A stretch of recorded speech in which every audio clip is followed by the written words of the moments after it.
The Bitcoin Standard. The Decentralized Alternative to Central Banking. Prologue. On November 1st, 2008, a computer programmer going by the pseudonym Satoshi Nakamoto sent an email to a cryptography mailing list to announce that he had produced a new electronic cash system that's fully peer-to-peer, with no trusted third party. He copied the abstract of the paper explaining the design and a link to it online. In essence, Bitcoin offered a payment network with its own native currency and used a sophisticated method for members to verify all transactions without having to trust in any single member of the network. The currency was issued at a predetermined rate to reward the members who spent their processing power on verifying the transactions, thus providing a reward for their work. The startling thing about this invention was that, contrary to many other previous attempts at setting up a digital cash, it actually worked. While a clever and neat design, there wasn't much to suggest that such a quirky experiment would interest anyone outside the circles of cryptography geeks. For months this was the case, as barely a few dozen users worldwide were joining the network and engaging in mining and sending each other coins that began to acquire the status of collectibles, albeit in digital form. Price was calculated by measuring the value of the electricity needed to produce a Bitcoin. In economic terms, this seminal moment was arguably the most significant in Bitcoin's life. Bitcoin was no longer just a digital game being played within a fringe community of programmers. It had now become a market good with a price, indicating that someone somewhere had developed a positive valuation for it. The token had needed 7 months to transition from being a market good to being a medium of exchange. Since then, the Bitcoin network has grown in the number of users and transactions, and the processing power dedicated to it. While the value of its currency has risen quickly, after 8 years, it is clear that this invention is no longer just an online game, but a technology that has passed the market test and is being used by many for real-world purposes, with its exchange rate being regularly featured on TV, in newspapers, and on websites along with the exchange rates of national currencies. Bitcoin can be best understood as distributed software that allows for transfer of value using a currency protected from unexpected inflation without relying on trusted third parties.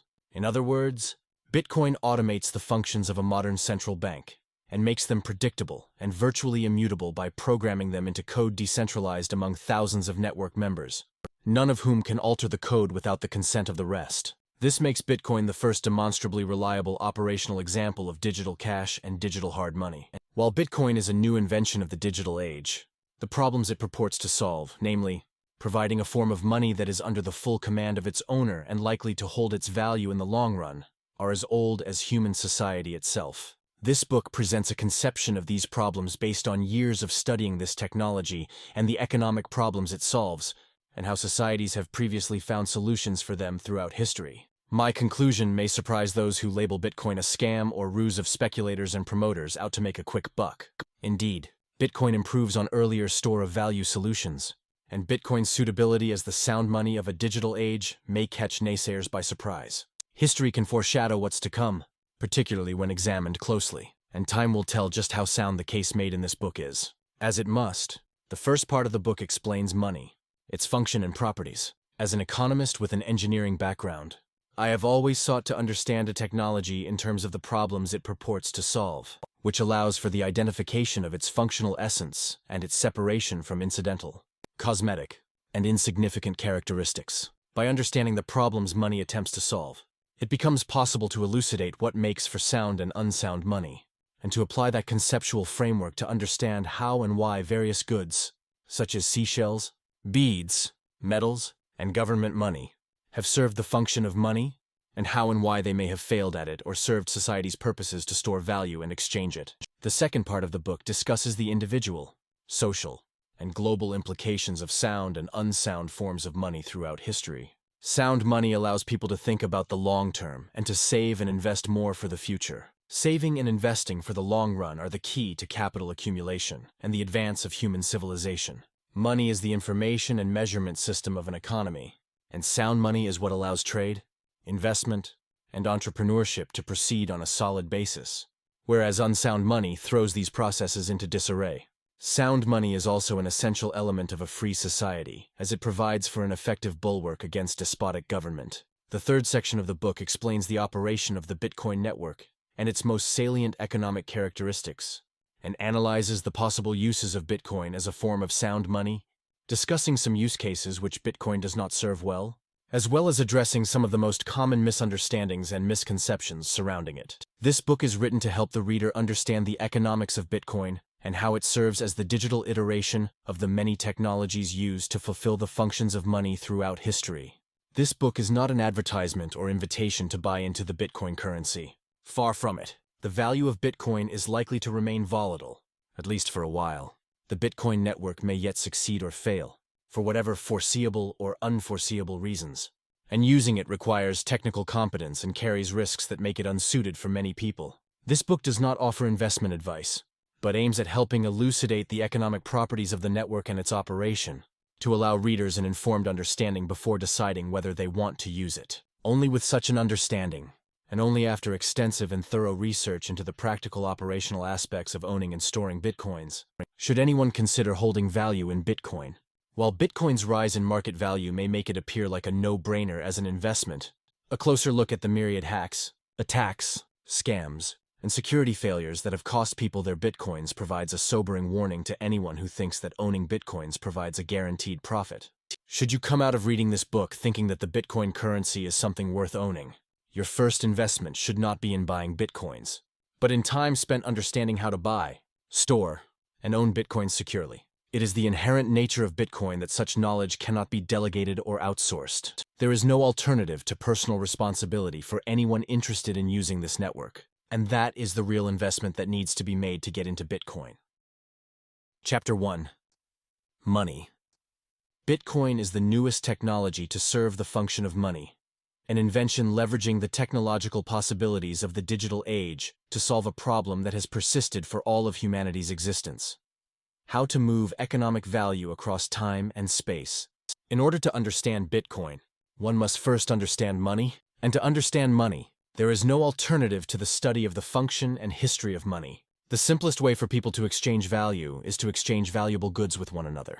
This process of direct exchange is referred to as barter, but is only practical in small circles with only a few goods and services produced. In a hypothetical economy of a dozen people isolated from the world, there is not much scope for specialization and trade, and it would be possible for individuals to each engage in the production of the most basic essentials of survival and exchange them among themselves directly.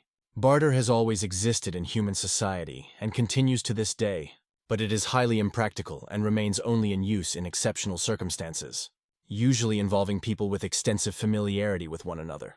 In a more sophisticated and larger economy, the opportunity arises for individuals to specialize in the production of more goods and to exchange them with many more people, people with whom they have no personal relationships, strangers with whom it is utterly impractical to keep a running tally of goods, services, and favors. The larger the market, the more the opportunities for specialization and exchange, but also the bigger the problem of coincidence of wants. What you want to acquire is produced by someone who doesn't want what you have to sell. The problem is deeper than different requirements for different goods, as there are three distinct dimensions to the problem. First, there is the lack of coincidence in scales. What you want may not be equal in value to what you have, and dividing one of them into smaller units may not be practical. Imagine wanting to sell shoes for a house. You cannot buy the house in small pieces each equivalent in value to a pair of shoes. Nor does the homeowner want to own all the shoes whose value is equivalent to that of the house. Second, there is the lack of coincidence in time frames. What you want to sell may be perishable, but what you want to buy is more durable and valuable, making it hard to accumulate enough of your perishable good to exchange for the durable good at one point in time.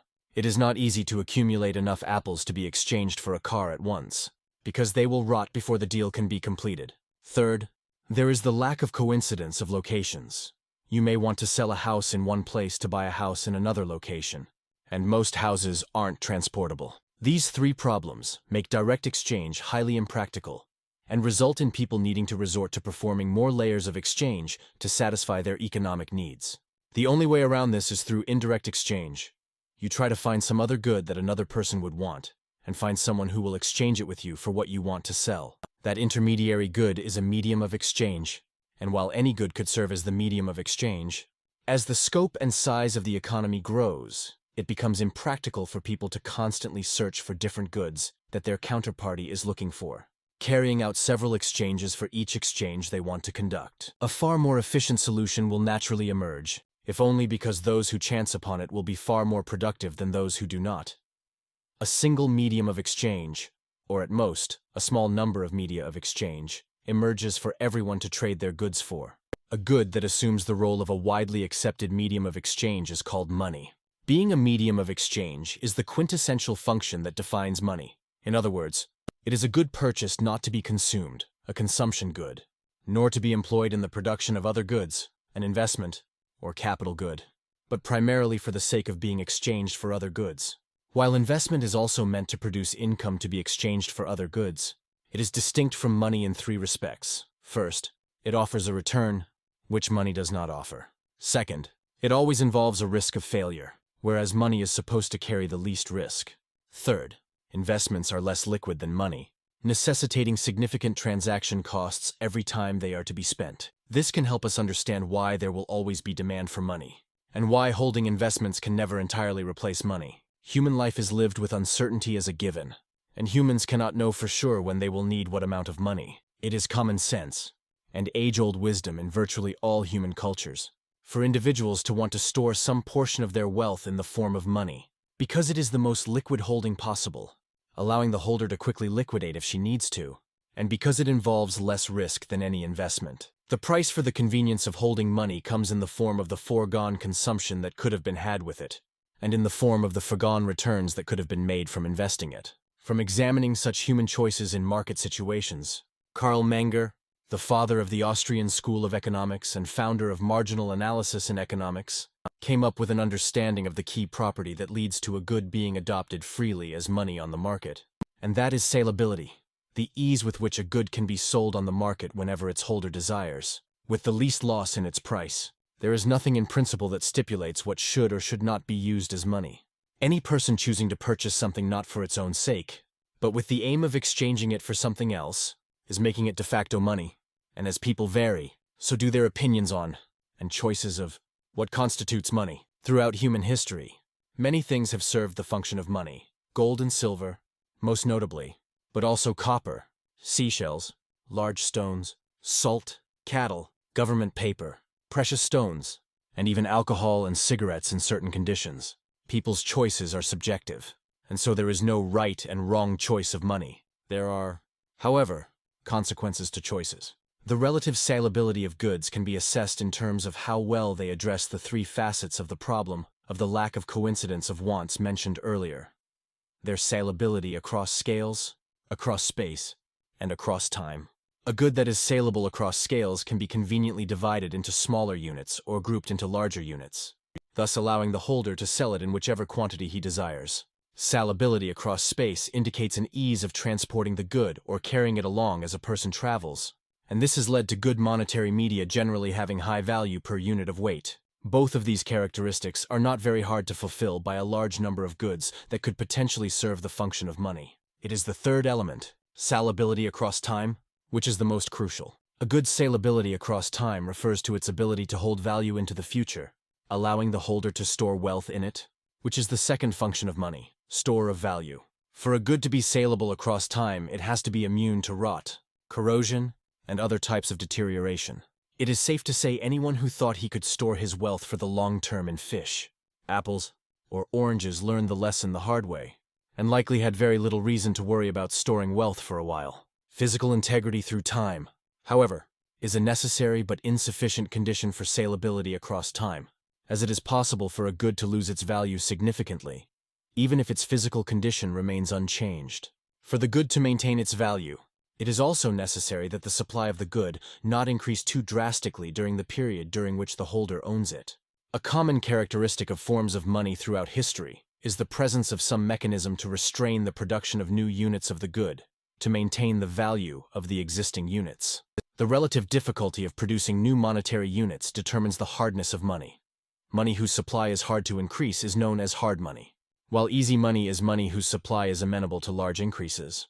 We can understand money's hardness through understanding two distinct quantities related to the supply of a good. 1. The stock, which is its existing supply, consisting of everything that has been produced in the past, minus everything that has been consumed or destroyed. And 2. The flow, which is the extra production that will be made in the next time period. The ratio between the stock and flow is a reliable indicator of a good's hardness as money, and how well it is suited to playing a monetary role. A good that has a low ratio of stock to flow is one whose existing supply can be increased drastically if people start using it as a store of value. Such a good would be unlikely to maintain value if chosen as a store of value. The higher the ratio of the stock to the flow, the more likely a good is to maintain its value over time and thus be more saleable across time. If people choose a hard money with a high stock-to-flow ratio as a store of value, their purchasing of it to store it would increase demand for it, causing a rise in its price, which would incentivize its producers to make more of it. But because the flow is small compared to the existing supply, even a large increase in the new production is unlikely to depress the price significantly. On the other hand, if people chose to store their wealth in an easy money with a low stock-to-flow ratio, it would be trivial for the producers of this good to create very large quantities of it that depress the price, devaluing the good, expropriating the wealth of the savers, and destroying the good's salability across time. I like to call this the easy money trap. Anything used as a store of value will have its supply increased, and anything whose supply can be easily increased will destroy the wealth of those who used it as a store of value. The corollary to this trap is that anything that is successfully used as money will have some natural or artificial mechanism that restricts the new flow of the good into the market, maintaining its value across time. It therefore follows that for something to assume a monetary role, it has to be costly to produce. Otherwise, the temptation to make money on the cheap will destroy the wealth of the savers, and destroy the incentive anyone has to save in this medium. Whenever a natural, technological, or political development resulted in quickly increasing the new supply of a monetary good, the good would lose its monetary status and be replaced by other media of exchange with a more reliably high stock-to-flow ratio, as will be discussed in the next chapter. Seashells were used as money when they were hard to find. Loose cigarettes are used as money in prisons because they are hard to procure or produce. And with national currencies, the lower the rate of increase of the supply, the more likely the currency is to be held by individuals and maintain its value over time. When modern technology made the importation and catching of seashells easy, societies that used them switched to metal or paper money. And when a government increases its currency's supply, its citizens shift to holding foreign currencies, gold, or other more reliable monetary assets. The 20th century provided us an unfortunately enormous number of such tragic examples, particularly from developing countries. The monetary media that survived for longest are the ones that had very reliable mechanisms for restricting their supply growth. In other words, hard money. Competition is at all times alive between monetary media, and its outcomes are foretold through the effects of technology on the differing stock-to-flow ratio of the competitors, as will be demonstrated in the next chapter. While people are generally free to use whichever goods they please as their media of exchange, the reality is that over time, the ones who use hard money will benefit most, by losing very little value due to the negligible new supply of their medium of exchange. Those who choose easy money will likely lose value as its supply grows quickly, bringing its market price down, whether through prospective rational calculation or the retrospective harsh lessons of reality. The majority of money and wealth will be concentrated with those who choose the hardest and most saleable forms of money. But the hardness and salability of goods itself is not something that is static in time.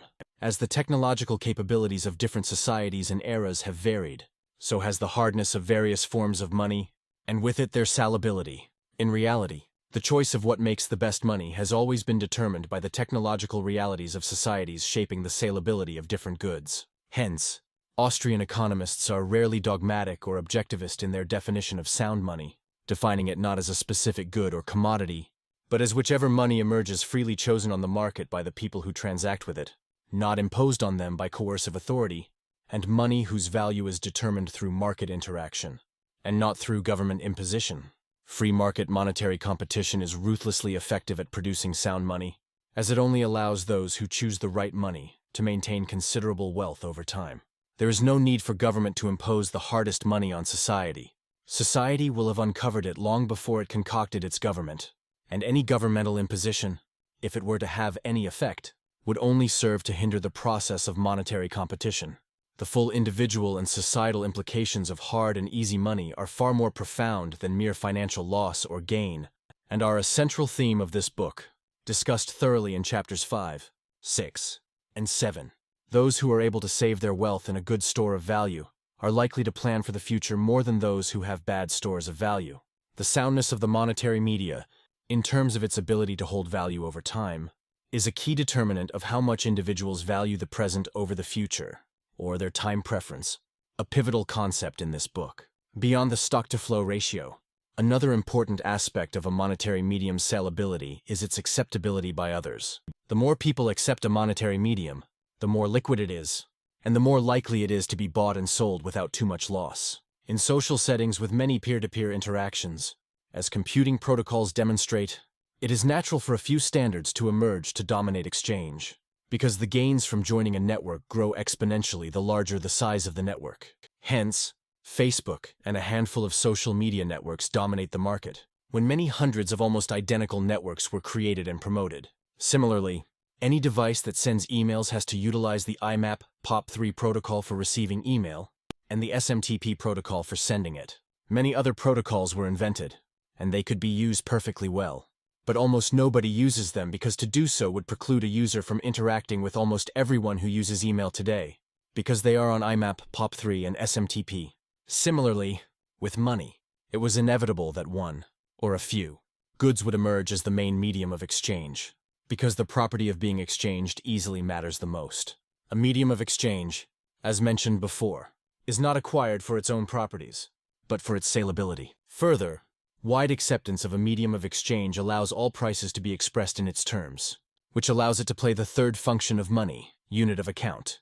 In an economy with no recognized medium of exchange, each good will have to be priced in terms of each other good, leading to a large number of prices, making economic calculations exceedingly difficult. In an economy with a medium of exchange, all prices of all goods are expressed in terms of the same unit of account. In this society, money serves as a metric with which to measure interpersonal value. It rewards producers to the extent that they contribute value to others, and signifies to consumers how much they need to pay to obtain their desired goods. Only with a uniform medium of exchange acting as a unit of account does complex economic calculation become possible, and with it comes the possibility for specialization into complex tasks, capital accumulation, and large markets.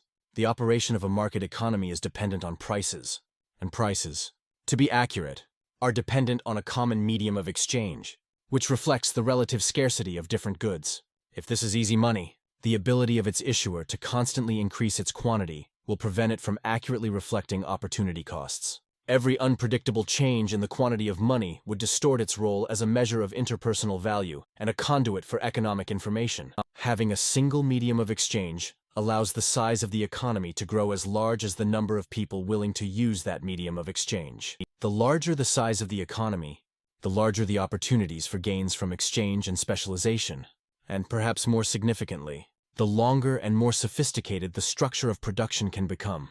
Producers can specialize in producing capital goods that will only produce final consumer goods after longer intervals, which allows for more productive and superior products. In the primitive small economy, the structure of production of fish consisted of individuals going to the shore and catching fish with their bare hands, with the entire process taking a few hours from start to finish. As the economy grows, more sophisticated tools and capital goods are utilized, and the production of these tools stretches the duration of the production process significantly, while also increasing its productivity. In the modern world, fish are caught with highly sophisticated boats that take years to build and are operated for decades. These boats are able to sail to seas that smaller boats cannot reach and thus produce fish that would otherwise not be available. The boats can brave inclement weather and continue production in very difficult conditions, where less capital-intensive boats would be docked uselessly. As capital accumulation has made the process longer, it has become more productive per unit of labor, and it can produce superior products that were never possible for the primitive economy, with basic tools and no capital accumulation. None of this would be possible without money playing the roles of medium of exchange to allow specialization, store of value to create future, orientation and incentivize individuals to direct resources to investment instead of consumption, and unit of account to allow economic calculation of profits and losses. The history of money's evolution has seen various goods play the role of money, with varying degrees of hardness and soundness, depending on the technological capabilities of each era. From seashells to salt, cattle, silver, gold, and gold-backed government money, ending with the current almost universal use of government-provided legal tender, every step of technological advance has allowed us to utilize a new form of money with added benefits, but, as always, new pitfalls. By examining the history of the tools and materials that have been employed in the role of money throughout history, we are able to discern the characteristics that make for good money and the ones that make for bad money. Only with this background in place can we then move on to understand how Bitcoin functions and what its role as a monetary medium is.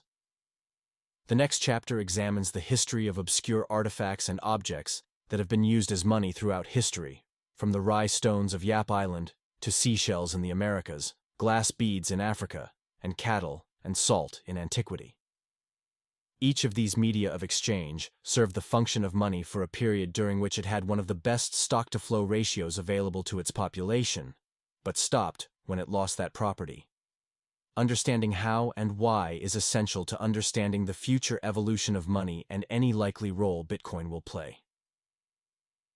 Chapter 3 moves to the analysis of monetary metals and how gold came to be the prime monetary metal in the world during the era of the gold standard at the end of the 19th century. Chapter 4 analyzes the move to government money and its track record. After the economic and social implications of different kinds of money are discussed in chapters 5, 6, and 7. Chapter 8 introduces the invention of Bitcoin and its monetary properties. Chapter 2. Primitive monies. Of all the historical forms of money I have come across, the one that most resembles the operation of Bitcoin is the ancient system based on rye stones on Yap Island, today a part of the Federated States of Micronesia. Understanding how the large circular stones carved from limestone functioned as money will help us explain Bitcoin's operation in Chapter 8. Understanding the remarkable tale of how the rye stones lost their monetary role is an object lesson in how money loses its monetary status once it loses its hardness. The rye stones that constituted money were of various sizes, rising to large circular discs with a hole in the middle that weighed up to 4 metric tons. They were not native to Yap, which did not contain any limestone, and all of Yap's stones were brought in from neighboring Palau or Guam. The beauty and rarity of these stones made them desirable and venerable in Yap. But procuring them was very difficult, as it involved a laborious process of quarrying and then shipping them with rafts and canoes. Some of these rocks required hundreds of people to transport them. And once they arrived on Yap, they were placed in a prominent location where everyone could see them. The owner of the stone could use it as a payment method without it having to move.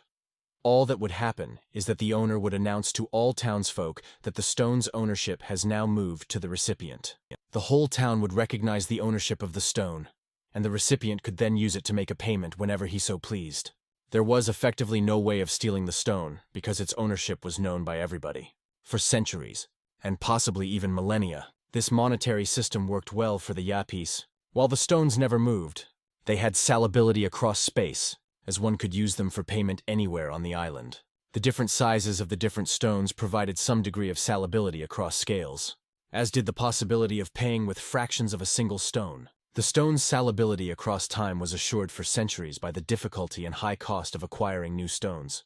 Because they didn't exist in Yap and quarrying and shipping them from Palau was not easy. The very high cost of procuring new stones to Yap meant that the existing supply of stones was always far larger than whatever new supply could be produced at a given period of time, making it prudent to accept them as a form of payment. In other words, rye stones had a very high stock-to-flow ratio, and no matter how desirable they were, it was not easy for anyone to inflate the supply of stones by bringing in new rocks.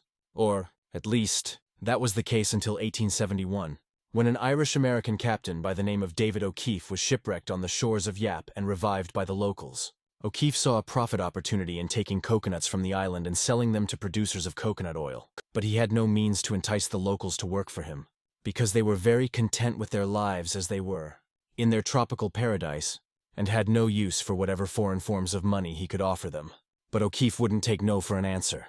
He sailed to Hong Kong, procured a large boat and explosives, took them to Palau, where he used the explosives and modern tools to quarry several large rye stones, and set sail to Yap to present the stones to the locals as payment for coconuts. Contrary to what O'Keefe expected, the villagers were not keen on receiving his stones, and the village chief banned his townsfolk from working for the stones, decreeing that O'Keefe's stones were not of value because they were gathered too easily. Only the stones quarried traditionally, with the sweat and blood of the Yapese, were to be accepted in Yap. Others on the island disagreed, and they did supply O'Keefe with the coconuts he sought. This resulted in conflict on the island, and in time the demise of rye stones as money. Today, The stones serve a more ceremonial and cultural role on the island, and modern government money is the most commonly used monetary medium. While O'Keefe's story is highly symbolic, he was but the harbinger of the inevitable demise of Ryestone's monetary role with the encroachment of modern industrial civilization on Yap and its inhabitants. As modern tools and industrial capabilities reached the region, it was inevitable that the production of the stones would become far less costly than before. There would be many O'Keefes, local and foreign, able to supply Yap with an ever larger flow of new stones. With modern technology, the stock-to-flow ratio for Ryestones decreased drastically. It was possible to produce far more of these stones every year, significantly devaluing the island's existing stock. It became increasingly unwise for anyone to use these stones as a store of value, and thus they lost their salability across time, and with it, their function as a medium of exchange. The details may differ, but the underlying dynamic of a drop in stock-to-flow ratio has been the same for every form of money that has lost its monetary role, up to the collapse of the Venezuelan bolivar taking place as these lines are being written. A similar story happened with the agri beads used as money for centuries in Western Africa. The history of these beads in Western Africa is not entirely clear, with suggestions that they were made from meteorite stones or passed on from Egyptian and Phoenician traders. What is known is that they were precious in an area where glass-making technology was expensive and not very common, giving them a high stock-to-flow ratio, making them saleable across time. Being small and valuable, these beads were saleable across scale, because they could be combined into chains, necklaces, or bracelets. Though this was far from ideal, because there were many different kinds of beads rather than one standard unit. They were also saleable across space as they were easy to move around. In contrast, glass beads were not expensive and had no monetary role in Europe, because the proliferation of glass-making technology meant that if they were to be utilized as a monetary unit, their producers could flood the market with them. In other words, they had a low stock-to-flow ratio. When European explorers and traders visited West Africa in the 16th century, they noticed the high value given to these beads, and so started importing them in mass quantities from Europe. What followed was similar to the story of O'Keefe, but given the tiny size of the beads and the much larger size of the population, it was a slower, more covert process with bigger and more tragic consequences. Slowly but surely, Europeans were able to purchase a lot of the precious resources of Africa for the beads they acquired back home for very little. European incursion into Africa slowly turned beads from hard money to easy money, destroying their salability and causing the erosion of the purchasing power of these beads over time in the hands of the Africans who owned them, impoverishing them by transferring their wealth to the Europeans, who could acquire the beads easily. The agri-beads later came to be known as slave beads for the role they played in fueling the slave trade of Africans to Europeans and North Americans. A one-time collapse in the value of a monetary medium is tragic, but at least it is over quickly and its holders can begin trading, saving, and calculating with a new one. But a slow drain of its monetary value over time will slowly transfer the wealth of its holders to those who can produce the medium at a low cost. This is a lesson worth remembering when we turn to the discussion of the soundness of government money in the later parts of the book. Seashells are another monetary medium that was widely used in many places around the world, from North America to Africa and Asia. Historical accounts show that the most saleable seashells were usually the ones that were scarcer and harder to find, because these would hold value more than the ones that can be found easily. Native Americans and early European settlers used wampum shells extensively. For the same reasons as agri-beads, they were hard to find, giving them a high stock-to-flow ratio, possibly the highest among durable goods available at the time. Seashells also shared with agri-beads the disadvantage of not being uniform units, which meant prices and ratios could not be easily measured and expressed in them uniformly, which creates large obstacles to the growth of the economy and the degree of specialization. European settlers adopted seashells as legal tender from 1636, but as more and more British gold and silver coins started flowing to North America, these were preferred as a medium of exchange due to their uniformity, allowing for better and more uniform price denomination and giving them higher salability. Further, as more advanced boats and technologies were employed to harvest seashells from the sea, their supply was very highly inflated, leading to a drop in their value and a loss of salability across time. By 1661, seashells stopped being legal tender and eventually lost all monetary role. This was not just the fate of seashell money in North America. Whenever societies employing seashells had access to uniform metal coins, they adopted them and benefited from the switch. Also, the arrival of industrial civilization, with fossil fuel-powered boats, made scouring the sea for seashells easier, increasing the flow of their production and dropping the stock-to-flow ratio quickly. Other ancient forms of money include cattle, cherished for their nutritional value, as they were one of the most prized possessions anyone could own, and were also saleable across space due to their mobility.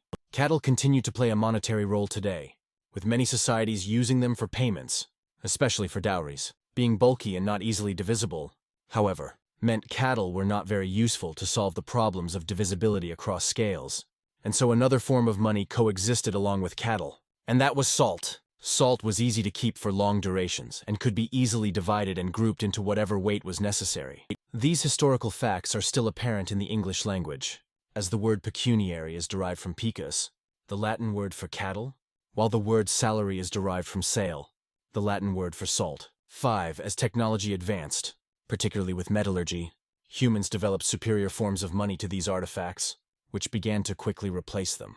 These metals proved a better medium of exchange than seashells, stones, beads, cattle, and salt because they could be made into uniform, highly valuable small units that could be moved around far more easily. Another nail in the coffin of artifact money came with the mass utilization of hydrocarbon fuel energy, which increased our productive capacity significantly, allowing for a quick increase in the new supply, flow of these artifacts, meaning that the forms of money that relied on difficulty of production to protect their high stock-to-flow ratio lost it. With modern hydrocarbon fuels, rye stones could be quarried easily, agri-beads could be made for very little cost, and seashells could be collected en masse by large boats.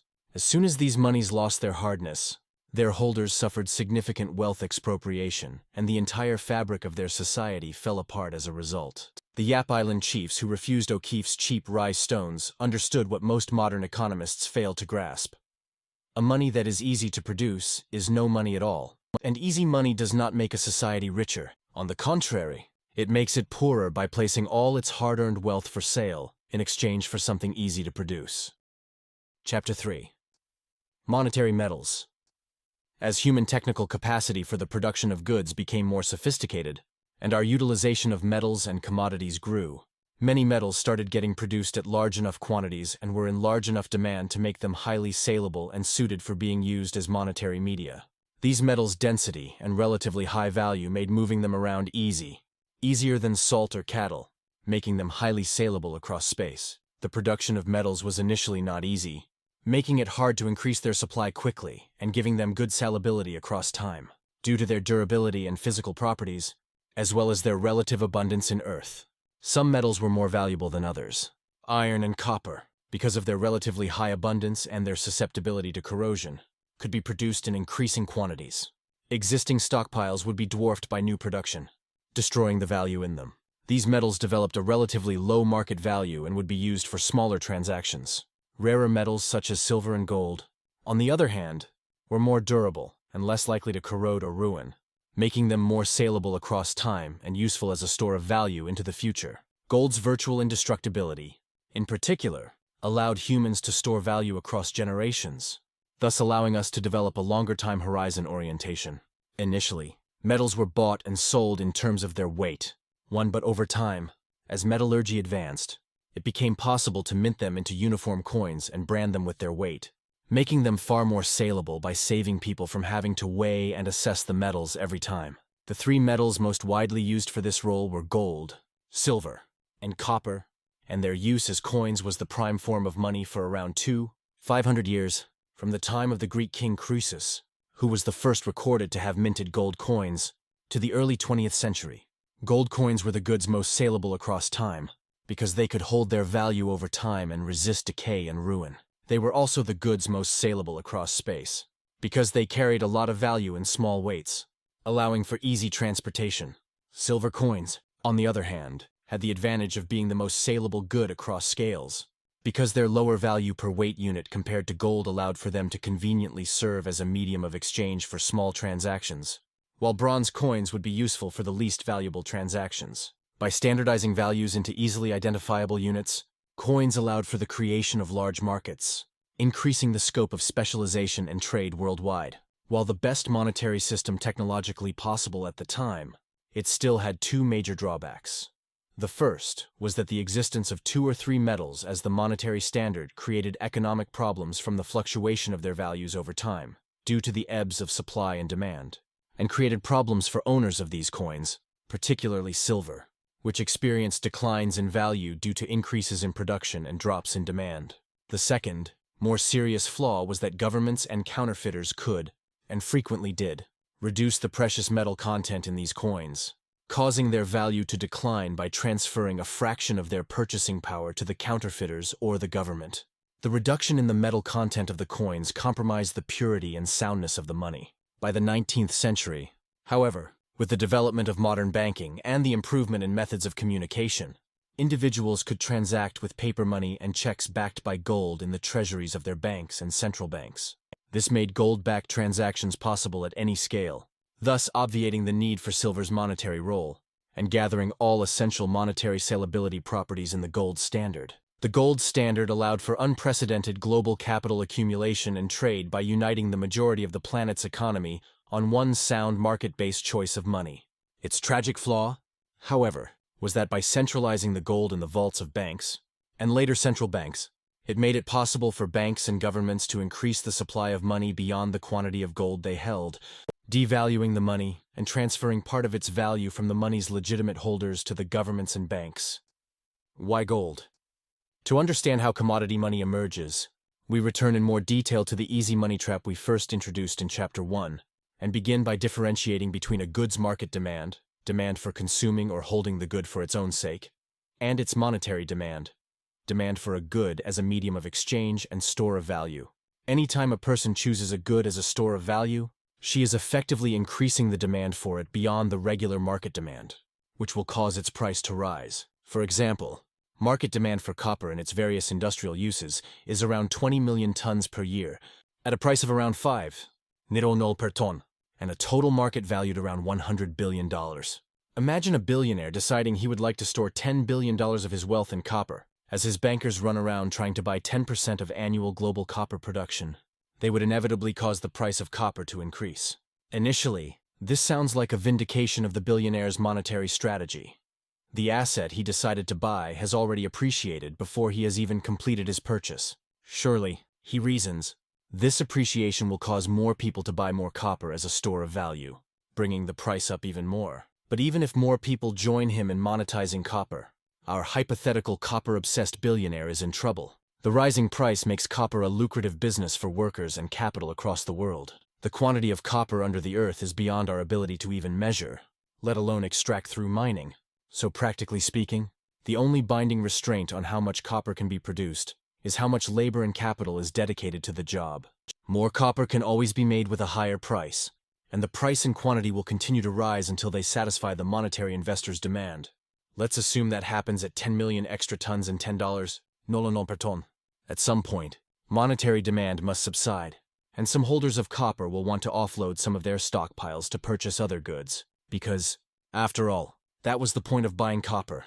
After the monetary demand subsides, all else being equal, the copper market would go back to its original supply and demand conditions, with 20 million annual tons selling for $5 each. But as the holders begin to sell their accumulated stocks of copper, the price will drop significantly below that. The billionaire will have lost money in this process.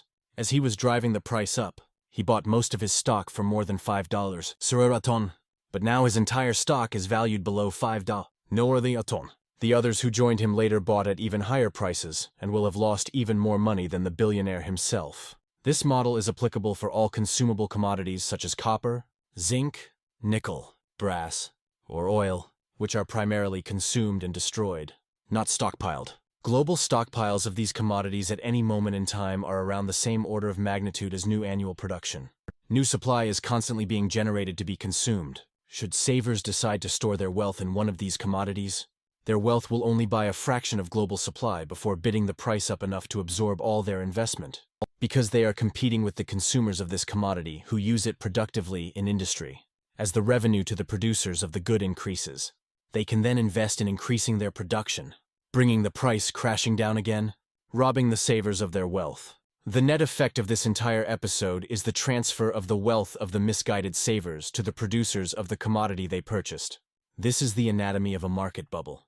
Increased demand causes a sharp rise in prices, which drives further demand, raising prices further, incentivizing increased production and increased supply, which inevitably brings prices down, punishing everyone who bought at a price higher than the usual market price. Investors in the bubble are fleeced while producers of the asset benefit. For copper and almost every other commodity in the world, this dynamic has held true for most of recorded history, consistently punishing those who choose these commodities as money by devaluing their wealth and impoverishing them in the long run, and returning the commodity to its natural role as a market good, and not a medium of exchange. For anything to function as a good store of value, it has to beat this trap.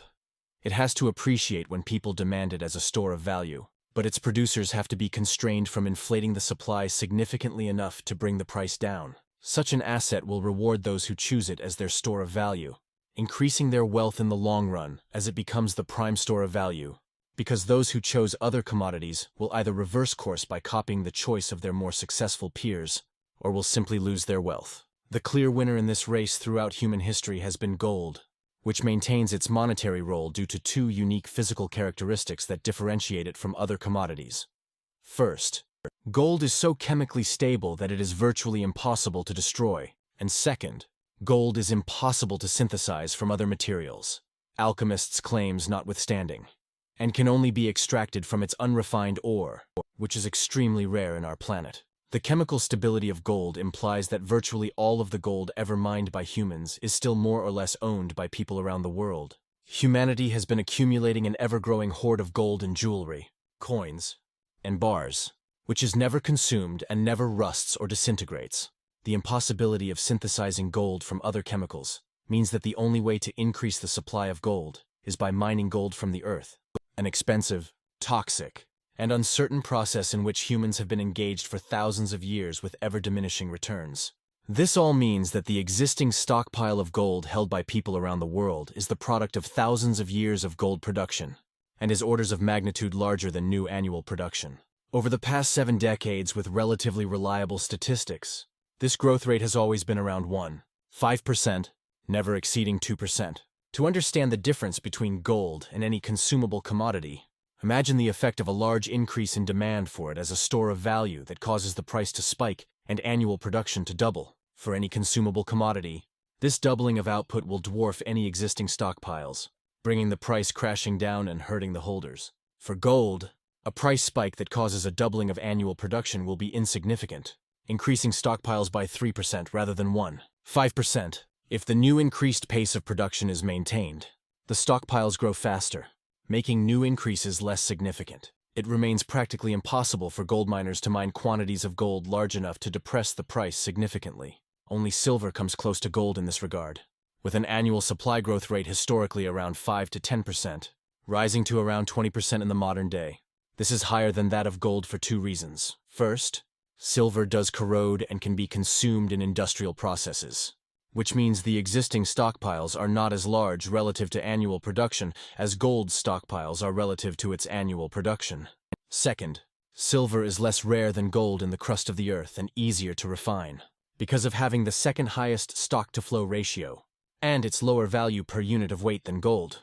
Silver served for millennia as the main money used for smaller transactions, complementing gold, whose high value meant dividing it into smaller units, which was not very practical. The adoption of the international gold standard allowed for payments in paper backed by gold at any scale, as will be discussed in more detail later in this chapter, which obviated silver's monetary role. With silver no longer required for smaller transactions, it soon lost its monetary role and became an industrial metal, losing value compared to gold. Silver may maintain its sporting connotation for second place, but as 19th century technology made payments possible without having to move the monetary unit itself, second place in monetary competition was equivalent to losing out. This explains why the silver bubble has popped before and will pop again if it ever inflates. As soon as significant monetary investment flows into silver, it is not as difficult for producers to increase the supply significantly and bring the price crashing down, taking the saver's wealth in the process. The best-known example of the easy money trap comes from silver itself, of all commodities. Back in the late 1970s, the very affluent Hunt brothers decided to bring about the remonetization of silver and started buying enormous quantities of silver, driving the price up. Their rationale was that as the price rose, more people would want to buy, which would keep the price rising, which in turn would lead to people wanting to be paid in silver. Yet, no matter how much the Hunt brothers bought, their wealth was no match for the ability of miners and holders of silver to keep selling silver onto the market. The price of silver eventually crashed, and the Hunt brothers lost over $1 billion, probably the highest price ever paid for learning the importance of the stock-to-flow ratio. And why not all that glitters is gold? It is this consistently low rate of supply of gold that is the fundamental reason it has maintained its monetary role throughout human history, a role it continues to hold today, as central banks continue to hold significant supplies of gold to protect their paper currencies. Official central bank reserves are at around 33 tons, or a sixth of total above-ground gold. The high stock-to-flow ratio of gold makes it the commodity with the lowest price elasticity of supply, which is defined as the percentage increase in quantity supplied over the percentage increase in price. Given that the existing supply of gold held by people everywhere is the product of thousands of years of production, an X% increase in price may cause an increase in new mining production, but that increase will be trivial compared to existing stockpiles. For instance, the year 2006 witnessed a 36% rise in the spot price of gold. For any other commodity, this would be expected to increase mining output significantly to flood markets and bring the price down. Instead, annual production in 2006 was 370 tons, 100 tons less than in 2005, and it would drop a further 10 tons in 2007, whereas the new supply was 67% of existing stockpiles in 2005, it was 58% of existing stockpiles in 2006, and 54% of existing stockpiles in 2007. Even a 35% rise in price can lead to no appreciable increase in the supply of new gold onto the market. According to the U.S. Geological Survey, the single biggest annual increase in production was around 15% in the year 1923, which translated to an increase in stockpiles around only 5%. Even if production were to double, the likely increase in stockpiles would only be around 3–4%. The highest annual increase in global stockpiles happened in 1940, when stockpiles rose by around 6%. Not once has the annual stockpile growth exceeded that number, and not once since 1942 has it exceeded 2%. As the production of metals began to proliferate, ancient civilizations in China, India, and Egypt began to use copper, and later silver, as money, as these two were relatively hard to manufacture at the time and allowed for good salability across time and space. Gold was highly prized in these civilizations, but its rarity meant its salability for transactions was limited. It was in Greece, the birthplace of modern civilization, where gold was first minted into regular coins for trade, under King Croesus. This invigorated global trade as gold's global appeal saw the coin spread far and wide. Since then, the turns of human history have been closely intertwined with the soundness of money. Human civilization flourished in times and places where sound money was widely adopted, while unsound money all too frequently coincided with civilizational decline and societal collapse. Roman Golden Age and decline. The denarius was the silver coin that traded at the time of the Roman Republic, containing 9 grams of silver, while gold became the most valuable money in the civilized areas of the world at the time, and gold coins were becoming more widespread. Julius Caesar, the last dictator of the Roman Republic, created the aureus coin, which contained around 8 grams of gold and was widely accepted across Europe and the Mediterranean, increasing the scope of trade and specialization in the Old World. Economic stability reigned for 75 years, even through the political upheaval of his assassination, which saw the Republic transformed into an empire under his chosen successor, Augustus. This continued until the reign of the infamous Emperor Nero, who was the first to engage in the Roman habit of coin clipping, wherein the emperor would collect the coins of the population and mint them into newer coins with less gold or silver content. For as long as Rome could conquer new lands with significant wealth, its soldiers and emperors could enjoy spending their loot, and emperors even decided to buy themselves popularity by mandating artificially low prices of grains and other staples, sometimes even granting them for free. Instead of working for a living in the countryside, many peasants would leave their farms to move to Rome, where they could live better lives for free. With time, the old world no longer had prosperous lands to be conquered. The ever-increasing lavish lifestyle and growing military required some new source of financing, and the number of unproductive citizens living off the emperor's largesse and price controls increased. Nero, who ruled from 54–68 AD, had found the formula to solve this, which was highly similar to Keynes's solution to Britain's and the U.S.'s problems after World War I. Devaluing the currency would at once reduce the real wages of workers, reduce the burden of the government in subsidizing staples, and provide increased money for financing other government expenditure. The aureus coin was reduced from 8 to 7.2 grams, while the denarius's silver content was reduced from 3.9 to 3.4. This provided some temporary relief, but had set in motion the highly destructive self-reinforcing cycle of popular anger, price controls, coin debasement, and price rises, following one another with the predictable regularity of the 4 seasons. Under the reign of Caracalla, AD 211-217, the gold content was further reduced to 6.5 grams, and under Diocletian, AD 284-305, it was further reduced to 5.5 g, before he introduced a replacement coin called the solidus, with only 4.5 grams of gold. On Diocletian's watch, the denarius only had traces of silver to cover its bronze core, and the silver would disappear quite quickly with wear and tear, ending the denarius as a silver coin. As inflationism intensified in the 3rd and 4th centuries, with it came the misguided attempts of the emperors to hide their inflation by placing price controls on basic goods. As market forces sought to adjust prices upward in response to the debasement of the currency, price ceilings prevented these price adjustments, making it unprofitable for producers to engage in production. Economic production would come to a standstill until a new edict allowed for the liberalization of prices upward. With this fall in the value of its money, the long process of terminal decline of the empire resulted in a cycle that might appear familiar to modern readers. Coin clipping reduced the aureus's real value, increasing the money supply, allowing the emperor to continue imprudent overspending, but eventually resulting in inflation and economic crises, which the misguided emperors would attempt to ameliorate via further coin clipping. Ferdinand Lipp summarizes this process with a lesson to modern readers. It should be of interest to modern Keynesian economists, as well as to the present generation of investors, that although the emperors of Rome frantically tried to manage their economies, they only succeeded in making matters worse. Price and wage controls and legal tender laws were passed, but it was like trying to hold back the tides. Rioting, corruption, lawlessness, and a mindless mania for speculation and gambling engulfed the empire like a plague. With money so unreliable and debased, speculation in commodities became far more attractive than producing them. The long-term consequences for the Roman Empire were devastating. Although Rome up until the 2nd century AD may not be characterized as a full-fledged free-market capitalist economy, because it still had plenty of government restraints on economic activity, with the aureus it nonetheless established what was then the largest market in human history, with the largest and most productive division of labor the world had ever known. Citizens of Rome and the major cities obtained their basic necessities by trade with the far-flung corners of the empire, and this helps explain the growth in prosperity and the devastating collapse the empire suffered when this division of labor fell apart. As taxes increased and inflation made price controls unworkable, the urbanites of the cities started fleeing to empty plots of land where they could at least have a chance of living in self-sufficiency, where their lack of income spared them having to pay taxes. The intricate civilizational edifice of the Roman Empire and the large division of labor across Europe and the Mediterranean began to crumble, and its descendants became self-sufficient peasants scattered in isolation, and would soon turn into serfs living under feudal lords. Byzantium and the Byzant.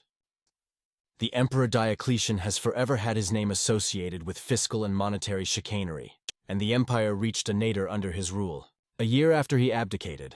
However, Constantine the Great took over the reins of the empire and reversed its fortunes by adopting economically responsible policies and reforms. Constantine, who was the first Christian emperor, committed to maintaining the solidus at 4.5 grams of gold without clipping or debasement and started minting it in large quantities in 312 AD.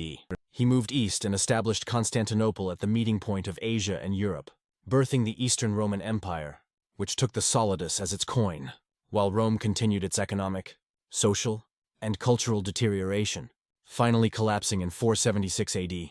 Byzantium survived for 123 years while the solidus became the longest-serving sound currency in human history. The legacy of Constantine in maintaining the integrity of the solidus made it the world's most recognizable and widely accepted currency, and it came to be known as the Byzant. While Rome burned under bankrupt emperors who could no longer afford to pay their soldiers as their currencies collapsed, Constantinople thrived and prospered for many more centuries with fiscal and monetary responsibility. While the Vandals and the Visigoths ran rampage in Rome, Constantinople remained prosperous and free from invasion for centuries. As with Rome, the fall of Constantinople happened only after its rulers had started devaluing the currency. a process that historians believe began in the reign of Constantine IX Monomachos, 1042–1055. Along with monetary decline came the fiscal, military, cultural, and spiritual decline of the empire, as it trudged on with increasing crises until it was overtaken by the Ottomans in 1453. Even after it was debased and its empire fell, the Byzant lived on by inspiring another form of sound money that continues to circulate widely to this day, in spite of not being the official currency of any nation anymore. And that is the Islamic dinar. As Islam rose during the Golden Age of Byzantium, the Byzantine coins similar to it in weight and size were circulating in the regions to which Islam had spread. The Umayyad Caliph Abdul Malik ibn Marwan defined the weight and value of the Islamic dinar and imprinted it with the Islamic Shahada Creed in 697 AD. The Umayyad dynasty fell, and after it several other Islamic states, and yet the dinar continues to be held and to circulate widely in Islamic regions in the original weight and size specifications of the Byzant, and is used in dowries, gifts, and various religious and traditional customs to this day. Unlike the Romans and the Byzantines, Arab and Muslim civilizations' collapse was not linked to the collapse of their money, as they maintained the integrity of their currencies for centuries.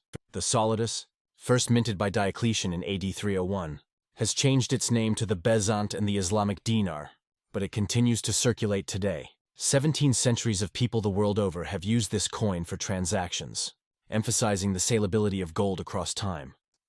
The Renaissance. After the economic and military collapse of the Roman Empire, feudalism emerged as the prime mode of organizing society. The destruction of sound money was pivotal in turning the former citizens of the Roman Empire into serfs under the mercy of their local feudal lords. Gold was concentrated in the hands of the feudal lords, and the main forms of money available for the peasantry of Europe at the time were copper and bronze coins, whose supply was easy to inflate as industrial production of these metals continued to become easier with the advance of metallurgy, making them terrible stores of value, as well as silver coins that were usually debased, cheated, and non-standardized across the continent, giving them poor salability across space and limiting the scope of trade across the continent.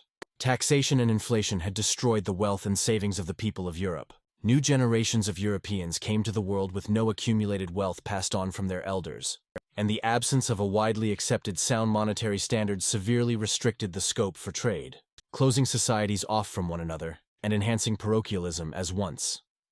Prosperous and civilized trading societies fell into the dark ages of serfdom, diseases, closed-mindedness, and religious persecution. While it is widely recognized that the rise of the city-states dragged Europe out of the Dark Ages and into the Renaissance, the role of sound money in this rise is less recognized.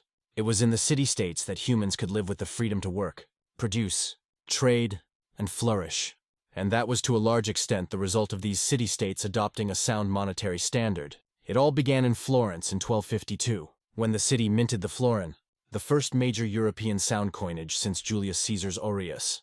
Florence's rise made it the commercial center of Europe, with its florin becoming the prime European medium of exchange, allowing its banks to flourish across the entire continent. Venice was the first to follow Florence's example with its minting of the ducat, of the same specifications as the florin, in 1270, and by the end of the 14th century, more than 150 European cities and states had minted coins of the same specifications as the florin, allowing their citizens the dignity and freedom to accumulate wealth and trade with a sound money that was highly saleable across time and space, and divided into small coins, allowing for easy divisibility.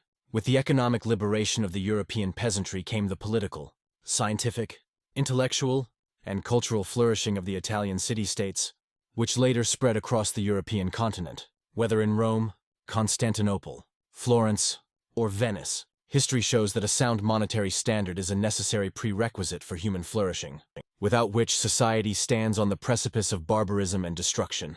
Although the period following the introduction of the florin witnessed an improvement in the soundness of money, with more and more Europeans able to adopt gold and silver for saving and trade, and the extent of markets expanding across Europe and the world, the situation was far from perfect. There were still many periods during which various sovereigns would debase their people's currency to finance war or lavish expenditure, given that they were used physically. Silver and gold complemented each other. Gold's high stock-to-flow ratio meant it was ideal as a long-term store of value and a means of large payments, but silver's lower value per unit of weight made it easily divisible into quantities suitable for smaller transactions and for being held for shorter durations. While this arrangement had benefits, it had one major drawback. The fluctuating rate of exchange between gold and silver created trade and calculation problems. Attempts to fix the price of the two currencies relative to one another were continuously self-defeating, but gold's monetary edge was to win out. As sovereigns set an exchange rate between the two commodities, they would change holders' incentives to hold or spend them. This inconvenient bimetallism continued for centuries across Europe and the world. But as with the move from salt, cattle, and seashells to metals, the inexorable advance of technology was to provide a solution to it. Two particular technological advancements would move Europe and the world away from physical coins, and in turn help bring about the demise of silver's monetary role. The telegraph, first deployed commercially in 1837, and the growing network of trains, allowing transportation across Europe.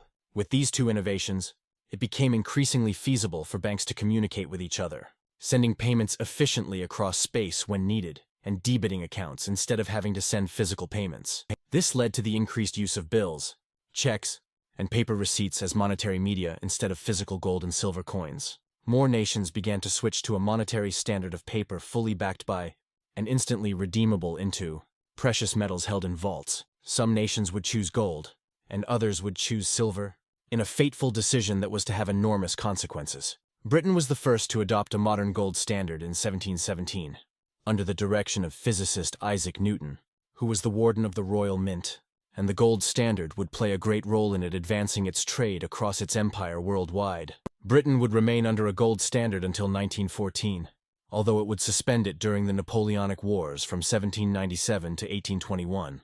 The economic supremacy of Britain was intricately linked to its being on a superior monetary standard, and other European countries began to follow it. The end of the Napoleonic Wars heralded the beginning of the Golden Age of Europe, as, one by one, the major European nations began adopting the gold standard. The more nations officially adopted the gold standard, the more marketable gold became and the larger the incentive became for other nations to join.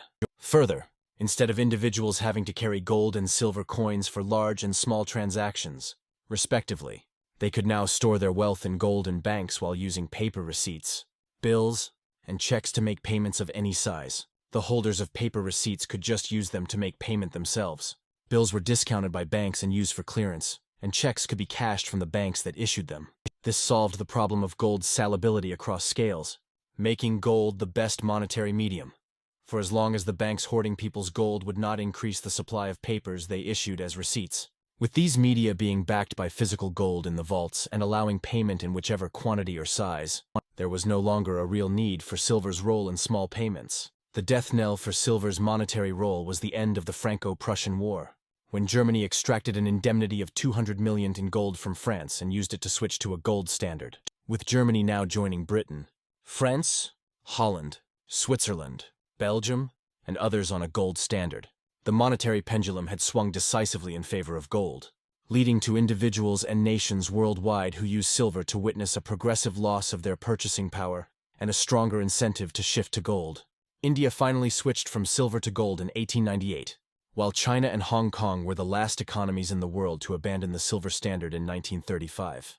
For as long as gold and silver were used for payment directly, they both had a monetary role to play, and their price relative to one another remained largely constant across time, at a ratio between 12 and 15 ounces of silver per ounce of gold, in the same range as their relative scarcity in the crust of the earth, and the relative difficulty and cost of extracting them. But as paper and financial instruments backed by these metals became more and more popular, there was no more justification for silver's monetary role, and individuals and nations shifted to holding gold, leading to a significant collapse in the price of silver, from which it would not recover. The average ratio between the two over the 20th century was 47.1, and in 2017, it stood at 75:1.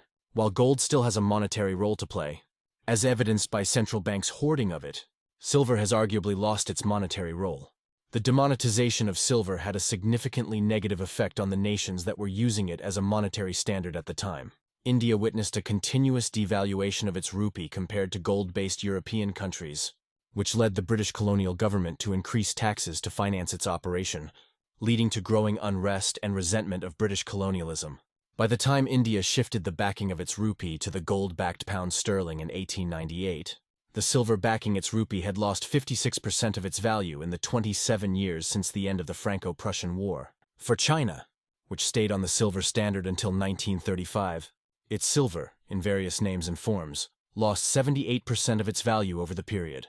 It is the author's opinion that the history of China and India, and their failure to catch up to the West during the 20th century, is inextricably linked to this massive destruction of wealth and capital brought about by the demonetization of the monetary metal these countries utilized.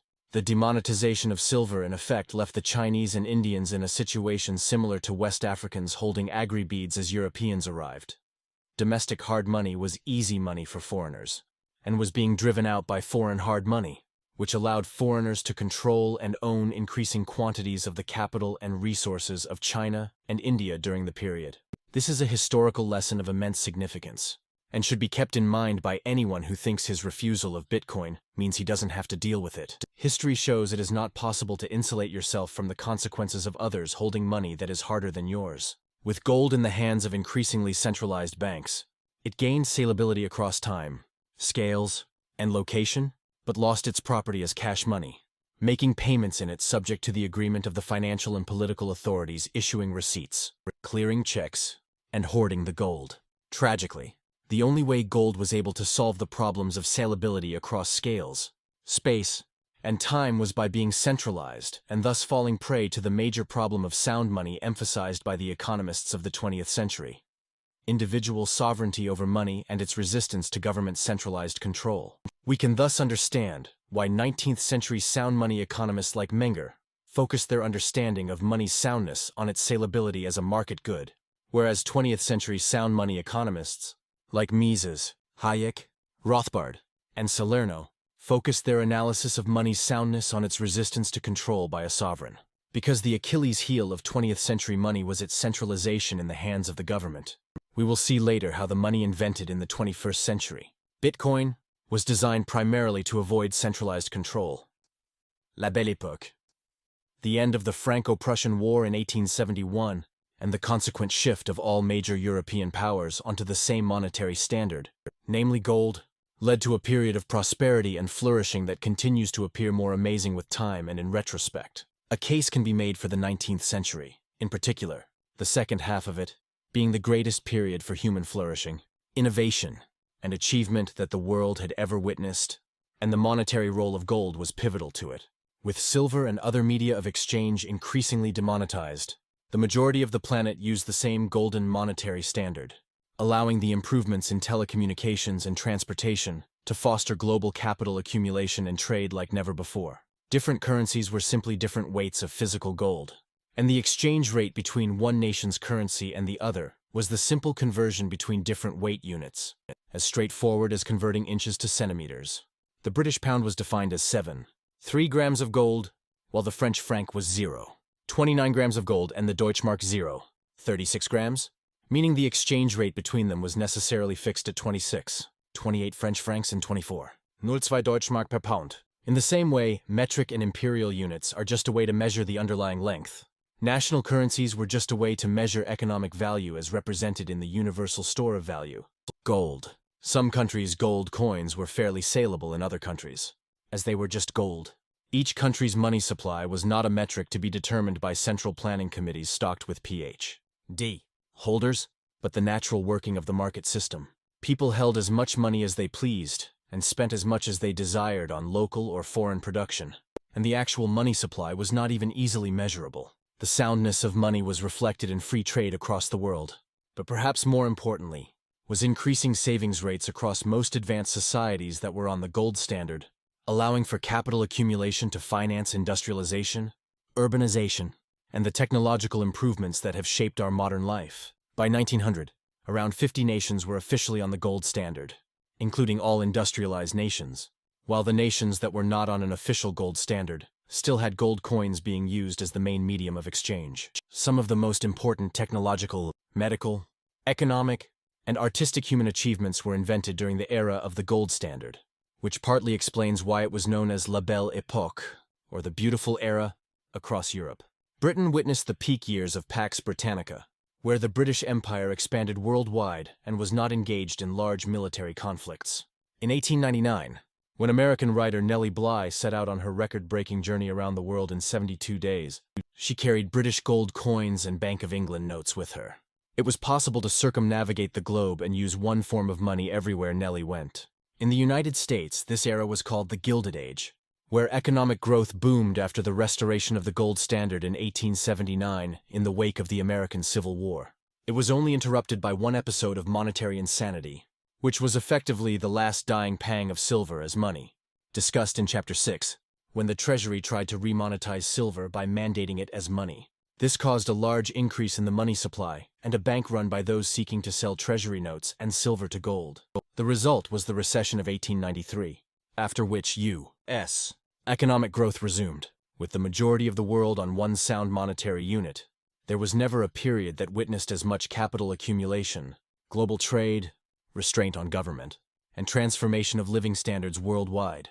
Not only were the economies of the West far freer back then, the societies themselves were far freer. Governments had very few bureaucracies focused on micromanaging the lives of citizens. As Mises described it, the gold standard was the world standard of the age of capitalism, increasing welfare, liberty, and democracy, both political and economic. In the eyes of the free traders, its main eminence was precisely the fact that it was an international standard, as required by international trade and the transactions of the international money and capital markets.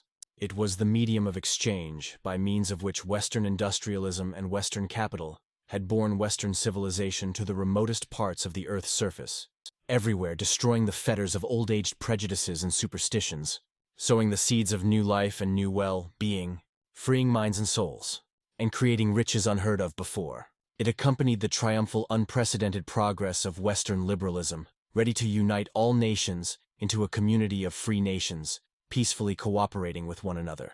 It is easy to understand why people viewed the gold standard as the symbol of this greatest and most beneficial of all historical changes. This world came crashing down in the catastrophic year 1914, which was not only the year of the outbreak of World War I, but the year that the world's major economies went off of the gold standard and replaced it with unsound government money. Only Switzerland and Sweden, who remained neutral during World War I, were to remain on a gold standard into the 1930s. The era of government-controlled money was to commence globally after that, with unmitigated disastrous consequences. While the gold standard of the 19th century was arguably the closest thing that the world had ever seen to an ideal sound money, it nonetheless had its flaws. First, governments and banks were always creating media of exchange beyond the quantity of gold in their reserves. Second, many countries used not just gold in their reserves, but also currencies of other countries. Britain, as the global superpower at that time, had benefited from having its money used as a reserve currency all around the world, resulting in its reserves of gold being a tiny fraction of its outstanding money supply. With growing international trade relying on settlement of large quantities of money across the world, the Bank of England's banknotes became, in the minds of many at the time, as good as gold. While gold was very hard money, the instruments used for settlements of payments between central banks, although nominally redeemable in gold, ended up in practice being easier to produce than gold. These two flaws meant that the gold standard was always vulnerable to a run on gold in any country where circumstances might lead a large enough percentage of the population to demand redemption of their paper money in gold. The fatal flaw of the gold standard at the heart of these two problems was that settlement in physical gold is cumbersome, expensive, and insecure, which meant it had to rely on centralizing physical gold reserves in a few locations, banks and central banks, leaving them vulnerable to being taken over by governments. As the number of payments and settlements conducted in physical gold became an infinitely smaller fraction of all payments, the banks and central banks holding the gold could create money unbacked by physical gold and use it for settlement. The network of settlement became valuable enough that its owner's credit was effectively monetized. As the ability to run a bank started to imply money creation, governments naturally gravitated to taking over the banking sector through central banking. The temptation was always too strong, and the virtually infinite financial wealth this secured could not only silence dissent, but also finance propagandists to promote such ideas. Gold offered no mechanism for restraining the sovereigns, and had to rely on trust in them, not abusing the gold standard and the population remaining eternally vigilant against them doing so. This might have been feasible when the population was highly educated and knowledgeable about the dangers of unsound money, but with every passing generation displaying the intellectual complacence that tends to accompany wealth, The siren song of con artists and court jester economists would prove increasingly irresistible for more of the population, leaving only a minority of knowledgeable economists and historians fighting an uphill battle to convince people that wealth can't be generated by tampering with the money supply, that allowing a sovereign the control of the money can only lead to them increasing their control of everyone's life, and that civilized human living itself rests on the integrity of money providing a solid foundation for trade and capital accumulation. Gold being centralized made it vulnerable to having its monetary role usurped by its enemies, and gold simply had too many enemies, as Mises himself well understood. The nationalists are fighting the gold standard because they want to sever their countries from the world market and to establish national autarky as far as possible. Interventionist governments and pressure groups are fighting the gold standard because they consider it the most serious obstacle to their endeavors to manipulate prices and wage rates. But the most fanatical attacks against gold are made by those intent upon credit expansion. With them, credit expansion is the panacea for all economic ills. The gold standard removes the determination of cash-induced changes in purchasing power from the political arena. Its general acceptance requires the acknowledgement of the truth that one cannot make all people richer by printing money. The abhorrence of the gold standard is inspired by the superstition that omnipotent governments can create wealth out of little scraps of paper. The governments were eager to destroy it because they were committed to the fallacies that credit expansion is an appropriate means of lowering the rate of interest and of improving the balance of trade. People fight the gold standard because they want to substitute national autarky for free trade, war for peace, totalitarian government, omnipotence for liberty. The 20th century began with governments bringing their citizens' gold under their control through the invention of the modern central bank on the gold standard. As World War I started, the centralization of these reserves allowed these governments to expand the money supply beyond their gold reserves, reducing the value of their currency. Yet central banks continued to confiscate and accumulate more gold until the 1960s, where the move toward a US dollar global standard began to shape up. Although gold was supposedly demonetized fully in 1971, central banks continued to hold significant gold reserves and only disposed of them slowly before returning to buying gold in the last decade. Even as central banks repeatedly declared the end of gold's monetary role, their actions in maintaining their gold reserves ring truer. From a monetary competition perspective, keeping gold reserves is a perfectly rational decision.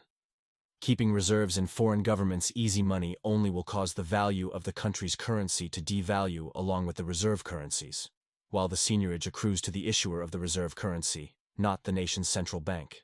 Further, should central banks sell all their gold holdings, estimated at around 20% of global gold stockpiles, the most likely impact is that gold, being highly prized for its industrial and aesthetic uses, would be bought up very quickly with little depreciation of its price, and the central banks would be left without any gold reserves.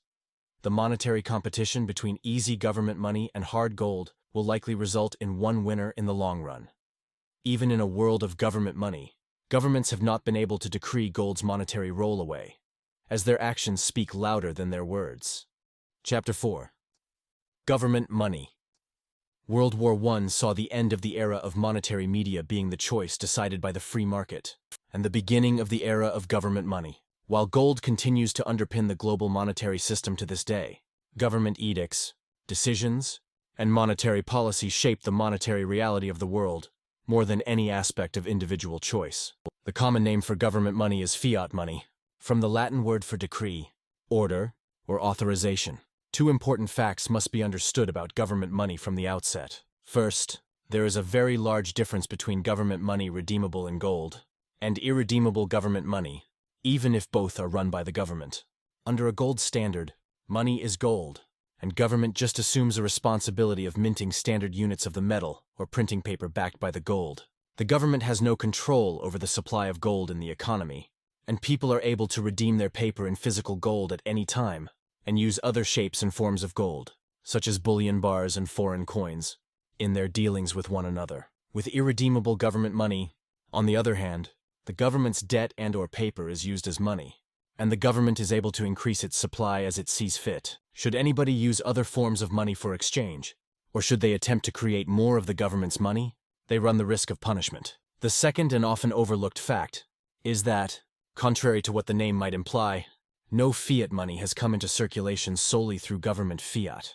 They were all originally redeemable in gold or silver. or currencies that were redeemable in gold or silver. Only through redeemability into saleable forms of money did government paper money gain its salability.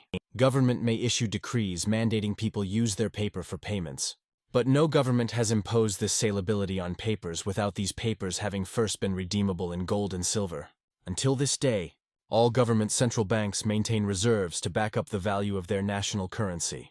The majority of countries maintain some gold in their reserves, and those countries which do not have gold reserves maintain reserves in the form of other countries' fiat currencies, which are in turn backed by gold reserves. No pure fiat currency exists in circulation without any form of backing. Contrary to the most egregiously erroneous and central tenet of the state theory of money, it was not government that decreed gold as money. Rather, it is only by holding gold that governments could get their money to be accepted at all. The oldest recorded example of fiat money was jiaozi, a paper currency issued by the Song dynasty in China in the 10th century. Initially, jiaozi was a receipt for gold or silver, but then government controlled its issuance and suspended redeemability, increasing the amount of currency printed until it collapsed. The Yuan dynasty also issued fiat currency in 1260, named Chao, and exceeded the supply far beyond the metal backing, with predictably disastrous consequences. As the value of the money collapsed, the people fell into abject poverty, with many peasants resorting to selling their children into debt slavery. Government money, then, is similar to primitive forms of money discussed in Chapter 2, and commodities other than gold, in that it is liable to having its supply increased quickly compared to its stock, leading to a quick loss of salability, destruction of purchasing power, and impoverishment of its holders. In this respect, it differs from gold, whose supply cannot be increased due to the fundamental chemical properties of the metal discussed above. That the government demands payment in its money for its taxes may guarantee a longer life for that money, but only if the government is able to prevent the quick expansion of the supply can it protect its value from depreciating quickly. When comparing different national currencies, we find that the major and most widely used national currencies have a lower annual increase in their supply than the less saleable minor currencies. Monetary nationalism and the end of the free world. The many enemies of sound money whom Mises named in the quote referenced at the end of the last chapter were to have their victory over the gold standard with the beginning of a small war in Central Europe in 1914, which snowballed into the first global war in human history. Certainly, when the war started, nobody had envisioned it lasting as long and producing as many casualties as it did. British newspapers, for example, heralded it as the August Bank Holiday War, expecting it to be a simple, triumphant summer excursion for their troops. There was a sense that this would be a limited conflict. And, after decades of relative peace across Europe, a new generation of Europeans had not grown to appreciate the likely consequences of launching war. Today, historians still fail to offer a convincing strategic or geopolitical explanation for why a conflict between the Austro-Hungarian Empire and Serbian separatists was to trigger a global war that claimed the lives of millions and drastically reshaped most of the world's borders. In retrospect, the major difference between World War I and the previous limited wars was neither geopolitical nor strategic, but rather, it was monetary. When governments were on a gold standard, they had direct control of large vaults of gold while their people were dealing with paper receipts of this gold. The ease with which a government could issue more paper currency was too tempting in the heat of the conflict, and far easier than demanding taxation from the citizens. Within a few weeks of the war starting, all major belligerents had suspended gold convertibility, effectively going off the gold standard and putting their population on a fiat standard, wherein the money they used was government-issued paper that was not redeemable for gold. With the simple suspension of gold redeemability, governments' war efforts were no longer limited to the money that they had in their own treasuries, but extended virtually to the entire wealth of the population. For as long as the government could print more money and have that money accepted by its citizens and foreigners, it could keep financing the war. Previously, under a monetary system where gold as money was in the hands of the people, government only had its own treasuries to sustain its war effort, along with any taxation or bond issues to finance the war. This made conflict limited, and lay at the heart of the relatively long periods of peace experienced around the world before the 20th century. Had European nations remained on the gold standard, or had the people of Europe held their own gold in their own hands, forcing government to resort to taxation instead of inflation, history might have been different. It is likely that World War I would have been settled militarily within a few months of conflict, as one of the Allied factions started running out of financing and faced difficulties in extracting wealth from a population that was not willing to part with its wealth to defend their regime's survival. But with the suspension of the gold standard, running out of financing was not enough to end the war. A sovereign had to run out of its people's accumulated wealth expropriated through inflation. European countries devaluing their currency allowed the bloody stalemate to continue for 4 years, with no resolution or advancement. The senselessness of it all was not lost on the populations of these countries, and the soldiers on the front line risking their lives for no apparent reason, but the unbounded vanity and ambition of monarchs who were usually related and intermarried. In the most vivid personification of the absolute senselessness of this war, on Christmas Eve 1914, French, English, and German soldiers stopped following orders to fight, laid down their arms, and crossed the battle lines to mingle and socialize with one another. Many of the German soldiers had worked in England and could speak English, and most soldiers had a fondness for football, and so many impromptu games were organized between the teams. 1. The astounding fact exposed by this truce is that these soldiers had nothing against each other, had nothing to gain from fighting this war, and could see no reason to continue it. A far better outlet for their nation's rivalry would be in football, a universally popular game where tribal and national affiliations can be played out peacefully. The war was to continue for 4 more years with barely any progress, until the United States was to intervene in 1917 and swing the war in favor of one party at the expense of the other, by bringing in a large amount of resources with which their enemies could no longer keep up. While all governments were funding their war machines with inflation, Germany and the Austro-Hungarian Empire began to witness serious decline in the value of their currency in 1918, making their defeat inevitable. Comparing the belligerents' currency's exchange rates to the Swiss franc, which was still on the gold standard at the time, provides a useful measure of the devaluation each currency experienced. After the dust settled, the currencies of all major European powers had declined in real value. The losing powers, Germany and Austria, had their average currency value in November 1918 drop to 51% and 31% of their value in 1913. Italy's currency witnessed a drop to 77% of its original value, while France's dropped only to 91%, the U.K.'s to 93%, and the U.S. currency only to 96% of its original value. The geographic changes brought about by the war were hardly worth the carnage, as most nations gained or lost marginal lands and no victor could claim to have captured large territories worth the sacrifice. The Austro-Hungarian Empire was broken up into smaller nations, but these remained ruled by their own people, and not the winners of the war. The major adjustment of the war was the removal of many European monarchies and their replacement with republican regimes. Whether such a transition was for the better pales in comparison to the destruction and devastation that the war had inflicted on the citizens of these countries. With redemption of gold from central banks and movement of gold internationally suspended or severely restricted in the major economies, governments could maintain the facade of the currency's value remaining at its pre-war peg to gold, even as prices were rising. As the war ended, the international monetary system revolving around the gold standard was no longer functional. All countries had gone off gold and had to face the major dilemma of whether they should get back onto a gold standard, and if so, how to revalue their currencies compared to gold. A fair market valuation of their existing stock of currency to their stock of gold would be a hugely unpopular admission of the depreciation that the currency underwent. A return to the old rates of exchange would cause citizens to demand holding gold rather than the ubiquitous paper receipts, and lead to the flight of gold outside the country to where it was fairly valued. This dilemma took money away from the market and turned it into a politically controlled economic decision. Instead of market participants freely choosing the most saleable good as a medium of exchange, the value, supply, and interest rate for money now became centrally planned by national governments, a monetary system which Hayek named monetary nationalism, in a brilliant short book of the same name.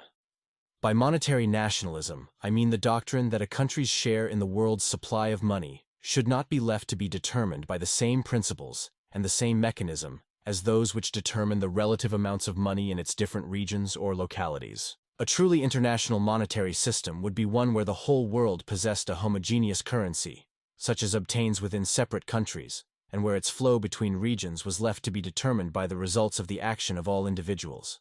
Never again would gold return to being the world's homogeneous currency, with central banks' monopoly position and restrictions on gold ownership forcing people to use national government monies. The introduction of Bitcoin, As a currency native to the internet superseding national borders and outside the realm of governmental control, offers an intriguing possibility for the emergence of a new international monetary system, to be analyzed in Chapter 9. The interwar era.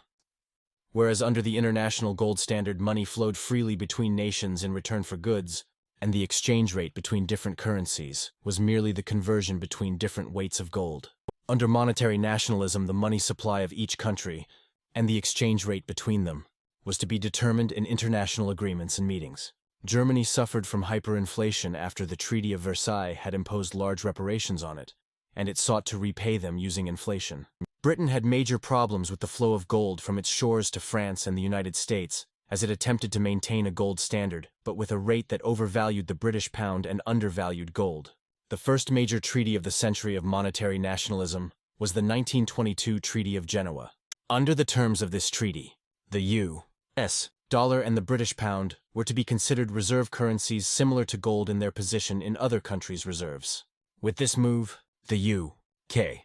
had hoped to alleviate its problems with the overvalued sterling by having other countries purchase large quantities of it to place in their reserves. The world's major powers signaled their departure from the solidity of the gold standard toward inflationism as a solution to economic problems. The insanity of this arrangement was that these governments wanted to inflate while also maintaining the price of their currency stable in terms of gold at pre-war levels. Safety was sought in numbers. If everyone devalued their currencies, there would be nowhere for capital to hide. But this did not and could not work, and gold continued to flow out of Britain to the United States and France. The drain of gold from Britain is a little-known story with enormous consequences. Liaquat Ahmed's Lords of Finance focuses on this episode, and does a good job of discussing the individuals involved and the drama taking place, but adopts the reigning Keynesian understanding of the issue, putting the blame for the entire episode on the gold standard. In spite of his extensive research, Ahmed fails to comprehend that the problem was not the gold standard, but that post-World War I governments had wanted to return to the gold standard at the pre-World War I rates. Had they admitted to their people the magnitude of the devaluation that took place to fight the war, and repegged their currencies to gold at new rates, there would have probably been a recessionary crash, after which the economy would have recovered on a sound monetary basis. A better treatment of this episode, and its horrific aftermath, can be found in Murray Rothbard's America's Great Depression. As Britain's gold reserves were leaving its shores to places where they were better valued, the chief of the Bank of England, Sir Montague Norman, leaned heavily on his French, German, and American counterparts to increase the money supply in their countries, devaluing their paper currencies in the hope that it would stem the flow of gold away from England. While the French and German bankers were not cooperative, Benjamin Strong, chairman of the New York Federal Reserve, was, and he engaged in inflationary monetary policy throughout the 1920s. This may have succeeded in reducing the outflow of gold from Britain up to a point, but the most important implication of it was that it created a larger bubble in the housing and stock markets in the United States. The U.S. Fed's inflationary policy ended by the end of 1928, at which point the U.S. economy was ripe for the inevitable collapse that follows from the suspension of inflationism.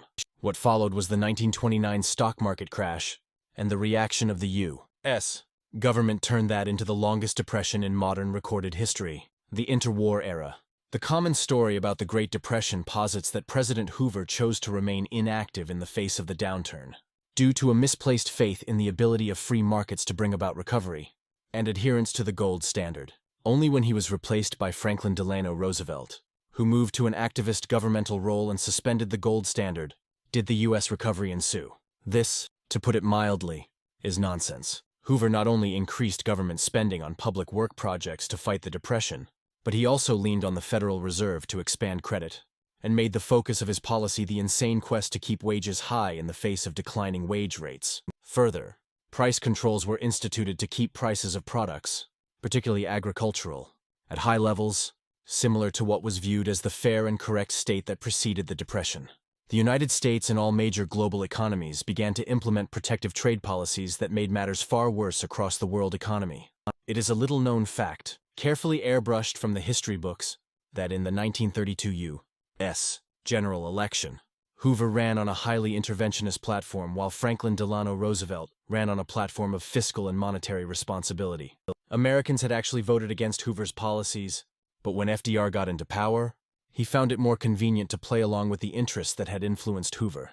And as a result, the interventionist policies of Hoover were amplified into what came to be known as the New Deal.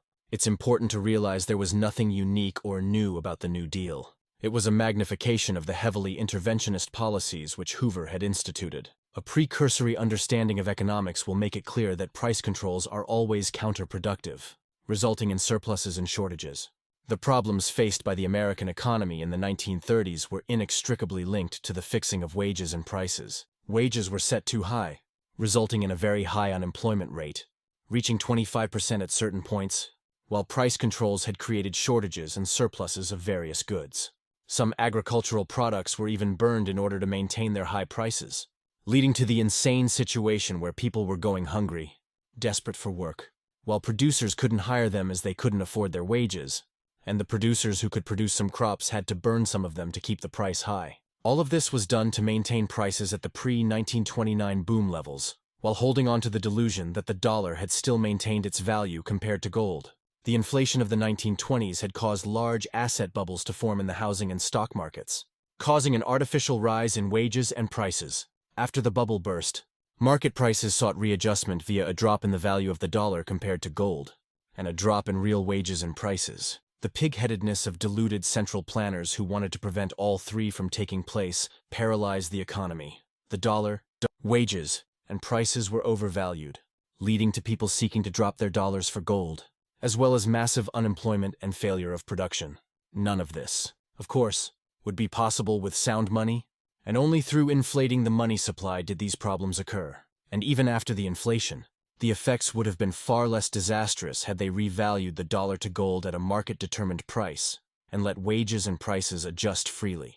Instead of learning that lesson, the government economists of the era decided that the fault was not in inflationism, but rather in the gold standard which restricted government's inflationism. In order to remove the golden fetters to inflationism, President Roosevelt issued an executive order banning the private ownership of gold, forcing Americans to sell their gold to the U.S. Treasury at a rate of $20.67 per ounce. With the population deprived of sound money and forced to deal with dollars, Roosevelt then revalued the dollar on the international market from $20.67 per ounce to $35 per ounce, a 41% devaluation of the dollar in real terms, gold. This was the inevitable reality of years of inflationism which started in 1914 with the creation of the Federal Reserve and the financing of America's entry into World War II. It was the abandonment of sound money and its replacement with government-issued fiat, which turned the world's leading economies into centrally planned and government-directed failures. As governments controlled money, they controlled most economic, political, cultural, and educational activity. Having never studied economics or researched it professionally, Keynes captured the zeitgeist of omnipotent government to come up with the definitive tract that gave governments what they wanted to hear. Gone were all the foundations of economic knowledge acquired over centuries of scholarship around the world, to be replaced with the new faith with the ever-so-convenient conclusions that suited high-time preference politicians and totalitarian governments. The state of the economy is determined by the lever of aggregate spending, and any rise in unemployment or slowdown in production had no underlying causes in the structure of production or in the distortion of markets by central planners. Rather, it was all a shortage of spending, and the remedy is the debauching of the currency and the increase of government spending. Saving reduces spending, and because spending is all that matters, government must do all it can to deter its citizens from saving. Imports drive workers out of work, so spending increases must go on domestic goods. Governments loved this message, and Keynes himself knew that. His book was translated into German in 1937, at the height of the Nazi era, and in the introduction to the German edition, Keynes wrote, "The theory of aggregate production, which is the point of the following book, nevertheless can be much easier adapted to the conditions of a totalitarian state than the theory of production and distribution of a given production put forth under conditions of free competition and a large degree of laissez-faire." The Keynesian deluge, from which the world is yet to recover, had begun. Universities lost their independence and became part and parcel of the government's ruling apparatus. Academic economics stopped being an intellectual discipline focused on understanding human choices under scarcity to improve their conditions.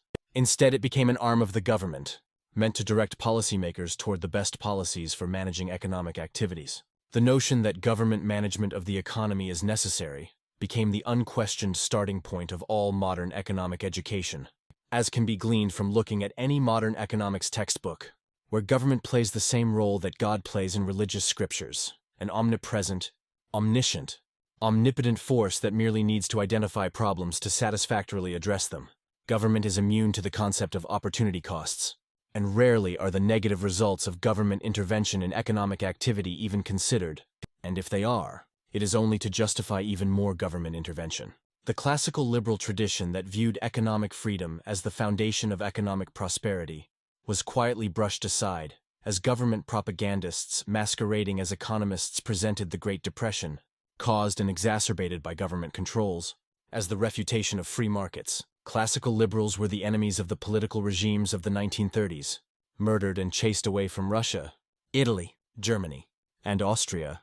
They were fortunate to only be academically persecuted in the United States and the UK, where these giants struggled to find employment, while middling bureaucrats and failed statisticians filled every university economics department with their scientism and fake certainty. Today, government-approved economics curricula still blame the gold standard for the Great Depression. The same gold standard which produced more than 4 decades of virtually uninterrupted global growth and prosperity between 1870 and 1914 suddenly stopped working in the 1930s because it wouldn't allow governments to expand their money supply to fight the Depression, whose causes these economists cannot explain beyond meaningless Keynesian allusions to animal spirits. And none of these economists seem to notice that if the problem was indeed the gold standard, then its suspension should have caused the beginning of recovery. Instead, it took more than a decade after its suspension for growth to resume. The conclusion obvious to anyone with a basic understanding of money and economics is that the cause of the great crash of 1929 was the diversion away from the gold standard in the post-WWI years, and that the deepening of the Depression was caused by government control and socialization of the economy in the Hoover and FDR years. Neither the suspension of the gold standard nor the wartime spending did anything to alleviate the Great Depression. As the major economies of the world went off the gold standard, global trade was soon to be shipwrecked on the shores of oscillating fiat money. With no standard of value to allow an international price mechanism to exist, and with governments increasingly captured by statist and isolationist impulses, currency manipulation emerged as a tool of trade policy, with countries seeking to devalue their currencies in order to give their exporters an advantage. More trade barriers were erected, and economic nationalism became the ethos of that era, with predictably disastrous consequences. The nations that had prospered together 40 years earlier, trading under one universal gold standard, now had large monetary and trade barriers between them, loud populist leaders who blamed all their failures on other nations, and a rising tide of hateful nationalism that was soon to fulfill Otto Mallory's prophecy. If soldiers are not to cross international boundaries, goods must do so. Unless the shackles can be dropped from trade, bombs will be dropped from the sky. World War II and Bretton Woods. From the sky the bombs did drop, along with countless heretofore unimaginable forms of murder and horror. The war machines that the government-directed economies built were far more advanced than any the world had ever seen. Thanks to the popularity of the most dangerous and absurd of all Keynesian fallacies, the notion that government spending on military effort would aid economic recovery. All spending is spending, in the naive economics of Keynesians, and so it matters not if that spending comes from individuals feeding their families or governments murdering foreigners. It all counts in aggregate demand, and it all reduces unemployment. As an increasing number of people went hungry during the Depression, all major governments spent generously on arming themselves, and the result was a return to the senseless destruction of 3 decades earlier. For Keynesian economists, the war was what caused economic recovery, and if one looked at life merely through the lens of statistical aggregates collected by government bureaucrats, such a ridiculous notion is tenable. With government war expenditure and conscription on the rise, aggregate expenditure soared while unemployment plummeted. So all countries involved in World War II had recovered because of their participation in the war. Anybody not afflicted with Keynesian economics, however, can realize that life during World War II, even in countries that did not witness war on their soil, like the United States, cannot by any stretch of the imagination be characterized as economic recovery. On top of the death and destruction, the dedication of so much of the capital and labor resources of the belligerent countries to the war effort meant severe shortages of output at home, resulting in rationing and price controls. In the United States, construction of new housing and repair of existing housing were banned. More obviously, one cannot possibly argue that soldiers fighting and dying at war fronts, who constituted a large percentage of the populations of belligerent nations, enjoyed any form of economic recovery, no matter how much aggregate expenditure went into making the weapons they were carrying. But one of the most devastating blows to Keynesian theories of the aggregate demand as the determinant of the state of the economy came in the aftermath of World War II, particularly in the United States. A confluence of factors had conspired to reduce government spending drastically, leading to Keynesian economists of the era predicting doom and gloom to follow the war. The end of military hostilities reduced government military spending dramatically. The death of the populist and powerful FDR and his replacement by the meeker and less iconic Truman, coming up against a Congress controlled by Republicans, created political deadlock that prevented the renewal of the statutes of the New Deal. All of these factors together, when analyzed by Keynesian economists, would point to impending disaster, as Paul Samuelson, the man who literally wrote the textbooks for economic education in the post-war era, wrote in 1943. The final conclusion to be drawn from our experience at the end of the last war is inescapable. Were the war to end suddenly within the next 6 months, were we again planlessly to wind up our war effort in the greatest haste, to demobilize our armed forces, to liquidate price controls, to shift from astronomical deficits to even the large deficits of the 30s, then there would be ushered in the greatest period of unemployment and industrial dislocation which any economy has ever faced. The end of World War II and the dismantling of the New Deal meant the U.S. government cut its spending by an astonishing 75% between 1944 and 1948, and it also removed most price controls for good measure. And yet, the U.S. economy witnessed an extraordinary boom during these years. The roughly 10 million men who were mobilized for the war came back home and were almost seamlessly absorbed into the labor force. As economic production boomed, flying in the face of all Keynesian predictions and utterly obliterating the ridiculous notion that the level of spending is what determines output in the economy.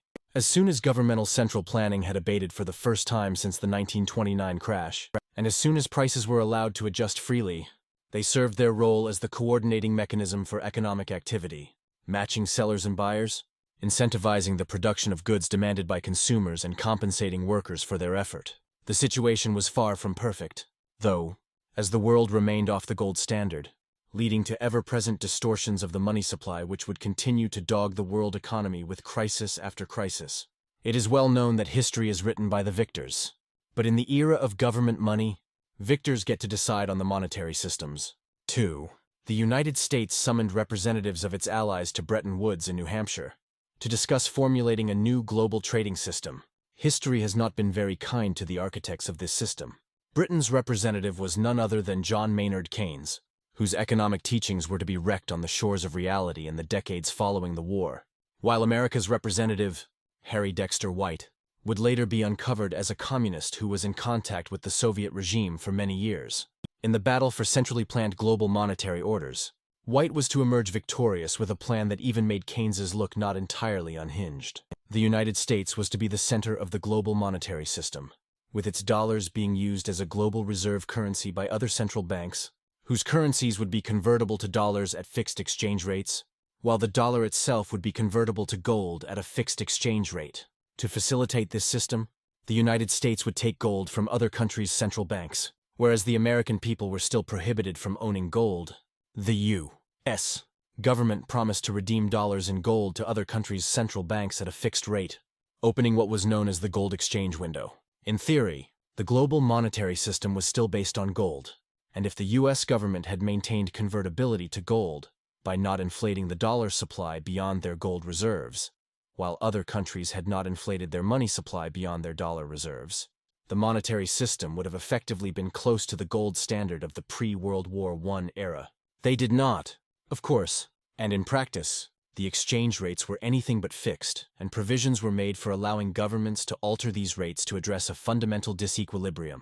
In order to manage this global system of hopefully fixed exchange rates and address any potential fundamental disequilibrium, the Bretton Woods Conference established the International Monetary Fund, which acted as a global coordination body between central banks with the express aim of achieving stability of exchange rates and financial flows.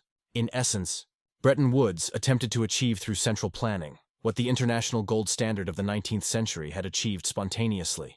Under the classical gold standard, the monetary unit was gold, while capital and goods flowed freely between countries, spontaneously adjusting flows without any need for central control or direction, and never resulting in balance of payment crises. Whatever amount of money or goods moved across borders did so at the discretion of its owners, and no macroeconomic problems could emerge. In the Bretton Woods system, however, governments were dominated by Keynesian economists who viewed activist fiscal and monetary policy as a natural and important part of government policy. The constant monetary and fiscal management would naturally lead to the fluctuation of the value of national currencies, resulting in imbalances in trade and capital flows. When a country's currency is devalued, its products become cheaper to foreigners, leading to more goods leaving the country, while holders of the currency seek to purchase foreign currencies to protect themselves from devaluation. As devaluation is usually accompanied by artificially low interest rates, capital seeks exit from the country to go where it can be better rewarded, exacerbating the devaluation of the currency. On the other hand, countries which maintained their currency better than others would thus witness an influx of capital whenever their neighbors devalued, leading to their currency appreciating further. Devaluation would sow the seeds of more devaluation, whereas currency appreciation would lead to more appreciation, creating a problematic dynamic for the two governments. No such problems could exist with the gold standard, where the value of the currency in both countries was constant because it was gold, and movements of goods and capital would not affect the value of the currency. The automatic adjustment mechanisms of the gold standard had always provided a constant measuring rod against which all economic activity was measured, but the floating currencies gave the world economy imbalances.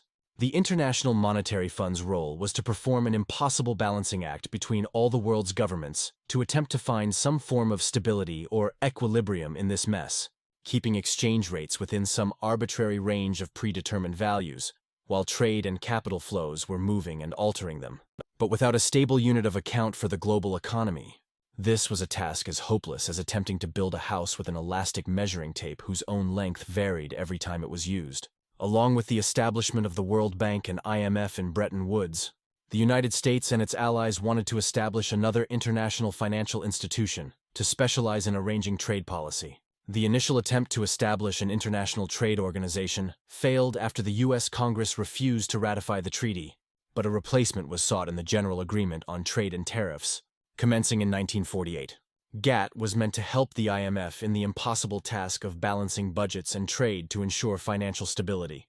In other words, centrally planning global trade and fiscal and monetary policy to remain in balance, as if such a thing were possible. An important, but often overlooked, aspect of the Bretton Woods system was that most of the member countries had moved large amounts of their gold reserves to the United States and received dollars in exchange, at a rate of $35 per ounce. The rationale was that the US dollar would be the global currency for trade, and central banks would trade through it and settle their accounts in it, obviating the need for the physical movement of gold. In essence, this system was akin to the entire world economy being run as one country on a gold standard, with the US Federal Reserve acting as the world's central bank and all the world's central banks as regional banks, the main difference being that the monetary discipline of the gold standard was almost entirely lost in this world, where there were no effective controls on all central banks in expanding the money supply, because no citizens could redeem their government money for gold. Only governments could redeem their dollars in gold from the United States, but that was to prove far more complicated than expected. Today, each ounce of gold for which foreign central banks received $35 is worth in excess of $1. 200. Monetary expansionism became the new global norm, and the tenuous link that the system had to gold proved powerless to stop the debauching of global currencies and the constant balance of payment crises affecting most countries. The United States, however, was put in a remarkable position, similar to, though massively exceeding in scope, the Roman Empire's pillaging and inflating the money supply used by most of the Old World, with its currency distributed all over the world, and central banks having to hold it as a reserve to trade with one another. The U.S. government could accrue significant seigniorage from expanding the supply of dollars, and also had no reason to worry about running a balance of payment deficit. French economist Jacques Rueff coined the phrase "deficit without tears" to describe the new economic reality that the United States inhabited, where it could purchase whatever it wanted from the world and finance it through debt monetized by inflating the currency that the entire world used. The relative fiscal restraint of the first few years after World War II soon gave way to the politically irresistible temptation of buying free lunches through inflation, particularly to the warfare and welfare states. The military industry that prospered during World War II grew into what President Eisenhower called the military-industrial complex, an enormous conglomerate of industries that was powerful enough to demand ever more funding from the government and drive U.S. foreign policy toward an endless series of expensive conflicts with no rational end goal or clear objective. The doctrine of violent militant Keynesianism claimed this spending would be good for the economy, which made the millions of lives it destroyed easier to stomach for the American electorate. This war machine was also made more palatable for the American people, because it came from the same politicians who intensified government welfare in various shapes and forms. From the Great Society to affordable housing, education, and healthcare, fiat money allowed the American electorate to ignore the laws of economics and believe that a free lunch, or at least a perpetually discounted one, was somehow possible. In the absence of gold convertibility and with the ability to disperse the costs of inflation on the rest of the world, the only winning political formula consisted of increasing government spending, financed by inflation, and every single presidential term in the post-war era witnessed a growth in government expenditure and the national debt and a loss of the purchasing power of the dollar. In the presence of fiat money to finance government, political differences between parties disappear, as politics no longer contains trade-offs, and every candidate can champion every cause. Government money's track record. The tenuous link of gold exchangeability was an annoying detail for the U.S. government's inflationism, and it manifested in two symptoms. First, the global gold market was always seeking to reflect the reality of inflationism through a higher gold price. This was addressed through the establishment of the London Gold Pool, which sought to drop the price of gold by offloading some of the gold reserves that governments held onto the market. This worked only temporarily, but in 1968, the US dollar had to start getting revalued compared to gold to acknowledge the years of inflation it had suffered. The second problem was that some countries started trying to repatriate their gold reserves from the United States, as they started to recognize the diminishing purchasing power of their paper money. French President Charles de Gaulle even sent a French military carrier to New York to get his nation's gold back. But when the Germans attempted to repatriate their gold, the United States had decided it had had enough. Gold reserves were running low, and on August 15, 1971, President Richard Nixon announced the end of dollar convertibility to gold, thus letting the gold price float in the market freely. In effect, the United States had defaulted on its commitment to redeem its dollars in gold. The fixed exchange rates between the world's currencies, which the IMF was tasked with maintaining, had now been let loose to be determined by the movement of goods and capital across borders and in ever more sophisticated foreign exchange markets. Freed from the final constraints of the pretense of gold redemption, the U.S. government expanded its monetary policy in unprecedented scale, causing a large drop in the purchasing power of the dollar and a rise in prices across the board. Everyone and everything was blamed for the rise in prices by the U.S. government and its economists, except for the one actual source of the price rises: the increase in the supply of the U.S. dollar. Most other currencies fared even worse, as they were the victim of inflation of the U.S. dollars backing them, as well as the inflation by the central banks issuing them. This move by President Nixon completed the process begun with World War I, transforming the world economy from a global gold standard to a standard based on several government-issued currencies. For a world that was growing increasingly globalized along with advancements in transportation and telecommunications, freely fluctuating exchange rates constituted what Hoppe termed a system of partial barter. Buying things from people who lived on the other side of imaginary lines in the sand now required utilizing more than one medium of exchange and reignited the age-old problem of lack of coincidence of wants. The seller does not want the currency held by the buyer, and so the buyer must purchase another currency first and incur conversion costs. As advances in transportation and telecommunications continue to increase global economic integration, the cost of these inefficiencies just keeps getting bigger. The market for foreign exchange, at 5 trillion of daily volume, exists purely as a result of this inefficiency of the absence of a single global homogeneous international currency. While most governments produce their own currencies, the U.S. government was the one that produced the prime reserve currency with which other governments backed theirs. This was the first time in human history that the entire planet had run on government money. And while such an idea is considered normal and unquestionable in most academic circles, it is well worth examining the soundness of this predominant form of money.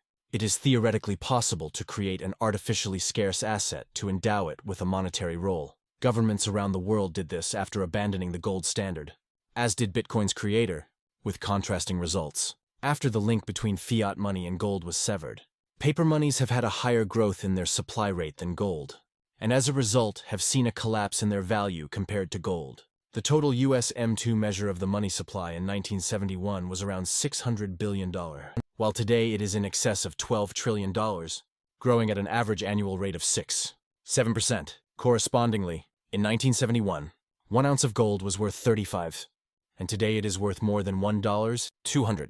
Looking at the track record of government money paints a mixed picture about the stock-to-flow ratio of different currencies across time. The relatively stable and strong currencies of the developed countries have usually had growth rates in the single digits, but with a much higher variance, including contractions of the supply during deflationary recessions. Developing country currencies have at many times experienced supply growth rates closer to those of consumable commodities, leading to disastrous hyperinflation and the destruction of the wealth of holders. The World Bank provides data on broad money growth for 167 countries for the period between 1960 and 2015. While the data is not complete for all countries and all years, the average growth of money supply is 16% per year per country. The 16% figure does not include several hyperinflationary years, during which a currency is completely destroyed and replaced by a new one, and so the results of this analysis cannot definitively tell us which currencies fared worst, as some of the most significant data cannot be compared. But a look at the countries that have had the highest average increase of the money supply will show a list of countries that had several highly publicized episodes of inflationary struggle throughout the period covered.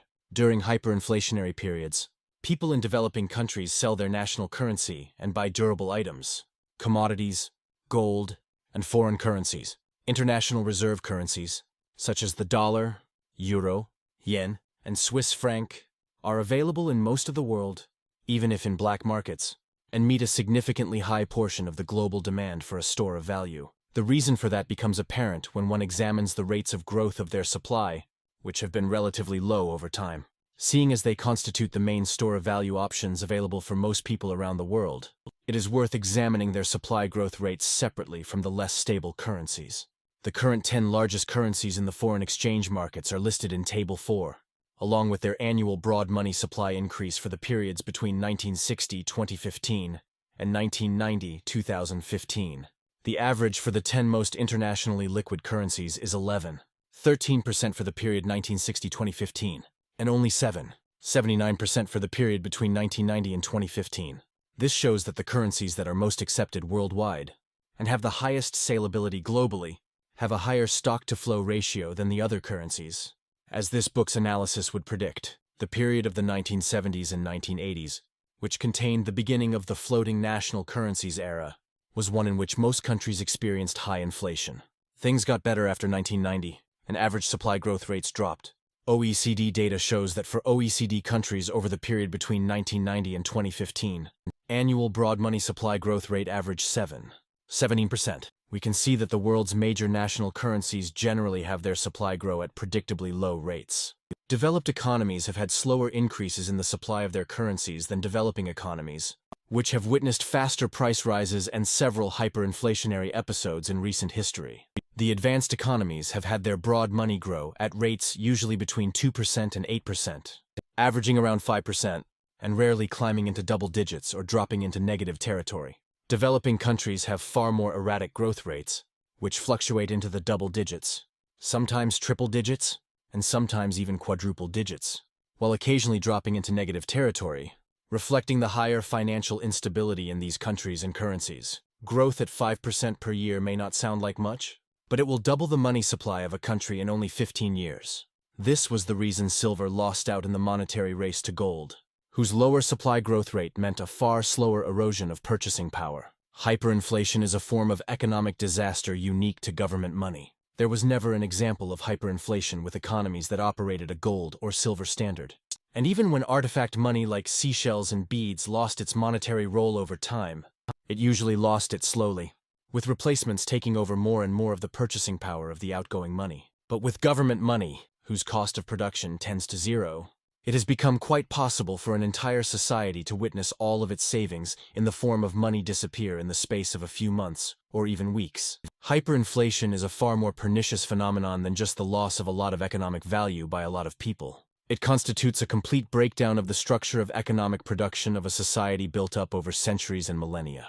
With the collapse of money, it becomes impossible to trade, produce, or engage in anything other than scraping for the bare essentials of life.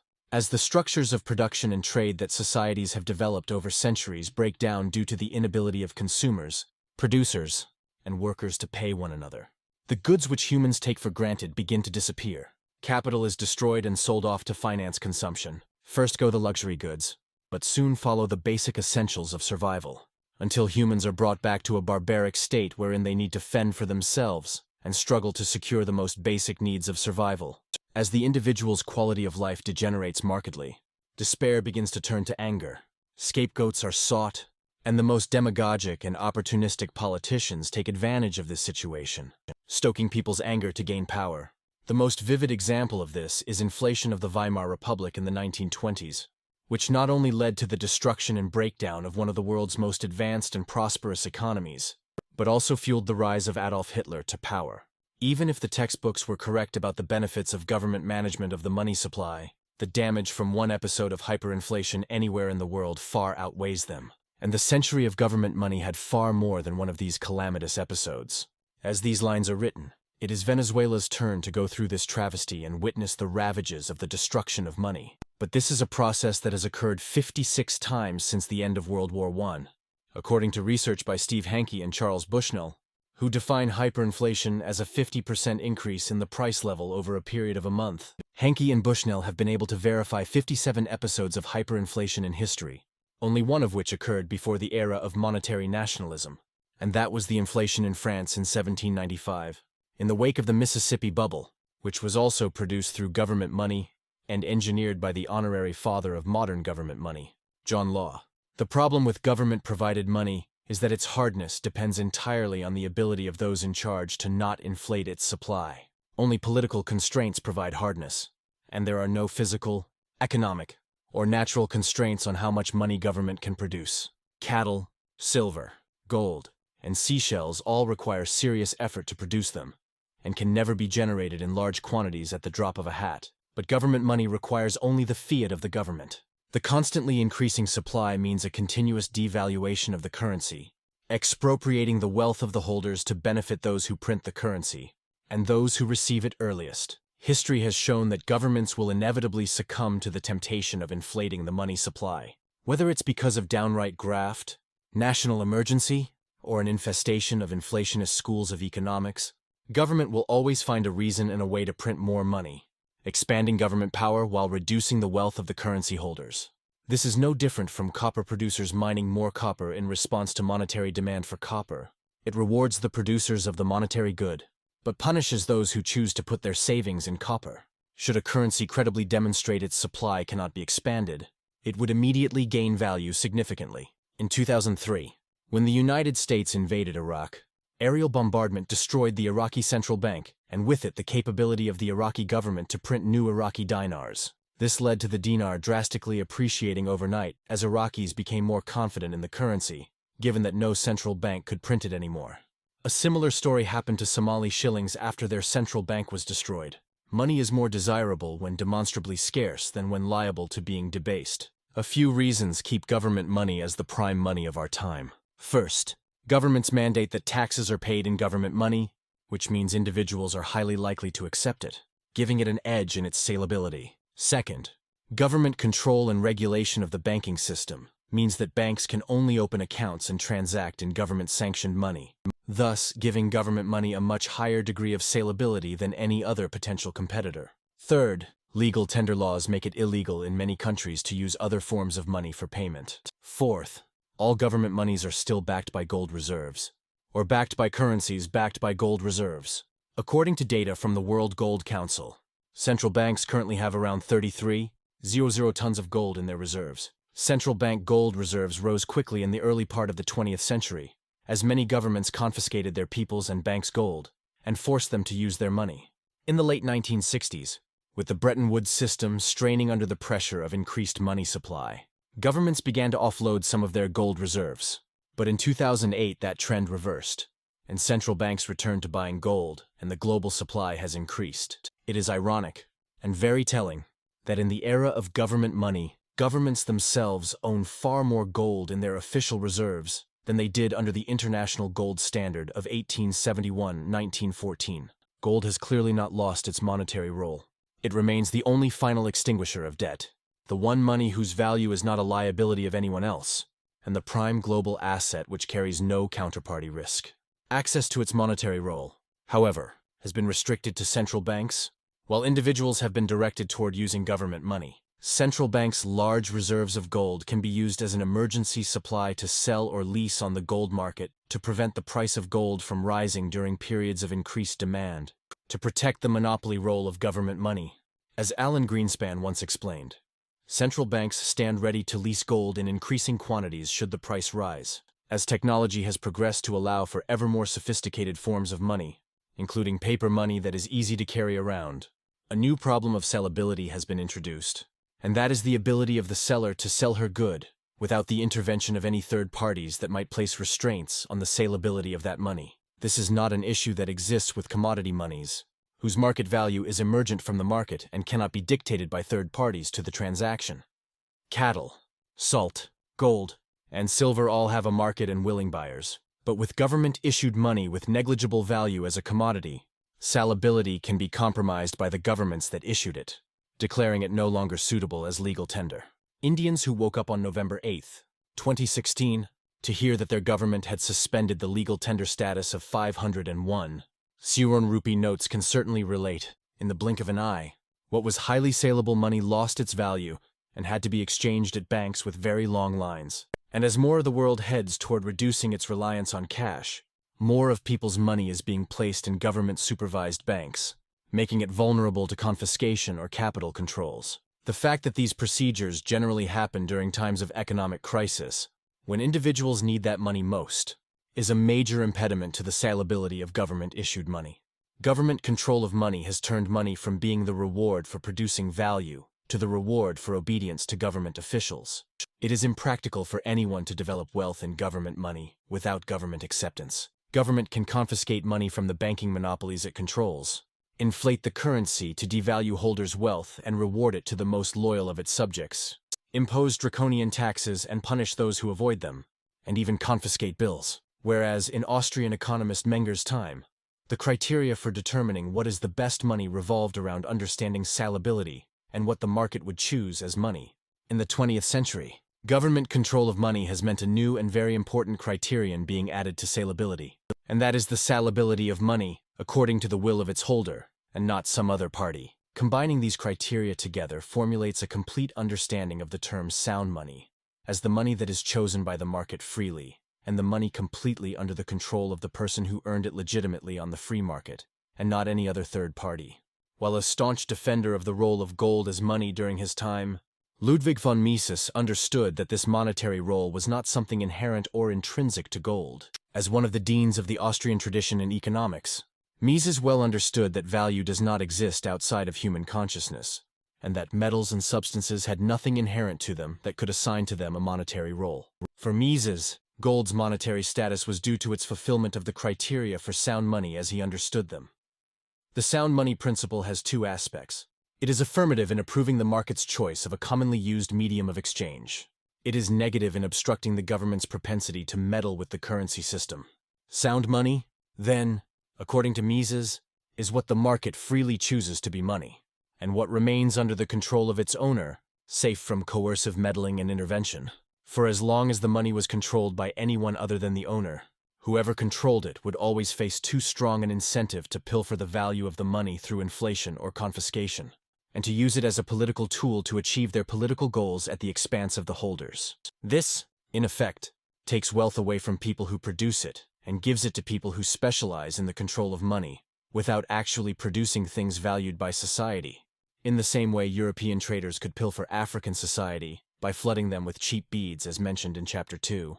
No society could prosper when such an avenue for riches remained open, at the cost of impoverishing those who seek productive avenues for wealth. A sound money, on the other hand, makes service valuable to others the only avenue open for prosperity to anyone, thus concentrating society's efforts on production, cooperation, capital accumulation, and trade.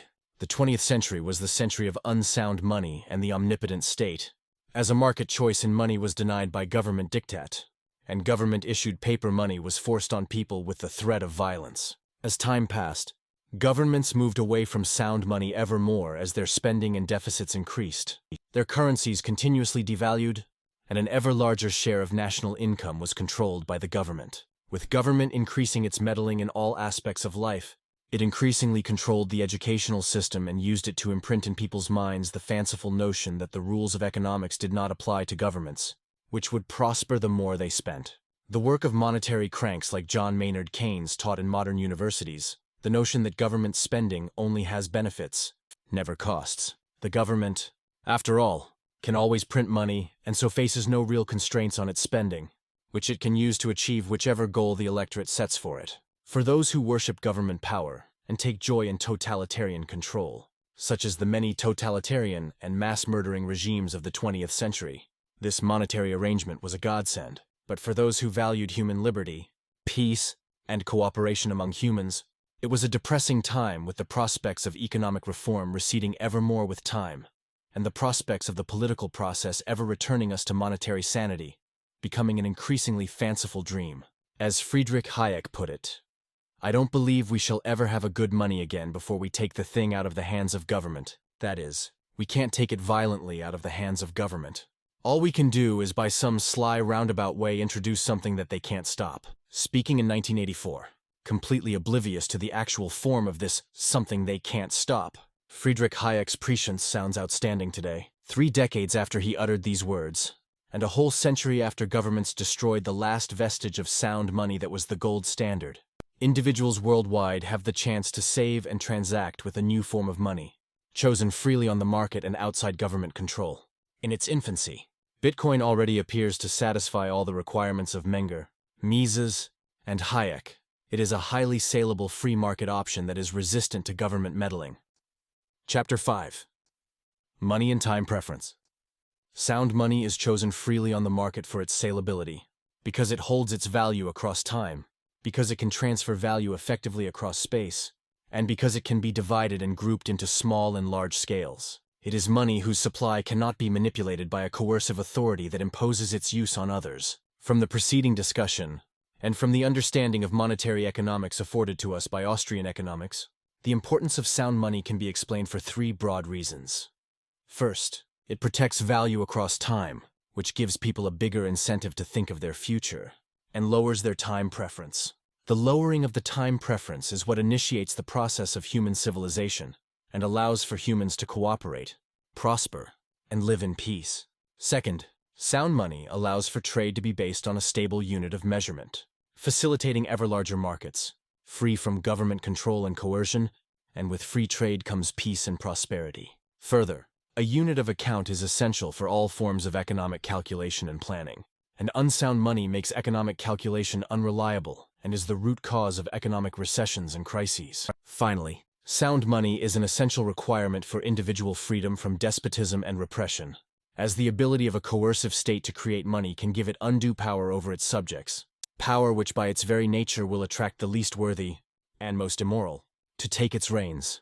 Sound money is a prime factor in determining individual time preference, an enormously important and widely neglected aspect of individual decision-making. Time preference refers to the ratio at which individuals value the present compared to the future. Because humans do not live eternally, death could come to us at any point in time, making the future uncertain. And because consumption is necessary for survival, people always value present consumption more than future consumption, as the lack of present consumption could make the future never arrive. In other words, time preference is positive for all humans. There is always a discount on the future compared to the present. Further, because more goods can be produced with time and resources, rational individuals would always prefer to have a given quantity of resources in the present than in the future, as they could use them to produce more. For an individual to be willing to defer her receipt of a good by a year, she would have to be offered a larger quantity of the good. The increase necessary to tempt an individual to delay her receipt of the good is what determines her time preference. All rational individuals have a non-zero time preference, but the time preference varies from one individual to another. Animals' time preference is far higher than humans, as they act to the satisfaction of their immediate instinctive impulses and have little conception of the future. A few animals are capable of building nests or homes that can last for the future, and these have a lower time preference than the animals that act to the satisfaction of their immediate needs such as hunger and aggression. Human beings' lower time preference allows us to curb our instinctive and animalistic impulses, think of what is better for our future, and act rationally rather than impulsively. Instead of spending all our time producing goods for immediate consumption, we can choose to spend time engaged in production of goods that will take longer to complete, if they are superior goods. As humans reduce their time preference, they develop the scope for carrying out tasks over longer time horizons, for satisfaction of ever more remote needs, and they develop the mental capacity to create goods not for immediate consumption, but for the production of future goods. In other words, to create capital goods. Whereas animals and humans can both hunt, humans differentiated themselves from animals by spending time developing tools for hunting. Some animals may occasionally use a tool in hunting another animal, but they have no capacity for owning these tools and maintaining them for long-term use. Only through a lower time preference can a human decide to take time away from hunting and dedicate that time to building a spear or fishing rod that cannot be eaten itself, but can allow him to hunt more proficiently. This is the essence of investment. As humans delay immediate gratification, they invest their time and resources in the production of capital goods, which will make production more sophisticated or technologically advanced and extended over a longer time horizon. The only reason that an individual would choose to delay his gratification to engage in risky production over a longer period of time is that these longer processes will generate more output and superior goods. In other words, investment raises the productivity of the producer. Economist Hans-Hermann Hoppe explains that once time preference drops enough to allow for any savings in capital or durable consumer goods formation at all, the tendency is for time preference to drop even further as a process of civilization is initiated. The fisherman who builds a fishing rod is able to catch more fish per hour than the fisherman hunting with his bare hands. But the only way to build the fishing rod is to dedicate an initial amount of time to work that does not produce edible fish, but instead produces a fishing rod. This is an uncertain process, for the fishing rod might not work and the fisherman will have wasted his time to no avail. Not only does investment require delaying gratification, it also always carries with it a risk of failure, which means the investment will only be undertaken with an expectation of a reward. The lower an individual's time preference, the more likely he is to engage in investment, to delay gratification, and to accumulate capital. The more capital is accumulated, the higher the productivity of labor, and the longer the time horizon of production. To understand the difference more vividly, contrast two hypothetical individuals who start off with nothing but their bare hands and differing time preferences. Harry has a higher time preference than Linda. Harry chooses to only spend his time catching fish with his hands, needing about 8 hours a day to catch enough fish to feed himself for the day. Linda, on the other hand, having a lower time preference, spends only 6 hours catching fish, making do with a smaller amount of fish every day, and spends the other 2 hours working on building a fishing rod. After a week has passed, Linda has succeeded in building a working fishing rod. In the second week, she can catch in 8 hours double the quantity of fish which Harry catches. Linda's investment in the fishing rod could allow her to work for only 4 hours a day and eat the same amount of fish Harry eats. But because she has a lower time preference, she will not rest on her laurels. She will instead spend 4 hours catching as many fish as Harry catches in 8 hours, and then spend another 4 hours engaged in further capital accumulation, building herself a fishing boat. For instance, a month later, Linda has a fishing rod and a boat that allows her to go deeper into the sea, to catch fish that Harry had never even seen. Linda's productivity is not just higher per hour. Her fish are different from, and superior to, the ones Harry catches. She now only needs 1 hour of fishing to secure her food for a day, and so she dedicates the rest of her time to even more capital accumulation, building better and bigger fishing rods, nets, and boats, which in turn increases her productivity further and improves the quality of her life. Should Harry and his descendants continue to work and consume with the same time preference, they will continue to live the same life he lived, with the same level of consumption and productivity. Should Linda and her descendants continue with the same lower time preference, they will continuously improve their quality of life over time, increasing their stock of capital and engaging in labor with ever higher levels of productivity, in processes that take far longer to complete. The real-life equivalents of the descendants of Linda would today be the owners of Anneliese Lena, the world's largest fishing trawler. This formidable machine took decades to conceive, design, and build before it was completed in the year 2000. And it will continue to operate for decades to offer the lower time preference investors in it a return on the capital they provided to the building process many decades ago. The process of producing fish for Linda's descendants has become so long and sophisticated, it takes decades to complete, whereas Harry's descendants still complete their process in a few hours every day. The difference, of course, is that Linda's descendants have vastly higher productivity than Harry's, and that's what makes engaging in the longer process worthwhile. An important demonstration of the importance of time preference comes from the famous Stanford marshmallow experiment, conducted in the late 1960s. Psychologist Walter Mischel would leave children in a room with a piece of marshmallow or a cookie and tell the kids they were free to have it if they wanted, but that he will come back in 15 minutes, and if the children had not eaten the candy, he would offer them a second piece as a reward. In other words, the children had the choice between the immediate gratification of a piece of candy or delaying gratification and receiving 2 pieces of candy. This is a simple way of testing children's time preference. Students with a lower time preference were the ones who could wait for the second piece of candy, whereas the students with the higher time preference could not. Mischel followed up with the children decades later and found significant correlation between having a low time preference as measured with the marshmallow test and good academic achievement, high SAT score, low body mass index, and lack of addiction to drugs. As an economics professor, I make sure to teach the marshmallow experiment in every course I teach, as I believe it is the single most important lesson economics can teach to individuals, and am astounded that university curricula in economics have almost entirely ignored this lesson, to the point that many academic economists have no familiarity with the term time preference altogether, or its significance. While microeconomics has focused on transactions between individuals, and macroeconomics on the role of government in the economy, the reality is that the most important economic decisions to any individual's well-being are the ones they conduct in their trade-offs with their future self. Every day, an individual will conduct a few economic transactions with other people, but they will partake in a far larger number of transactions with their future self.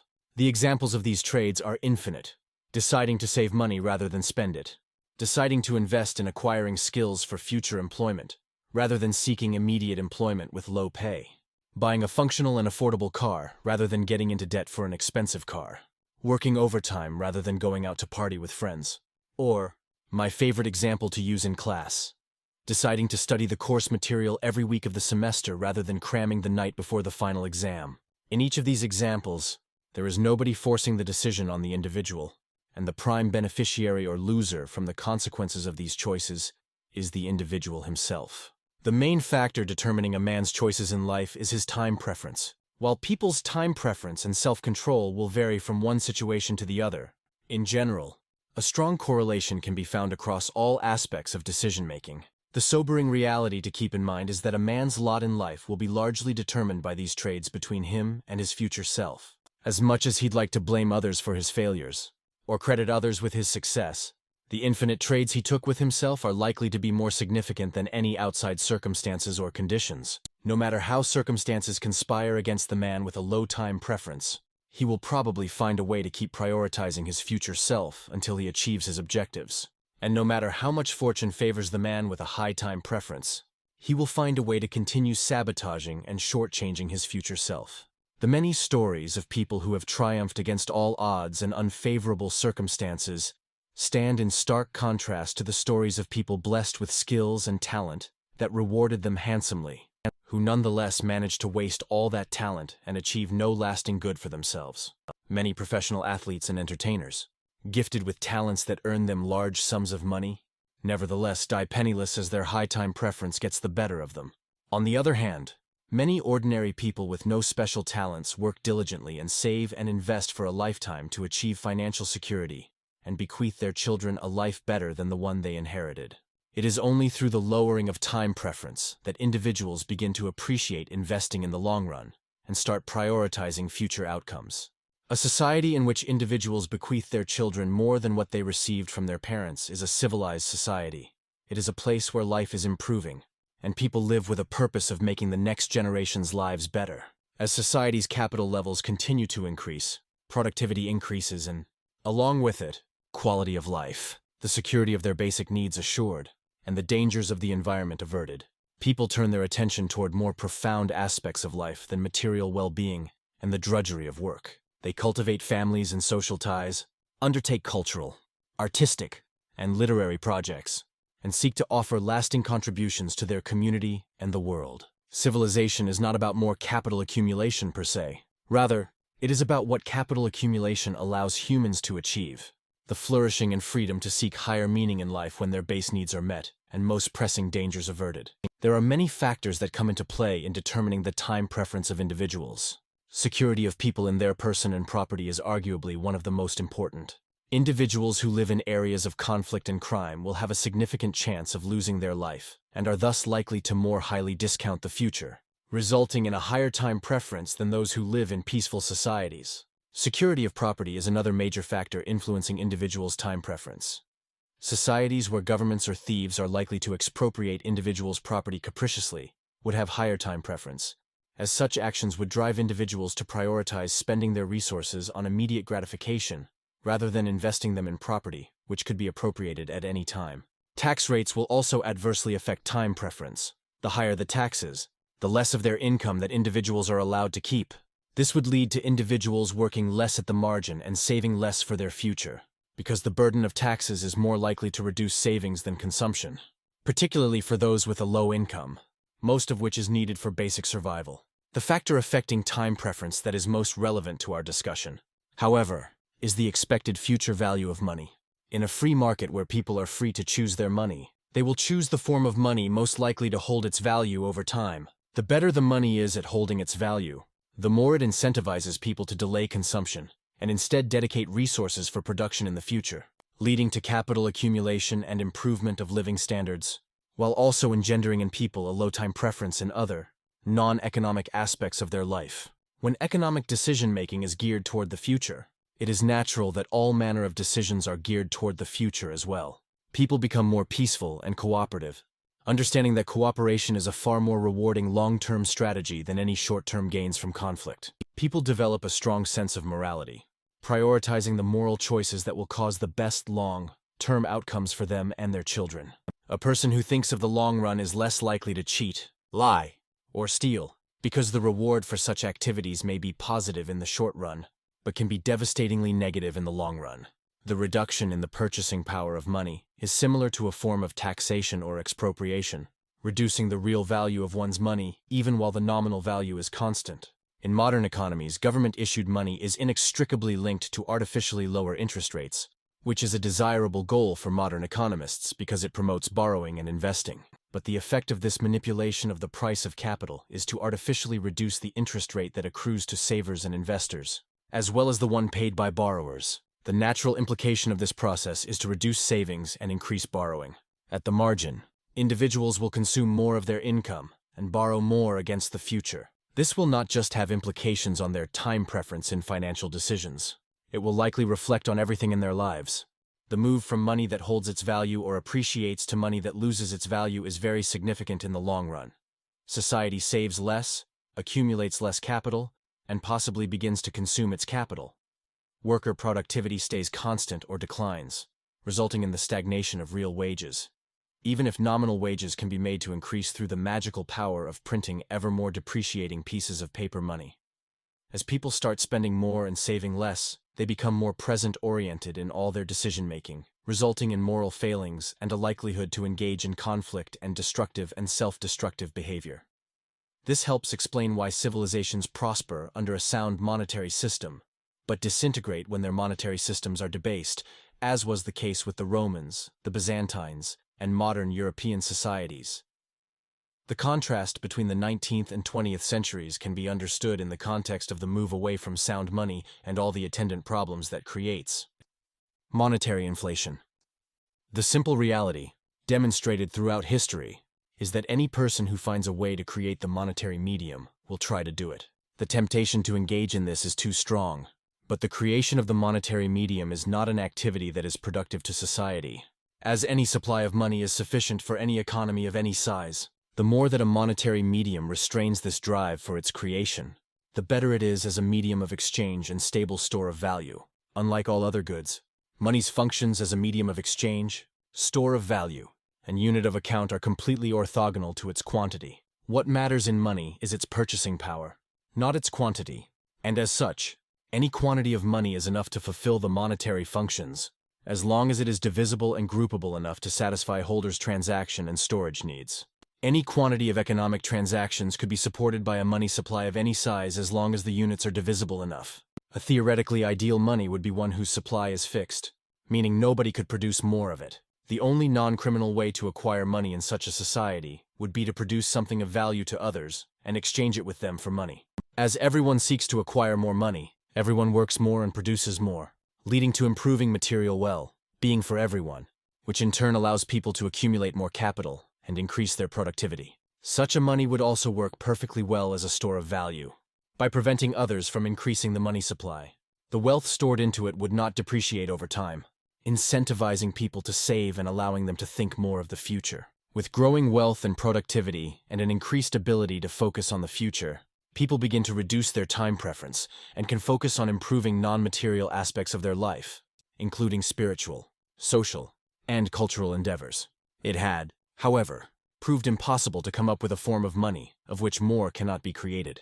Whatever gets chosen as a medium of exchange will appreciate in value and lead to more people trying to produce more of it. The best form of money in history was the one that would cause the new supply of money to be the least significant compared to the existing stockpiles, and thus make its creation not a good source of profit. Seeing as gold is indestructible, it is the one metal whose stockpiles have only been growing since the first human mined it. Seeing as this mining has been going on for thousands of years, and alchemy has yet to prove large-scale commercial viability, new mining supply continues to be a reliably tiny fraction of existing stockpiles. This property is why gold has been synonymous with sound money.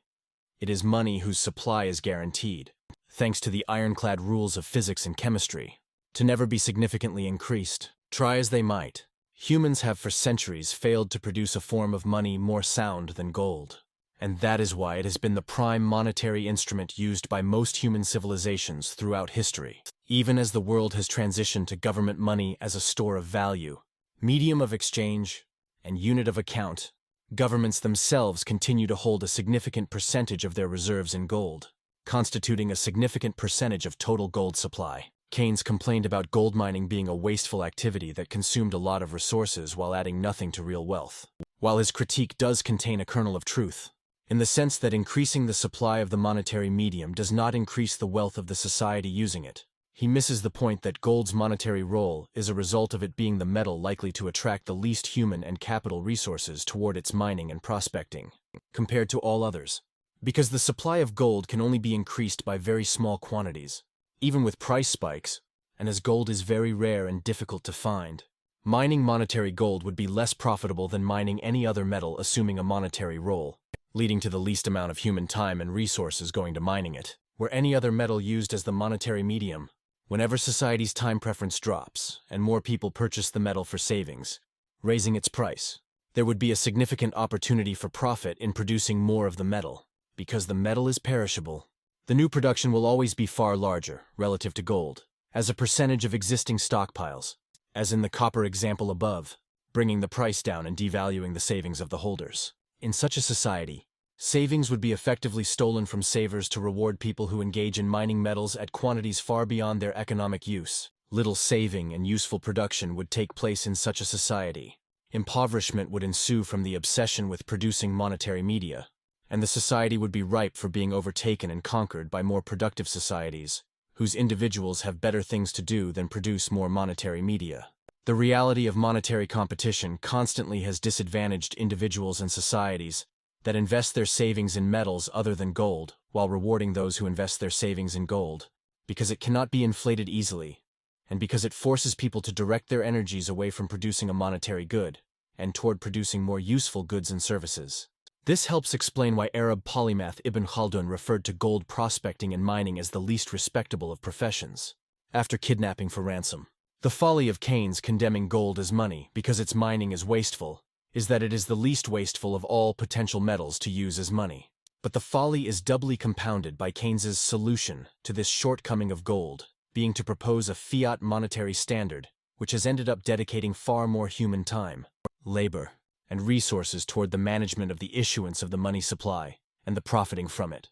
Never in the history of gold as a monetary medium did it employ as many miners and workers as today's central banks, and all the associated banks and businesses profiting from having close access to the monetary printing presses, as will be discussed in Chapter 7. When new supply is insignificant compared to existing supply, The market value of a form of money is determined through people's willingness to hold money and their desire to spend it. Such factors will vary significantly with time for each individual, as individuals' personal circumstances go from periods where they prioritize holding a lot of money to periods of holding less. But in the aggregate, they will vary slightly for society as a whole, because money is the market good with the least diminishing marginal utility. One of the fundamental laws of economics is the law of diminishing marginal utility, which means that acquiring more of any good reduces the marginal utility of each extra unit. Money, which is held not for its own sake, but for the sake of being exchanged with other goods, will have its utility diminish slower than any other good, because it can always be exchanged for any other good. As an individual's holdings of houses, cars, TVs, apples, or diamonds increases, the marginal valuation they put on each extra unit decreases, leading to a decreasing desire to accumulate more of each. But more money is not like any of these goods, because as more of it is held, the holder can simply exchange the money for more of the next good they value the most. The marginal utility of money does in fact decline, as evidenced by the fact that an extra dollar of income means a lot more to a person whose daily income is $1 than one whose daily income is $1. Surizu. But money's marginal utility declines far slower than any other good, because it declines along with the utility of wanting any good, not one particular good. The slowly declining marginal utility of holding money means demand for money at the margin will not vary significantly. Combining this with an almost constant supply results in a relatively stable market value for money in terms of goods and services. This means money is unlikely to appreciate or depreciate significantly, making it a lousy long-term investment, but a good store of value. An investment would be expected to have a significant appreciation potential, but also carry a significant risk of loss or depreciation. Investment is a reward for taking risk, but sound money, having the least risk, offers no reward. In the aggregate, demand for money will likely vary only with variance in time preference. As people develop a lower time preference overall, more people are likely to want to hold money, causing a rise in its market value compared to other goods and services, further rewarding its holders. A society that develops a higher time preference, on the other hand, would tend to decrease its holdings of money, slightly dropping its market value at the margin. In either case, holding money would remain the least risky and rewarding asset overall, and that in essence is the root cause for demand for it. This analysis helps explain the remarkable ability of gold to hold its value over years, decades, and centuries. Observing prices of agricultural commodities in the Roman Empire in terms of grams of gold shows they bear remarkable similarity to prices today. Examining Diocletian's Edict of Prices from 301 AD and converting gold prices to their modern-day US dollar equivalent, we find that a pound of beef cost around $4.50, while a pint of beer cost around $2, a pint of wine around $13 for high-quality wine and $9 for lower quality, and a pint of olive oil cost around $20. Comparisons of various data for salaries of certain professions shows similar patterns, but these individual data points, while indicative, cannot be taken as a definitive settlement of the question. Roy Jastrom has produced a systematic study of the purchasing power of gold over the longest consistent datasets available. Observing English data from 1560 to 1976 to analyze the change in gold's purchasing power in terms of commodities, Jastrom finds gold dropping in purchasing power during the first 140 years, but then remaining relatively stable from 1700 to 1914, when Britain went off the gold standard. For more than 2 centuries during which Britain primarily used gold as money, its purchasing power remained relatively constant, as did the price of wholesale commodities. After Britain effectively went off the gold standard in the wake of World War I, the purchasing power of gold increased, as did the index of wholesale prices.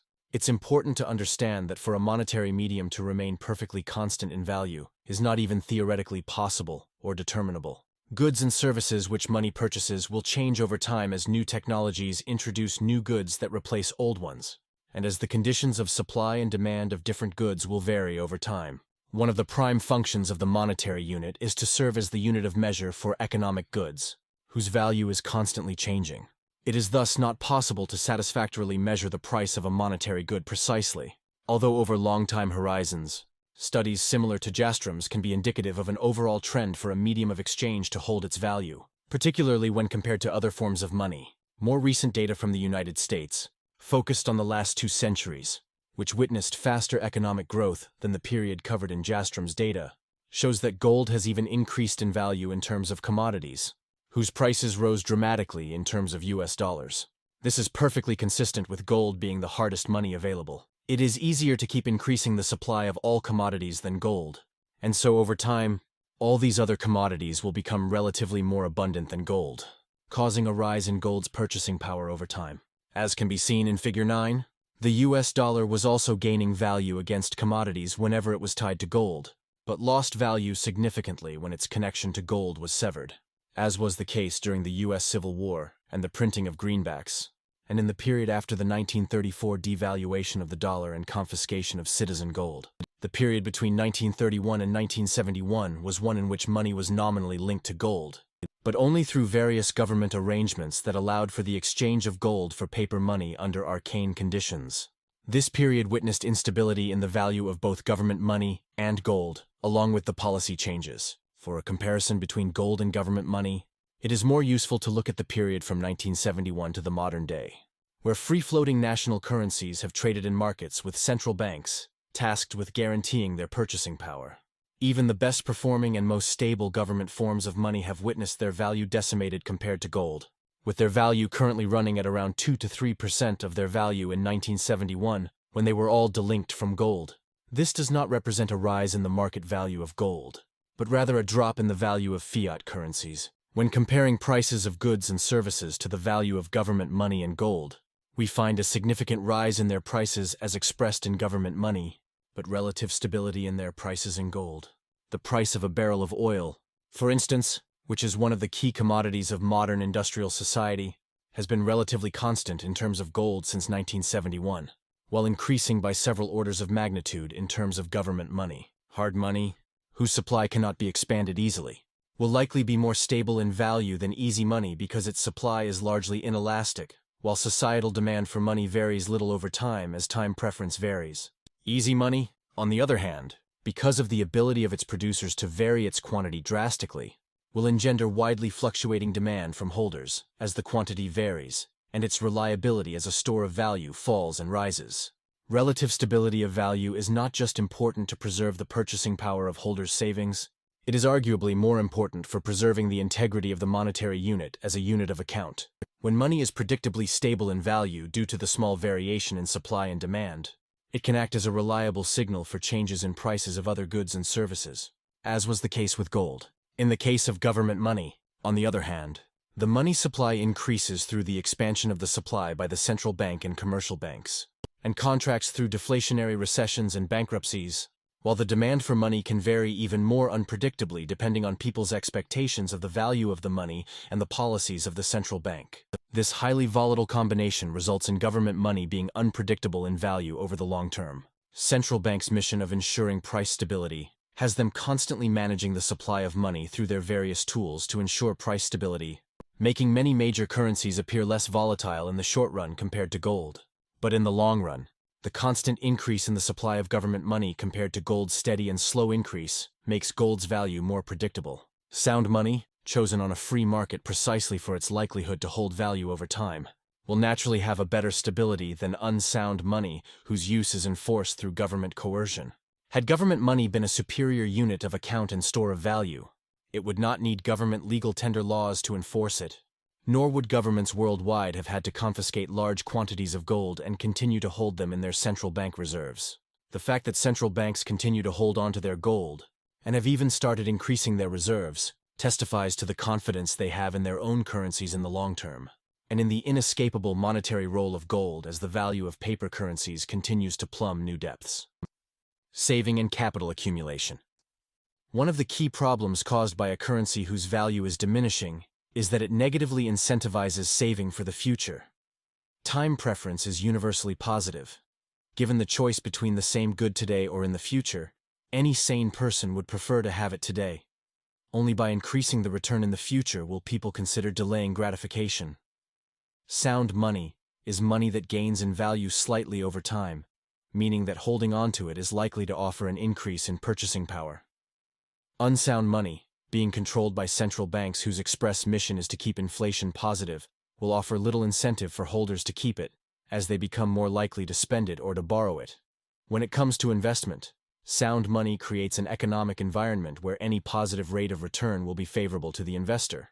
as the monetary unit is likely to hold on to its value, if not appreciate, thus strengthening the incentive to invest. With unsound money, on the other hand, only returns that are higher than the rate of depreciation of the currency will be positive in real terms, creating incentives for high-return but high-risk investment and spending. Further, as increases in the money supply effectively mean low interest rates, the incentive to save and invest is diminished, while the incentive to borrow increases. The track record of the 46-year experiment with unsound money bears out this conclusion. Savings rates have been declining across the developed countries, dropping to very low levels, while personal, municipal, and national debts have increased to levels which would have seemed unimaginable in the past. Only Switzerland, which remained on an official gold standard until 1934, and continued to back its currency with large reserves of gold until the early 1990s, has continued to have a high savings rate, standing as the last bastion of low-time preference Western civilization with a savings rate in the double digits, as every other Western economy has plummeted into the single digits and even to negative saving rates in some cases. The average savings rate of the 7 largest advanced economies was 12.66% in 1970, but has dropped to 3.39% in 2015, a fall of almost 3/4. While savings rates have plummeted across the Western world, indebtedness continues to rise. The average household in the West is indebted by more than 100% of its annual income, while the total debt burden of the various levels of government and households exceeds GDP by multiples, with significant consequences. Such numbers have become normalized as Keynesian economists assure citizens that debt is good for growth, and that saving would result in recessions. One of the most mendacious fantasies that pervades Keynesian economic thought is the idea that the national debt does not matter, since we owe it to ourselves. Only a high-time preference disciple of Keynes could fail to understand that this ourselves is not one homogeneous blob, but is differentiated into several generations, namely, the current ones which consume recklessly at the expense of future ones. To make matters worse, this phrase is usually followed by emotional blackmail along the lines of, "We would be shortchanging ourselves if we didn't borrow to invest for our future." Many pretend this is a miraculous modern discovery from Keynes's brilliant insight that spending is all that matters, and that by ensuring spending remains high, debts can continue to grow indefinitely, and savings can be eliminated. In reality, there is nothing new in this policy, which was employed by the decadent emperors of Rome during its decline, except that it is being applied with government-issued paper money. Indeed, paper money allows it to be managed a little more smoothly, and less obviously, than the metallic coins of old. But the results are the same. The 20th century's binge on conspicuous consumption cannot be understood separately from the destruction of sound money and the outbreak of Keynesian high-time preference thinking, in vilifying savings and deifying consumption as the key to economic prosperity. The reduced incentive to save is mirrored with an increased incentive to spend, and with interest rates regularly manipulated downwards and banks able to issue more credit than ever, lending stopped being restricted to investment, but has moved on to consumption. Credit cards and consumer loans allow individuals to borrow for the sake of consumption, without even the pretense of performing investment in the future. It is an ironic sign of the depth of modern-day economic ignorance fomented by Keynesian economics that capitalism, an economic system based on capital accumulation from saving, is blamed for unleashing conspicuous consumption, the exact opposite of capital accumulation. Capitalism is what happens when people drop their time preference, defer immediate gratification, and invest in the future. Debt-fueled mass consumption is as much a normal part of capitalism as asphyxiation is a normal part of respiration. This also helps explain one of the key Keynesian misunderstandings of economics, which considers that delaying current consumption by saving will put workers out of work and cause economic production to stall. Keynes viewed the level of spending at any point in time as being the most important determinant of the state of the economy because, having studied no economics, he had no understanding of capital theory and how employment does not only have to be in final goods, but can also be in the production of capital goods, which will only produce final goods in the future. And having lived off of his family's considerable fortune without having to work real jobs, Keynes had no appreciation of saving or capital accumulation and their essential role in economic growth.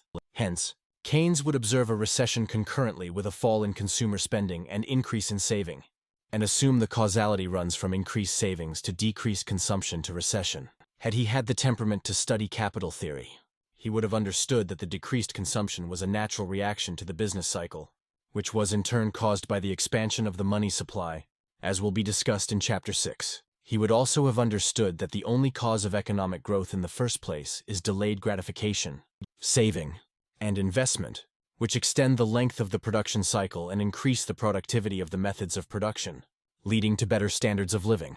He would have realized the only reason he was born into a rich family in a rich society was that his ancestors had spent centuries accumulating capital, deferring gratification, and investing in the future. But, like the Roman emperors during the decay of the empire, he could never understand the work and sacrifice needed to build his affluence and believed instead that high consumption is the cause of prosperity rather than its consequence. Debt is the opposite of saving. If saving creates the possibility of capital accumulation and civilizational advance, debt is what can reverse it. Through the reduction in capital stocks across generations, reduced productivity, and a decline in living standards. Whether it is housing debt, social security obligations, or government debt that will require ever higher taxes and debt monetization to refinance, the current generations may be the first in the Western world since the demise of the Roman Empire, or, at least, the Industrial Revolution, to come into the world with less capital than their parents. Rather than witness their savings accumulate and raise the capital stock, this generation has to work to pay off the growing interest on its debt, working harder to fund entitlement programs they will barely get to enjoy while paying higher taxes, and barely being able to save for their old age. This move from sound money to depreciating money has led to several generations of accumulated wealth being squandered on conspicuous consumption within a generation or two, making indebtedness the new method for funding major expenses. Whereas 100 years ago most people would pay for their house, education, or marriage from their own labor or accumulated savings, such a notion seems ridiculous to people today. Even the wealthy will not live within their means, and will instead use their wealth to allow them larger loans to finance large purchases. This sort of arrangement can last for a while, but its lasting cannot be mistaken for sustainability, as it is no more than the systematic consumption of the capital stock of society, the eating of the seed crop.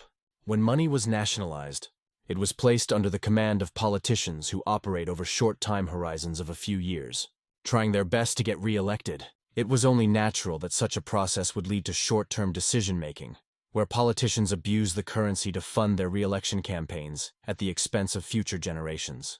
As H.L. Mencken put it, every election is an advanced auction on stolen goods. In a society where money is free and sound, individuals have to make decisions with their capital that affect their families in the long run. While it is likely that some would make irresponsible decisions that hurt their offspring, those who wanted to make responsible decisions had the choice to do so. With nationalized money, that became an increasingly harder choice to make, as central governmental control of money supply inevitably destroys incentives to save while increasing the incentive to borrow. No matter how prudent a person, his children will still witness their savings lose value and have to pay taxes to cover for the inflationary largesse of their government. As the reduction in intergenerational inheritance has reduced the strength of the family as a unit, government's unlimited checkbook has increased its ability to direct and shape the lives of people, allowing it an increasingly important role to play in more aspects of individuals' lives. The family's ability to finance the individual has been eclipsed by the state's largesse, resulting in a declining incentives for maintaining a family. In a traditional society, individuals are aware that they will need children to support them in the future, and so will spend their healthy young years starting a family and investing in giving their children the best life possible. But if long-term investment in general is disincentivized, if saving is likely to be counterproductive as money depreciates, this investment becomes less profitable. Further, as politicians sell people the lie that eternal welfare and retirement benefits are possible through the magic of the monetary printing press, the investment in a family becomes less and less valuable. Over time, the incentive to start a family declines, and more people end up leading single lives. More marriages are likely to break down as partners are less likely to put in the necessary emotional, moral, and financial investment to make them work, while marriages that do survive will likely produce fewer children. The well-known phenomenon of the modern breakdown of the family cannot be understood without recognizing the role of unsound money, allowing the state to appropriate many of the essential roles that the family has played for millennia, and reducing the incentive of all members of a family to invest in long-term familial relations. Substituting the family with government largesse has arguably been a losing trade for individuals who have partaken in it. Several studies show that life satisfaction depends to a large degree on establishing intimate long-term familial bonds with a partner and children. Many studies also show that rates of depression and psychological diseases are rising over time as the family breaks down, particularly for women. Cases of depression and psychological disorders very frequently have family breakdown as a leading cause. It is no coincidence that the breakdown of the family has come about through the implementation of the economic teachings of a man who never had any interest in the long term. A son of a rich family that had accumulated significant capital over generations, Keynes was a libertine hedonist who wasted most his adult life engaging in sexual relationships with children, including traveling around the Mediterranean to visit children's brothels. Whereas Victorian Britain was a low-time preference society with a strong sense of morality, low interpersonal conflict, and stable families, Keynes was part of a generation that rose against these traditions and viewed them as a repressive institution to be brought down. It is impossible to understand the economics of Keynes without understanding the kind of morality he wanted to see in a society he increasingly believed he could shape according to his will. Innovations, 0 to 1 versus 1 to many. The impact of sound money on time preference and future orientation can be seen in more than just the level of savings, but also in the type of projects in which a society invests. Under a sound money regime, similar to what the world had in the late 19th century, individuals are far more likely to engage in long-term investments and to have large amounts of capital available to finance the sort of projects that will require a long time to pay off. As a result, some of the most important innovations in human history were born in the Golden Era at the end of the 19th century. In their seminal work, The History of Science and Technology, Bunch and Hellemans compile a list of the 583 most important innovations and inventions in the history of science and technology. Physicist Jonathan Hubner analyzed all these events along with the years in which they happened, and global population at that year, and measured the rate of occurrence of these events per year per capita since the Dark Ages. Hubner found that while the total number of innovations rose in the 20th century, the number of innovations per capita peaked in the 19th century. A closer look at the innovations of the pre-1914 world lends support to Hubner's data. It is no exaggeration to say that our modern world was invented in the gold standard years preceding World War I. The 20th century was the century that refined, improved, optimized, economized, and popularized the inventions of the 19th century. The wonders of the 20th century's improvements make it easy to forget that the actual inventions, the transformative world-changing innovations, almost all came in the Golden Era. In his popular book, From 0 to 1, Peter Thiel discusses the impact of the visionaries who create a new world by producing the first successful example of a new technology. The move from having 0 to 1 successful example of a technology, as he terms it, is the hardest and most significant step in an invention, whereas the move from 1 to many is a matter of scaling, marketing, and optimization. Those of us who are enamored with the concept of progress might find it hard to swallow the fact that the world of sound money pre-1914 was the world of 0 to 1, whereas the post-1914 world of government-produced money is the world of moving from 1 to many. There is nothing wrong with the move from 1 to many, but it certainly gives us plenty of food for thought to consider why we do not have many more 0 to 1 transformations under our modern monetary system. The majority of the technology we use in our modern life was invented in the 19th century, under the gold standard, financed with the ever-growing stock of capital accumulated by savers storing their wealth in a sound money and store of value which did not depreciate quickly. A summary of some of the most important innovations of the period is provided here. Hot and cold running water, indoor toilets, plumbing, central heating. These inventions, taken for granted today by anyone living in a civilized society, are the difference between life and death for most of us. They have been the main factor in the elimination of most infectious diseases across the globe, and allowed for the growth of urban areas without the ever-present scourge of diseases. Electricity, internal combustion engine, mass production. Our modern industrial society was built around the growth and utilization of hydrocarbon energy, without which none of the trappings of modern civilization would be possible. These foundational technologies of energy and industry were invented in the 19th century.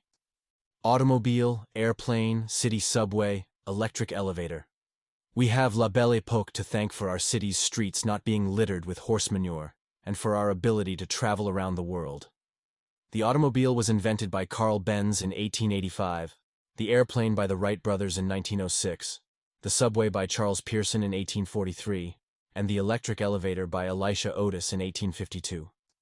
Heart surgery, organ transplant, appendectomy, baby incubator, radiation therapy, anesthetics, aspirin, blood types and blood transfusions, vitamins, electrocardiograph, stethoscope, surgery and modern medicine owe their most significant advances to La Belle Époque as well. The introduction of modern sanitation and reliable hydrocarbon energy allowed doctors to transform the way they cared for their patients after centuries of largely counterproductive measures. Petroleum-derived chemicals, stainless steel, nitrogen-based fertilizers, the industrial substances and materials which make our modern life possible, all derive from the transformative innovations of La Belle Époque, which allowed for mass industrialization, as well as mass agriculture. Plastics, and everything that comes from them, are a product of the utilization of petroleum-derived chemicals. Telephone, wireless telegraphy, voice recording, color photography, movies. While we like to think of our modern era as being the era of mass telecommunication, in reality, most of what we have achieved in the 20th century was to improve on the innovations of the 19th. The first computer was the Babbage computer, designed in 1833 by Charles Babbage, but completed by his son Henry in 1888. It might be an exaggeration to say that the Internet and all it contains are bells and whistles added onto the invention of the telegraph in 1843, but it does contain a kernel of truth. It was the telegraph which fundamentally transformed human society by allowing for communication without the need for the physical transport of letters or messengers. That was telecommunications' 0 to 1 moment, and everything that followed, for all its wonders, has been a one-to-many improvement. Artistic flourishing. The contributions of sound money to human flourishing are not restricted to scientific and technological advance. They can also be vividly seen in the art world. It is no coincidence that Florentine and Venetian artists were the leaders of the Renaissance, as these were the two cities which led Europe in the adoption of sound money. The Baroque, neoclassical, romantic, realistic, and post-impressionistic schools were all financed by wealthy patrons holding sound money, with a very low time preference and the patience to wait for years, or even decades, for the completion of masterpieces meant to survive for centuries. The astonishing domes of Europe's churches, built and decorated over decades of inspired meticulous work by incomparable architects and artists like Filippo Brunelleschi and Michelangelo, were all financed with sound money by patrons with very low time preference. The only way to impress these patrons was to build artwork that would last long enough to immortalize their names as the owners of great collections and patrons of great artists. This is why Florence's Medicis are perhaps better remembered for their patronage of the arts than for their innovations in banking and finance, though the latter may be far more consequential. Similarly, the musical works of Bach, Mozart, Beethoven, and the composers of the Renaissance, classical, and Romantic eras put to shame today's animalistic noises recorded in batches of a few minutes, churned out by the ton by studios profiting from selling to man the titillation of his basest instincts. Whereas the music of the golden era spoke to man's soul and awakened him to think of higher callings than the mundane grind of daily life, today's musical noises speak to man's most base animalistic instincts, distracting him from the realities of life by inviting him to indulge in immediate sensory pleasures with no concern for long-term consequences or anything more profound. It was hard money that financed Bach's Brandenburg concertos, while easy money financed Miley Cyrus's twerks. In times of sound money and low time preference, artists worked on perfecting their craft so they could produce valuable works in the long run. They spent years learning the intricate details and techniques of their work, perfecting it and excelling in developing it beyond the capabilities of others, to the astonishment of their patrons and the general public. Nobody stood a chance of being called an artist without years of hard work on developing their craft. Artists did not condescendingly lecture the public on what art is and why their lazy productions that took a day to make are profound. Bach never claimed to be a genius or spoke at length about how his music was better than that of others. He instead spent his life perfecting his craft. Michelangelo spent 4 years hanging from the ceiling of the Sistine Chapel, working for most of the day with little food in order to paint his masterpiece. He even wrote a poem to describe the ordeal. "I've grown a goitre by dwelling in this den, as cats from stagnant streams in Lombardy, or in what other land they hap to be, which drives the belly close beneath the chin. My beard turns up to heaven, my nape falls in.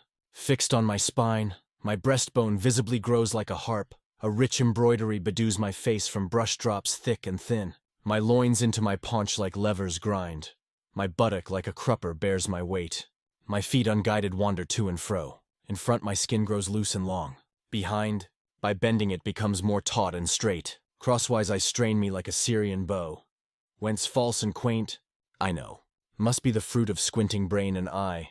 For ill can aim the gun that bends awry. Come then, Giovanni, try to succor my dead pictures and my fame. Since foul I fare and painting is my shame. Only with such meticulous and dedicated effort over many decades did these geniuses succeed in producing these masterpieces, immortalizing their names as the masters of their craft. In the era of unsound money, no artist has the low-time preference to work as hard or as long as Michelangelo or Bach to learn their craft properly, or spend any significant amount of time perfecting it. A stroll through a modern art gallery shows artistic works whose production requires no more effort or talent than can be mustered by a bored 6-year-old. Modern artists have replaced craft and long hours of practice with pretentiousness, shock value, indignation, and existential angst as ways to cow audiences into appreciating their art, and often added some pretense to political ideals, usually of the puerile Marxist variety, to pretend play profundity. To the extent that anything good can be said about modern art, it is that it is clever, in the manner of a prank or practical joke. There is nothing beautiful or admirable about the output or the process of most modern art, because it was produced in a matter of hours by lazy, talentless hacks who never bothered to practice their craft. Only cheap pretentiousness, obscenity, and shock value attract attention to the naked emperor of modern art, and only long, pretentious diatribes shaming others for not understanding the work give it value. As government money has replaced sound money, patrons with low-time preference and refined tastes have been replaced by government bureaucrats with political agendas as crude as their artistic taste. Naturally, then, neither beauty nor longevity matters anymore, replaced with political prattling and the ability to impress bureaucrats who control the major funding sources to the large galleries and museums, which have become a government-protected monopoly on artistic taste and standards for artistic education. Free competition between artists and donors is now replaced with central planning by unaccountable bureaucrats, with predictably disastrous results. In free markets, the winners are always the ones who provide the goods deemed best by the public. When government is in charge of deciding winners and losers, the sort of people who have nothing better to do with their life than work as government bureaucrats are the arbiters of taste and beauty, instead of art's success being determined by the people who have succeeded in attaining wealth through several generations of intelligence and low-time preference. It is instead determined by the people with the opportunism to rise in the political and bureaucratic system best. A passing familiarity with this kind of people is enough to explain to anyone how we can end up with the monstrosities of today's art. In their fiat-fueled, ever-growing realm of control, almost all modern governments dedicate budgets to finance art and artists in various media. But as time has gone by, bizarre and barely believable stories have emerged about covert government meddling in arts for political agendas. While the Soviets funded and directed communist art to achieve political and propaganda goals, it has recently emerged that the CIA retorted by financing and promoting the work of abstract expressionist mattress and cardboard molesters such as Mark Rothko and Jackson Pollock to serve as an American counter. Only with unsound money could we have reached this artistic calamity where the two largest economic, military, and political behemoths in the world were actively promoting and funding tasteless trash picked by people whose artistic tastes qualify them for careers in Washington and Moscow spy agencies and bureaucracies. As the Medicis have been replaced with the artistic equivalents of DMV workers, the result is an art world teeming with visually repulsive garbage produced in a matter of minutes by lazy, talentless hacks looking for a quick paycheck by scamming the world's aspirants to artistic class with concocted nonsensical stories about it symbolizing anything more than the utter depravity of the scoundrel pretending to be an artist who made it. Mark Rothko's art took mere hours to produce, but was sold to gullible collectors holding millions of today's unsound money, clearly solidifying modern art as the most lucrative get-rich-quick scam of our age. No talent, hard work, or effort is required on the part of a modern artist. Just a straight face and a snobby attitude when recounting to the nouveau riche why the splatter of paint on a canvas is anything more than a hideous, thoughtless splatter of paint, and how their inability to understand the work of art unexplained can be easily remedied with a fat check. What is astounding is not just the preponderance of garbage like Rothko's in the modern art world. It is the conspicuous absence of great masterpieces that can compare with the great works of the past. One cannot help but notice that there aren't too many Sistine chapels being constructed today anywhere, nor are there many masterpieces to compare with the great paintings of Leonardo, Raphael, Rembrandt, Caravaggio, or Vermeer. This is even more astonishing when one realizes that advances in technology and industrialization would make producing such artwork far easier to accomplish than it was in the Golden Era. The Sistine Chapel will leave its viewer in awe, and any further explanation of its content, method, and history will transform the awe into appreciation of the depth of thought, craft, and hard work that went into it. Before they became famous, even the most pretentious of art critics could have passed by a Rothko painting neglected on a sidewalk and not even noticed it, let alone bothered to pick it up and take it home. Only after a circle jerk of critics have spent endless hours pontificating to promote this work will the hangers-on and aspirant nouveau riche begin to pretend there is deeper meaning to it and spend modern unsound money on it. Several stories have surfaced over the years of pranksters leaving random objects in modern art museums, only for modern art lovers to swarm around them in admiration, illustrating the utter vacuity of our era's artistic tastes. But there is perhaps no more fitting tribute to the value of modern art than the many janitors at art exhibits worldwide who, demonstrating admirable perceptiveness and dedication to their job, have repeatedly thrown expensive modern art installations into the dustbins to which they belong. Some of the most iconic artists of our era, such as Damien Hirst, Gustav Metzger, Tracy Emin, and Italian duo Sarah Goldschmied and Eleonora Chiara, have received this critical appraisal by janitors more discerning than the insecure nouveau riche who spent millions of dollars on what the janitors threw away. A case can be made for ignoring all this worthless scribbling as just a government-funded embarrassment to our era, and looking beyond it for what is worthwhile. Nobody, after all, would judge a country like America by the behavior of its incompetent DMV employees napping on their shifts as they take out their frustrations on their hapless customers. And perhaps we shouldn't judge our era by the work of government workers spinning stories about piles of worthless cardboard as if they were artistic achievements. But even then, we find less and less that can hold a candle to the past. In From Dawn to Decadence, a devastating critique of modern demotic culture, Jacques Barzun concludes, "All that the 20th has contributed and created since is refinement by analysis, or criticism by pastiche and parody." Barzun's work has resonated with many of this generation because it contains a large degree of depressing truth. Once one overcomes one's inherent bias to believe in the inevitability of progress, there is no escaping the conclusion that ours is a generation that is inferior to its ancestors in culture and refinement. In the same way, the Roman subjects of Diocletian, living off his inflationary spending and drunk on the barbaric spectacles of the Colosseum, could not hold a candle to the great Romans of Caesar's era, who had to earn their aureus coins with sober hard work. Chapter 6. Capitalism's Information System. The cause of waves of unemployment is not capitalism, but governments denying enterprise the right to produce good money. Friedrich Hayek.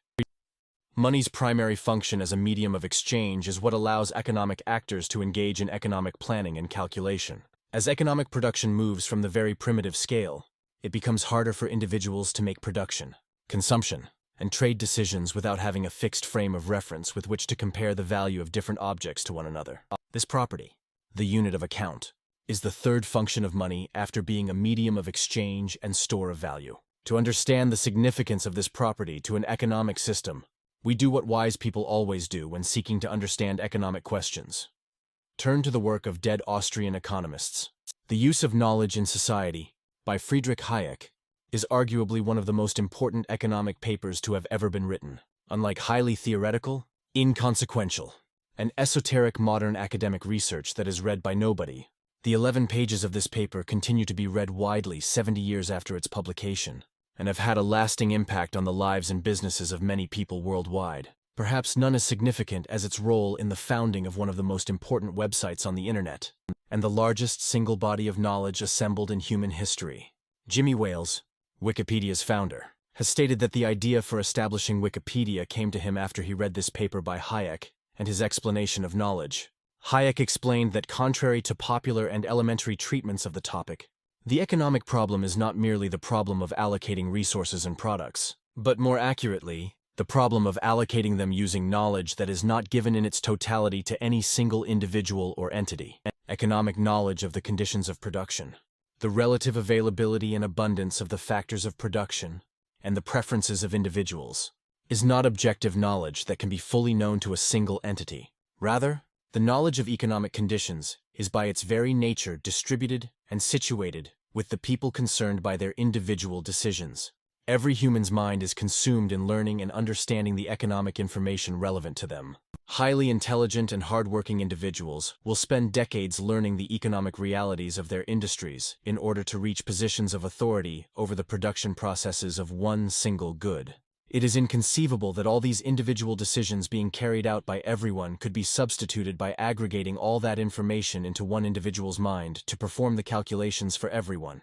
Nor is there a need for this insane quest to centralize all knowledge into one decision-maker's hands. In a free market economic system, prices are knowledge, and the signals that communicate information. Each individual decision-maker is only able to carry out her decisions by examining the prices of the goods involved, which carry in them the distillation of all market conditions and realities into one actionable variable for that individual. In turn, each individual's decisions will in turn play a role in shaping the price. No central authority could ever internalize all the information that goes into forming a price or replace its function. To understand Hayek's point, picture the scenario of an earthquake badly damaging the infrastructure of a country that is the world's major producer of a commodity, such as the 2010 earthquake in Chile, which is the world's largest producer of copper. As the earthquake hit a region with extensive copper mines, it caused damage to these mines and to the seaport from which they are exported. This meant a reduction in the supply of copper to the world markets and immediately resulted in a 2% rise in the price of copper. Anybody in the world involved in the copper market will be affected by this, but they do not need to know anything about the earthquake, Chile, and the conditions of the market in order to decide how to act. The rise in the price itself contains all the relevant information they need, immediately. All the firms demanding copper now have an incentive to demand a smaller quantity of it, delay purchases that weren't immediately necessary, and find substitutes. On the other hand, the rising price gives all firms that produce copper anywhere around the world an incentive to produce more of it, to capitalize on the price rise. With the simple increase in the price, everyone involved in the copper industry around the world now has the incentive to act in a way that alleviates the negative consequences of the earthquake. Other producers supply more, while consumers demand less. As a result, the shortage caused by the earthquake is not as devastating as it could be, and the extra revenue from the rising prices can help the miners rebuild their infrastructure. Within a few days, the price was back to normal. As global markets have become more integrated and larger, such individual disruptions are becoming less impactful than ever, as market makers have the depth and liquidity to get around them quickly with the least disruption. To understand the power of prices as a method of communicating knowledge, imagine that the day before the earthquake, the entirety of the global copper industry stopped being a market institution and was instead given over to be under the command of a specialized agency, meaning production is allocated without any recourse to prices. How would such an agency react to the earthquake? Of all the many copper producers worldwide, how would they decide which producers should increase their production, and by how much? In a price system, each firm's own management will look at the prices of copper and the prices of all inputs into its production, and come up with an answer to the most efficient new level of production. Many professionals work for decades in a firm to arrive at these answers with the help of prices, and they know their own firm far more than the central planners, who cannot resort to prices. Further, how will the planners decide on which consumers of copper should reduce their consumption, and by how much, when there are no prices allowing these consumers to reveal their preferences? No matter how much objective data and knowledge the agency might collect, it can never know all the dispersed knowledge that bears on the decisions that each individual carries out, and that includes their own preferences and valuations of objects. Prices, then, are not simply a tool to allow capitalists to profit. They are the information system of economic production, communicating knowledge across the world and coordinating the complex processes of production. Any economic system that tries to dispense with prices will cause the complete breakdown of economic activity and bring a human society back to a primitive state. Prices are the only mechanism that allows trade and specialization to occur in a market economy. Without resort to prices, humans could not benefit from the division of labor and specialization beyond some very primitive small scale. Trade allows producers to increase their living standards through specialization in the goods in which they have a comparative advantage, goods which they can produce at a lower relative cost. Only with accurate prices expressed in a common medium of exchange is it possible for people to identify their comparative advantage and specialize in it. Specialization itself, guided by price signals, will lead to producers further improving their efficiency in the production of these goods through learning by doing. And more importantly, accumulating capital specific to it. In fact, even without inherent differences in the relative costs, specialization would allow each producer to accumulate capital relevant to their production, and thus increase their marginal productivity in it, allowing them to decrease their marginal cost of production and trade with those who accumulate capital to specialize in other goods. Capital market socialism. While most understand the importance of the price system to the division of labor, few get the crucial role it plays in capital accumulation and allocation, for which we need to turn to the work of Mises.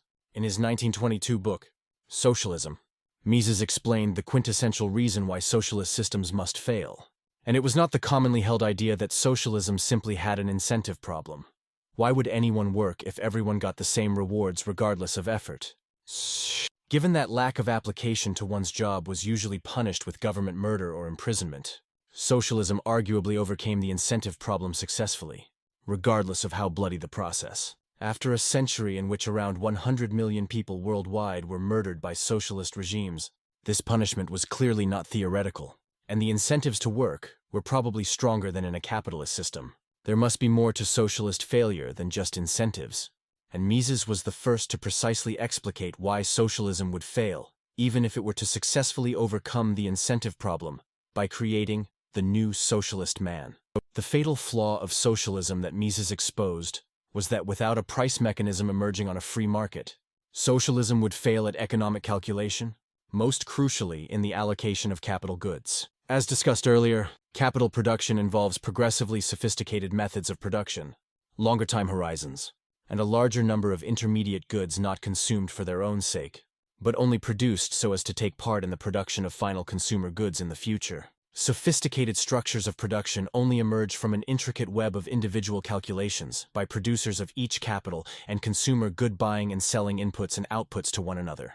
The most productive allocation is determined only through the price mechanism, allowing the most productive users of capital goods to bid highest for them. The supply and demand of capital goods emerges from the interaction of the producers and consumers and their iterative decisions. In a socialist system, government owns and controls the means of production, making it at once the sole buyer and seller of all capital goods in the economy. That centralization stifles the functioning of an actual market, making sound decisions based on prices impossible. Without a market for capital where independent actors can bid for capital, there can be no price for capital overall or for individual capital goods. Without prices of capital goods reflecting their relative supply and demand, there is no rational way of determining the most productive uses of capital, nor is there a rational way of determining how much to produce of each capital good.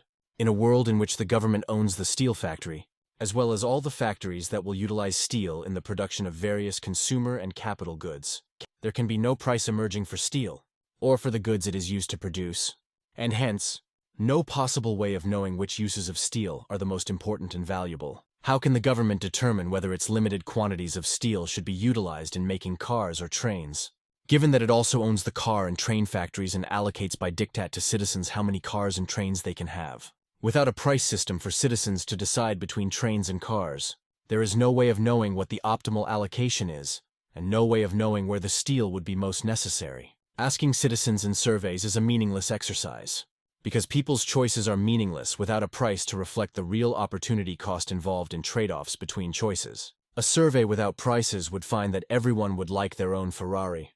But of course, when people have to pay, very few choose Ferraris. Central planners can never know the preferences of each individual, nor allocate resources in the way that satisfies that individual's needs best. Further, when the government owns all inputs into all the production processes of the economy, the absence of a price mechanism makes it virtually impossible to coordinate the production of various capital goods in the right quantities to allow all the factories to function.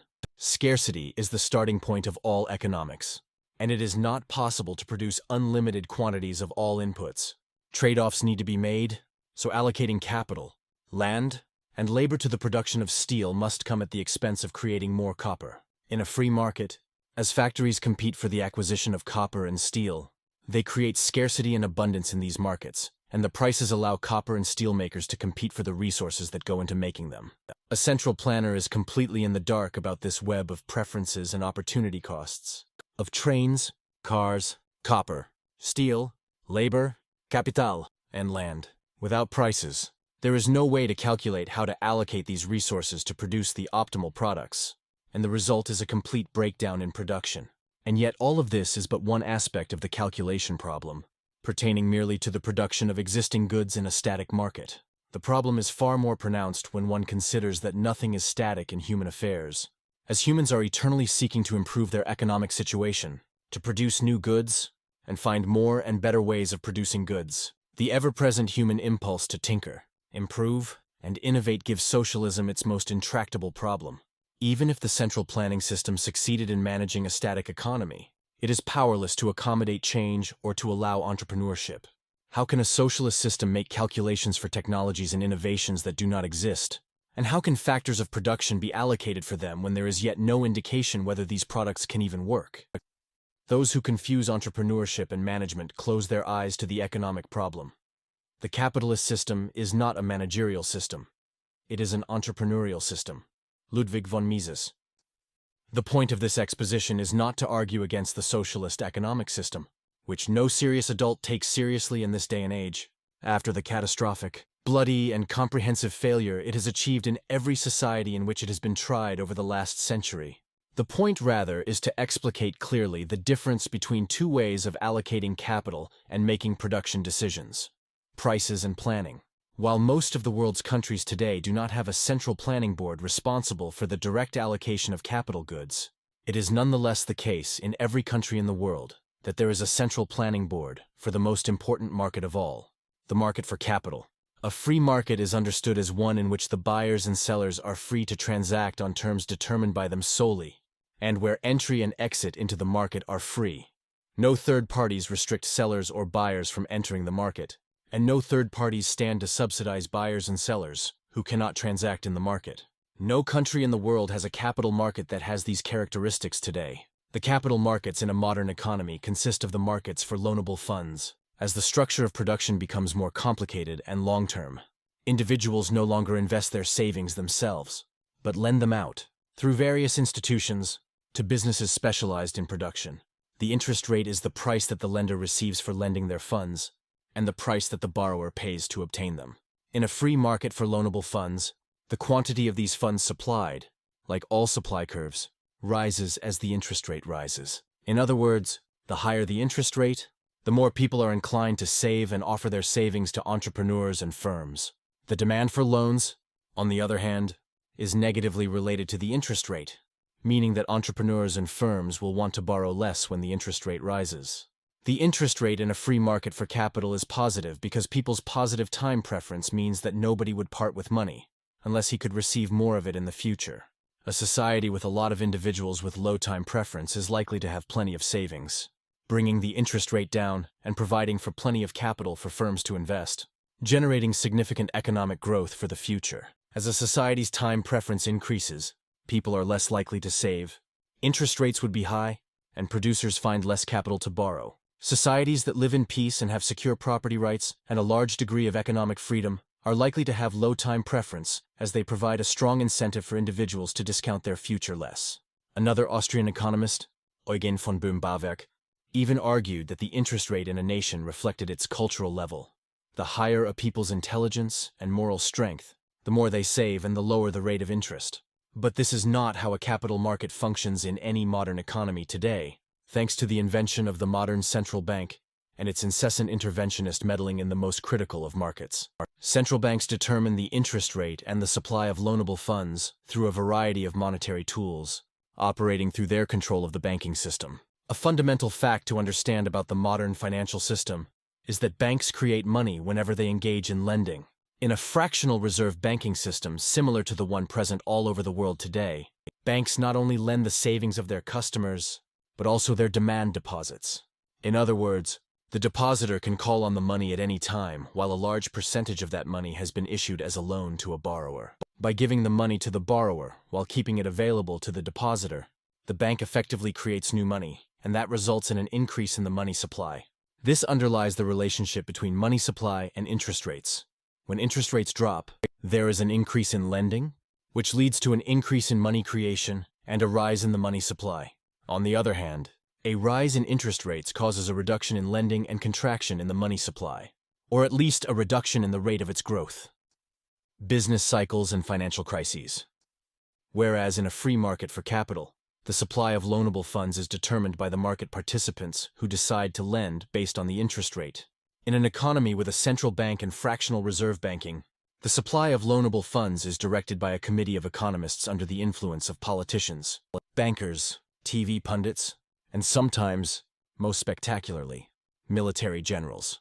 Any passing familiarity with economics will make the dangers of price controls clear and discernible. Should a government decide to set the price of apples and prevent it from moving, the outcome will be either a shortage or a surplus, and large losses to society overall, from overproduction or underproduction.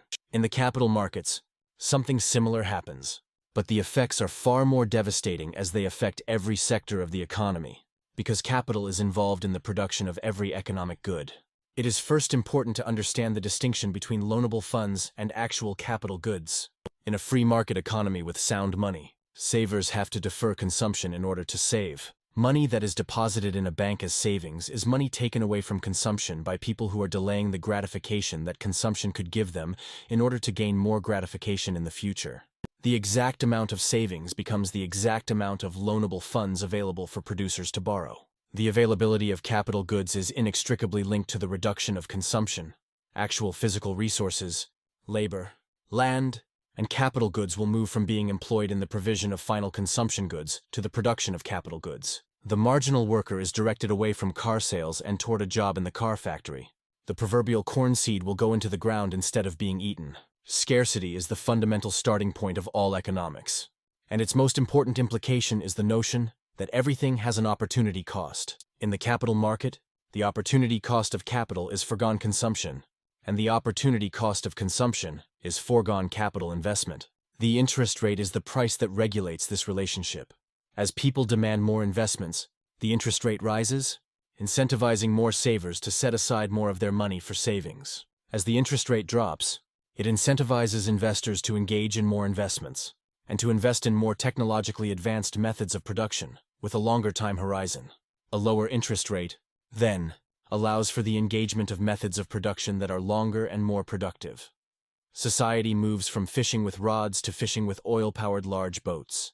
As an economy advances and becomes increasingly sophisticated, the connection between physical capital and the loanable funds market does not change in reality, but it does get obfuscated in the minds of people.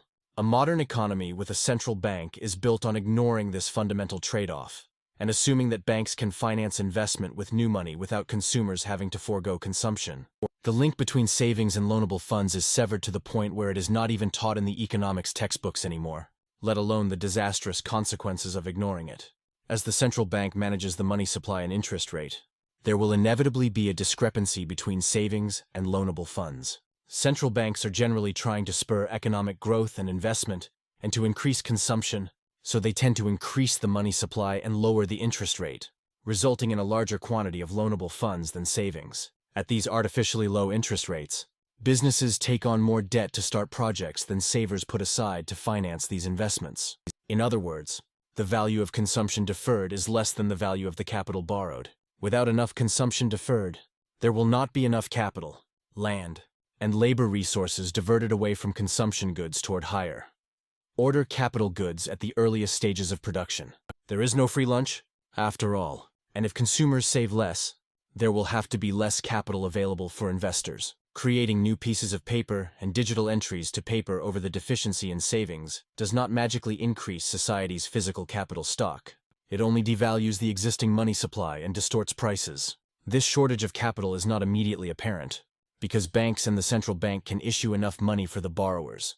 That is, after all, the main perk of using unsound money. In an economy with sound money, such manipulation of the price of capital would be impossible. As soon as the interest rate is set artificially low, the shortage in savings at banks is reflected in reduced capital available for borrowers, leading to a rise in the interest rate, which reduces demand for loans and raises the supply of savings until the two match. Unsound money makes such manipulation possible, but only for a short while, of course, as reality cannot be deceived forever. The artificially low interest rates and the excess printed money deceive the producers into engaging in a production process requiring more capital resources than is actually available. The excess money, backed by no actual deferred consumption, initially makes more producers borrow, operating under the delusion that the money will allow them to buy all the capital goods necessary for their production process. As more and more producers are bidding for fewer capital goods and resources than they expect there to be, the natural outcome is a rise in the price of the capital goods during the production process. This is the point at which the manipulation is exposed, leading to the simultaneous collapse of several capital investments, which suddenly become unprofitable at the new capital good prices. These projects are what Mises termed malinvestments. Investments that would not have been undertaken without the distortions in the capital market, and whose completion is not possible once the misallocations are exposed. The central bank's intervention in the capital market allows for more projects to be undertaken, because of the distortion of prices that causes investors to miscalculate. But the central bank's intervention cannot increase the amount of actual capital available. So these extra projects are not completed and become an unnecessary waste of capital. The suspension of these projects at the same time causes a rise in unemployment across the economy. This economy-wide simultaneous failure of overextended businesses is what is referred to as a recession. Only with an understanding of the capital structure and how interest rate manipulation destroys the incentive for capital accumulation can one understand the causes of recessions and the swings of the business cycle. The business cycle is the natural result of the manipulation of the interest rate distorting the market for capital, by making investors imagine they can attain more capital than is available with the unsound money they have been given by the banks. Contrary to Keynesian animist mythology, business cycles are not mystic phenomena caused by flagging animal spirits, whose cause is to be ignored as central bankers seek to try to engineer recovery. Economic logic clearly shows how recessions are the inevitable outcome of interest rate manipulation in the same way shortages are the inevitable outcome of price ceilings. An analogy can be borrowed from Mises's work and embellished to illustrate the point. Imagine the capital stock of a society as building bricks, and the central bank as a contractor responsible for constructing them into houses. Each house requires 10 bricks to construct, and the developer is looking for a contractor who will be able to build 100 houses, requiring a total of 1 million. But a Keynesian contractor, eager to win the contract, realizes his chances of winning the contract will be enhanced if he can submit a tender promising to build 120 of the same house, while only requiring 800 bricks. This is the equivalent of the interest rate manipulation. It reduces the supply of capital while increasing the demand for it. In reality, the 120 houses will require 2 million bricks, but there are only 800 available. The 800 bricks are sufficient to begin the construction of the 120 houses, but they are not sufficient to complete them. As the construction begins, the developer is very happy to see 20% more houses for 80% of the cost, thanks to the wonders of Keynesian engineering, which leads him to spend the 20% of the cost he saved on buying himself a new yacht. But the ruse cannot last, as it will eventually become apparent that the houses cannot be completed, and the construction must come to a halt. Not only has the contractor failed to deliver 120 houses, he will have failed to deliver any houses whatsoever, and instead, he's left the developer with 120 half houses, effectively useless piles of bricks with no roofs. The contractor's ruse reduced the capital spent by the developer and resulted in the construction of fewer houses than would have been possible with accurate price signals. The developer would have had 100 houses if he went with an honest contractor. By going with a Keynesian contractor who distorts the numbers, the developer continues to waste his capital for as long as the capital is being allocated on a plan with no basis in reality. If the contractor realizes the mistake early on, the capital wasted on starting 120 houses might be very little, and a new contractor will be able to take the remaining bricks and use them to produce 90 houses. If the developer remains ignorant of the reality until the capital runs out, he will only have 120 unfinished homes that are worthless, as nobody will pay to live in a roofless house. When the central bank manipulates the interest rate lower than the market clearing price by directing banks to create more money by lending, they are at once reducing the amount of savings available in society and increasing the quantity demanded by borrowers, while also directing the borrowed capital toward projects which cannot be completed.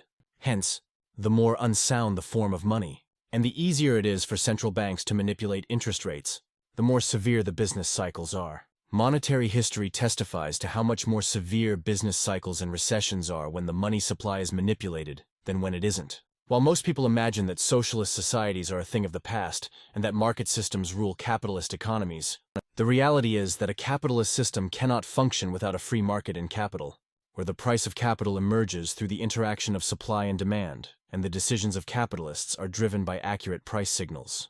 The central bank's meddling in the capital market is the root of all recessions and all the crises which most politicians, journalists, academics, and leftist activists like to blame on capitalism. Only through the central planning of the money supply can the price mechanism of the capital markets be corrupted to cause wide disruptions in the economy. Whenever a government has started on the path of inflating the money supply, there is no escaping the negative consequences. If the central bank stops the inflation, interest rates rise, and a recession follows as many of the projects that were started are exposed as unprofitable and have to be abandoned, exposing the misallocation of resources and capital that took place. If the central bank were to continue its inflationary process indefinitely, it would just increase the scale of misallocations in the economy, wasting even more capital and making the inevitable recession even more painful. There is no escape from paying a hefty bill for the supposed free lunch that Keynesian cranks foisted upon us.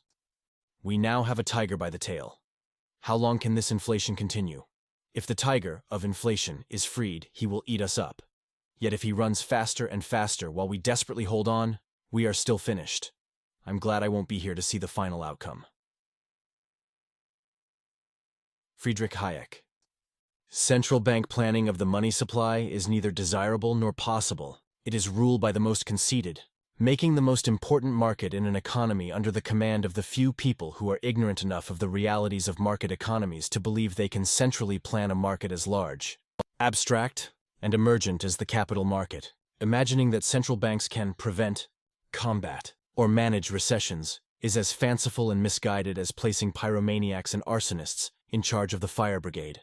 The relative stability of sound money, for which it is selected by the market, allows for the operation of a free market through price discovery and individual decision-making. Unsound money, whose supply is centrally planned, cannot allow for the emergence of accurate price signals, because it is by its very nature controlled. Through centuries of price controls, central planners have tried to find the elusive best price to achieve the goals they wanted. To no avail. The reason that price controls must fail is not that the central planners cannot pick the right price, but rather that by merely imposing a price, any price, they prevent the market process from allowing prices to coordinate consumption and production decisions among market participants, resulting in inevitable shortages or surpluses. Equivalently, central planning of credit markets must fail because it destroys markets' mechanisms for price discovery, providing market participants with the accurate signals and incentives to manage their consumption and production. The form of failure that capital market central planning takes is the boom and bust cycle, as explained in Austrian business cycle theory. It is thus no wonder that this dysfunction is treated as a normal part of market economies, because, after all, in the minds of modern economists, a central bank controlling interest rates is a normal part of a modern market economy. The track record of central banks in this area has been quite abject, especially when compared to periods with no central planning and directing of the money supply. Established in 1914, the U.S. Federal Reserve was in charge of a sharp contraction in reserves in 1920-21, and then the sharp bust of 1929, whose fallout lasted until the end of 1945. From then on, economic depressions became a regular and painful part of the economy, recurring every few years and providing justification for growing government intervention to handle their fallout. A good example of the benefits of sound money can be found looking at the fate of the Swiss economy, the last bastion of sound money, which had kept its currency pegged to gold until its ill-fated decision to abandon global neutrality and join the International Monetary Fund in 1992.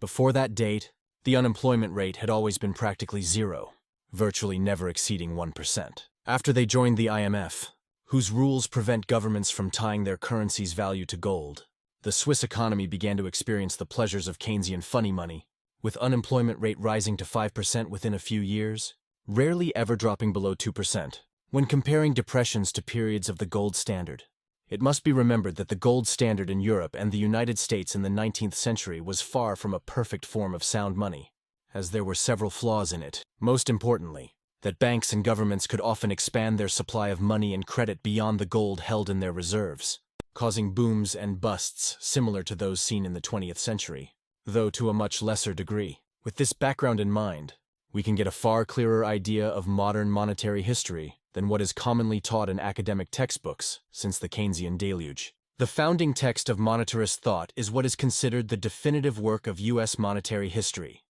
The Monetary History of the United States by Milton Friedman and Anna Schwartz, a giant tome of 888 pages. The book is astounding in its ability to marshal endless facts, details, statistics, and analytical tools without once providing the unfortunate reader with an understanding of one key issue: the causes of financial crises and recessions. The fundamental flaw of Friedman and Schwartz's book is typical of modern academic scholarship. It is an elaborate exercise in substituting rigor for logic. The book systematically and methodically avoids ever questioning the causes of the financial crises that have affected the U.S. economy over a century, and instead inundates the reader with impressively researched data, facts, trivia, and minutiae. The central contention of the book is that recessions are the result of the government not responding quickly enough to a financial crisis, bank run, and deflationary collapse by increasing the money supply to reinflate the banking sector. It is typical of the Milton Friedman band of libertarianism, in that it blames the government for an economic problem. But the flawed reasoning leads to suggesting even more government intervention as the solution. The glaring error in the book is that the authors never once discuss what causes these financial crises, bank runs, and deflationary collapses of the money supply. As we saw from the discussion of the Austrian business cycle theory, the only cause of an economy-wide recession is the inflation of the money supply in the first place. Relieved of the burden of understanding the cause, Friedman and Schwartz can then safely recommend the cause itself as the cure. Governments need to step in to aggressively recapitalize the banking system and increase liquidity at the first sign of economic recession. You can begin to see why modern economists loathe understanding logical causality so much. It would debunk almost all their solutions. Friedman and Schwartz begin their book in the year 1867, so that when analyzing the causes of the recession of 1873, they completely ignore the small matter of the U.S. government's printing of greenbacks to finance the Civil War, which was the ultimate cause of that recession. This is a pattern that will recur throughout the book. Friedman and Schwartz barely discuss the causes of the 1893 recession, alluding to a drive for silver due to gold not being sufficient to cover the monetary needs of the economy, and then inundating the reader with trivia about the recession in that year. They fail to mention the Sherman Silver Purchase Act of 1890 approved by the U.S. Congress, which required the U.S. Treasury to buy large quantities of silver with a new issue of Treasury notes. Seeing as silver had been almost entirely demonetized worldwide at that point, people who held silver or Treasury notes sought to convert them to gold, leading to a drain on the Treasury's gold reserves. Effectively, the Treasury had engaged in a large misguided dose of monetary expansionism by increasing the money supply to try to pretend that silver was still money. All that did was devalue U.S. Treasury notes, creating a financial bubble which crashed as withdrawals of gold accelerated. Any history book of the period could make this clear to anyone with a cursory understanding of monetary theory, but Friedman and Schwartz impressively avoid any mention of this. The book's treatment of the 1920 recession ignores the large dose of monetary expansion that had to happen to finance U.S. entry into World War I. Despite not mentioning it in their analysis, their data tells you that there was a 115% increase in the money stock between June 1914 and May 1920. Only 26% of that increase was due to increases in gold holdings, meaning that the rest was driven by the government, banks, and the Federal Reserve. This was the central cause of the 1920 depression. But this, too, goes unmentioned. Most curiously, however, is how they completely ignore the recovery from the depression of 1920-21, which was termed the last natural recovery to full employment by economist Benjamin Anderson, where taxes and government expenditures were reduced and wages were left to adjust freely, leading to a swift return to full employment in less than a year. The 1920 depression saw one of the fastest contractions of output in American history, 9% drop in a 10-month period from September 1920 to July 1921, and also the fastest recovery. In other depressions, with Keynesians and monetarists injecting liquidity, increasing the money supply, and increasing government spending, the recovery was slower.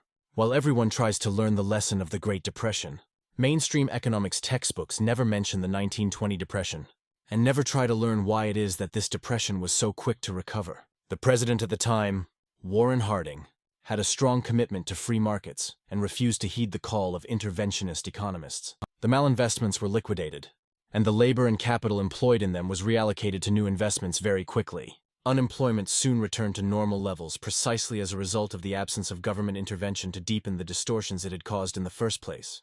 This is the glaring opposite of everything Friedman and Schwartz recommend, and so it, too, does not even get a mention in their work. The most famous chapter of the book, and the only one that anyone seems to have read, is Chapter 7, which focuses on the Great Depression. The chapter begins after the stock market crash of October 1929, while Chapter 6 ends in the year 1921. The entirety of the period from 1921 to October 1929, which would have to contain any cause of the Great Depression, is not deemed worthy of a single page of the 888 pages in the book. Only briefly, Friedman and Schwartz mention that the price level had not risen too quickly during the 1920s, and thus conclude that the period was not inflationary, and so the causes of the Depression could not have been inflationary. But the 1920s witnessed very fast economic growth, which would lead to a drop in prices. There was also heavy monetary expansion, caused by the U.S. Federal Reserve attempting to help the Bank of England stem the flow of gold from its shores, which was in turn caused by the Bank of England inflating instead of letting wages adjust downward. The net effect of a rise in the money supply and fast economic growth was that the price level did not rise a lot, but that asset prices rose heavily, mainly housing and stocks. The increased money supply had not translated to a rise in consumer good prices, because it had mainly been directed by the Federal Reserve to stimulate the stock and housing markets. The money supply expanded by 1% over the period of 1921-29, while the gold stock only expanded by 15%. It is this increase of the dollar stock, beyond the stock of gold, which is the root cause of the Great Depression. An honorable mention has to go to the father of the monetarists, Irving Fisher, who spent the 1920s engaged in the scientific management of the price level. Fisher had imagined that as the United States was expanding the money supply, his extensive data collection and scientific management would allow him to control the growth in the money supply and asset prices to ensure that the price level remained stable. On October 16, 1929, Fisher proudly proclaimed in the New York Times that stocks had reached a permanently high plateau. The stock market was to crash starting October 24, 1929, and as the Depression deepened, it would not be until the mid-1950s, years after Fisher died, that the stock market would get back to the permanently high plateau Fisher had proclaimed in 1929. It is no wonder, then, that Milton Friedman would later proclaim Irving Fisher as the greatest economist America had produced. The crash resulted from the monetary expansion of the 1920s, which generated a massive bubble of illusory wealth in the stock market. As soon as the expansion slowed down, the bubble was inevitably going to burst. Once it burst, this meant a deflationary spiral where all the illusory wealth of the bubble disappears. As wealth disappears, a run on banks is inevitable as banks struggle to meet their obligations. This exposes the problem of having a system of fractional reserve banking. It's a disaster waiting to happen. Given that, it would have been appropriate for the Fed to guarantee people's deposits, though not guarantee the losses of businesses and the stock market. Leaving the banks alone to suffer from this, allowing the liquidation to take place and prices to fall, is the only solution. It is true that this solution would have involved a painful recession, but that is exactly why the monetary expansion should not have happened in the first place. Attempting to avert the recession by pouring more liquidity into it will only exacerbate the distortions which caused the crisis in the first place. The monetary expansion created illusory wealth that misallocated resources, and that wealth must disappear for the market to go back to functioning properly with a proper price mechanism. It was this illusory wealth that caused the collapse in the first place. Returning that illusory wealth to its original location is simply reassembling the house of cards again and preparing it for another, bigger and stronger fall. Having summarily dismissed the era leading up to 1929 as having anything to do with the stock market crash, Friedman and Schwartz then conclude that it was merely the Fed's reaction to the crash, which caused it to turn into a Great Depression. Had the Federal Reserve opened the monetary spigots to drench the banking system with liquidity, they argue, then the stock market losses would have been largely inconsequential to the wider economy, and there would not have been a larger depression. The fact that the Fed was in fact expansionary in response to this crisis is ignored in the deluge of data. While the Federal Reserve did attempt to alleviate the liquidity shortages in the banking sector, it could not stem the collapse, not because of a shortage of resolve, but rather due to the economy-wide collapse of misallocated capital investments and the heavily interventionist policies discussed in Chapter 4. 3 important questions remain unanswered in this gigantic work, exposing a glaring hole in its logic. First, why is there no comparison of the 1920 and 1929 depressions? The former didn't last long even though the Fed did not intervene in the way the authors recommend. Second, why is it that the United States had never suffered a financial crisis in the 19th century during the period when there was no central bank, except in the 2 instances when Congress had directed the Treasury to act like a central bank? During the Civil War with the printing of the greenbacks, And in 1890, after the monetization of silver? Third. And most tellingly, how did the United States manage one of its longest periods of sustained economic growth without any financial crises between 1873 and 1890, when there was no central bank at all, and the money supply was restricted, and the price level continued to drop? Friedman and Schwartz only mention this era in passing, remarking that the economy grew impressively in spite of the price level dropping, without caring to comment on how such a fact flies in the face of their price level drop phobia. As Rothbard explained, there is nothing inherent about the workings of a market economy that will create a persistent problem of unemployment. The normal workings of a free market will witness many people lose or quit their jobs, and many businesses will go bankrupt or shut down for a wide variety of reasons. But these job losses will roughly cancel out with newly created jobs and businesses, leading to a negligibly small number of people being involuntarily unemployed at any point in time, as was the case during the years in which the gold standard was not abused in the 19th century. And as was the case with Switzerland pre-1992, only when a central bank manipulates the money supply and interest rate does it become possible for large-scale failures across entire sectors of the economy to happen at the same time, causing waves of mass layoffs in entire industries, leaving a large number of workers jobless at the same time, with skills that are not easily transferable to other fields. As Hayek put it, the cause of waves of unemployment is not capitalism, but governments denying enterprise the right to produce good money. Sound basis for trade. In the world of sound money, goods and capital flowed between different countries, almost in the same way they flowed between different regions of the same country, according to the desires of their rightful owners as agreed upon in mutually beneficial exchange. Under Julius Caesar's aureus, or under the gold standard of the Bank of Amsterdam in the 17th century, or under the 19th century gold standard, physically moving a good from one location to the other was the most significant barrier to trade. Tariffs and trade barriers hardly existed, and if they did, they constituted little more than fees to pay for the management and maintenance of border crossing points and seaports. In the era of unsound money, such as in Europe's descent into feudalism or in the modern world's descent into monetary nationalism, trade stops being the prerogative of the transacting individuals and starts becoming a matter of national importance, requiring the oversight of the feudal lords or governments claiming sovereignty over the trading individuals. So ridiculously complete has this transformation of the nature of trade been that, in the 20th century, the term free trade came to refer to trade carried out between two individuals across borders, according to terms agreed upon by their respective governments, not by the concerned individuals. The abandonment of the gold standard in 1914 through the suspension and limitation of exchanging paper money for gold by most governments began the period Hayek named monetary nationalism. Money's value stopped being a fixed unit of gold, which was the commodity with the highest stock-to-flow ratio, and hence the lowest price elasticity of supply, keeping its value predictable and relatively constant. Instead, the value of money oscillated along with the vagaries of monetary and fiscal policy, as well as international trade. Lower interest rates or increased money supply would drop the value of money, as would government spending financed by central bank lending to the government. While these two factors were nominally under the control of governments, who could at least delude themselves into thinking they could manage them to achieve stability, the third factor was a complex emergent outcome of the actions of all citizens and many foreigners. When a country's exports grew larger than its imports, a trade surplus, its currency would appreciate on the international exchange markets, whereas it would depreciate when its imports grew larger than exports, trade deficit. Policymakers, instead of taking this as a sign to stop tinkering with the value of money and allow people the freedom to use the least volatile commodity as money, took it as an invitation to micromanage the smallest details of global trade. The value of money, supposed to be the unit of account with which all economic activity is measured and planned, went from being the value of the least volatile good on the market to being determined through the sum of three policy tools of the government: monetary, fiscal, and trade policy, and most unpredictably, through the reactions of individuals to these policy tools. Governments deciding to dictate the measure of value makes as much sense as governments attempting to dictate the measure of length based on the heights of individuals and buildings in their territories.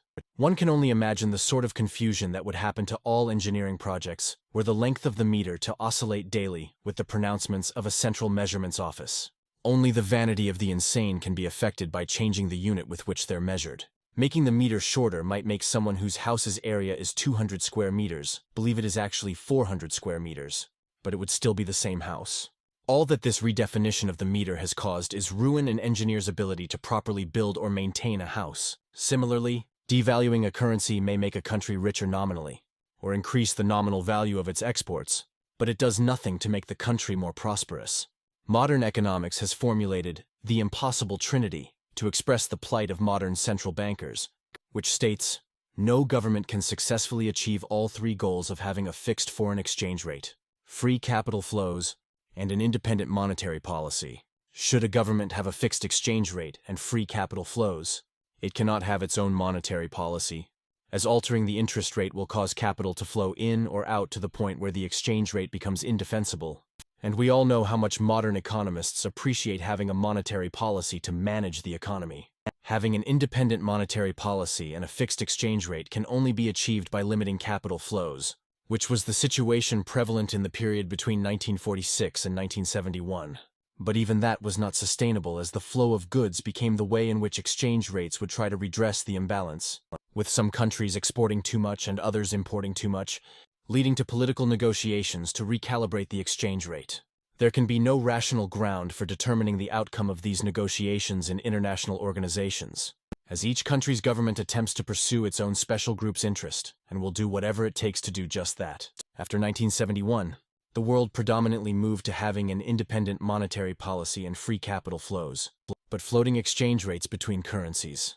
This arrangement has the advantage of allowing Keynesian economists to play with their favorite tools for managing economies, while also keeping international financial institutions and large capital owners happy. It is also a huge boon for large financial institutions, which have generated a foreign exchange market worth trillions of dollars a day, where currencies and their futures are trading. But this arrangement is likely not to the benefit of almost everyone else, particularly for people who actually have productive enterprises that offer valuable goods to society. In a highly globalized world where foreign exchange rates are dependent upon a plethora of domestic and international variables, running a productive business becomes challenging completely unnecessarily. A successful firm likely has inputs and outputs from its business come and go to multiple countries. Every single purchase and sale decision is dependent on the foreign exchange between the countries involved. In this world, a highly competitive firm could suffer high losses through nothing more than a shift in exchange rates, not even necessarily involving its own country. If the firm's major supplier's country witnesses a rise in the value of its currency, the firm's input costs could rise enough to destroy the firm's profitability. The same thing could happen if the currency of the main market to which it exports drops in value. Firms that have spent decades working on a competitive advantage could see it wiped out in 15 minutes of unpredictable foreign exchange volatility. This usually gets blamed on free trade, and economists and politicians likewise will use it as an excuse for implementing popular but destructive protectionist trade policies. With free capital flows and free trade built on a shaky foundation of floating exchange rate quicksand, a much higher percentage of the country's businesses and professionals need to concern themselves with the movements of the currency. Every business needs to dedicate resources and manpower towards studying an issue of extreme importance over which they have no control. More and more people work in speculating on the actions of central banks, national governments, and currency movement.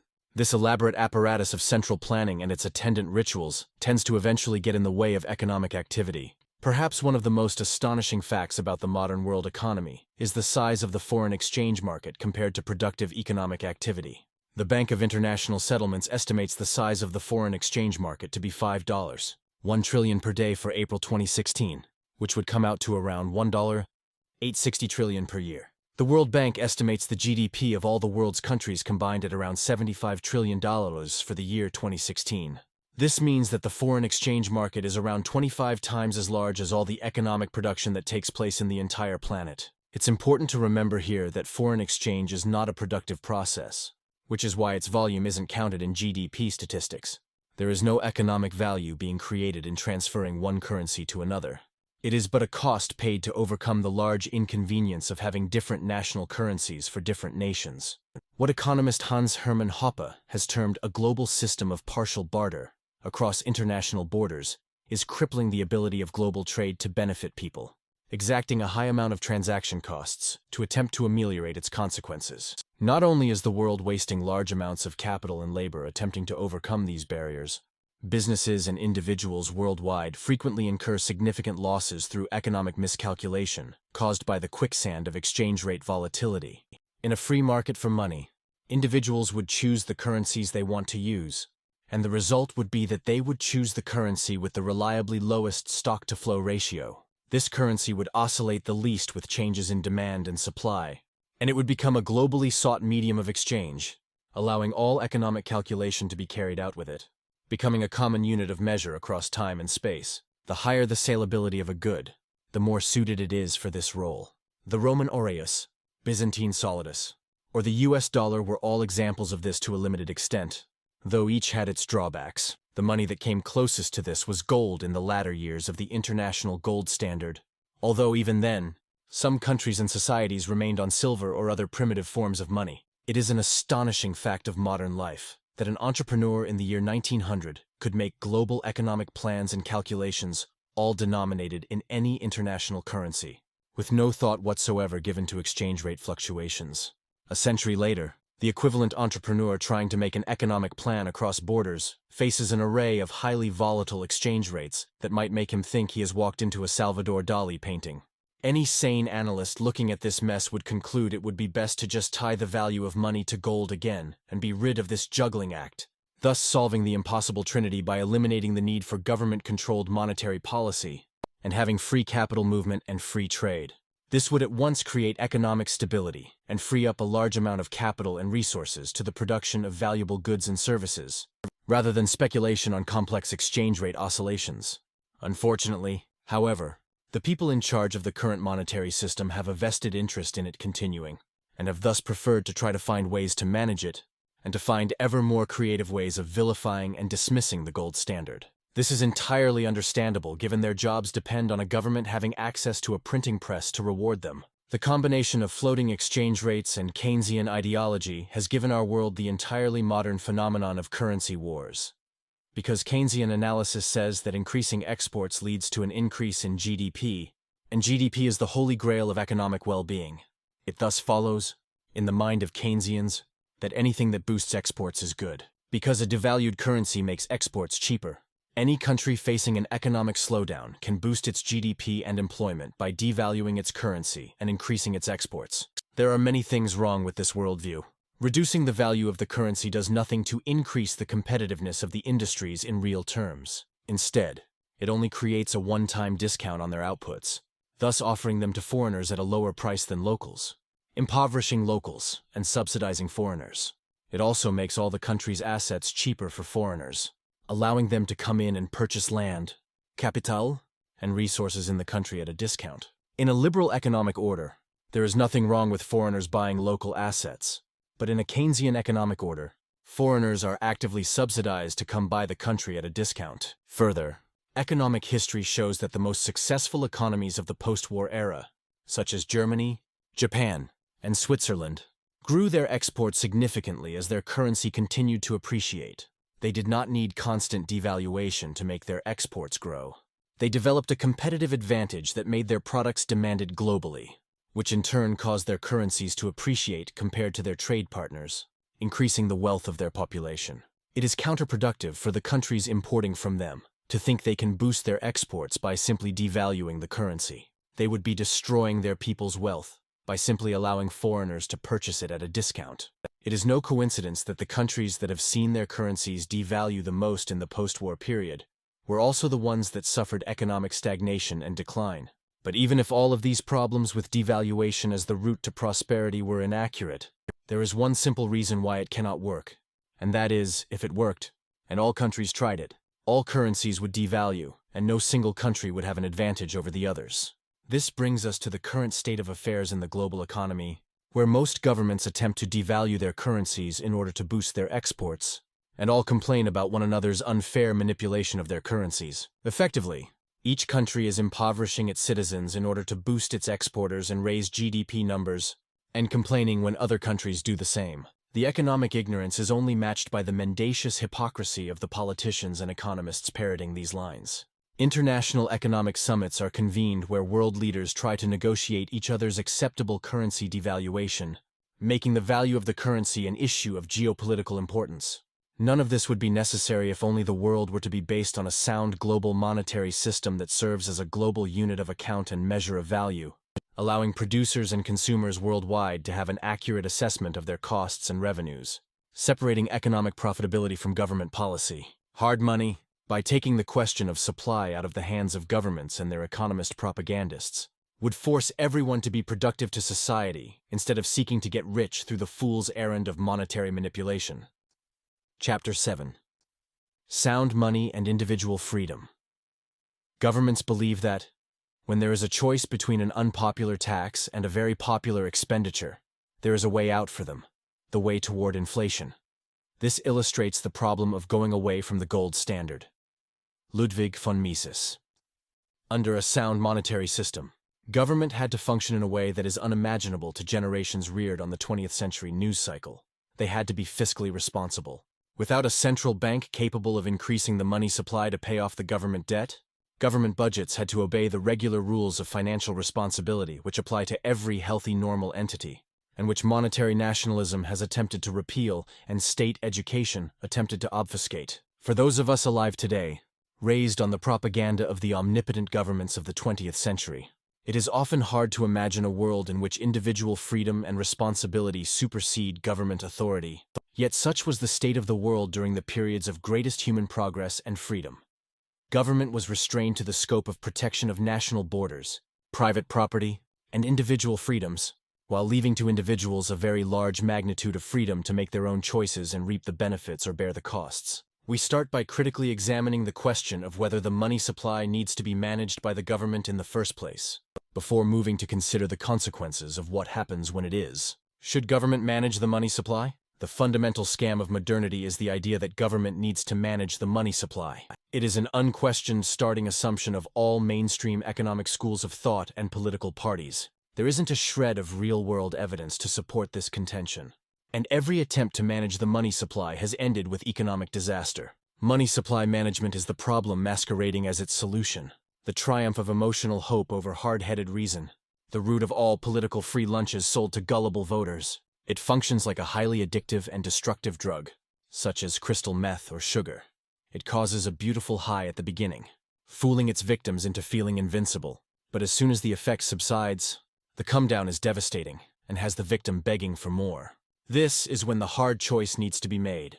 Either suffer the withdrawal effects of ceasing the addiction, or take another hit, delay the reckoning by a day, and sustain severe long-term damage. For Keynesian and Marxist economists, and other proponents of the state theory of money, money is whatever the state says is money, and therefore it is the prerogative of the state to do with it as it pleases, which is going to inevitably mean printing it to spend on achieving state objectives. The aim of economic research, then, is to decide how best to expand the money supply and to what ends. But the fact that gold has been used as money for thousands of years, from before nation-states were ever invented, is itself enough refutation of this theory. The fact that central banks still hold large amounts of gold reserves and are still accumulating more of it testifies to gold's enduring monetary nature, in spite of no government mandating it. But whatever historical quibbles the proponents of the state theory of money may have with these facts, their theory has been obliterated before our very eyes over the last decade by the continued success and growth of Bitcoin,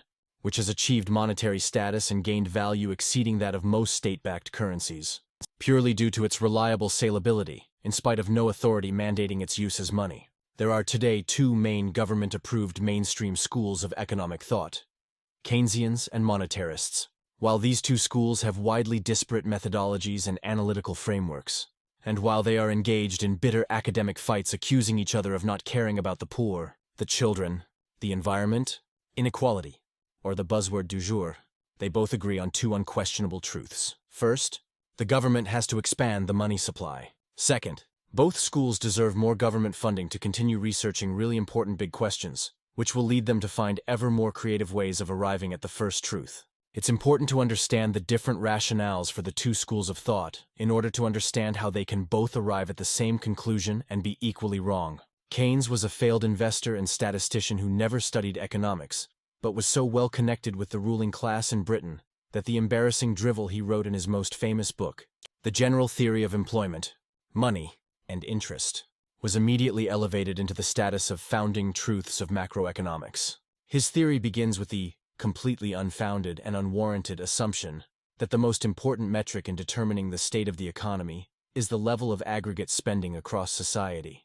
When society collectively spends a lot, the spending incentivizes producers to create more products, thus employing more workers and reaching full employment equilibrium.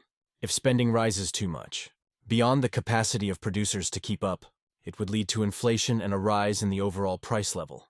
On the other hand, when society spends too little, producers reduce their production, firing workers and increasing unemployment, resulting in a recession. Recessions, for Keynes, are caused by abrupt reductions in the aggregate level of spending. Keynes was not very good with grasping the concept of causality and logical explanations, so he never quite bothered to explain why it is that spending levels might suddenly drop. Instead, just coining another of his famous clumsy and utterly meaningless figures of speech to save him the hassle of an explanation. He blamed it on the flagging of animal spirits. To this day, nobody knows exactly what these animal spirits are or why they might suddenly flag, but that, of course, has only meant that an entire cottage industry of state-funded economists have made a career out of attempting to explain them, or finding real-world data that can correlate to them. This research has been very good for academic careers, but is of no value to anyone actually trying to understand business cycles. Put bluntly, pop psychology is no substitute for capital theory. Freed from the restraint of having to find a cause of the recession, Keynes can then happily recommend the solution he is selling.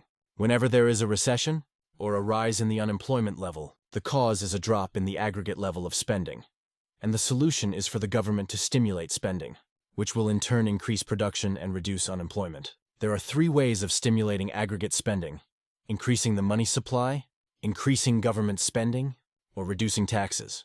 Reducing taxes is generally frowned upon by Keynesians. It is viewed as the least effective method, because people will not spend all the taxes they don't have to pay. Some of that money will be saved, and Keynes absolutely detested saving. Saving would reduce spending, and reducing spending would be the worst thing imaginable for an economy seeking recovery. It was government's role to impose high time preference on society by spending more, or printing money.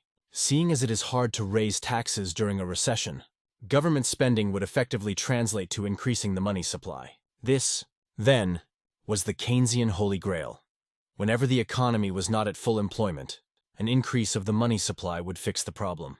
There is no point worrying about inflation, because as Keynes had showed, baselessly assumed, inflation only happens when spending is too high. And because unemployment is high, that means spending is too low. There may be consequences in the long run, but there was no point worrying about long-term consequences, because in the long run, we are all dead, as Keynes's most famous defense of high-time preference libertine irresponsibility famously stated. The Keynesian view of the economy is, of course, at complete odds with reality. If Keynes's model had any truth to it, it would then necessarily follow that there can be no example of a society experiencing high inflation and high unemployment at the same time. But this has in fact happened many times, most notably in the United States in the 1970s, when, in spite of the assurances of Keynesian economists to the contrary, and in spite of the entire U.S. establishment, from President Nixon down to free market economist Milton Friedman, adopting the refrain, "We're all Keynesians now," as the government took it upon itself to eliminate unemployment with increased inflation. Unemployment kept on rising as inflation soared, destroying the theory that there is a trade-off between these two. In any sane society, Keynes's ideas should have been removed from the economics textbooks and confined to the realm of academic comedy. But in a society where government controls academia to a very large degree, the textbooks continued to preach the Keynesian mantra that justified ever more money printing. Having the ability to print money, literally and figuratively, increases the power of any government, and any government looks for anything that gives it more power. The other main school of government-approved economic thought in our day and age is the monetarist school, whose intellectual father is Milton Friedman. Monetarists are best understood as the battered wives of the Keynesians. They are there to provide a weak, watered-down strawman version of a free market argument to create the illusion of a climate of intellectual debate, and to be constantly and comprehensively rebutted to safely prevent the intellectually curious from thinking of free markets seriously. The percentage of economists who are actually monetarists is minuscule compared to Keynesians, but they are given far too much space to express their ideas as if there are two equal sides. Monetarists largely agree with Keynesians on the basic assumptions of the Keynesian models, but find elaborate and sophisticated mathematical quibbles with some conclusions of the model, which exceptions always lead them to dare to suggest a slightly reduced role for government in the macroeconomy, which immediately gets them dismissed as heartless evil capitalist scum who do not care about the poor. Monetarists generally oppose Keynesian efforts to spend money to eliminate unemployment, arguing that in the long run, the effect on unemployment will be eliminated while causing inflation. Instead, monetarists prefer tax cuts to stimulate the economy because they argue that the free market will better allocate resources than government spending.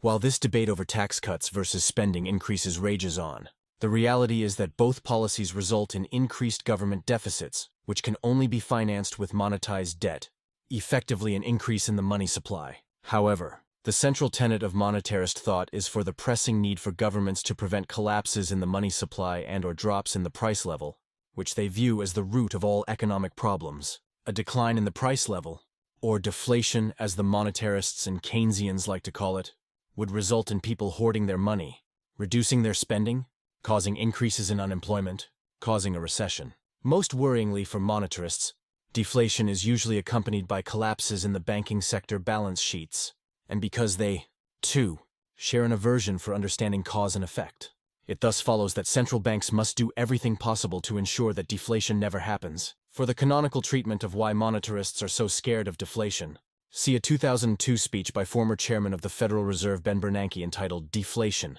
Making Sure It Doesn't Happen Here. The sum total of the contribution of both these schools of thought is the consensus taught in undergraduate macroeconomics courses across the world, that the central bank should be in the business of expanding the money supply at a controlled pace to encourage people to spend more and thus keep the unemployment level sufficiently low. Should a central bank contract the money supply, or fail to expand it adequately, then a deflationary spiral can take place, which would discourage people from spending their money and thus harm employment and cause an economic downturn. Such is the nature of this debate that most mainstream economists and textbooks do not even consider the question of whether the money supply should be increased at all, assuming that its increase is a given, and discussing how central banks need to manage this increase and dictate its rates. The creed of Keynes, which is universally popular today, is the creed of consumption and spending to satisfy immediate wants. By constantly expanding the money supply, central banks' monetary policy makes saving and investment less attractive, and thus it encourages people to save and invest less while consuming more. The real impact of this is the widespread culture of conspicuous consumption, where people live their lives to buy ever larger quantities of crap they do not need. When the alternative to spending money is witnessing your savings lose value over time, you might as well enjoy spending it before it loses its value. The financial decisions of people also reflect on all other aspects of their personality, engendering a high time preference in all aspects of life. Depreciating currency causes less saving, more borrowing, more short-termism in economic production and in artistic and cultural endeavors, and perhaps most damagingly, the depletion of the soil of its nutrients, leading to ever lower levels of nutrients in food. In contrast to these two schools of thought stands the classical tradition of economics, which is the culmination of hundreds of years of scholarship from around the world, commonly referred to today as the Austrian school, in honor of the last great generation of economists from Austria in its golden age pre-World War I. This school draws on the work of classical Scottish, French, Spanish, Arab, and ancient Greek economists in explicating its understanding of economics. Unlike Keynesian and monetarist fixation on rigorous numerical analysis and mathematical sophistry, the Austrian school is focused on establishing an understanding of phenomena in a causal manner and logically deducing implications from demonstrably true axioms. The Austrian theory of money posits that money emerges in a market as the most marketable commodity and most saleable asset, the one asset whose holders can sell with the most ease, in favorable conditions. An asset that holds its value is preferable to an asset that loses value, and savers who want to choose a medium of exchange will gravitate toward assets that hold value over time as monetary assets. Network effects mean that eventually only one, or a few, assets can emerge as media of exchange. For Mises, the absence of control by government is a necessary condition for the soundness of money, seeing as government will have the temptation to debase its money whenever it begins to accrue wealth as savers invest in it. By placing a hard cap on the total supply of bitcoins, as discussed in Chapter 8, Nakamoto was clearly unpersuaded by the arguments of the standard macroeconomics textbook, and more influenced by the Austrian school, which argues that the quantity of money itself is irrelevant, that any supply of money is sufficient to run an economy of any size, because the currency units are infinitely divisible, and because it is only the purchasing power of money in terms of real goods and services that matters, and not its numerical quantity. As Ludwig von Mises put it, the services money renders are conditioned by the height of its purchasing power. Nobody wants to have in his cash holding a definite number of pieces of money or a definite weight of money. He wants to keep a cash holding of a definite amount of purchasing power. As the operation of the market tends to determine the final state of money's purchasing power, at a height at which the supply of and the demand for money coincide, there can never be an excess or a deficiency of money. Each individual and all individuals together always enjoy fully the advantages which they can derive from indirect exchange and the use of money, no matter whether the total quantity of money is great or small. The services which money renders can be neither improved nor impaired by changing the supply of money. The quantity of money available in the whole economy is always sufficient to secure for everybody all that money does and can do. Murray Rothbard concurs with Mises. A world of constant money supply would be one similar to that of much of the 18th and 19th centuries, marked by the successful flowering of the Industrial Revolution with increased capital investment, increasing the supply of goods, and with falling prices for those goods, as well as falling costs of production. According to the Austrian view, if the money supply is fixed, then economic growth will cause prices of real goods and services to drop, allowing people to purchase increasing quantities of goods and services with their money in the future. Such a world would indeed discourage immediate consumption, as the Keynesians fear, but encourage saving and investment for the future where more consumption can happen. For a school of thought steeped in high time preference, it is understandable that Keynes could not understand that increased savings' impact on consumption in any present moment is more than outweighed by the increases in spending caused by the increased savings of the past. A society which constantly defers consumption will actually end up being a society that consumes more in the long run than a low-savings society, since the low-time preference society invests more, thus producing more income for its members, even with a larger percentage of their income going to savings.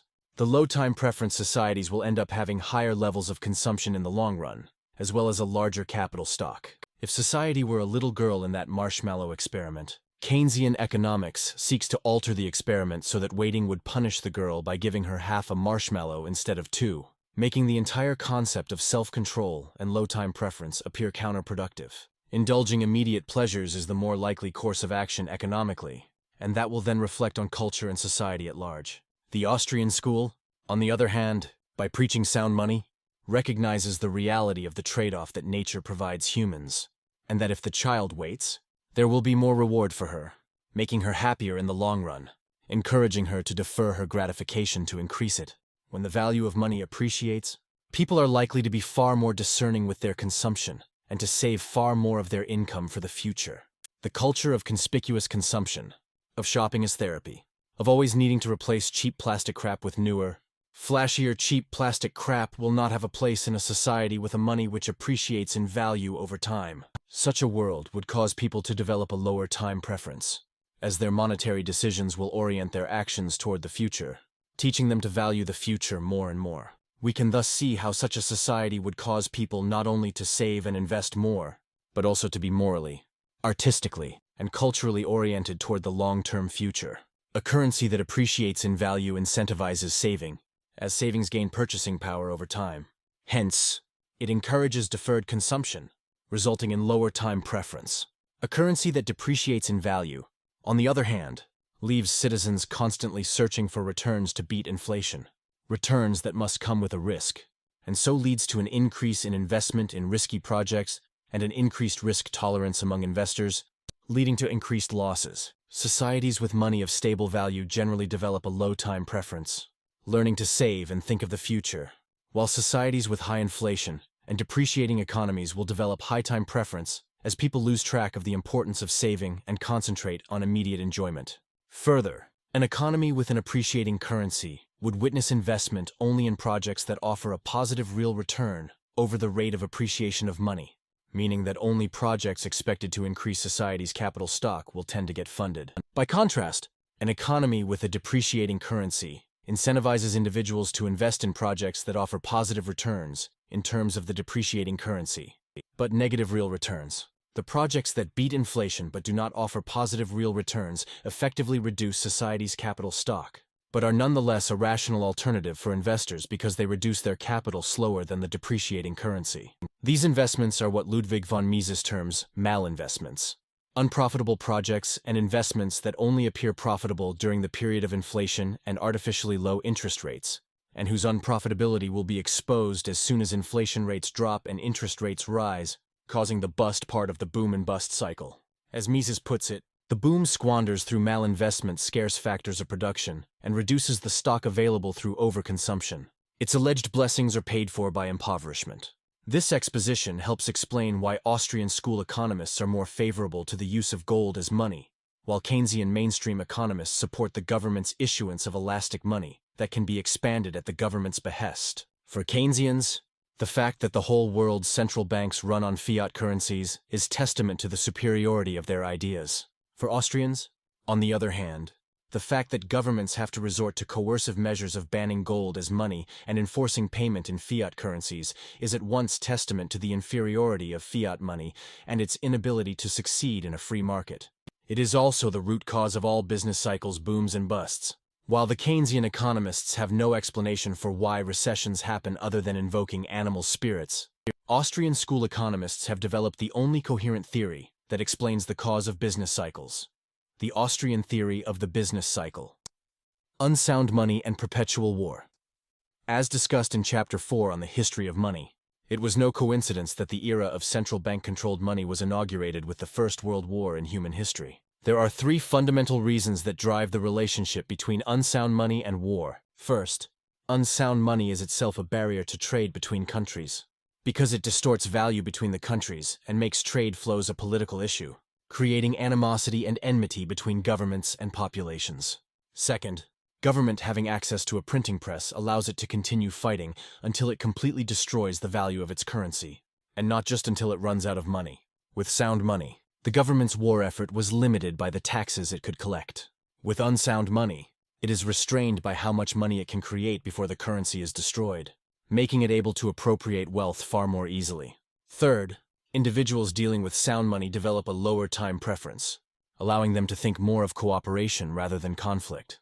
As discussed in Chapter 5, the larger the extent of the market with which individuals can trade, the more specialized they can be in their production, and the larger their gains from trade. The same amount of labor expended working in a primitive economy of 10 people would lead to a far lower material living standard than if it had been expended within a larger market of 1, 0 people.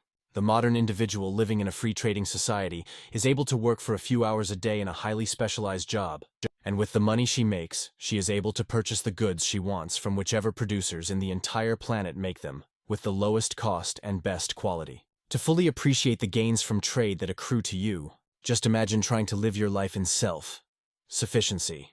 Basic survival would become a very hard task for any of us, as our time is spent inefficiently and fruitlessly attempting to provide the very basics of survival to ourselves.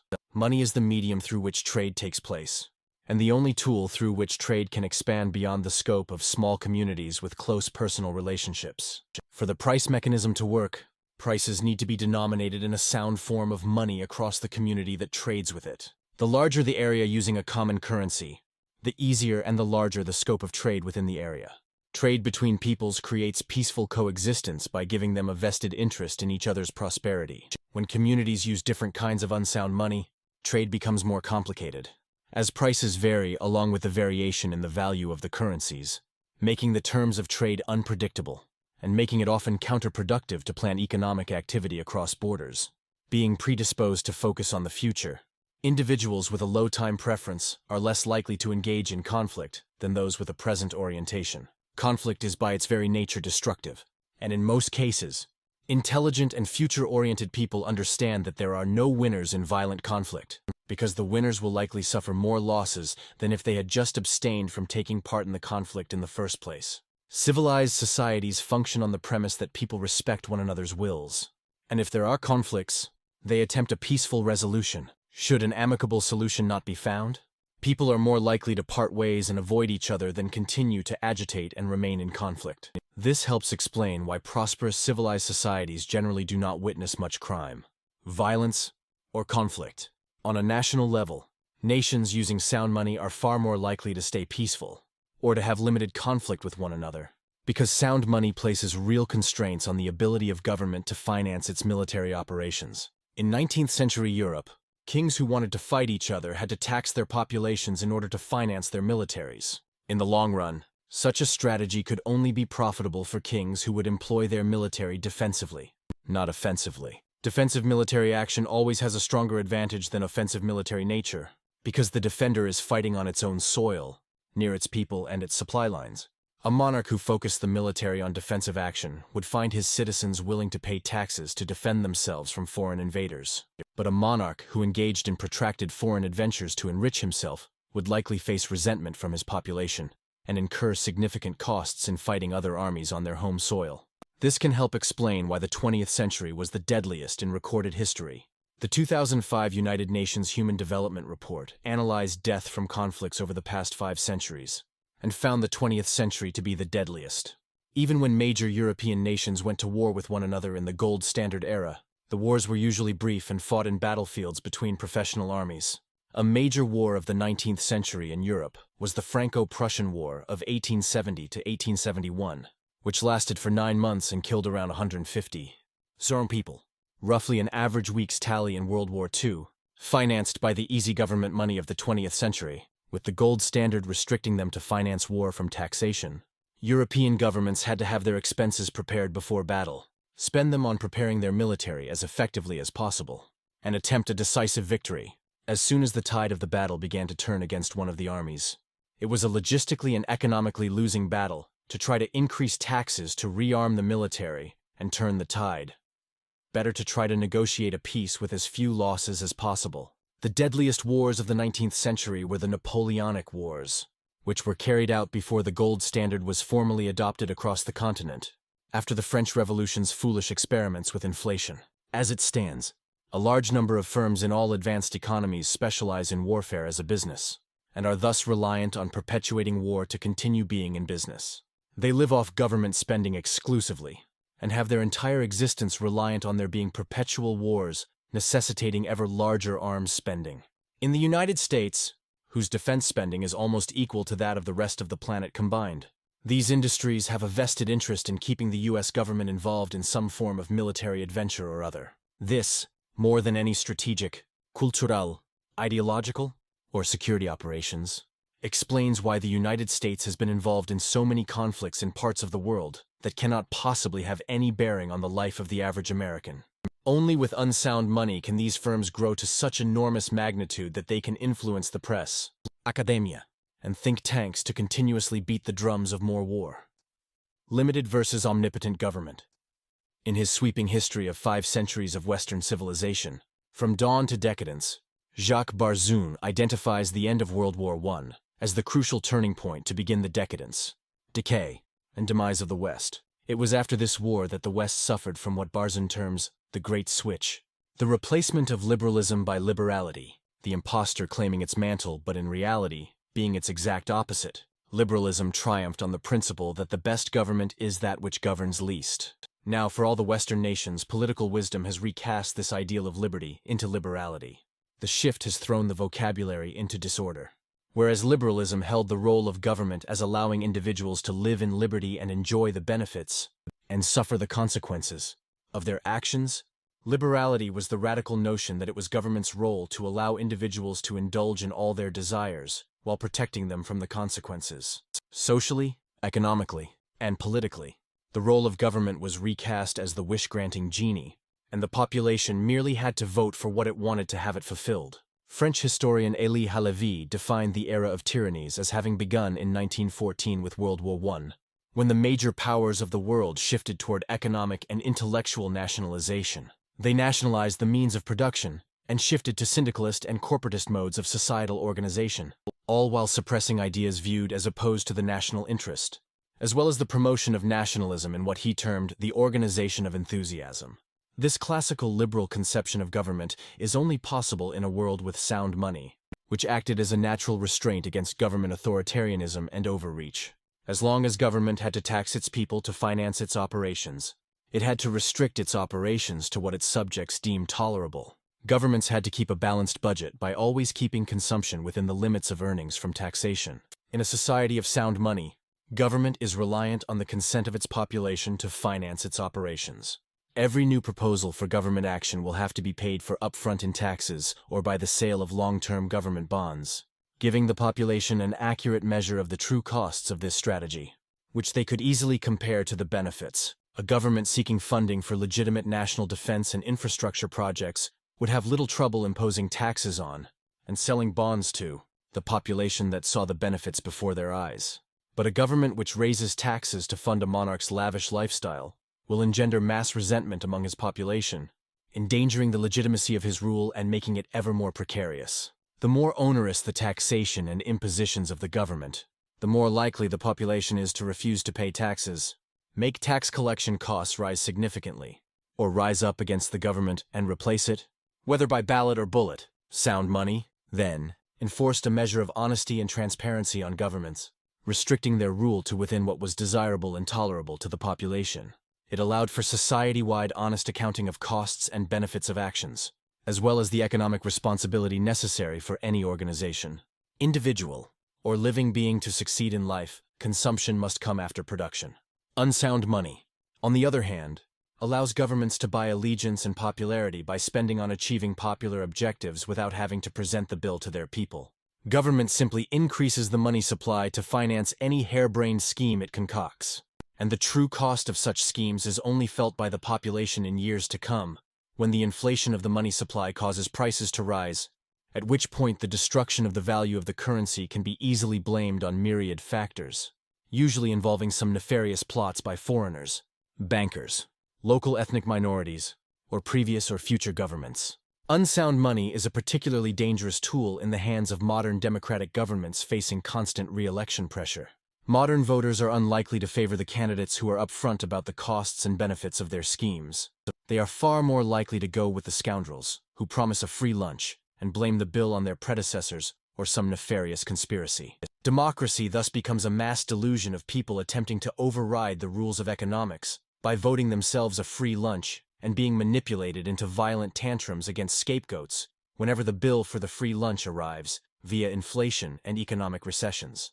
Unsound money is at the heart of the modern delusion believed by most voters, and those unfortunate enough to study modern macroeconomics at university level, that government actions have no opportunity costs, and that government can act with an omnipotent magic wand to create the reality it wants. Whether it's poverty reduction, morality enforcement, healthcare, education, infrastructure, reforming other countries' political and economic institutions, or overriding the rules of supply and demand for any emotionally important good. Most modern citizens live in the delusional dreamland wherein none of these have actual costs. And all that is needed for these goals to be achieved is political will, strong leadership, and an absence of corruption. Unsound money has eradicated the notion of trade-offs and opportunity costs from the mind of individuals thinking of public affairs. It will shock the average citizen to have the startlingly obvious pointed out to them. All of these nice things you want cannot be summoned costlessly out of thin air by your favorite politician or his opponent. They all need to be provided by real people, people who need to wake up in the morning and spend days and years toiling at giving you what you want, denying themselves the chance to work on other things they might prefer to produce. Though no politician has ever been elected by acknowledging this reality, the ballot box cannot overturn the fundamental scarcity of human time. Anytime governments decide to provide something, it does not increase economic output. It just means more central planning of economic output with predictable consequences. Unsound money was a boon to tyrants, repressive regimes, and illegitimate governments by allowing them to avoid the reality of costs and benefits by increasing the money supply to finance their undertakings first, and letting the population handle the consequences later, as they witness their wealth and purchasing power evaporate. History is replete with examples of how governments that have the prerogative to create money out of thin air have almost always abused this privilege by turning it against their own people. It is no coincidence that when recounting the most horrific tyrants of history, one finds that every single one of them operated a system of government, issued money which was constantly inflated to finance government operation. There is a very good reason that Vladimir Lenin, Joseph Stalin, Mao Zedong, Adolf Hitler, Maximilien Robespierre, Pol Pot, Benito Mussolini, Kim Jong-il, and many other notorious criminals all ruled in periods of unsound government-issued money, which they could print at will to finance their genocidal and totalitarian megalomania. It is the same reason that the same societies which birthed these mass murderers did not produce anyone close to their level of criminality when living under sound monetary systems which required governments to tax before they spent. None of these monsters ever repealed sound money in order to fund their mass murder. The destruction of sound money had come before, hailed with wonderful feel-good stories involving children, education, worker liberation, and national pride. But once sound money was destroyed, it became very easy for these criminals to take over power and take command of all of their society's resources by increasing the supply of unsound money. In a society with sound money, banking is a very important and productive job, where bankers perform two highly pivotal functions for economic prosperity: the safekeeping of assets as deposits, and the matching of maturity and risk tolerance between investors and investment opportunities. Bankers make their money by taking a cut from the profits if they succeed in their job, but make no profit if they fail. Only the successful bankers and banks stay in their job, as those that fail are weeded out. In a society of sound money, there are no liquidity concerns over the failure of a bank, as all banks hold all their deposits on hand and have investments of matched maturity. In other words, there is no distinction between illiquidity and insolvency, and there is no systemic risk that could make any bank too big to fail. A bank that fails is the problem of its shareholders and lenders, and nobody else. Unsound money allows the possibility of mismatching maturity, of which fractional reserve banking is but a subset, and this leaves banks always liable to a liquidity crisis, or a bank run. Maturity mismatching, or fractional reserve banking as a special case of it, is always liable to a liquidity crisis if lenders and depositors were to demand their deposits at the same time. The only way to make maturity mismatching safe is with the presence of a lender of last resort standing ready to lend to banks in case of a bank run. In a society with sound money, a central bank would have to tax everyone not involved in the bank in order to bail out the bank. In a society with unsound money, the central bank is simply able to create new money supply and use it to support the bank's liquidity. Unsound money thus creates a distinction between liquidity and solvency.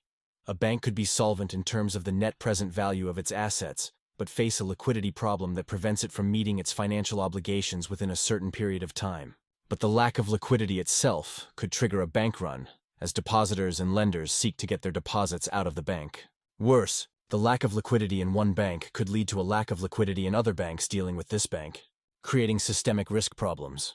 If the central bank credibly commits to providing liquidity in such cases, however, there will be no fear of a liquidity crisis, which in turn averts the scenario of a bank run and leaves the banking system safe. Fractional reserve banking, or maturity mismatching more generally, is likely to continue to cause financial crises without a central bank using an elastic money supply to bail out these banks. But the presence of a central bank able to bail out the banks creates a major problem of moral hazard for these banks. They can now take excessive risks knowing that the central bank will be inclined to bail them out to avert a systemic crisis. From this, we see how banking has evolved into a business that generates returns without risks to bankers, and simultaneously creates risks without returns for everyone else. Banking is an industry that seemingly only grows these days, and banks cannot go out of business. Due to the systemic risks involved in running a bank, any failure of a bank can be viewed as a liquidity problem and will very likely get the support of the central bank. No other ostensibly private industry enjoys such an exorbitant privilege, combining the highest rates of profitability in the private sector with the protection of the public sector.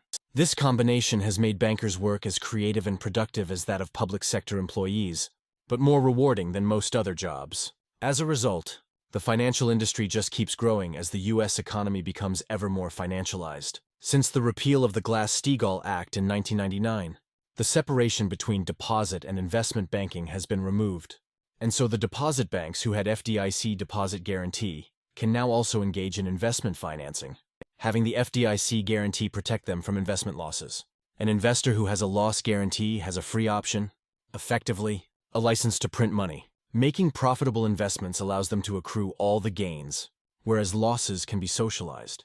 Anybody with such a guarantee can make large amounts of money by simply borrowing and investing his money. He gets to keep the profits, but will have his losses covered. It is no wonder that this has led to an ever larger share of the capital and labor resources gravitating toward finance, as it's the closest thing the world has to a free lunch. Economist Thomas Philippon has produced detailed studies of the size of the financial sector as a percentage of GDP over the past 150 years. The ratio was less than 3% during the years preceding World War I, but was to shoot up afterwards, collapsing during the Great Depression, but growing seemingly in an unstoppable manner since the end of World War II.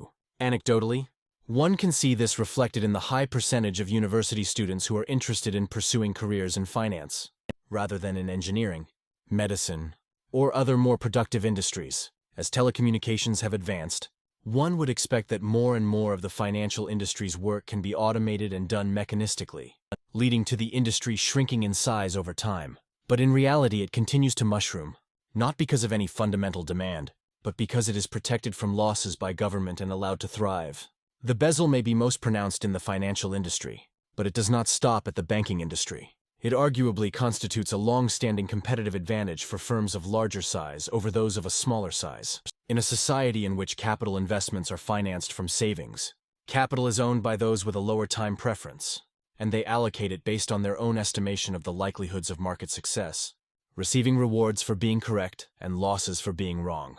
But with unsound money, savings are destroyed and capital is instead created from inflationary bank credit, and its allocation is decided by the central bank and its member banks, instead of the allocation being decided by the most prudent members of society with the lowest time preference and best market foresight. It is decided by government bureaucrats whose incentive is to lend as much as possible, not be correct, as they are significantly protected from the downside. Centrally planning credit allocation is no different from any kind of central planning. It results in bureaucrats checking boxes and filling in paperwork to ensure they meet their boss's requirements, while the ostensible purpose of the work is lost. The insight of the banker and the diligence of examining the real value of investments is replaced with the box ticking of meeting central bank lending requirements. A major advantage in securing centralized credit is scale, as it appears quantitatively less risky to lend to large-scale lenders.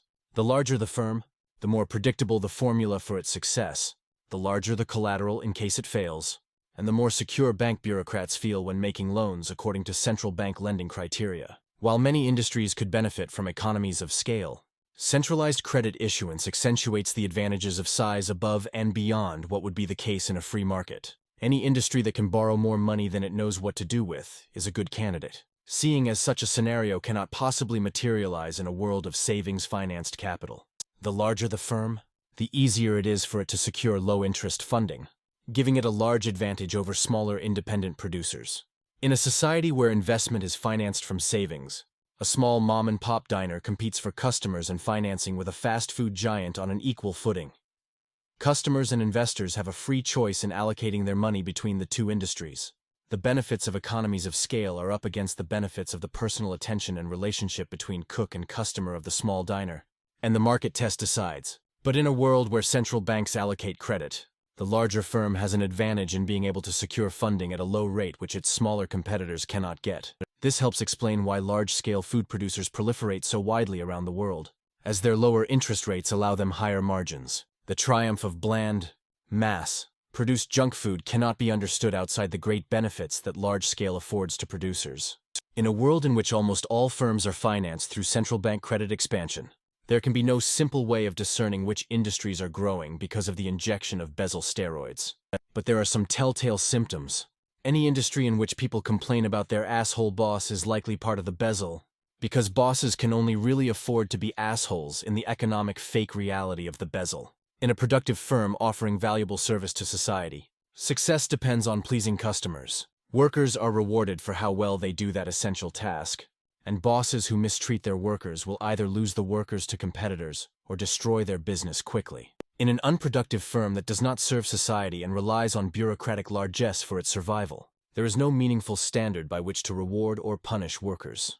The bezel can appear seductive from outside, thanks to the generous regular paychecks and the lack of actual work involved.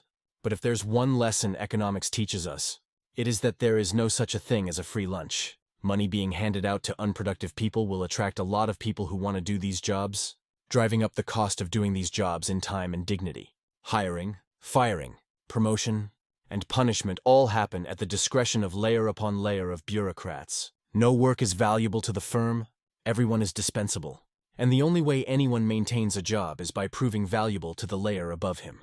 A job in these firms is a full-time game of office politics. Such jobs are only appealing to shallow materialistic people who enjoy having power over others, and years of being maltreated, are endured for the paycheck and the hope of being able to inflict this maltreatment on others. It is no wonder that people who work these jobs are regularly depressed and in need of constant medication and psychotherapy to maintain basic functionality. No amount of bezel money is worth the spiritual destruction that such an environment creates in people. While these organizations face no real accountability, the flip side of having no productivity is that it is quite possible for a newly elected official to come into office and completely defund them out of existence in a matter of weeks. This is a far more tragic fate for the workers in these organizations, as they generally have no useful skills whatsoever that can be transferred to other avenues of work. The only cure that can work for these pathologies is sound money, which will eradicate the notion of people working for the sake of ticking boxes and pleasing sadistic bosses, and make market discipline the only arbiter for anyone's income.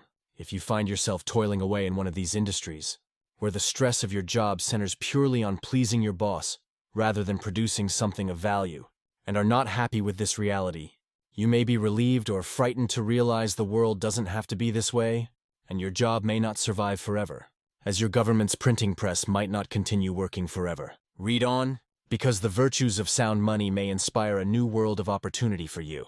Unsound money makes government power potentially unlimited, with large consequences to every individual, forcing politics to the center stage of their life, and redirecting much of society's energy and resources to the zero-sum game of who gets to rule and how. Sound money, on the other hand, makes the form of government a question with limited consequences. A democracy, republic, or monarchy are all restrained by sound money, allowing most individuals a large degree of freedom in their personal life. Whether in the Soviet or capitalist economies, the notion of the government running or managing the economy to achieve economic goals is viewed as good and necessary. It is worth returning here to the views of John Maynard Keynes to understand the motivations of the economic system he proposes, with which humanity has had to contend for the past decades. In one of his lesser-known papers, The End of Laissez-faire, Keynes offers his conception of what the role of government in a society should be. Keynes expresses his opposition of liberalism and individualism, which one would expect, but also presents the grounds of his opposition to socialism, stating, 19th century state socialism sprang from Bentham, free competition, etc., and is in some respects a clearer, in some respects a more muddled, version of just the same philosophy as underlies 19th century individualism. Both equally laid all their stress on freedom, the one negatively to avoid limitations on existing freedom, the other positively to destroy natural or acquired monopolies. They are different reactions to the same intellectual atmosphere. Keynes's problem with socialism, then, is that its end goal was increasing individual freedom. For Keynes, the end goal should not be concerned with trivial issues like individual freedom, but for government to control aspects of the economy to his liking. He outlines three main arenas where he views government's role to be vital. First, the deliberate control of the currency and of credit by a central institution, the belief that laid the groundwork for modern central banking. Second, and relatedly, Keynes believed it was the role of the government to decide on the scale on which it is desirable that the community as a whole should save, the scale on which these savings should go abroad in the form of foreign investments, and whether the present organization of the investment market distributes savings along the most nationally productive channels. I do not think that these matters should be left entirely to the chances of private judgment and private profits, as they are at present. And finally, Keynes believed it was the role of the government to devise a considered national policy about what size of population, whether larger or smaller than at present or the same, is most expedient, and having settled this policy, we must take steps to carry it into operation. The time may arrive a little later when the community as a whole must pay attention to the innate quality, as well as to the mere numbers of its future members. In other words, the Keynesian conception of the state, from which came the modern central banking doctrines held widely by all central bankers, and which shaped the vast majority of economic textbooks written worldwide, comes from a place of a man who wanted government direction of two important areas of life.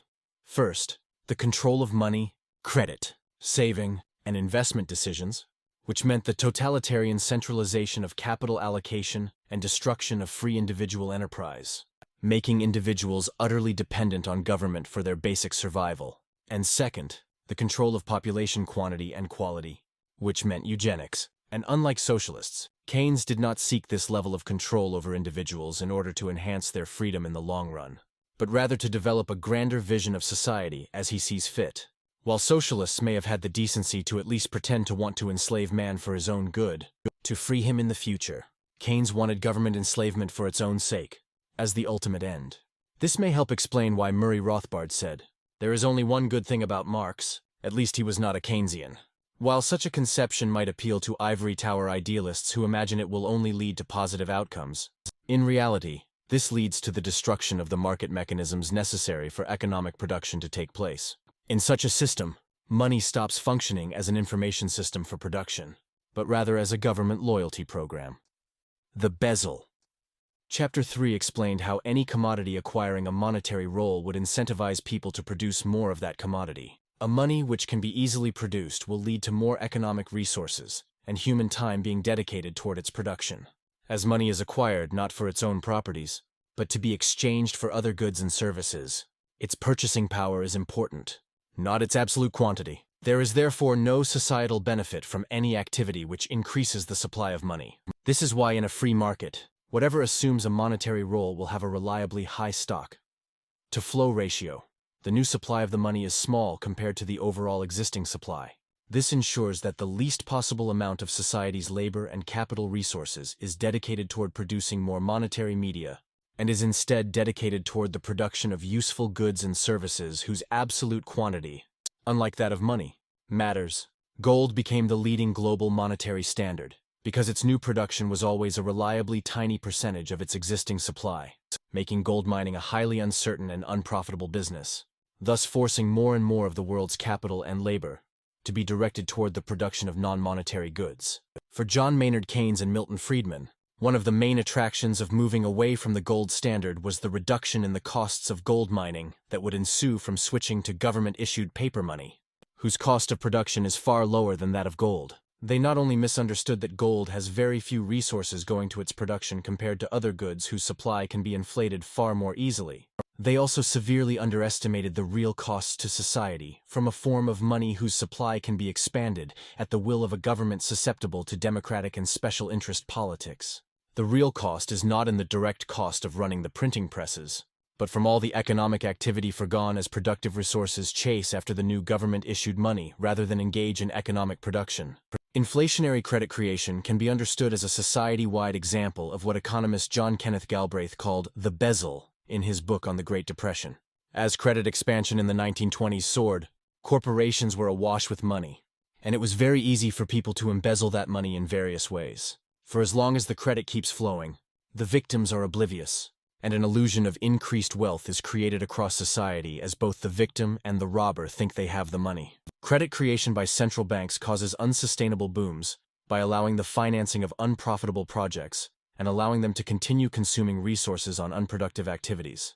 In a sound monetary system, any business that survives does so by offering value to society, by receiving a higher revenue for its products than the costs it incurs for its inputs. The business is productive because it transforms inputs of a certain market price into outputs with a higher market price. Any firm that produces outputs valued at less than its inputs would go out of business, its resources freed up to be used by other, more productive firms, in what economist Joseph Schumpeter termed creative destruction. There can be no profit in a free market without the real risk of loss, and everyone is forced to have skin in the game. Failure is always a real possibility, and can be costly. Government-issued unsound money, however, can stall this process, keeping unproductive firms undead but not truly alive. The economic equivalent of zombies or vampires drawing on the resources of the alive and productive firms to produce things of less value than the resources needed to make them. It creates a new societal caste that exists according to rules different from those of everyone else, with no skin in the game. Facing no market test for their work, they are insulated from consequences to their actions. This new caste exists in every economic sector supported by government money. It is not possible to estimate with any degree of accuracy what percentage of the economic activity in the modern world economy goes toward pursuing government-printed money, rather than the production of goods and services useful to society.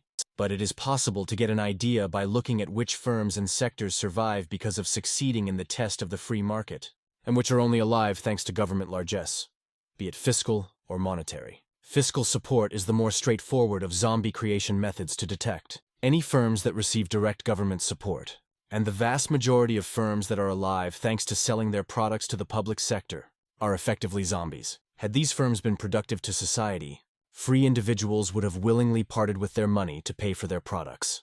That they cannot survive on voluntary payments shows that these firms are a burden and not a productive asset for society. But the more pernicious method of creating zombies is not through direct government payments, but through access to low-interest rate credit. As fiat money has slowly eroded society's ability to save, capital investments no longer come from savers' savings, but from government-created debt, which devalues existing money holdings. In a society with sound money, the more a person saves, the more he is able to accumulate capital and the more he can invest, meaning that capital owners tend to be those with lower time preference. But when capital comes from government credit creation, the allocators of capital are no longer the future-oriented, but members of various bureaucratic agencies.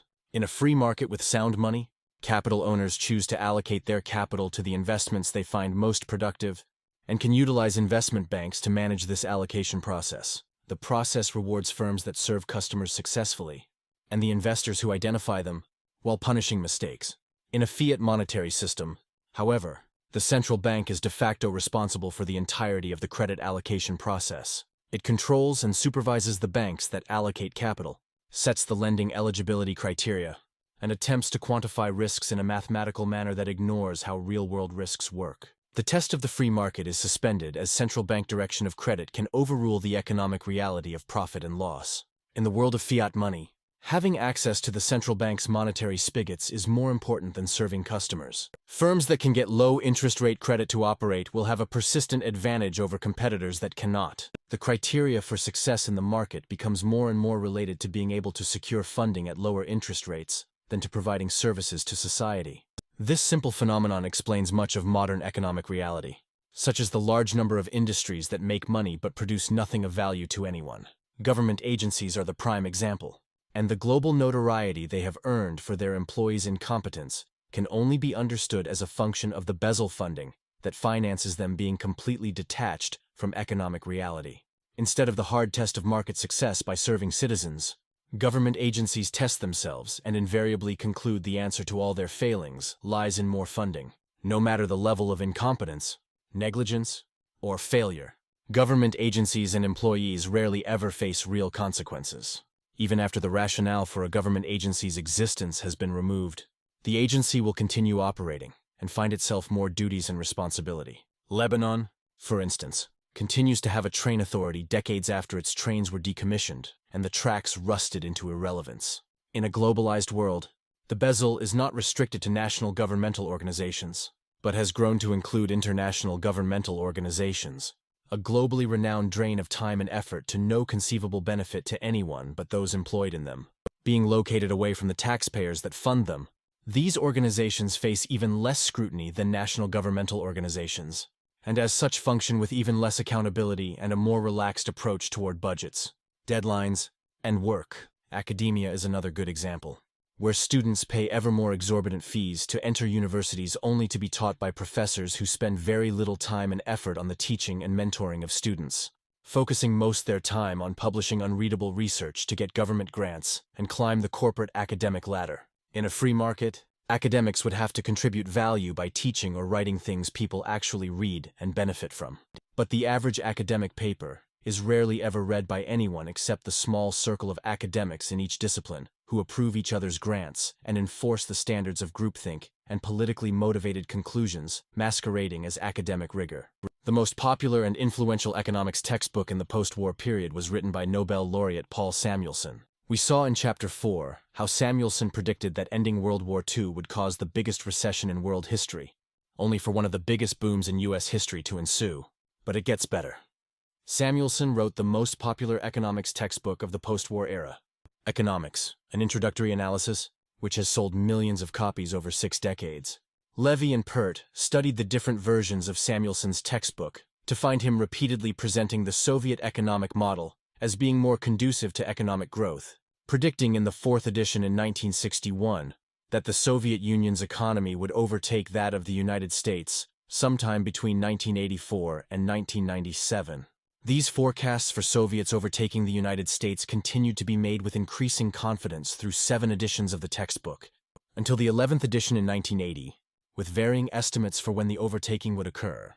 In the 13th edition, published in 1989, which hit the desks of university students as the Soviet Union was beginning to unravel.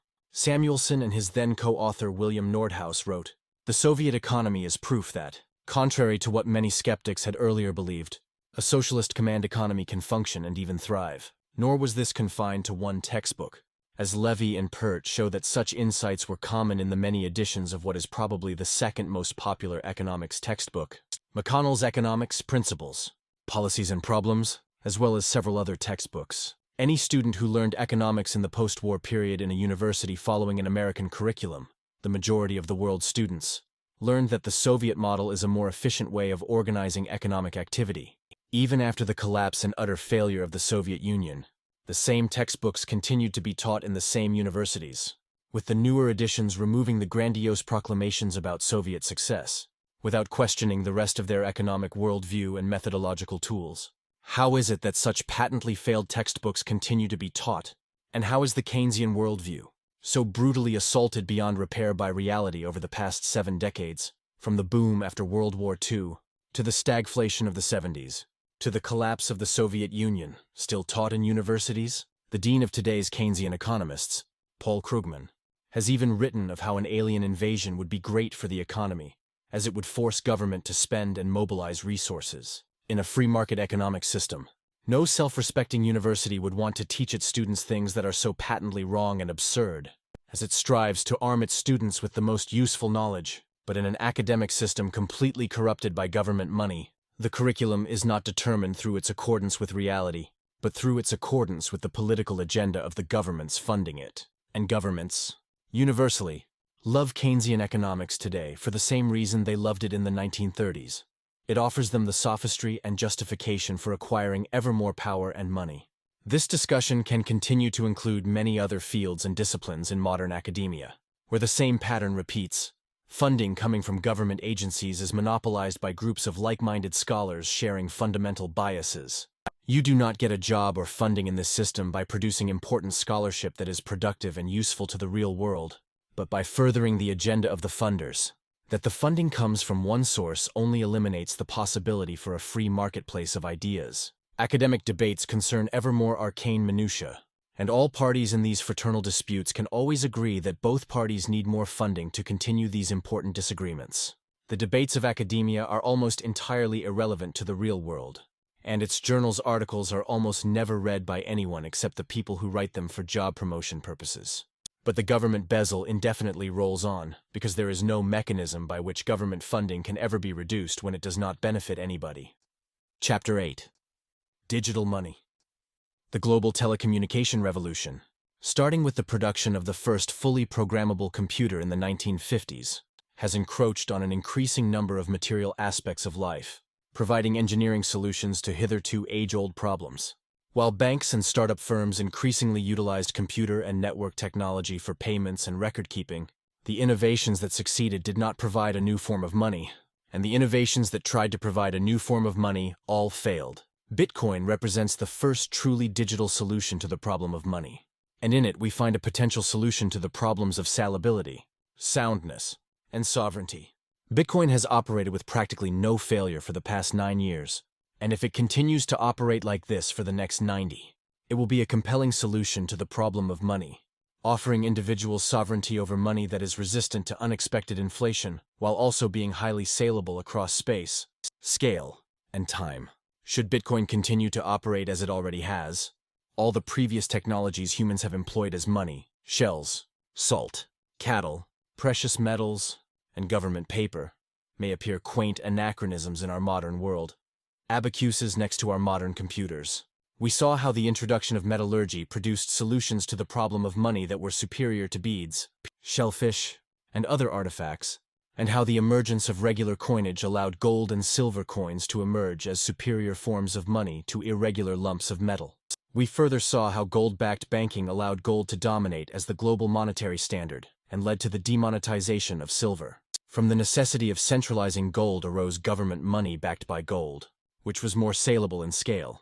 But with it came government expansion of the money supply and coercive control which eventually destroyed money's soundness and sovereignty. Every step of the way, technological advances and realities shaped the monetary standards that people employed, and the consequences to economies and society were enormous. Societies and individuals who chose a sound monetary standard, such as the Romans under Caesar, the Byzantines under Constantine, or Europeans under the gold standard, benefited immensely. Those who had unsound or technologically inferior money, such as Yap Islanders with the arrival of O'Keefe, West Africans using glass beads, or the Chinese on a silver standard in the 19th century, paid a heavy price. Bitcoin represents a new technological solution to the money problem. Born out of the digital age, utilizing several technological innovations that were developed over the past few decades, and building on many attempts at producing digital money, to deliver something which was almost unimaginable before it was invented. To understand why, we will focus on the monetary properties of Bitcoin, as well as the economic performance of the network since its inception. In the same way that a book on the gold standard would not discuss the chemical properties of gold, this chapter will not delve too much into the technical details of the operation of the Bitcoin network, instead focusing on the monetary properties of the Bitcoin currency. Bitcoin as digital cash. To understand the significance of a technology for digital cash, it is instructive to look at the world before Bitcoin was invented, when one could neatly divide payment methods into two distinct non-overlapping categories. 1. Cash payments, which are carried out in person between two parties. These payments have the convenience of being immediate and final, and require no trust on the part of either transacting party. There is no delay in the execution of the payment, and no third party can effectively intervene to stop such payments. Their main drawback is the need for the two parties to be physically present in the same place at the same time, a problem which becomes more and more pronounced as telecommunication makes it more likely for individuals to want to transact with persons who are not in their immediate vicinity. 2. Intermediated payments, which require a trusted third party, and comprise checks, credit cards, debit cards, bank wire transfers, money transfer services, and more recent innovations such as PayPal. By definition, intermediated payment involves a third party handling the money transfer between the two transacting parties.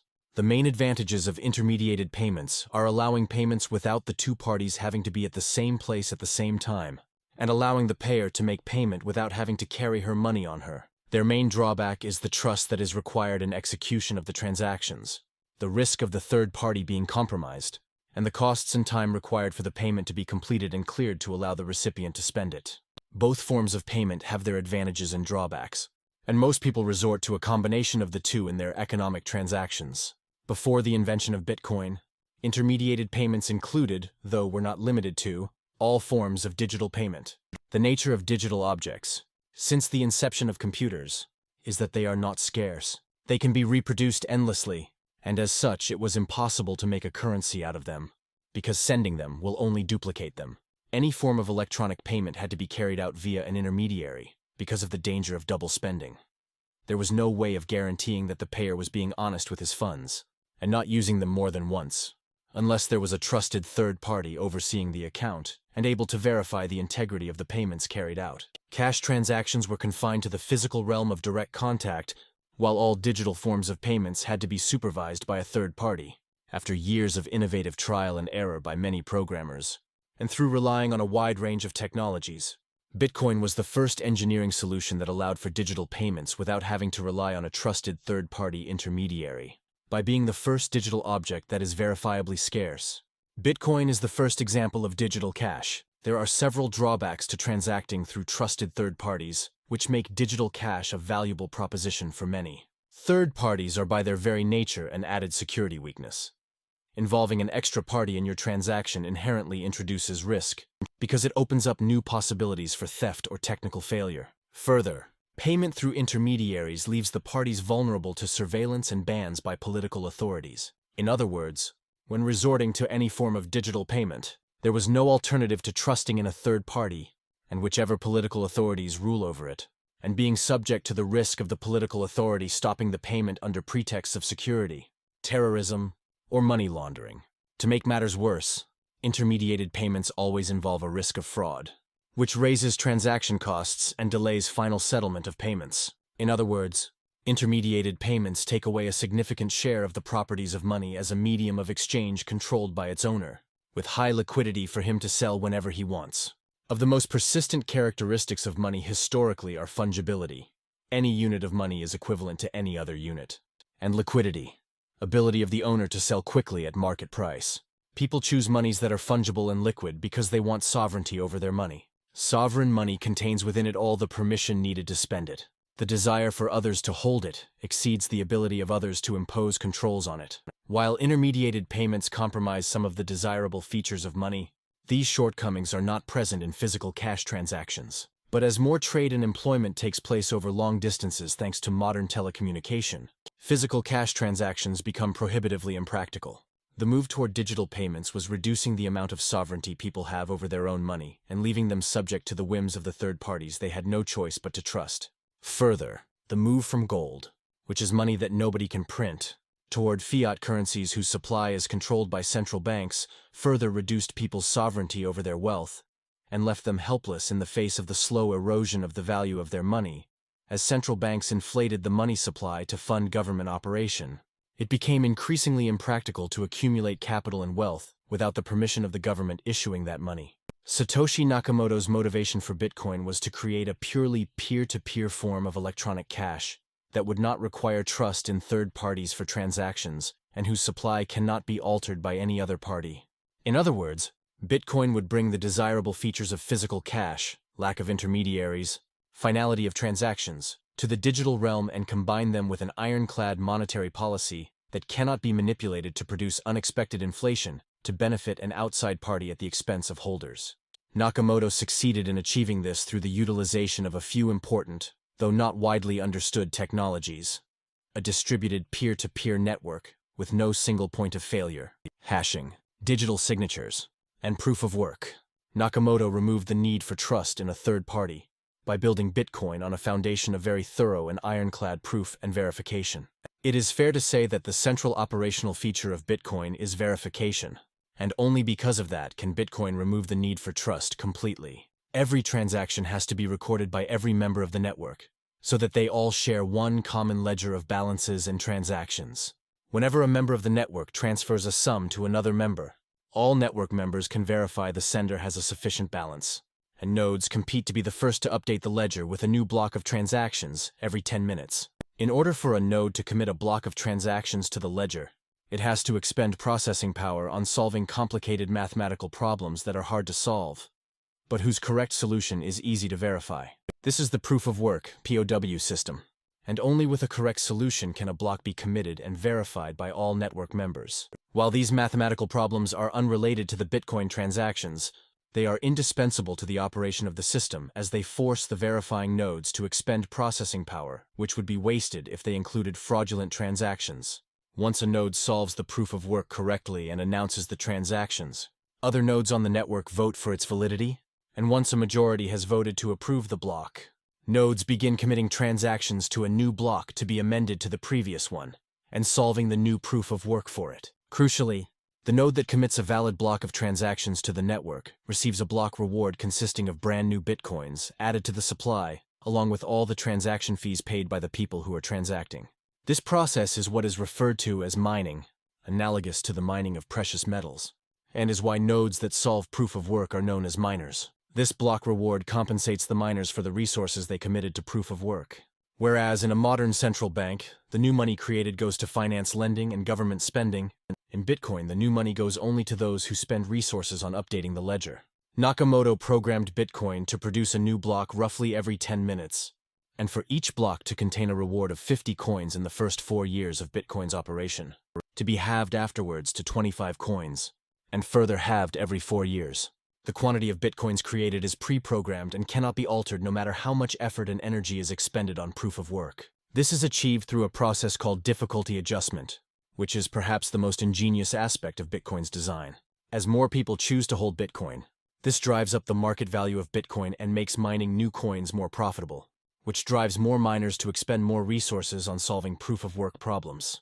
More miners means more processing power, which would result in the solutions to the proof of work being arrived at faster, thus increasing the rate of issuance of new bitcoins. But as the processing power rises, Bitcoin will raise the difficulty of the mathematical problems needed to unlock the mining rewards to ensure blocks will continue to take around 10 minutes to be produced. Difficulty adjustment is the most reliable technology for making hard money and limiting the stock-to-flow ratio from rising, and it makes Bitcoin fundamentally different from every other money. whereas the rise in value of any money leads to more resources dedicated to its production, and thus an increase in its supply.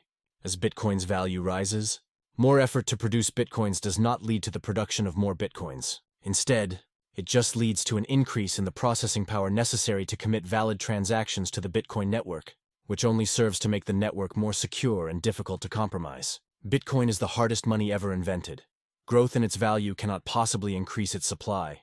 It can only make the network more secure and immune to attack. For every other money, as its value rises, those who can produce it will start producing more of it, whether it is rye stones, seashells, silver, gold, copper, or government money. Everyone will have an incentive to try to produce more. The harder it was to produce new quantities of the money in response to price rises, the more likely it was to be adopted widely and used, and the more a society would prosper, because it would mean individuals' efforts at producing wealth will go towards serving one another, not producing money, an activity with no added value to society, because any supply of money is enough to run any economy. Gold became the prime money of every civilized society precisely because it was the hardest to produce. But Bitcoin's difficulty adjustment makes it even harder to produce. A massive increase in the price of gold will, in the long run, lead to larger quantities being produced, but no matter how high the price of Bitcoins rises, the supply stays the same, and the safety of the network only increases. The security of Bitcoin lies in the asymmetry between the cost of solving the proof of work necessary to commit a transaction to the ledger and the cost of verifying its validity. It costs ever-increasing quantities of electricity and processing power to record transactions, but the cost of verifying the validity of the transactions is close to zero and will remain at that level no matter how much Bitcoin grows. To try to commit fraudulent transactions to the Bitcoin ledger is to deliberately waste resources on solving the proof of work, only to watch nodes rejected at almost no cost, thereby withholding the block reward from the miner. As time goes by, it becomes increasingly difficult to alter the record, as the energy needed is larger than the energy already expended, which only grows with time. This highly complex iterative process has grown to require vast quantities of processing power and electricity, but produces a ledger of ownership and transactions that is beyond dispute, without having to rely on the trustworthiness of any single third party. Bitcoin is built on 100% verification and 0% trust. Bitcoin's shared ledger can be likened to the rye stones of Yap Island discussed in Chapter 2, in that the money does not actually move for transactions to take place. Whereas in Yap, the islanders would meet to announce the transfer of the ownership of a stone from one person to the other, and the entire town would know who owned which stone. In Bitcoin, members of the network would broadcast their transaction to all network members, who would verify that the sender has the balance necessary for the transaction, and credit it to the recipient. To the extent that the digital coins exist, they are simply entries on a ledger, and a verified transaction changes the ownership of the coins on the ledger from the sender to the recipient. Ownership of the coins is assigned through public addresses, not by name of the holder, and access to the coins owned by an address is secured through the ownership of the private key, a string of characters analogous to a password. 5. Whereas the rye stone's physical heft makes their divisibility highly impractical, Bitcoin faces no such problem. Bitcoin's supply is made up of a maximum of 21 zero coins, each of which is divisible into 100 00 satoshis, making it highly saleable across scales. Whereas the Yapese stones were only practical for a few transactions in a small island with a small population who knew each other very well. Bitcoin has far superior salability across space, because the digital ledger is accessible by anyone worldwide with an internet connection. What keeps Bitcoin nodes honest, individually, is that if they were dishonest, they would be discovered immediately, making dishonesty exactly as effective as doing nothing but involving a higher cost. Collectively, what prevents a majority from colluding to be dishonest is that if they were to succeed in compromising the integrity of the ledger of transactions, the entire value proposition of Bitcoin would be destroyed, and the Bitcoin token's value would collapse to nothing. Collusion costs a lot, but it would itself lead to its loot becoming worthless. In other words, Bitcoin relies on economic incentives, making fraud far costlier than its rewards. No single entity is relied upon for maintaining the ledger, and no single individual can alter the record on it without the consent of a majority of network members. What determines the validity of the transaction is not the word of a single authority, but the software running the individual nodes on the network. Ralph Merkle, inventor of the Merkle tree data structure, which is utilized by Bitcoin to record transactions, had a remarkable way of describing Bitcoin. Bitcoin is the first example of a new form of life. It lives and breathes on the internet. It lives because it can pay people to keep it alive. It lives because it performs a useful service that people will pay it to perform. It lives because anyone, anywhere, can run a copy of its code. It lives because all the running copies are constantly talking to each other. It lives because if any one copy is corrupted, it is discarded, quickly and without any fuss or muss. It lives because it is radically transparent. Anyone can see its code and see exactly what it does. It can't be changed. It can't be argued with. It can't be tampered with. It can't be corrupted. It can't be stopped. It can't even be interrupted. If nuclear war destroyed half of our planet, it would continue to live, uncorrupted. It would continue to offer its services. It would continue to pay people to keep it alive. The only way to shut it down is to kill every server that hosts it, which is hard, because a lot of servers host it, in a lot of countries, and a lot of people want to use it. Realistically, the only way to kill it is to make the service it offers so useless and obsolete that no one wants to use it. So obsolete that no one wants to pay for it. No one wants to host it. Then it will have no money to pay anyone. Then it will starve to death. But as long as there are people who want to use it, it's very hard to kill, or corrupt, or stop, or interrupt. Bitcoin is a technology that survives for the very same reason the wheel, knife, phone, or any technology survives. It offers its users benefits from using it. Users, miners, and node operators are all rewarded economically from interacting with Bitcoin. And that is what keeps it going. It's worth adding that all the parties that make Bitcoin work are individually dispensable to its operation. Nobody is essential to Bitcoin. And if anybody wants to alter Bitcoin, Bitcoin is perfectly capable of continuing to operate as it is without whatever input anyone has on this. This will help us understand the immutable nature of Bitcoin in Chapter 10, and why attempts at making serious changes to the Bitcoin code will almost inevitably lead to the creation of a knockoff version of Bitcoin, but one that cannot possibly recreate the economic balance of incentives that keeps Bitcoin operational and immutable. Bitcoin can also be understood as a spontaneously emergent and autonomous firm, which provides a new form of money and a new payments network. There is no management or corporate structure to this firm, as all decisions are automated and pre-programmed. Volunteer coders in an open-source project can present changes and improvements to the code, but it is up to users to choose to adopt them or not. The value proposition of this firm is that its money supply is completely inelastic in response to increased demand and price. Instead, increased demand just leads to a safer network due to the mining difficulty adjustment. Miners invest electricity and processing power in the mining infrastructure that protects the network because they are rewarded for it. Bitcoin users pay transaction fees and buy the coins from the miners because they want to utilize digital cash and benefit from the appreciation over time.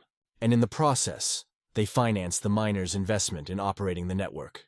The investment in POW mining hardware makes the network more secure and can be understood as the firm's capital. The more the demand for the network grows, the more valuable the miners' rewards and transaction fees become, which necessitates more processing power to generate new coins, increasing the company's capital, making the network more secure and the coins harder to produce. It is an economic arrangement that has been productive and lucrative to everyone involved, which in turn leads to the network continuing to grow at an astonishing pace. With this technological design, Nakamoto was able to invent digital scarcity. Bitcoin is the first example of a digital good that is scarce and cannot be reproduced infinitely. While it is trivial to send a digital object from one location to another in a digital network, as is done with email, text messaging, or file downloads, it is more accurate to describe these processes as copying rather than sending, because the digital objects remain with the sender and can be reproduced infinitely.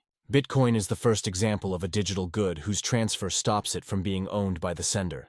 Beyond digital scarcity, Bitcoin is also the first example of absolute scarcity, the only liquid commodity, digital or physical, with a set fixed quantity that cannot conceivably be increased. Until the invention of Bitcoin, scarcity was always relative, never absolute. It is a common misconception to imagine that any physical good is finite, or absolutely scarce, because the limit on the quantity we can produce of any good is never its prevalence in the planet. But the effort and time dedicated to producing it, with its absolute scarcity, Bitcoin is highly saleable across time. This is a critical point which will be explicated further in Chapter 9 on Bitcoin's role as a store of value. Supply, value, and transactions. It had always been theoretically possible to produce an asset with a predictably constant or low rate of supply growth to allow it to maintain its monetary role. But reality, as always, had proven far trickier than theory. Governments would never allow private parties to issue their own private currencies and transgress on the main way in which government funds itself and grows. So government would always want to monopolize money production and face too strong a temptation to engage in the increase of the money supply. But with the invention of Bitcoin, the world had finally arrived at a synthetic form of money that had an ironclad guarantee governing its low rate of supply growth. Bitcoin takes the macroeconomists, politicians, presidents, revolutionary leaders, military dictators, and TV pundits out of monetary policy altogether. Money supply growth is determined by a programmed function adopted by all members of the network. There may have been a time at the start of this currency when this inflation schedule could have been conceivably changed, but that time has well passed. For all practical intents and purposes, Bitcoin's inflation schedule, like its record of transactions, is immutable. While for the first few years of Bitcoin's existence the supply growth was very high, and the guarantee that the supply schedule would not be altered was not entirely credible. As time went by, the supply growth rate dropped, and the credibility of the network in maintaining this supply schedule has increased and continues to rise with each passing day, in which no serious changes are made to the network. Bitcoin blocks are added to the shared ledger roughly every 10 minutes. At the birth of the network, the block reward was programmed to be 50 Bitcoins per block. Every 4 years, roughly, or after 210,000 blocks have been issued, the block reward drops by half. The first halving happened on November 28, 2012, after which the issuance of new Bitcoins dropped to 25 per block. On July 9, 2016, it dropped again to 5 coins per block, and will drop to 25 in 2020. According to this schedule, the supply will continue to increase at a decreasing rate, asymptotically approaching 21 million coins sometime around the year 2140, at which point there will be no more Bitcoins issued. Because new coins are only produced with the issuance of a new block, and each new block requires the solving of the proof-of-work problems, there is a real cost to the production of new Bitcoins. As the price of Bitcoins rises in the market, more nodes enter to compete for the solution of the POW to obtain the block reward, which raises the difficulty of the POW problems, making it more costly to obtain the reward. The cost of producing a Bitcoin will thus generally rise along with the market price. After setting this supply growth schedule, Satoshi divided each Bitcoin into 100,000 units, which were later named Satoshis in his pseudonymous honor. Dividing each Bitcoin into 8 digits means that the supply will continue to grow at a decreasing rate until around the year 2140. When the digits all fill up and we reach 21, zero coins. The decreasing rate of growth, however, means that the first 20 million coins will be mined by around the year 2025, leaving 1 million coins to be mined over one more century. The number of new coins issued is not exactly as predicted from the algorithm, because new blocks are not mined precisely every 10 minutes, because the difficulty adjustment is not a precise process, but a calibration that adjusts every 2 weeks and can overshoot or undershoot its target, depending on how many new miners enter the mining business. In 2009, when very few people had used Bitcoin at all, the issuance was far below schedule, while in 2010 it was above the theoretical number predicted from the supply. The exact numbers will vary, but this variance from the theoretical growth will decrease as the supply grows. What will not vary is the maximum cap of coins, and the fact that the supply growth rate will continue to decline as an ever-decreasing number of coins is added onto an ever-increasing stock of coins. By the end of 2017-16, 775 million coins were already mined, constituting 79.9% of all coins that will ever exist. The annual supply growth in 2017 was 35%, coming down from 8% in 2016. This exposition can help us appreciate the salability of Bitcoin and how it fulfills the functions of money. With its supply growth rate dropping below that of gold by the year 2025, Bitcoin has the supply restrictions that could make it have considerable demand as a store of value. In other words, it can have salability across time. Its digital nature that makes it easy to safely send worldwide makes it saleable in space in a way never seen with other forms of money, while its divisibility into 100 zero satoshis makes it saleable in scale. Further, Bitcoin's elimination of intermediary control and the near impossibility of any authority debasing or confiscating it renders it free of the main drawbacks of government money. As the digital age has introduced improvements and efficiencies to most aspects of our life, Bitcoin presents a tremendous technological leap forward in the monetary solution to the indirect exchange problem, perhaps as significant as the move from cattle and salt to gold and silver. Whereas traditional currencies are continuously increasing in supply and decreasing in purchasing power, Bitcoin has so far witnessed a large increase in real purchasing power despite a moderate, but decreasing in capped, increase in its supply. Because miners who verify transactions are rewarded with Bitcoins, these miners have a strong vested interest in maintaining the integrity of the network, which in turn causes the value of the currency to rise. The Bitcoin network began operating in January 2009 and was for a while an obscure project used by a few people in a cryptography mailing list. Perhaps the most important milestone in Bitcoin's life was the first day that the tokens in this network went from being economically worthless to having a market value, validating that Bitcoin had passed the market test. The network had operated successfully enough for someone to be willing to part with actual money to own some of its tokens. This happened in October 2009, when an online exchange named New Liberty Standard sold Bitcoins at a price of $0.0994. In May 2010, the first real-world purchase with Bitcoin took place, as someone paid 10 euro Bitcoins for 2 pizza pies worth 25, putting the price of a Bitcoin at 0.025. With time, more and more people heard of Bitcoin and became interested in purchasing it, and the price continued to rise further. The market demand for a Bitcoin token comes from the fact that it is needed to operate the first, and so far, arguably only, functional and reliable digital cash system. The fact that this network was successfully operational in its early days gave its digital token a collectible value among tiny communities of cryptographers and libertarians, who tried mining it with their own PCs, and eventually even started purchasing it from one another. That the tokens were strictly limited and could not be replicated helped create this initial collectible status. After being acquired by individuals to use on the Bitcoin network and gaining economic value, Bitcoin began to get monetized through more people demanding it as a store of value. This sequence of activities conforms to Ludwig von Mises's theory of regression on the origins of money, which states that a monetary good begins as a market good and is then used as a medium of exchange. Bitcoin's collectible status among small communities is no different from seashells, rice stones, and precious metals' ornamental value, from which they were to acquire a monetary role that raised their value significantly. Being new and only beginning to spread, Bitcoin's price has fluctuated wildly as demand fluctuates. But the impossibility of increasing the supply arbitrarily by any authority in response to price spikes explains the meteoric rise in the purchasing power of the currency. When there is a spike in demand for Bitcoins, Bitcoin miners cannot increase production beyond the set schedule like copper miners can, and no central bank can step in to flood the market with increasing quantities of Bitcoins.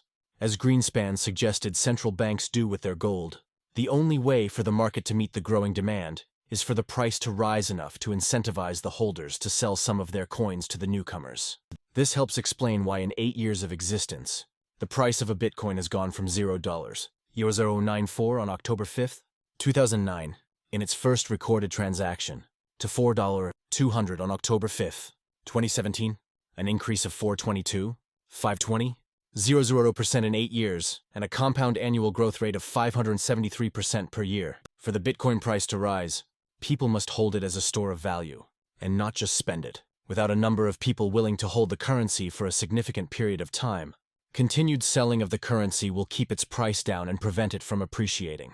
By November 2017, the total market value of all the Bitcoins in circulation was in the range of $110 billion, giving it a value larger than the broad money supply of the national currencies of most countries. If Bitcoin were a country, the value of its currency would be the 56th largest national currency worldwide, roughly in the range of the size of the money supply of Kuwait or Bangladesh, larger than that of Morocco and Peru, but smaller than Colombia and Pakistan. If it were to be compared to the narrow money supply, Bitcoin's supply value would be ranked around the 33rd in the world, with a value similar to the narrow money supply of Brazil, Turkey, and South Africa. It is perhaps one of the most remarkable achievements of the Internet that an online economy that spontaneously and voluntarily emerged around a network designed by an anonymous programmer has grown, in 9 years, to hold more value than is held in the money supply of most nation-states and national currencies. This conservative monetary policy, and the pursuant appreciation in the market value of Bitcoins, is vital to the successful operation of Bitcoin, as it is the reason that miners have an incentive to expend electricity and processing power on honestly verifying transactions. Had Bitcoin been created with an easy money policy, such as what a Keynesian or monetarist economist would recommend, it would have had its money supply grow in proportion to the number of users or transactions, but in that case it would have remained a marginal experiment among cryptography enthusiasts online. No serious amount of processing power would have gone to mining it, as there would be no point in investing heavily in verifying transactions and solving proof of work in order to get tokens that will get devalued as more people use the system. The expansionary monetary policies of modern fiat economies and economists have never won the market test of adoption freely, but have instead been imposed through government laws, as discussed earlier. As a voluntary system with no mechanism for forcing people to use it, Bitcoin would fail to attract significant demand, and as a result its status as a successful digital cash would not be guaranteed. While the transactions could be carried out without need for trust in a third party, the network would be vulnerable to attack by any malicious actor mobilizing large amounts of processing power. In other words, without a conservative monetary policy and difficulty adjustment, Bitcoin would only have succeeded theoretically as digital cash, but remained too insecure to be used widely in practice. In that case, the first competitor to Bitcoin that introduced a hard money policy would make the updating of the ledger and production of new units progressively more expensive. The high cost of updating the ledger would give miners an incentive to be honest with their updating of the ledger, making the network more secure than easy money contenders. The growth in the price is a reflection of the growing use and utility that the network offers its users. The number of transactions on the network has also grown rapidly, whereas 687 transactions were carried out in 2009 at a rate of 90 transactions per day. The number grew to more than 103 million transactions in 2017, at a daily rate of 797 transactions. The cumulative number of transactions is approaching 300 million transactions in January 2018. While the growth in transactions is impressive, it does not match the growth in the value of the total stock of the Bitcoin currency, as can be evidenced by the fact that the number of transactions is far less than what would be transacted in an economy whose currency had the value of the Bitcoin supply.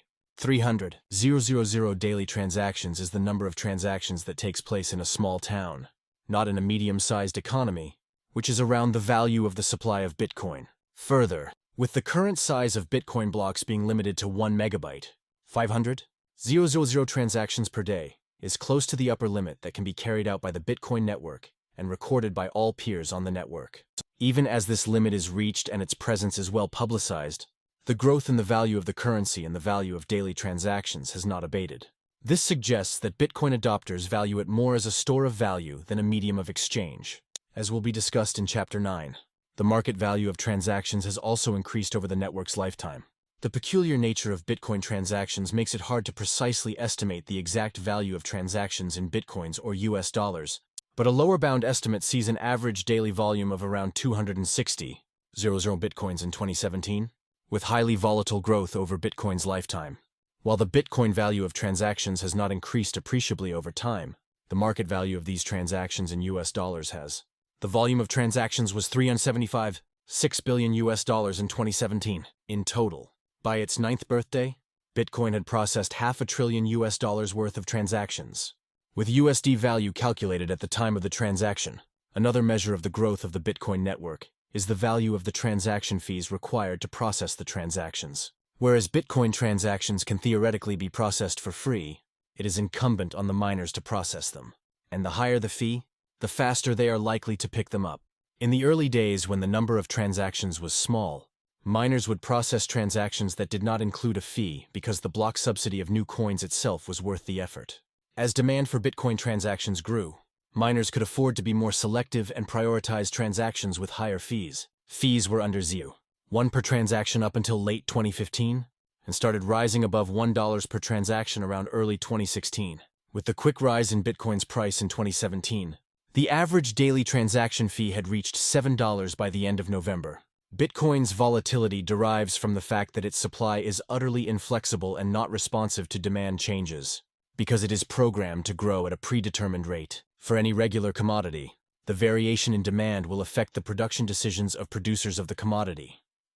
An increase in demand causes them to increase their production, moderating the rise in the price and allowing them to increase their profitability, while a decrease in demand would cause producers to decrease their supply and allow them to minimize losses.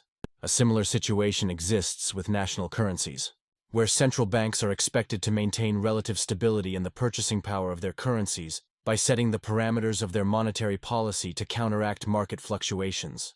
With a supply schedule utterly irresponsive to demand, and no central bank to manage the supply, there will likely be volatility, particularly at the early stages when demand varies very erratically from day to day, and the financial markets that deal with Bitcoin are still infant. But as the size of the market grows, along with the sophistication and the depth of the financial institutions dealing with Bitcoin, this volatility will likely decline. With a larger and more liquid market, the daily variations in demand are likely to become relatively smaller, allowing market makers to profit from hedging price variations and smoothing the price. This will only be achieved if and when a large number of market participants hold Bitcoins with the intent of holding on to them for the long term, raising the market value of the supply of Bitcoins significantly, and making a large liquid market possible with only a fraction of the supply. Should the network reach a stable size at any point, the flow of funds in and out of it would be relatively equal, and the price of Bitcoin can stabilize. In such a case, Bitcoin would gain more stability while also having enough liquidity to not move significantly with daily market transactions.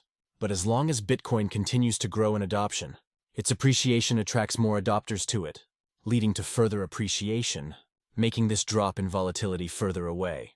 As long as Bitcoin is growing, its token price will behave like that of a stock of a startup achieving very fast growth. Should Bitcoin's growth stop and stabilize, it would stop attracting high-risk investment flows and become just a normal monetary asset expected to appreciate slightly every year. Appendix to Chapter 8. The following is a brief description of 3 technologies utilized by Bitcoin. Hashing is a process that can take any stream of data as an input and transform it into a data set of fixed size, known as a hash, using a non-reversible mathematical formula. In other words, it is trivial to use this function to generate a uniform-sized hash for any piece of data, but it is not possible to determine the original string of data from the hash. Hashing is essential for the operation of Bitcoin as it is used in digital signatures, proof of work, Merkle trees, transaction identifiers, Bitcoin addresses, and various other applications. Hashing in essence allows identifying a piece of data in public without revealing anything about that data, which can be used to securely and trustlessly see if multiple parties have the same data. Public key cryptography is a method for authentication that relies on a set of mathematically related numbers, a private key, a public key, and one or more signatures. The private key, which must be kept secret, can generate a public key that can be distributed freely because it is not possible to determine the private key by examining the public key. This method is used for authentication. After someone publicizes his public key, he can hash some data, and then sign that hash with his private key to create a signature. Anyone with the same data can create the same hash and see that it was used to create the signature. Then she can compare the signature to the public key she previously received and see that they're both mathematically related, proving that the person with the private key signed the data covered by the hash. Bitcoin utilizes public key cryptography to allow secure value exchange over an open, unsecured network. A Bitcoin holder can only access his Bitcoins if he has the private keys attached to them, while the public address associated with them can be distributed widely. All network members can verify the validity of the transaction by verifying that the transaction sending the money came from the owner of the right private key. In Bitcoin, the only form of ownership that exists is through the ownership of the private keys. Peer-to-peer network is a network structure in which all members have equal privileges and obligations toward one another. There are no central coordinators who can change the rules of the network. Node operators that disagree with how the network functions cannot impose their opinions on other members of the network or override their privileges. The most well-known example of a peer-to-peer network is BitTorrent, a protocol for sharing files online. Whereas in centralized networks, members download files from a central server that hosts them, in BitTorrent, users download files from each other directly, divided into small pieces. Once a user has downloaded a piece of the file, they can become a seed for that file, allowing others to download it from them. With this design, a large file can spread relatively quickly, without the need for large servers and extensive infrastructure to distribute it, while also protecting against the possibility of a single point of failure compromising the process. Every file that is shared on the network is protected by a cryptographic hash that can be easily verified to ensure that any nodes sharing it have not corrupted it. After law enforcement had cracked down on centralized file-sharing websites such as Napster, BitTorrent's decentralized nature meant law enforcement could never shut it down. With a growing network of users worldwide, BitTorrent at some point represented about a third of all internet traffic worldwide. Bitcoin utilizes a network similar to BitTorrent, but whereas in BitTorrent the network members share the bits of data that constitute a movie, song, or book, in Bitcoin the network members share the ledger of all Bitcoin transactions. Chapter 9. What is Bitcoin good for? Store of value. The belief that resources are scarce and limited is a misunderstanding of the nature of scarcity, which is the key concept behind economics. The absolute quantity of every raw material present in Earth is too large for us as human beings to even measure or comprehend, and in no way constitutes a real limit to what we as humans can produce of it. We have barely scratched the surface of the Earth in search of the minerals we need, and the more we search, and the deeper we dig, the more resources we find. What constitutes the practical and realistic limit to the quantity of any resource is always the amount of human time that is directed toward producing it, as that is the only real scarce resource until the creation of Bitcoin. In his masterful book, The Ultimate Resource, the late economist Julian Simon explains how the only limited resource, and in fact the only thing for which the term resource actually applies, is human time.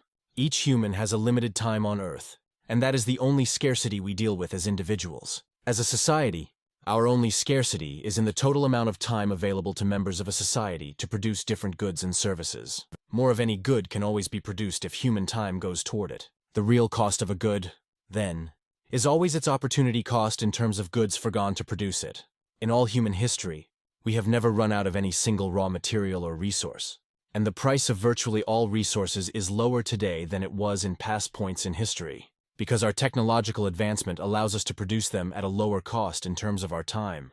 Not only have we not run out of raw materials, the proven reserves that exist of each resource have only increased with time as our consumption has gone up. If resources are to be understood as being finite, then the existing stockpiles would decline with time as we consume more. But even as we are always consuming more, prices continue to drop, and the improvements in technology for finding and excavating resources allows us to find more and more. Oil, the vital bloodline of modern economies, is the best example as it has fairly reliable statistics. Even as consumption and production continue to increase year on year, the proven reserves increase at an even faster rate. 1. According to data from BP's Statistical Review, annual oil production was 46% higher in 2015 than its level in 1980, while consumption was 55% higher. Oil reserves, on the other hand, have increased by 148%, around triple the increase in production and consumption. Similar statistics can be produced for resources with varying degrees of prevalence in the Earth's crust. The rarity of a resource determines the relative cost of extracting it from the Earth. More prevalent metals like iron and copper are easy to find, and relatively cheap as a result. Rarer metals, such as silver and gold, are more expensive. The limit on how much we can produce of each of those metals, however, remains the opportunity cost of their production relative to one another, and not their absolute quantity. There is no better evidence for this than the fact that the rarest metal in the crust of the Earth, gold, has been mined for thousands of years and continues to be mined in increasing quantities as technology advances over time, as shown in Chapter 3. If annual production of the rarest metal in the Earth's crust goes up every year, then it makes no sense to talk of any natural element as being limited in its quantity in any practical sense. Scarcity is only relative in material resources, with the differences in cost of extraction being the determinant of the level of scarcity. The only scarcity, as Julian Simon brilliantly demonstrated, is in the time humans have to produce these metals, and that is why the global wage continues to rise worldwide, making products and materials continuously get cheaper in terms of human labor. This is one of the hardest economic concepts for people to understand, which fuels the endless hysteria that the environmental movement has foisted upon us through decades of apocalyptic scaremongering. Julian Simon did his best to combat this hysteria by challenging one of the foremost hysterics of the 20th century to a famous 10-year bet. Paul Ehrlich had written several hysterical books arguing that the Earth was on the edge of catastrophe from running out of vital resources, with precise dire predictions about the dates on which these resources would be exhausted. In 1980, Simon challenged Ehrlich to name any raw materials and any period longer than a year, and bet him $10, that the price of each of these metals, adjusted for inflation, would be lower at the end of the period than before it. Ehrlich picked copper, chromium, nickel, tin, and tungsten, which were all materials he had predicted would run out. Yet, in 1990, the price of each of these metals had dropped, and the level of annual production had increased. Even though the intervening decade had seen human population increase by 800 million people, the largest increase in a single decade before or since. In reality, the more humans exist, the more production of all these raw materials can take place. More importantly, perhaps, as economist Michael Kremer argues, the fundamental driver of human progress is not raw materials, but technological solutions to problems. Technology is by its nature both a non-excludable good, meaning that once one person invents something, all others can copy it and benefit from it, and a non-rival good, meaning that a person benefiting from an invention does not reduce the utility that accrues to others who use it. As an example, take the wheel. Once one person invented it, everyone else could copy it and make their own wheel, and their use of their wheel would not in any way reduce others' ability to benefit from it. Ingenious ideas are rare, and only a small minority of people can come up with them. Larger populations will thus produce more technologies and ideas than smaller populations, and because the benefit accrues to everyone, it is better to live in a world with a larger population. The more humans exist on Earth, the more technologies and productive ideas are thought of, and the more humans can benefit from these ideas and copy them from one another, leading to higher productivity of human time and improving standards of living. Kremer illustrates this by showing that as the population of the Earth has increased, the rate of population growth has increased rather than declined. Had humans been a burden consuming resources, then the larger the population, the lower the quantity of resources available to each individual, and the lower the rate of economic growth, and thus population growth, as the Malthusian model predicts. But because humans are themselves the resource, and productive ideas are the driver of economic production, a larger number of humans results in more productive ideas and technologies, more production per capita, and a higher capacity for sustaining larger populations. Further, Kremer shows how isolated landmasses that were more heavily populated witnessed faster economic growth and progress than those that were sparsely populated. It is a misnomer to call raw materials resources, because humans are not passive consumers of manna from heaven. Raw materials are always the product of human labor and ingenuity, and thus humans are the ultimate resource, because human time, effort, and ingenuity can always be used to produce more output.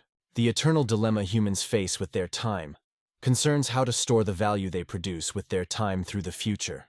While human time is finite, everything else is practically infinite, and more of it can be produced if more human time is directed at it. Whatever object humans chose as a store of value, its value would rise, and because more of the object can always be made, others would produce more of the object to acquire the value stored in it. The Yapes had O'Keefe bringing explosives and advanced boats to make more rye stones for them, and acquire the value stored in the existing stones. Africans had Europeans bringing boats full of beads to acquire the value stored in their beads. Any metal other than gold that was used as a monetary medium was overproduced until its price collapsed. Modern economies have Keynesian central banks forever pretending to fight inflation, while gradually or quickly eroding the value of their money, as discussed in Chapter 4. As Americans recently started using their homes as a medium for savings, the supply of housing was increased so much that the price came crashing down. As monetary inflation proceeds, the large number of bubbles can be understood as speculative bets for ways to find a useful store of value. Only gold has come close to solving this problem, thanks to its chemistry making it impossible for anyone to inflate its supply, and that resulted in one of the most glorious eras of human history. But the move toward government control of gold soon limited its monetary role by replacing it with government-issued money, whose record has been abysmal. This sheds some light on an astonishing facet of the technical accomplishment that is Bitcoin. For the first time, humanity has recourse to a commodity whose supply is strictly limited.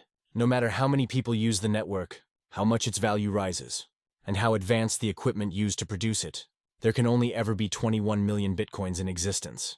There is no technical possibility for increasing the supply to match the increased demand. Should more people demand to hold Bitcoin, the only way to meet the demand is through appreciation of the existing supply. Because each Bitcoin is divisible into 100 million Satoshis, there is plenty of room for the growth of Bitcoin through the use of ever smaller units of it as the value appreciates. This creates a new type of asset well suited for playing the role of store of value. Until Bitcoin's invention, all forms of money were unlimited in their quantity and thus imperfect in their ability to store value across time. Bitcoin's immutable monetary supply makes it the best medium to store the value produced from the limited human time, thus making it arguably the best store of value humanity has ever invented. To put it differently, Bitcoin is the cheapest way to buy the future, because Bitcoin is the only medium guaranteed to not be debased, no matter how much its value rises. In 2018, with Bitcoin only 9 years old, it has already been adopted by millions worldwide, and its current supply growth rate compares with that of the global reserve currencies. In terms of the stock-to-flow ratio discussed in Chapter 1, the existing stockpiles of Bitcoin in 2017 were around 25 times larger than the new coins produced in 2017. This is still less than half of the ratio for gold, but around the year 2022, Bitcoin's stock-to-flow ratio will overtake that of gold, and by 2025, it will be around double that of gold and continue to increase quickly into the future while that of gold stays roughly the same. Given the dynamics of gold mining discussed in Chapter 3, around the year 2140 there will be no new supply of Bitcoin, and the stock-to-flow ratio becomes infinite, the first time any commodity or good has achieved this. An important implication of the reduced supply of Bitcoins, and the continuously diminishing rate at which the supply grows, is to make the supply of existing Bitcoins very large compared to the new supply.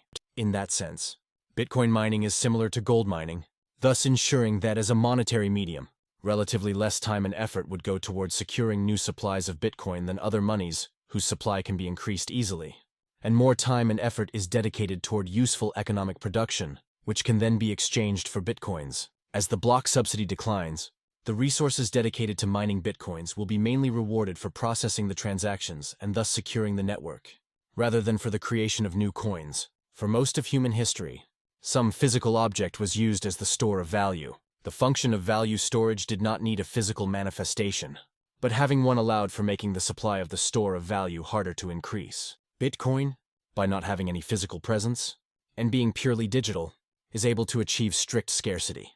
No divisible and transportable physical material had ever achieved this before. Bitcoin allows humans to transport value digitally, without any dependence on the physical world, which allows large transfers of sums across the world to be completed in minutes. The strict digital scarcity of the Bitcoin tokens combines the best elements of physical monetary media, without any of the physical drawbacks to moving and transporting it. Bitcoin might have a claim to make for being the best technology for saving ever invented. Individual sovereignty. As the first form of digital cash, Bitcoin's first and most important value proposition is in giving anyone in the world access to sovereign base money. Any person who owns Bitcoin achieves a degree of economic freedom which was not possible before its invention. Bitcoin holders can send large amounts of value across the planet, without having to ask for the permission of anyone. Bitcoin's value is not reliant on anything physical anywhere in the world, and thus can never be completely impeded, destroyed, or confiscated by any of the physical forces of the political or criminal worlds. The significance of this invention for the political realities of the 21st century is that, for the first time since the emergence of the modern state, individuals have a clear technical solution to escaping the financial clout of the governments they live under. Remarkably, the best description of the significance of such a technology can be found in a book written in 1997, a full 12 years before Bitcoin's creation, which foresaw a digital currency remarkably similar to Bitcoin, and the impact it would have on transforming human society. In The Sovereign Individual, James Davidson and William Rees-Mogg argue that the modern nation-state, with its restrictive laws, high taxes, and totalitarian impulses, has grown to a level of burdensome repression of its citizens' freedom, comparable to that of the Church in the European Middle Ages, and just as ripe for disruption, with its heavy burden of taxation, personal control, and rituals. The costs of supporting the Church became unbearable for Europeans, and newer, more productive political and economic forms of organization emerged to replace it and consign it to insignificance. The rise of machinery, the printing press, capitalism, and the modern nation state birthed the age of industrial society and modern conceptions of citizenship. 500 years later, it is industrial society and the modern nation-state that have become repressive, sclerotic, and burdensome while new technology eats away at its power and raison d'être. Microprocessors will subvert and destroy the nation-state, is the provocative thesis of the book. New forms of organization will emerge from information technology, destroying the capacity of the state to force citizens to pay more for its services than they wish. The digital revolution will destroy the power of the modern state over its citizens, reduce the significance of the nation-state as an organizing unit, and give individuals unprecedented power and sovereignty over their own lives. We can already see this process taking place thanks to the telecommunication revolution. Whereas the printing press allowed the poor of the world to access knowledge that was forbidden them and monopolized by the churches, it still had the limitation of producing physical books which could always be confiscated, banned, or burned. No such threat exists in the cyber world, where virtually all human knowledge exists, readily available for individuals to access without any possibility for effective government control or censorship. Similarly, information is allowing trade and employment to subvert government restrictions and regulations, as best exemplified by companies like Uber and Airbnb, which have not asked for government permission to introduce their products successfully and subvert traditional forms of regulation and supervision. Modern individuals can transact with others they meet online via systems of identity and protection built on consent and mutual respect, without any need for resort to coercive government regulations. The emergence of cheap forms of telecommunication online has also subverted the importance of geographic location for work. Producers of many goods can now choose to be domiciled anywhere they prefer, while the products of their labor, which are becoming increasingly informational and non-material, can be transferred globally instantaneously. Government regulations and taxes are becoming less powerful as individuals can live or work where it suits them, and deliver their work via telecommunication.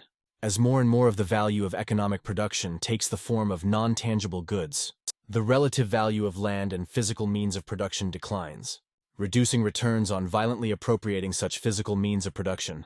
Productive capital becomes more embodied in the individuals themselves, making the threat of violently appropriating it increasingly hollow, as individuals' productivity becomes inextricably linked to their consent. When peasants' productivity and survival was tied to the land that they did not own, the threat of violence was effective in getting them to be productive to benefit the landowner. Similarly, industrial society's heavy reliance on physical productive capital and its tangible output made expropriation by the state relatively straightforward, as the 20th century so bloodily illustrated. But as the individual's mental capacities become the prime productive force of society, the threat of violence becomes far less effective. Humans can easily move to jurisdictions where they are not threatened, or can be productive on computers without governments being able to even know what they are producing. There was one final piece in the puzzle of digitization that had been missing, and that is the transfer of money and value. Even as information technology could subvert geographic and governmental controls and restrictions, payments continued to be heavily controlled by governments and the state. Enforced banking monopolies. Like all government-enforced monopolies, banking had for years resisted innovations and changes that benefit the consumers and restrict their ability to extract fees and rents. This was a monopoly that grew ever more burdensome as the global economy spread and became more global. Davidson and Rees-Mogg predict with remarkable prescience the form that the new digital monetary escape hatch will take. Cryptographically secured forms of money, independent of all physical restrictions that cannot be stopped or confiscated by government authorities. While this seemed like an outlandish prediction when the book was written, it is now a vivid reality already utilized by millions worldwide, though the significance of it is not widely understood. Bitcoin, and cryptography in general, are defensive technologies that make the cost of defending property and information far lower than the cost of attacking them. It makes theft extremely expensive and uncertain, and thus favors whoever wants to live in peace without aggression toward others. Bitcoin goes a long way in correcting the imbalance of power that emerged over the last century when the government was able to appropriate money into its central banks, and thus make individuals utterly reliant on it for their survival and well-being. The historical version of sound money, gold, did not have these advantages. Gold's physicality made it vulnerable to government control. That gold could not be moved around easily meant that payments using it had to be centralized in banks and central banks, making confiscation easy. With Bitcoin, on the other hand, verifying transactions is trivial and virtually costless, as anyone can access the transactions ledger from any internet-connected device for free. While Bitcoin's scaling will likely require the use of third-party intermediaries, this will be different from gold settlement in several very important respects. First, the dealings of the third parties will ultimately all be settled on a publicly accessible ledger, allowing for more transparency and auditing. Bitcoin offers the modern individual the chance to opt out of the totalitarian, managerial, Keynesian, and socialist states. It is a simple technological fix to the modern pestilence of governments surviving by exploiting the productive individuals who happen to live on their soil. If Bitcoin continues to grow to capture a larger share of the global wealth, it may force governments to become more and more a form of voluntary organization, which can only acquire its taxes voluntarily, by offering its subjects services they would be willing to pay for. The political vision of Bitcoin can be understood from a closer examination of the ideas of the cypherpunk movement from which it sprung.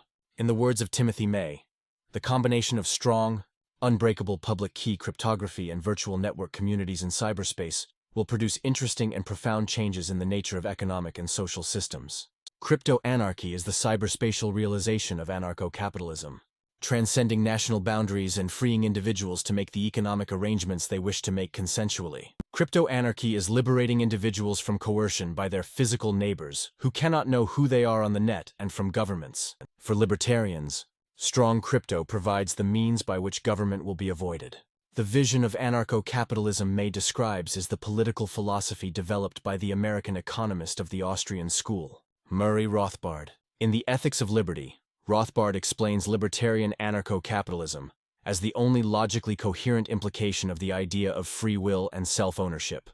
On the other hand, consider the universal status of the ethic of liberty, and of the natural right of person and property that obtains under such an ethic. For every person, at any time or place, can be covered by the basic rules: ownership of one's own self, ownership of the previously unused resources which one has occupied and transformed, and ownership of all titles derived from that basic ownership, either through voluntary exchanges or voluntary gifts.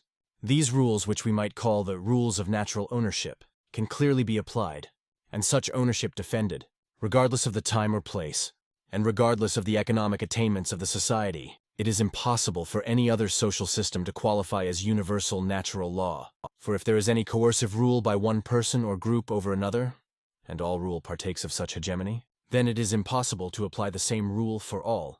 Only a rulerless, purely libertarian world can fulfill the qualifications of natural rights and natural law, or, more important, can fulfill the conditions of a universal ethic for all mankind. The non-aggression principle is the foundation of Rothbard's anarcho-capitalism, and on its basis, any aggression, whether carried out by government or individual, cannot have moral justification. Bitcoin, being completely voluntary and relentlessly peaceful, offers us the monetary infrastructure for a world built purely on voluntary cooperation. Contrary to popular depictions of anarchists as hoodie-clad hoodlums, Bitcoin's brand of anarchism is completely peaceful, providing individuals with the tools necessary for them to be free from government control and inflation. It seeks to impose itself on nobody, and if it grows and succeeds, it will be for its own merits, as a peaceful, neutral technology for money and settlement, not through it being forced on others. In the foreseeable future, as it is still at a very low level of general adoption, Bitcoin provides a cost-effective option for people needing to get around government restrictions on the banking sector, as well as to save wealth in a liquid store of value not subject to government inflation. If it were to be adopted widely, the cost of on-chain Bitcoin transactions is likely to rise significantly, as discussed ahead in the section on scaling, making it less feasible for individuals to carry out the uncensorable on-chain transactions to get around government rules and regulations. In that situation, however, the wide adoption of Bitcoin will have a far larger positive effect on individual freedom by reducing government's ability to finance its operation through inflation. It was government money in the 20th century that allowed for the birth of the heavily interventionist managerial state, with totalitarian and authoritarian tendencies. In a society run on hard money, government impositions that are not economically productive are unlikely to survive for long, as there is little incentive to continue financing them. International and online settlement. Traditionally, gold was the medium of settlement of payments and store of value worldwide. The inability of any party to expand its supply in any significant quantities made it so. Its value was earned on the free market, and not a liability of anyone else. As the scope of communication and travel grew larger in the 19th century, requiring financial transactions over longer distances, gold moved out of people's hands and into the vaults of banks, and eventually, central banks. Under a gold standard, people held paper receipts in gold or wrote checks for it that cleared without physical gold having to be physically moved, vastly improving the speed and efficiency of global trade. As governments confiscated gold and issued their own money, it was no longer possible for global settlements between individuals and banks to be done with gold, and instead they were conducted with national currencies fluctuating in value, creating significant problems for international trade, as discussed in Chapter 6. The invention of Bitcoin has created, from the ground up, a new independent alternative mechanism for international settlement that does not rely on any intermediary and can operate entirely separate from the existing financial infrastructure. The ability of any individual to run a Bitcoin node and send his own money without permission from anyone, and without having to expose his identity, is a noteworthy difference between gold and Bitcoin. Bitcoin does not have to be stored on a computer. The private key to a person's Bitcoin hoard is a string of characters or a string of words the person remembers. It is far easier to move around with a Bitcoin private key than with a hoard of gold, and far easier to send it across the world without having to risk it getting stolen or confiscated. Whereas governments confiscated people's gold savings and forced them to trade with money supposedly backed by that gold, people are able to keep the bulk of their Bitcoin savings in storage away from government's hands and only use smaller amounts to transact through intermediaries. The very nature of the Bitcoin technology puts governments at a severe disadvantage compared to all other forms of money, and thus makes confiscation much harder. Further, the ability of Bitcoin holders to track all holdings of Bitcoin on its blockchain makes it extremely impractical for any authority to play the role of a lender of last resort for banks dealing with Bitcoin. Even in the heyday of the international gold standard, money was redeemable in gold, but central banks rarely had enough to cover the entire supply of currency they introduced, and thus always had a margin for increasing the supply of paper to back up the currency. This is much harder with Bitcoin, which brings cryptographic digital certainty to accounting and can help expose banks engaging in fractional reserve banking.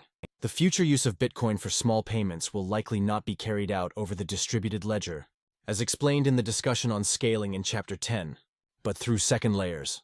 Bitcoin can be seen as the new emerging reserve currency for online transactions, where the online equivalent of banks will issue Bitcoin-backed tokens to users while keeping their hoard of Bitcoins in cold storage, with each individual being able to audit in real time the holdings of the intermediary, and with online verification and reputation systems able to verify that no inflation is taking place. This would allow an infinite number of transactions to be carried out online without having to pay the high transaction fees for on-chain transactions. As Bitcoin continues to evolve in the direction of having a higher market value with higher transaction fees, it starts to look more and more like a reserve currency than a currency for everyday trading and transactions, even at the time of writing, with Bitcoin at a relatively small level of public adoption. The majority of Bitcoin transactions are not recorded on-chain, but occur in exchanges and various types of Bitcoin-based online platforms such as gambling and casino websites.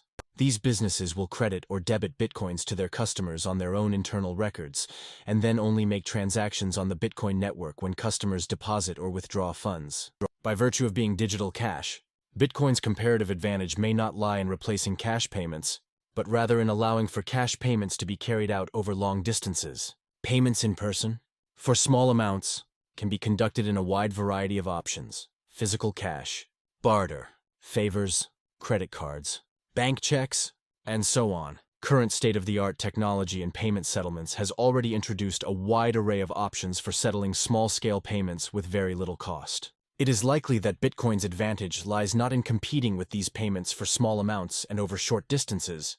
Bitcoin's advantage, rather, is that by bringing the finality of cash settlement to the digital world, it has created the fastest method for final settlement of large payments across long distances and national borders. It is when compared to these payments that Bitcoin's advantages appear most significant. There are only a few currencies that are accepted for payment worldwide, namely the U.S. dollar, the euro, gold, and the IMF's special drawing rights. The vast majority of international payments are denominated in one of these currencies, with only a tiny percentage shared by a few other major currencies.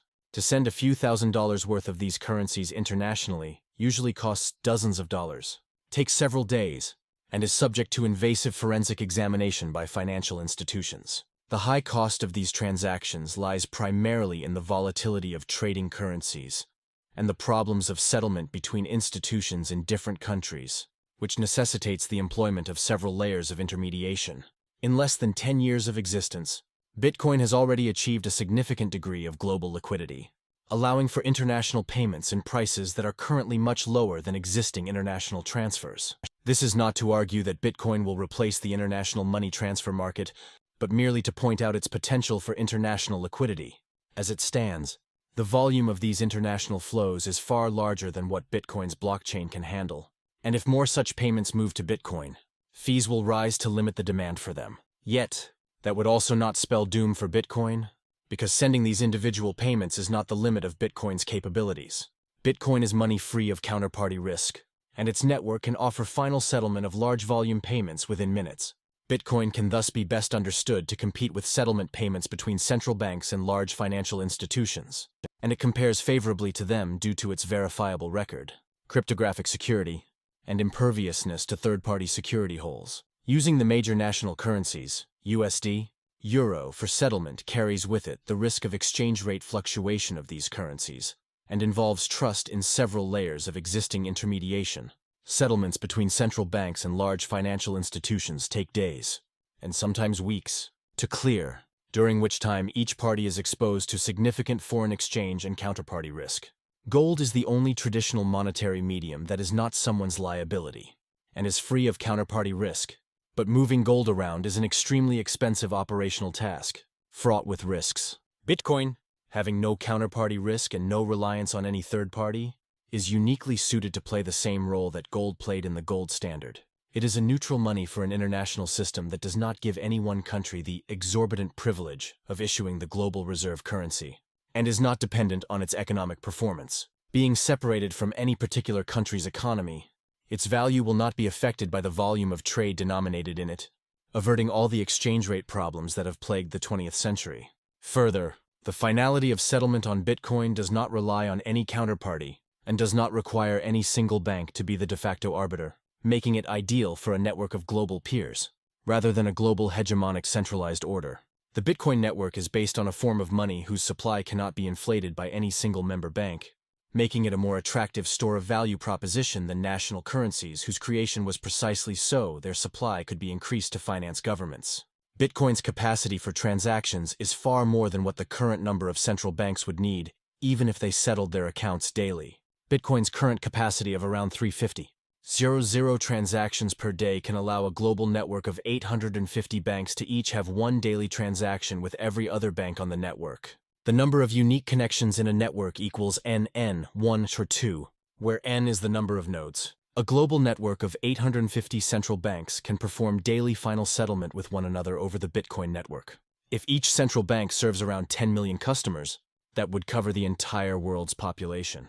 This is offered as an absolute worst-case scenario in which Bitcoin's capacity is not increased in any way whatsoever. As will be discussed in the next chapter, there are several ways in which capacity can be increased even without altering the architecture of Bitcoin in a backward incompatible way, potentially allowing for daily settlement between several thousands of banks. In a world in which no government can create more Bitcoins, these Bitcoin central banks would compete freely with one another in offering physical and digital Bitcoin-backed monetary instruments and payment solutions. Without a lender of last resort, fractional reserve banking becomes an extremely dangerous arrangement, and it would be my expectation the only banks that will survive in the long run would be banks offering financial instruments 100% backed by Bitcoin. This, however, is a point of contention among economists, and time can only tell whether that will be the case. These banks would settle payments between their own customers outside of Bitcoin's blockchain, and then perform final daily settlement between each other over the blockchain. While this view of Bitcoin might sound like it is a betrayal of Bitcoin's original vision of fully peer-to-peer cash, it is not a new vision. Hal Finney, the recipient of the first Bitcoin transaction from Nakamoto, wrote this on the Bitcoin forum in 2010. Actually, there is a very good reason for Bitcoin-backed banks to exist, issuing their own digital cash currency, redeemable for Bitcoins. Bitcoin itself cannot scale to have every single financial transaction in the world be broadcast to everyone and included in the blockchain. There needs to be a secondary level of payment systems which is lighter weight and more efficient. Likewise, the time needed for Bitcoin transactions to finalize will be impractical for medium to large value purchases. Bitcoin-backed banks will solve these problems. They can work like banks did before nationalization of currency. Different banks can have different policies, some more aggressive, some more conservative. Some would be fractional reserve while others may be 100% Bitcoin-backed. Interest rates may vary. Cash from some banks may trade at a discount to that from others. George Selgin has worked out the theory of competitive free banking in detail, and he argues that such a system would be stable, inflation-resistant, and self-regulating. I believe this will be the ultimate fate of Bitcoin, to be the high-powered money that serves as a reserve currency for banks that issue their own digital cash. Most Bitcoin transactions will occur between banks to settle net transfers. Bitcoin transactions by private individuals will be as rare as Bitcoin-based purchases are today. The number of transactions in a Bitcoin economy can still be as large as it is today, but the settlement of these transactions will not happen on Bitcoin's ledger. whose immutability and trustlessness is far too valuable for individual consumer payments. Whatever the limitations of current payment solutions, they will stand to benefit immensely from the introduction of free market competition into the field of banking and payments, one of the most sclerotic industries in the modern world economy, because it is controlled by governments that can create the money on which it runs. If Bitcoin continues to grow in value and gets utilized by a growing number of financial institutions, it will become a reserve currency for a new form of central bank. These central banks could be primarily based in the digital or physical worlds, but it is becoming worth considering if national central banks should supplement their reserves with Bitcoin. In the current monetary global system, national central banks hold reserves mainly in US dollars, euros, British pounds, IMF standard drawing rights, and gold. These reserve currencies are used to settle accounts between central banks and to defend the market value of their local currencies. Should Bitcoin's appreciation continue in the same manner it has experienced over the past few years, it is likely to attract the attention of central banks with an eye on the future. If Bitcoin continues to appreciate significantly, it will provide the central bank more flexibility with their monetary policy and international account settlement. But perhaps the real case for central banks owning Bitcoin is as insurance against the scenario of it succeeding. Given that the supply of Bitcoins is strictly limited, it may be wise for a central bank to spend a small amount acquiring a small portion of Bitcoin's supply today in case it appreciates significantly in the future. If Bitcoin continues to appreciate while a central bank doesn't own any of it, then the market value of their reserve currencies and gold will be declining in terms of Bitcoin, placing the central bank at a disadvantage the later it decides to acquire reserves. Bitcoin is still viewed as a quirky internet experiment for now, but as it continues to survive and appreciate over time, it will start attracting real attention from high net worth individuals, institutional investors, and then, possibly, central banks. The point at which central banks start to consider using it is the point at which they are all engaged in a reverse bank run on Bitcoin. The first central bank to buy Bitcoin will alert the rest of the central banks to the possibility and make many of them rush toward it. The first central bank purchase is likely to make the value of Bitcoin rise significantly, and thus make it progressively more expensive for later central banks to buy it. The wisest course of action in this case is for a central bank to purchase a small share of Bitcoin. If the central bank has the institutional capacity to purchase the currency without announcing it, that would be an even wiser course of action, allowing the central bank to accumulate it at low prices. Bitcoin can also serve as a useful reserve asset for central banks facing international restrictions on their banking operations, or unhappy at the dollar-centric global monetary system. The possibility of adopting Bitcoin reserves might itself prove a valuable bargaining chip for these central banks with US monetary authorities, who would probably prefer not to see any central banks defect to Bitcoin as a method of settlement, because that would then entice others to join. While central banks have mostly been dismissive of the importance of Bitcoin, this could be a luxury they may not afford for long, as hard as it might be for central bankers to believe it. Bitcoin is a direct competitor to their line of business, which has been closed off from market competition for a century. Bitcoin makes global processing of payments and final clearance available for anyone to perform at a small cost, and it replaces human-directed monetary policy with superior and perfectly predictable algorithms. The modern central bank business model is being disrupted.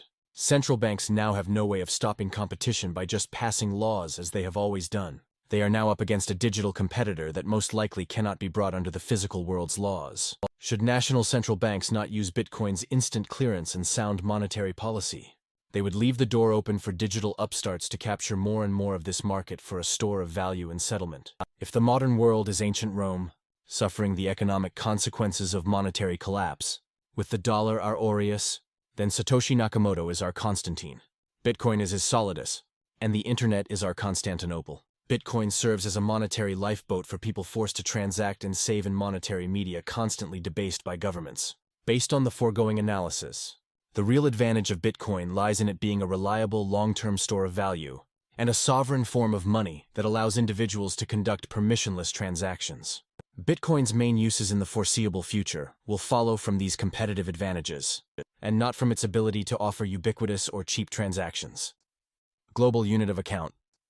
This final application of Bitcoin is not one that is likely to materialize anytime soon, but is nonetheless intriguing given Bitcoin's unique properties. Since the end of the gold standard era, global trade has been hampered by the differences in currency value across different countries. This destroyed people's ability to conduct indirect exchange using a single medium of exchange, and instead created a world where buying something across borders has to be preceded by buying the currency of the producer, almost mimicking barter. This has severely hampered people's ability to conduct economic calculation across borders and resulted in the growth of a massive foreign exchange industry. That industry produces little of value but an amelioration of the terrible consequences of monetary nationalism.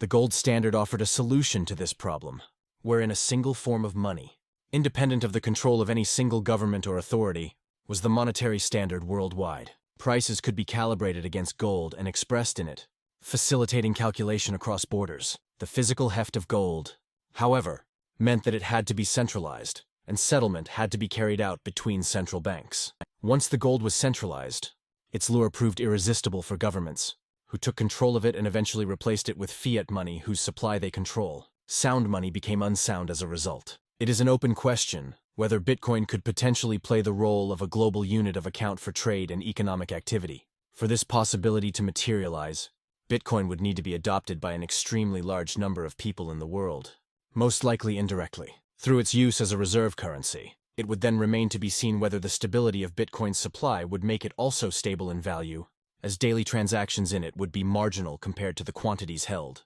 As it stands, given that Bitcoin constitutes less than 1% of the global money supply, large individual transactions in Bitcoin can have a large impact on price, and small variations in demand can cause large swings in price. This, however, is a feature of the current situation where Bitcoin as a global settlement network and currency is still a tiny fraction of global settlement payments and money supply.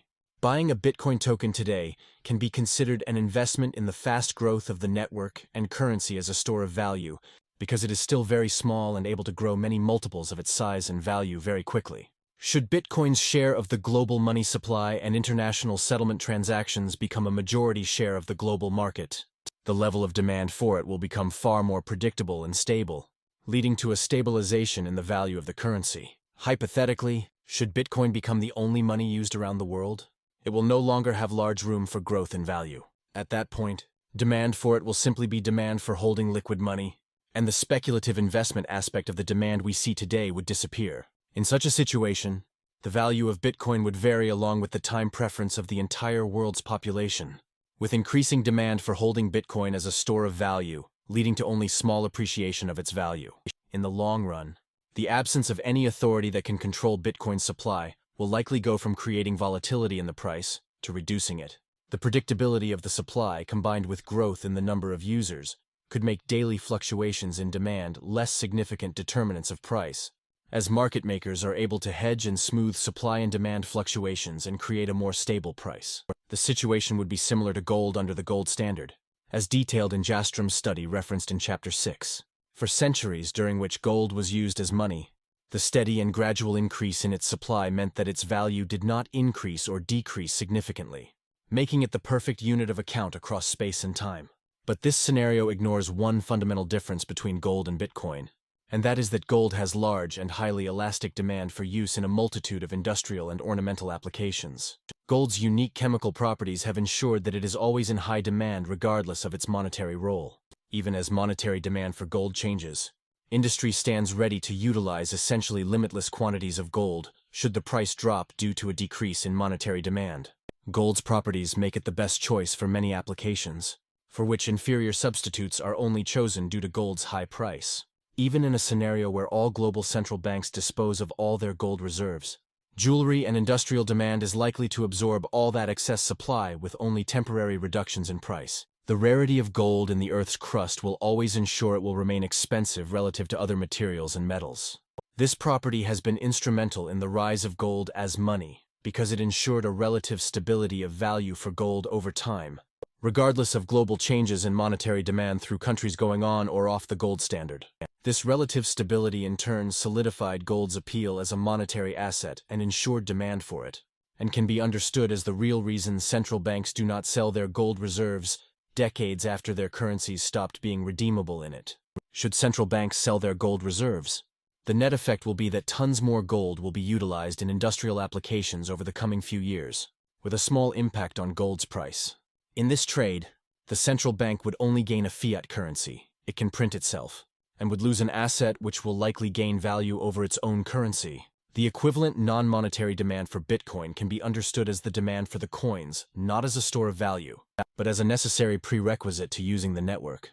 But unlike industrial demand for gold, which is completely independent of its monetary demand, demand for Bitcoin to operate the network is inextricably linked to demand for it as a store of value. It thus cannot be expected to play a significant role in ameliorating the volatility of Bitcoin's market value, as it is growing in its monetary role. On the one hand, Bitcoin's strict scarcity makes it a very attractive choice for a store of value, and an ever-growing number of holders could tolerate the volatility for long periods of time if it is heavily skewed to the upside, as has been the case so far. On the other hand, the persistence of volatility in Bitcoin's value will prevent it from playing the role of a unit of account, at least until it has grown to many multiples of its current value and in the percentage of people worldwide who hold and accept it. Yet, considering that the world's population today has only lived in a world of volatile fiat currencies shifting against each other, Bitcoin holders should be far more tolerant of its volatility than generations reared under the certainty of the gold standard.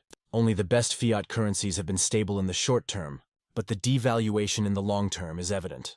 Gold, on the other hand, has maintained long-term stability, but it is relatively unstable in the short term. Bitcoin's lack of stability does not seem like a fatal flaw that would prevent its growth and adoption, given that all its alternatives are also relatively unstable. Such questions cannot be answered definitively at this point, and only the real world will tell how these dynamics will unfold.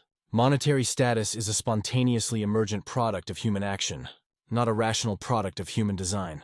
Individuals act out of self-interest, and technological possibilities and the economic realities of supply and demand shape the outcomes of their actions, providing them incentives to persist, adapt, change, or innovate.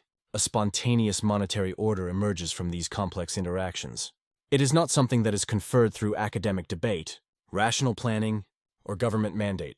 What might appear like a better technology for money in theory may not necessarily succeed in practice. Bitcoin's volatility may make monetary theorists dismiss it as a monetary medium, but monetary theories cannot override the spontaneous order that emerges on the market as a result of human actions. As a store of value, Bitcoin may continue to attract more savings demand, causing it to continue appreciating significantly compared to all other forms of money, until it becomes the prime choice for anyone looking to get paid. Should it achieve some sort of stability in value, Bitcoin would be superior to using national currencies for global payment settlements, as is the case today, because national currencies fluctuate in value based on each nation's and government's conditions, and their widespread adoption as a global reserve currency results in an exorbitant privilege to the issuing nation. An international settlement currency should be neutral to the monetary policy of different countries, which is why gold played this role with excellence during the international gold standard. Bitcoin would have an advantage over gold in playing this role because its settlement can be completed in minutes, and the authenticity of the transactions can be trivially verified by anyone with an internet connection at virtually no cost. Gold, on the other hand, takes more time to transport, and its clearance relies on varying degrees of trust in intermediaries responsible for settling it and transferring it. This might preserve gold's monetary role for in-person cash transactions, while Bitcoin specializes in international settlement. Chapter 10: Bitcoin Questions. With the economic basics of the operation of Bitcoin explained in Chapter 8, and the main potential use cases of Bitcoin discussed in Chapter 9, a few of the most salient questions surrounding Bitcoin's operation are examined here. Is Bitcoin mining a waste? Anyone who joins the Bitcoin network generates a public address and a private key. These are analogous to an email address and its password. People can send you Bitcoins to your public address while you use your private key to send Bitcoins from your balance. These addresses can also be presented in quick response, QR code format. When a transaction is made, the sender broadcasts it to all other network members, nodes, who can verify the sender has enough Bitcoins to fulfill it, and that he has not spent these coins on another transaction. Once the transaction is validated by a majority of the CPU behind the network, it is inscribed onto the common ledger, shared by all network members, allowing all members to update the balance of the two transacting members. While it is easy for any network member to verify the validity of a transaction, a system of voting based on giving each member one vote could be gamed by a hacker creating a lot of nodes to vote to validate their fraudulent transactions. Only by making accuracy based on CPU cycles expended by members, in other words, employing a proof-of-work system, can Bitcoin solve the double spending problem without a trusted third party. In its essence, Proof of work involves network members competing to solve mathematical problems that are hard to solve, but whose solution is easy to verify. All Bitcoin transactions verified in a 10-minute interval are transcribed and grouped together into one block. Nodes compete to solve the POW math problems for a block of transactions, and the first node to produce the correct solution broadcasts it to network members, who can very quickly verify its correctness. Once the validity of the transactions and POW are verified by a majority of the network nodes, a set quantity of Bitcoin is issued to reward the node that correctly solved the POW. This is known as the block subsidy, and the process of generating the new coins has been referred to as mining, because it is the only way that the supply of coins is increased.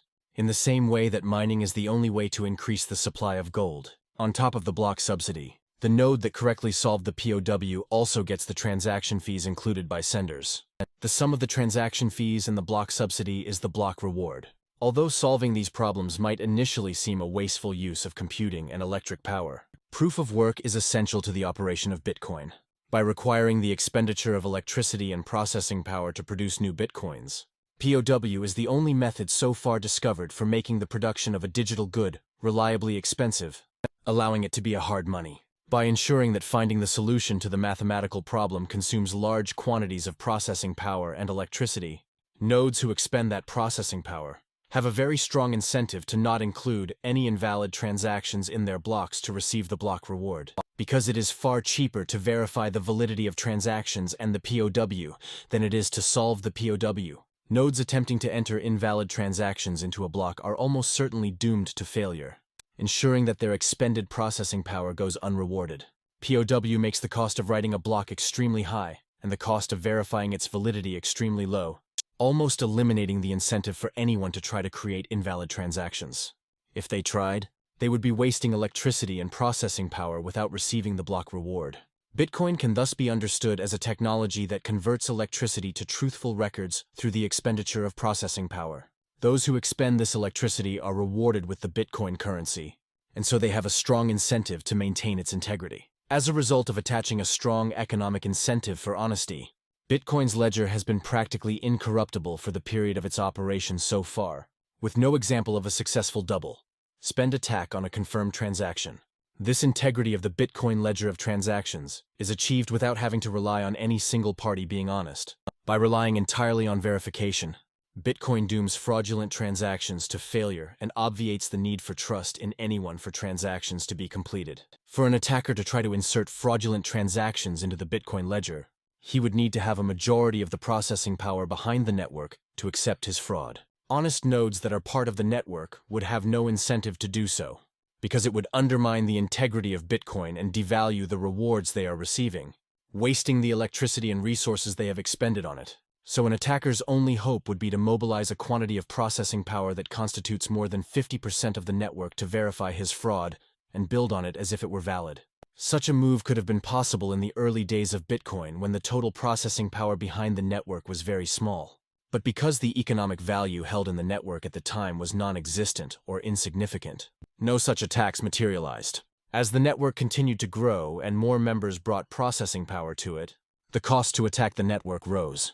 The reward to nodes for verifying transactions has proven to be a profitable use of processing power. In January 2017, the processing power behind the Bitcoin network is equivalent to that of 2 trillion consumer laptops. It is more than 2 million times larger than the processing power of the world's largest supercomputer, and more than 200 times larger than the world's top 500 supercomputers combined. By monetizing processing power directly, Bitcoin has become the largest single-purpose computer network in the world. Another contributing factor in this growth in processing power is that the verification of transactions and the solving of the POW problems has moved from being conducted by personal computers to specialized processors built specifically to be optimally efficient at running the Bitcoin software. These application-specific integrated circuits, ASICs, were first introduced in 2012, and their deployment has made adding processing power to the Bitcoin network more efficient, because no electricity is wasted on any irrelevant computing processes that would be present in any other non-Bitcoin-specific computing unit. A global distributed network of independent dedicated miners now protects the integrity of the Bitcoin ledger. All of these miners have no conceivable purpose but verifying Bitcoin transactions and solving proof of work. Should Bitcoin fail for whatever reason, These ASICs would be rendered useless and their owner's investment would be lost. So they have a strong incentive to maintain the honesty of the network. For someone to alter the record of the network, they would need to invest hundreds of millions, if not billions, of dollars building new ASIC chips to alter it. Should an attacker succeed in altering the record, he would be highly unlikely to gain any economic benefit from it, as compromising the network would probably reduce the value of bitcoins to close to nothing.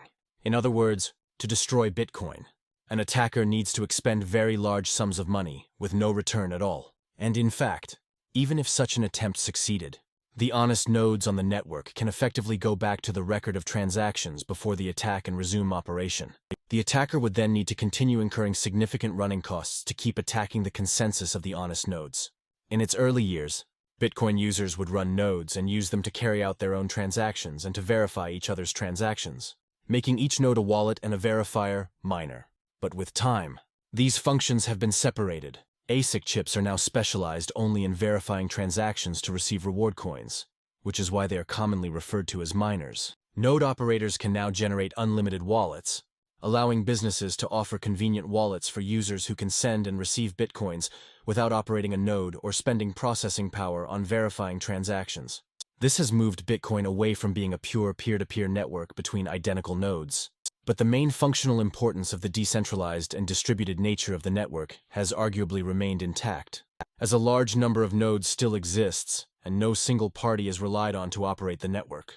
Further, specialized mining has allowed for the processing power backing the network to grow to the astoundingly large size it has reached. In its early days, when the tokens had little or no value, the network could have been conceivably hijacked and destroyed by attackers. But as the network had little economic value, nobody seems to have bothered. As the economic value held on the network increased, the incentive to attack the network may have increased.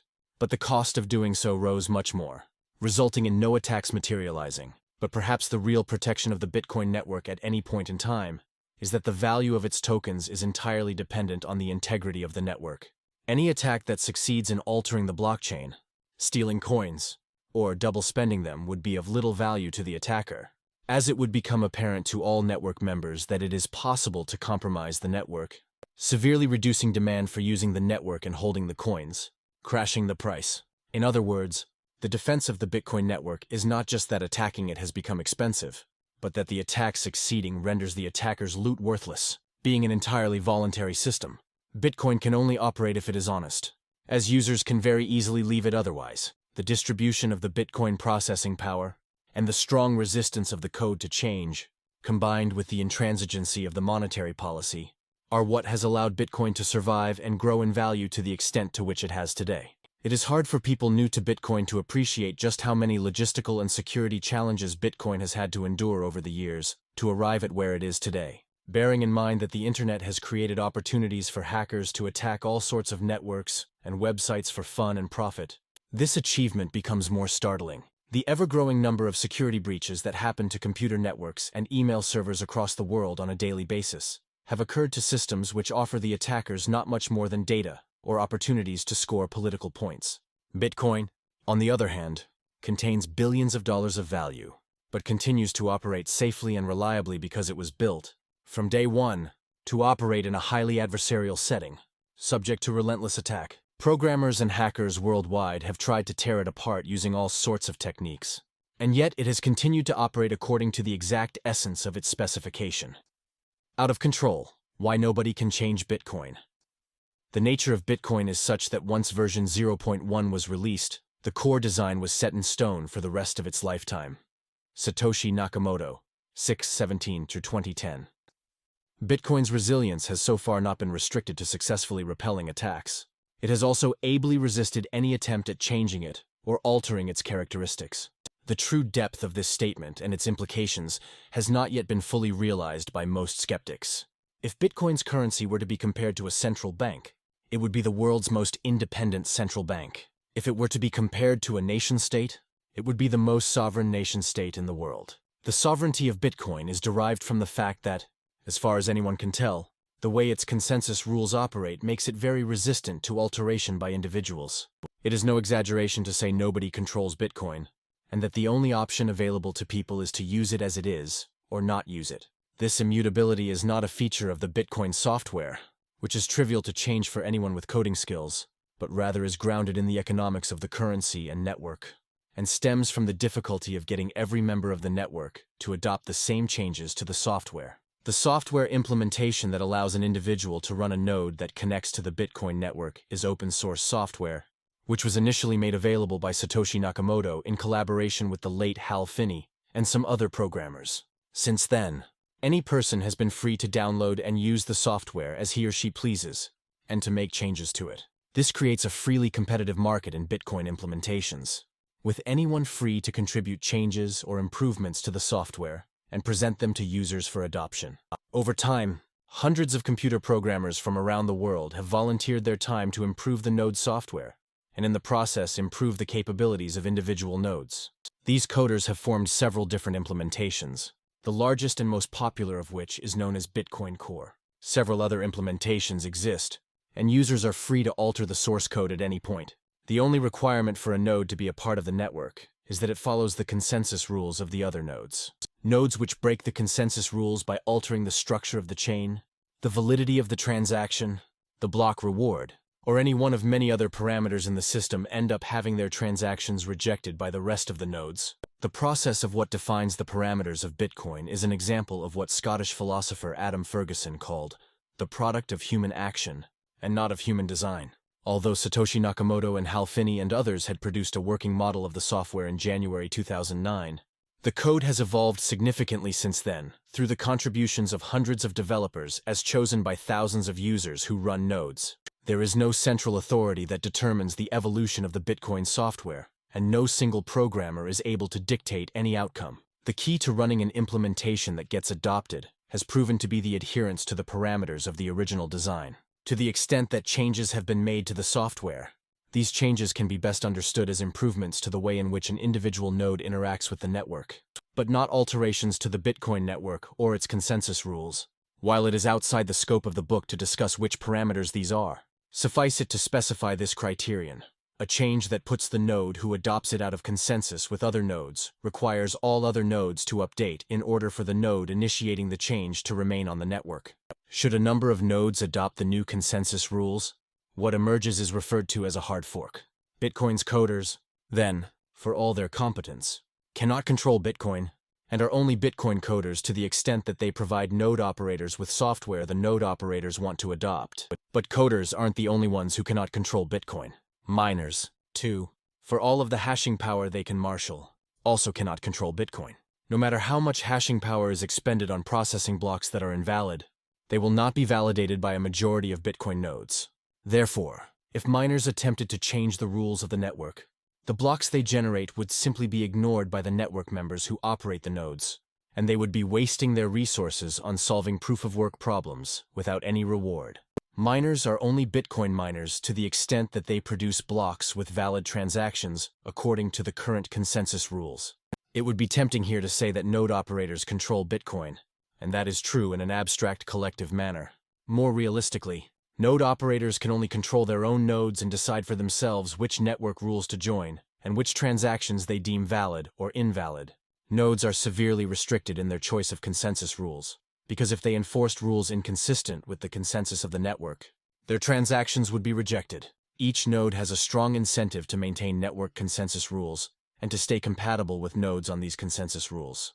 Each individual node is powerless to force other nodes to change their code, and that creates a strong collective bias to remain on the current consensus rules. In conclusion, the Bitcoin coders face a strong incentive to abide by consensus rules if they are to have their code adopted.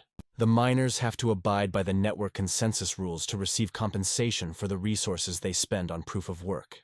The network members face a strong incentive to remain on the consensus rules to ensure they can clear their transactions on the network.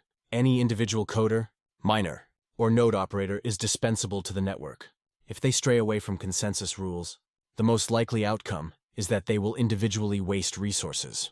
As long as the network provides positive rewards to its participants, it's likely that replacement participants will come up. The consensus parameters of Bitcoin can thus be understood as being sovereign.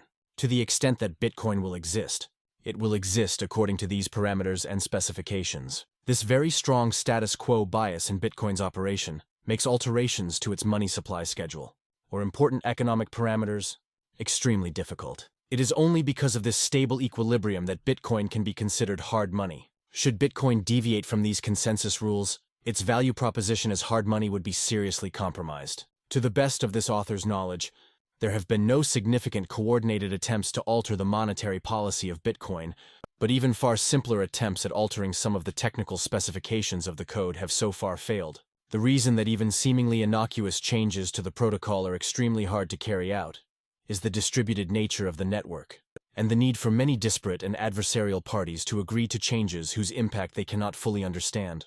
While the safety and tried and tested familiarity of the status quo remains fully familiar and dependable, Bitcoin's status quo can be understood as a stable shelling point, which provides a useful incentive for all participants to stick to it, while the move away from it will always involve a significant risk of loss. If some members of the Bitcoin network decided to change a parameter in the Bitcoin code by introducing a new version of the software that is incompatible with the rest of the network members, the result would be a fork, which effectively creates two separate currencies and networks. For as long as any members stay on the old network, they would benefit from the infrastructure of the network as it exists, the mining equipment, the network effect, and name recognition. In order for the new fork to succeed, it would need an overwhelming majority of users, mining hashing power, and all of the related infrastructure to migrate at the same time. If it doesn't get that overwhelming majority, the likeliest outcome is that the two Bitcoins would trade versus one another on exchanges. Should the people behind the fork hope for their fork to succeed, they will have to sell their coins on the old fork and hope everyone else does the same, so that the price of it collapses and the price of the new fork rises, thus driving all the mining power and economic network to the new network. But because any change in any parameter in Bitcoin's operation is likely to have beneficial effects on some network members at the expense of others, it is unlikely that a consensus would form to shift to the new coin.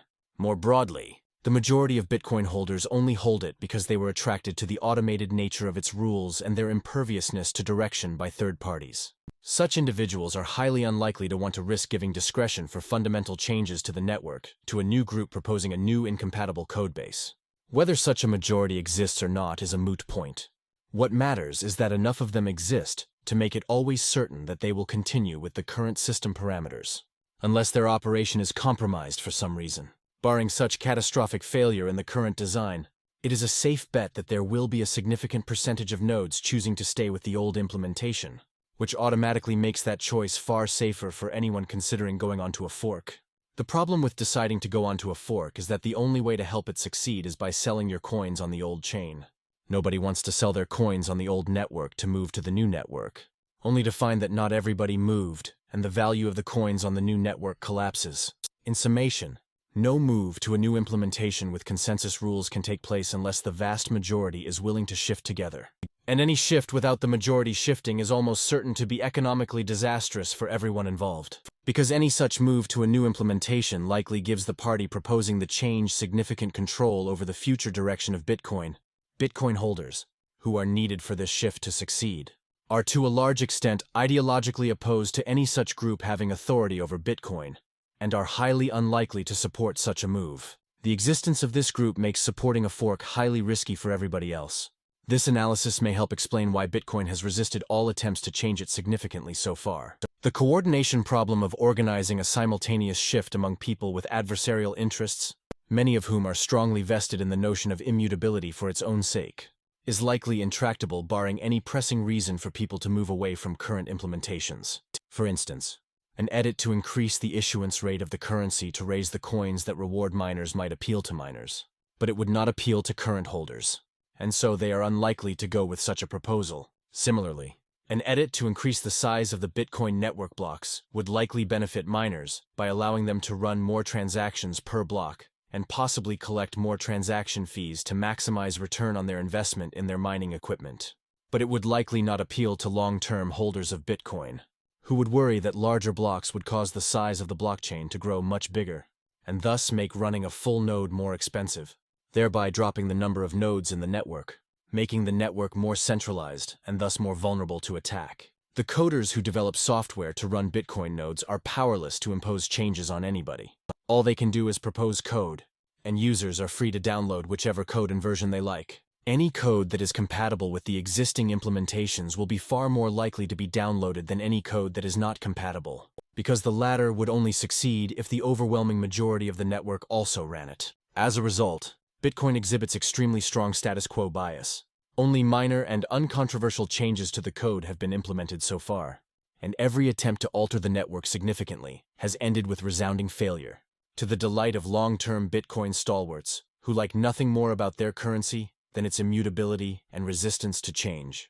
The highest profile of these attempts have concerned increasing the size of individual blocks to increase transaction throughput. Several projects have gathered the names of some very prominent and old-time Bitcoiners, and spent a lot on trying to gain publicity for the coin.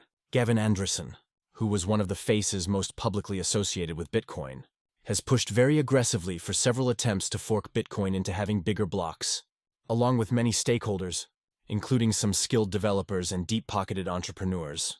Initially, Bitcoin XT was proposed by Andresen and a developer by the name of Mike Hearn in June 2015, aiming at increasing the size of a block from 1 MB to 8 MB, but the majority of nodes refused to update to their software and preferred to stay on the 1 MB blocks. Hearn was then hired by a blockchain consortium of financial institutions to bring blockchain technology to the financial markets, and published a blog post to coincide with a glowing profile of him in the New York Times, which hailed him as desperately trying to save Bitcoin while painting Bitcoin as now being doomed to failure.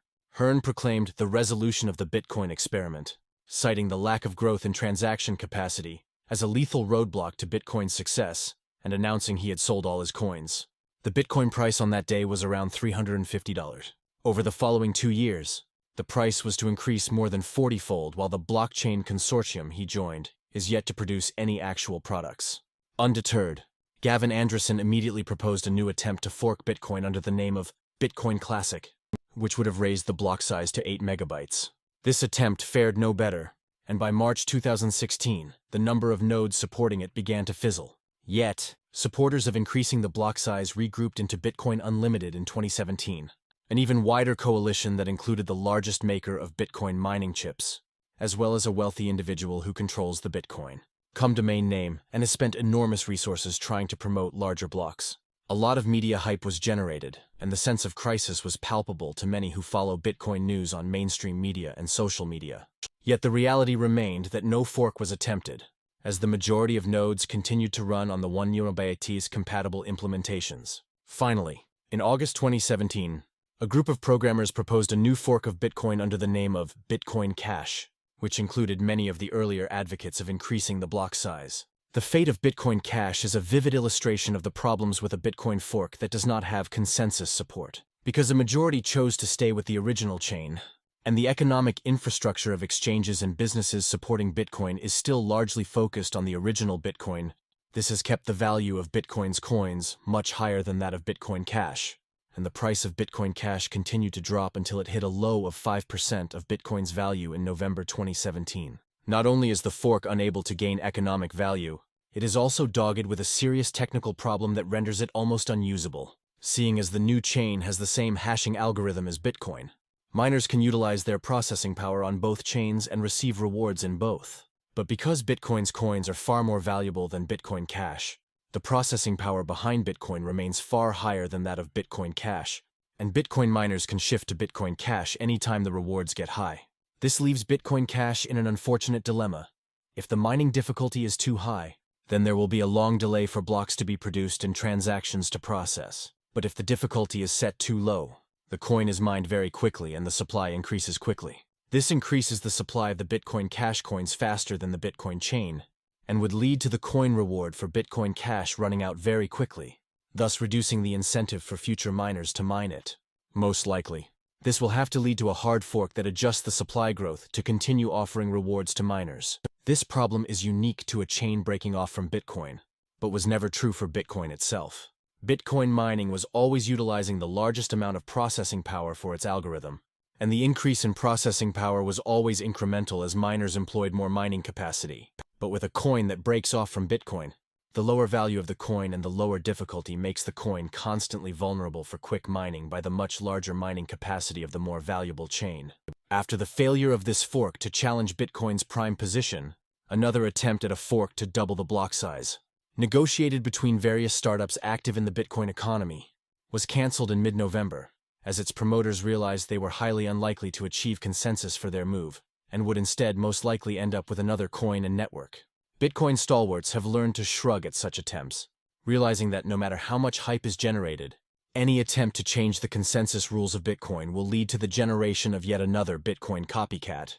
Like the altcoins which copy Bitcoin's incidental details, but do not have its only important characteristic, immutability. From the discussion above, it should be clear that Bitcoin's advantages lie not in its speed, convenience, or friendly user experience. Bitcoin's value comes from it having an immutable monetary policy, precisely because nobody can easily change it. Any coin that begins with a group of individuals changing Bitcoin's specification has with its creation lost arguably the only property that makes Bitcoin valuable in the first place.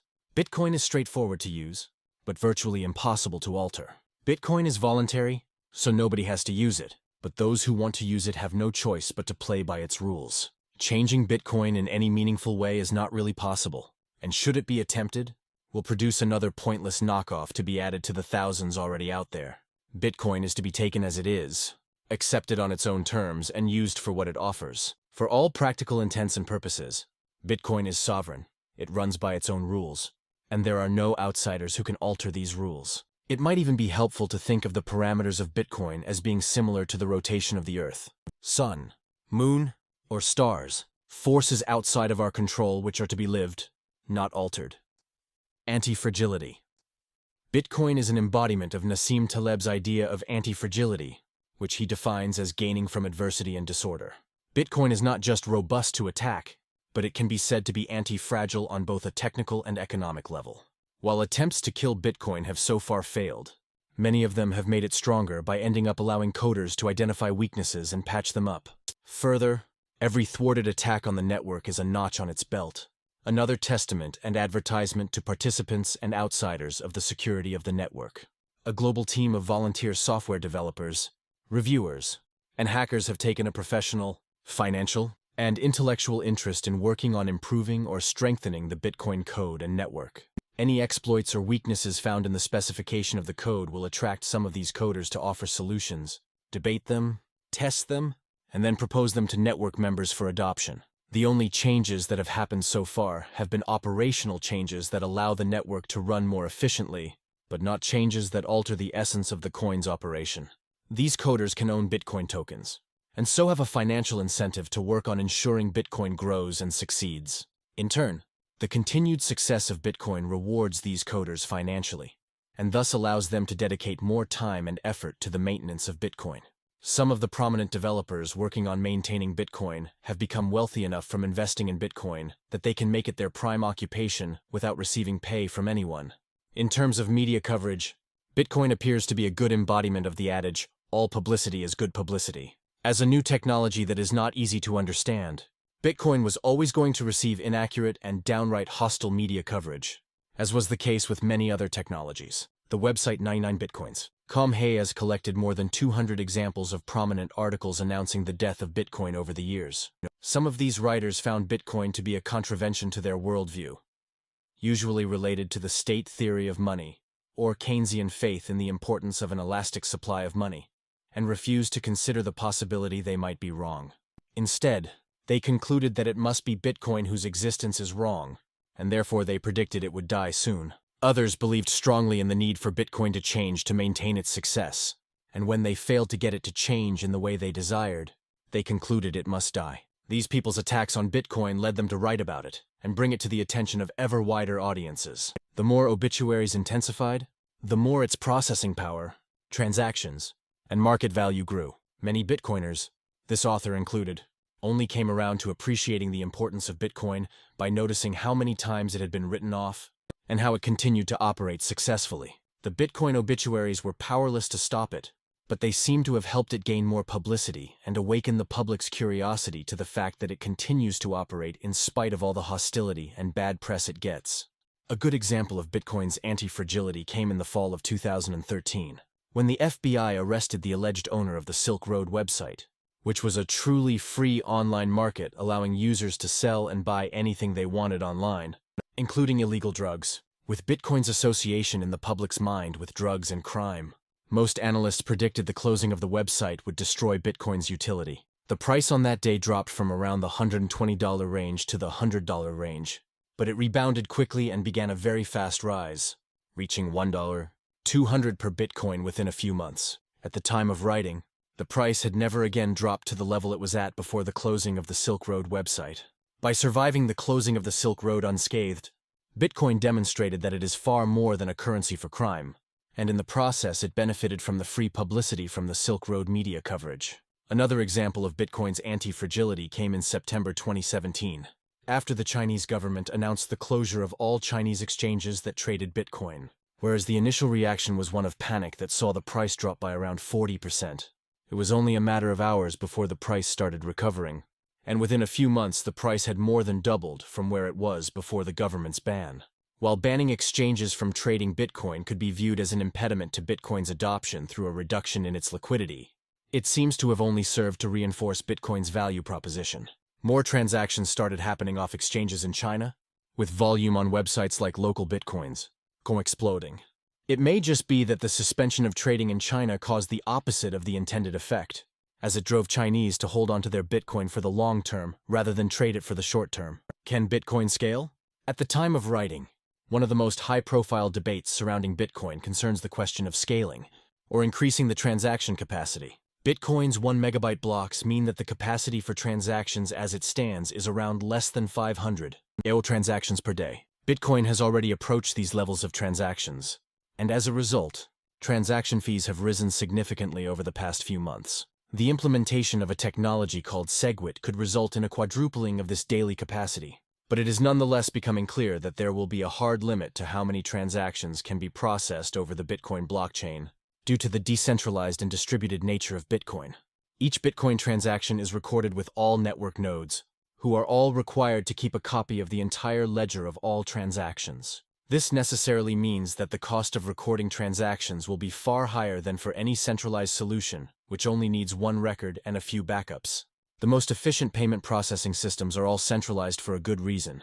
It is cheaper to keep a central record than to keep several distributed records and have to worry about them updating in sync, a process which so far can only be achieved using Bitcoin proof of work. Centralized payment solutions, such as Visa or MasterCard, employ one centralized ledger to which all transactions are committed, as well as a backup that is entirely separate. Visa can process around 200 transactions per second, or 8 billion transactions per year. Bitcoin's current 1 megabyte blocks are able to process a maximum of 4 transactions per second, 350,000 transactions per day, or around 120 million transactions per year. For Bitcoin to process the 100 billion transactions that Visa processes, each block would need to be around 800 megabytes, meaning every 10 minutes, each Bitcoin node would need to add 800 megabytes of data.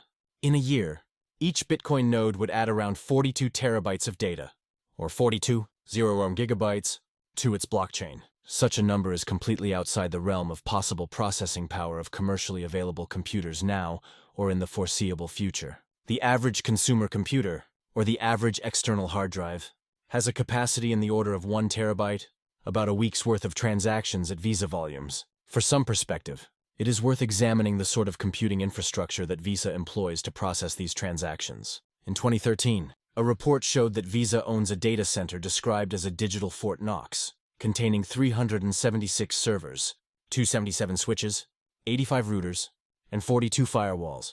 Granted, Visa's centralized system is a single point of failure, and so it employs very large amounts of redundancy and spare capacity to protect from unforeseen circumstances.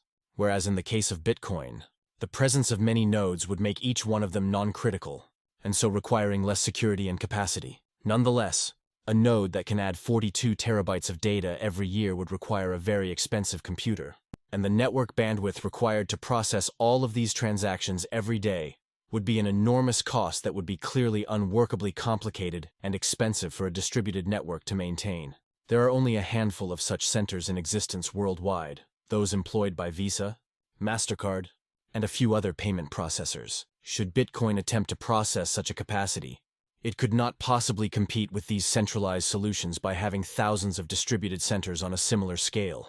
It would have to become centralized and employ only a few such data centers. For Bitcoin to remain distributed, each node on the network must cost something reasonable for thousands of individuals to run it on commercially available personal computers, and the transfer of data between the nodes has to be at scales that are supported by regular consumer bandwidth. It is inconceivable that Bitcoin could run the same scale of transactions on-chain that a centralized system can support. This explains why transaction costs are rising, and in most likelihood, will continue to rise if the network continues to grow. The biggest scope for scaling Bitcoin transactions will likely come off-chain, where many simpler technologies can be used for small and unimportant payments. This ensures there can be no compromise of Bitcoin's two most significant properties, for which using extensive processing power is justified: digital sound money and digital cash. There are no alternative technologies that can offer these two functions, but there are many technologies that can offer small payments and consumer spending at low costs. And the technology for these choices is very simple to implement relatively reliably with current banking technologies. Bitcoin mass use for merchant payments is not even very feasible, given that it takes anywhere from 1 to 12 minutes for a transaction to receive its first confirmation. Merchants and customers cannot wait that long on payments, and even though the risk of a double spend attack is not significant enough for one small payment, it is significant enough for merchants who receive large numbers of transactions, as in the example of the attack on Bitcoin Dice, discussed later in the section on attacks on Bitcoin. For people who want to use Bitcoin as a digital long-term store of value, or for people who want to carry out important transactions without having to go through a repressive government, the high transaction fees are a price well worth paying. Saving in Bitcoin by its very nature will not require many transactions, and so a high transaction fee is worth paying for it. And for transactions that cannot be carried out through the regular banking system, such as people trying to get their money out of a country suffering inflation and capital controls, Bitcoin's high transaction fees will be a price well worth paying. Even at current low levels of adoption, the demand for digital cash and digital sound money has already raised transaction fees to the point where they cannot compete with centralized solutions like PayPal and credit cards for small payments. This has not stalled Bitcoin's growth, however, which indicates that the market demand for Bitcoin is driven by its use as a digital cash and digital store of value, rather than small digital payments. If Bitcoin's popularity continues to grow, there are some potential scaling solutions that do not involve creating any changes to the structure of Bitcoin, but which take advantage of the way transactions are structured to increase the number of payments possible. Each Bitcoin transaction can contain several inputs and outputs, and using a technique called coin join, several payments can be grouped together into one transaction, allowing several inputs and outputs for only a fraction of the space that would have been needed otherwise. This could potentially raise the transaction volume of Bitcoin to the millions of payments per day, and as the transaction costs rise higher, this is more and more likely to become a popular option. Another possibility for scaling Bitcoin is digital mobile USB wallets, which can be made to be physically tamper-proof and can be checked for their balance at any time. These USB drives would carry the private keys to specific amounts of Bitcoins, allowing whoever holds them to withdraw the money from them. They could be used like physical cash, and each holder could verify the value in these drives. As fees have been rising on the network, there has been no respite in the growth of demand for Bitcoin, as evidenced by its rising price, indicating that users value the transactions more than the transaction costs they have to pay for them. Instead of the rising fees slowing Bitcoin's adoption, all that is happening is that the less important transactions are being moved off-chain, and the on-chain transactions are growing in importance. The most important use cases of Bitcoin, as a store of value and uncensorable payments, are well worth the transaction fees. When people buy Bitcoin to hold it for the long term, a one-off small transaction fee is to be expected, and is usually dwarfed by the commission and the premium placed by the sellers. For people looking to escape capital controls or send money to countries facing economic difficulties, the transaction fee is well worth paying considering Bitcoin is the only alternative. As Bitcoin adoption spreads, and transaction fees rise high enough that they will matter to the people paying them, there will be economic pressure to utilize more of the above scaling solutions, which can increase transaction capacity without making changes that compromise the rules of the network and force a chain split. Beyond these possibilities, the majority of Bitcoin transactions today are already carried out off-chain and only settled on-chain. Bitcoin-based businesses, such as exchanges, casinos, or gaming websites, will only use Bitcoin's blockchain for customer deposits and withdrawals. But within their platforms, all transactions are recorded on their local databases, denominated in Bitcoin. It is not possible to make accurate estimates of the number of these transactions due to the very large number of businesses, the lack of public data on the transactions taking place in their proprietary platforms, and the quickly shifting dynamics of the Bitcoin economy. but a conservative estimate would put them as being more than 10 times the number of transactions carried out on the Bitcoin blockchain. In effect, Bitcoin is already being used as a reserve asset in the majority of the transactions in the Bitcoin economy. Should Bitcoin's growth continue, it is only natural to see the number of off-chain transactions increase faster than the on-chain transactions. Such an analysis may contradict the rhetoric that accompanied the rise of Bitcoin, which promotes Bitcoin as putting an end to banks and banking. The idea that millions, let alone billions, could use the Bitcoin network directly for carrying out their every transaction is unrealistic, as it would entail that every network member needs to be recording every other member's transactions. As the numbers grow, these records become larger and constitute a significant computing burden. On the other hand, Bitcoin's unique properties as a store of value are likely to continue to increase demand for it, making it hard for it to survive as a purely peer-to-peer network. For Bitcoin to continue to grow, there will have to be payment processing solutions handled off the Bitcoin blockchain, and such solutions are emerging out of the grind of competitive markets. Another important reason why banking as an institution is not going away is the convenience of banking custody. While many Bitcoin purists value the freedom accorded to them by being able to hold their own money and not rely on a financial institution to access it, the vast majority of people would not want this freedom and prefer to not have their money under their responsibility for fear of theft or abduction. In the midst of the very common anti-bank rhetoric that is popular these days, particularly in Bitcoin circles, it is easy to forget that deposit banking is a legitimate business which people have demanded for hundreds of years around the world. People have happily paid to have their money stored safely, so they only need to carry a small amount of money on them and face little risk of loss. In turn, the widespread use of banking cards instead of cash allows people to carry small sums of money on them at all times, which likely makes modern society safer than it would be otherwise. Because most potential assailants these days realize they are not likely to come across a victim carrying significant amounts of cash, and theft of banking cards is unlikely to yield significant sums before the victim is able to cancel them. Even if it were possible for Bitcoin's network to support billions of transactions per day, obviating the need for second-layer processing, many, if not most, Bitcoiners with significant holdings will eventually resort to keeping them in one of the growing number of services for safe custody of Bitcoin. This is an entirely new industry, and it is likely to evolve significantly to provide technical solutions for storage with different degrees of safety and liquidity. Whatever shape this industry takes, the services it provides and how it evolves will shape the contours of a Bitcoin-based banking system in the future. I make no prediction as to what shape these services will take and what technological capabilities they will have, except to say that it will likely utilize cryptographic proof mechanisms on top of establishing market reputation in order to operate successfully. One possible technology for how this might be achieved is known as the Lightning Network, a technology under development that promises increasing transaction capacity significantly by allowing nodes to run payment channels off-chain, which only use the Bitcoin ledger for verification of valid balances rather than transfers. In 2016 and 2017, as Bitcoin approached the maximum number of daily transactions, the network continued to grow, as is clear from the data in Chapter 8. Bitcoin is scaling through an increase in the value of on-chain transactions, not through a rise of their number. More and more transactions are being carried out off-chain, settled on exchanges or websites that handle Bitcoin, turning Bitcoin into more of a settlement network than a direct payment network. This does not represent a move away from Bitcoin's function as cash, as is commonly believed. While the term cash has come to denote the money used for small consumer transactions today, the original meaning of the term refers to money that is a bearer instrument, whose value can be transferred directly without resort to settlement by, or liability of, third parties. In the 19th century, the term cash referred to central bank gold reserves, and cash settlement was the transfer of physical gold between banks.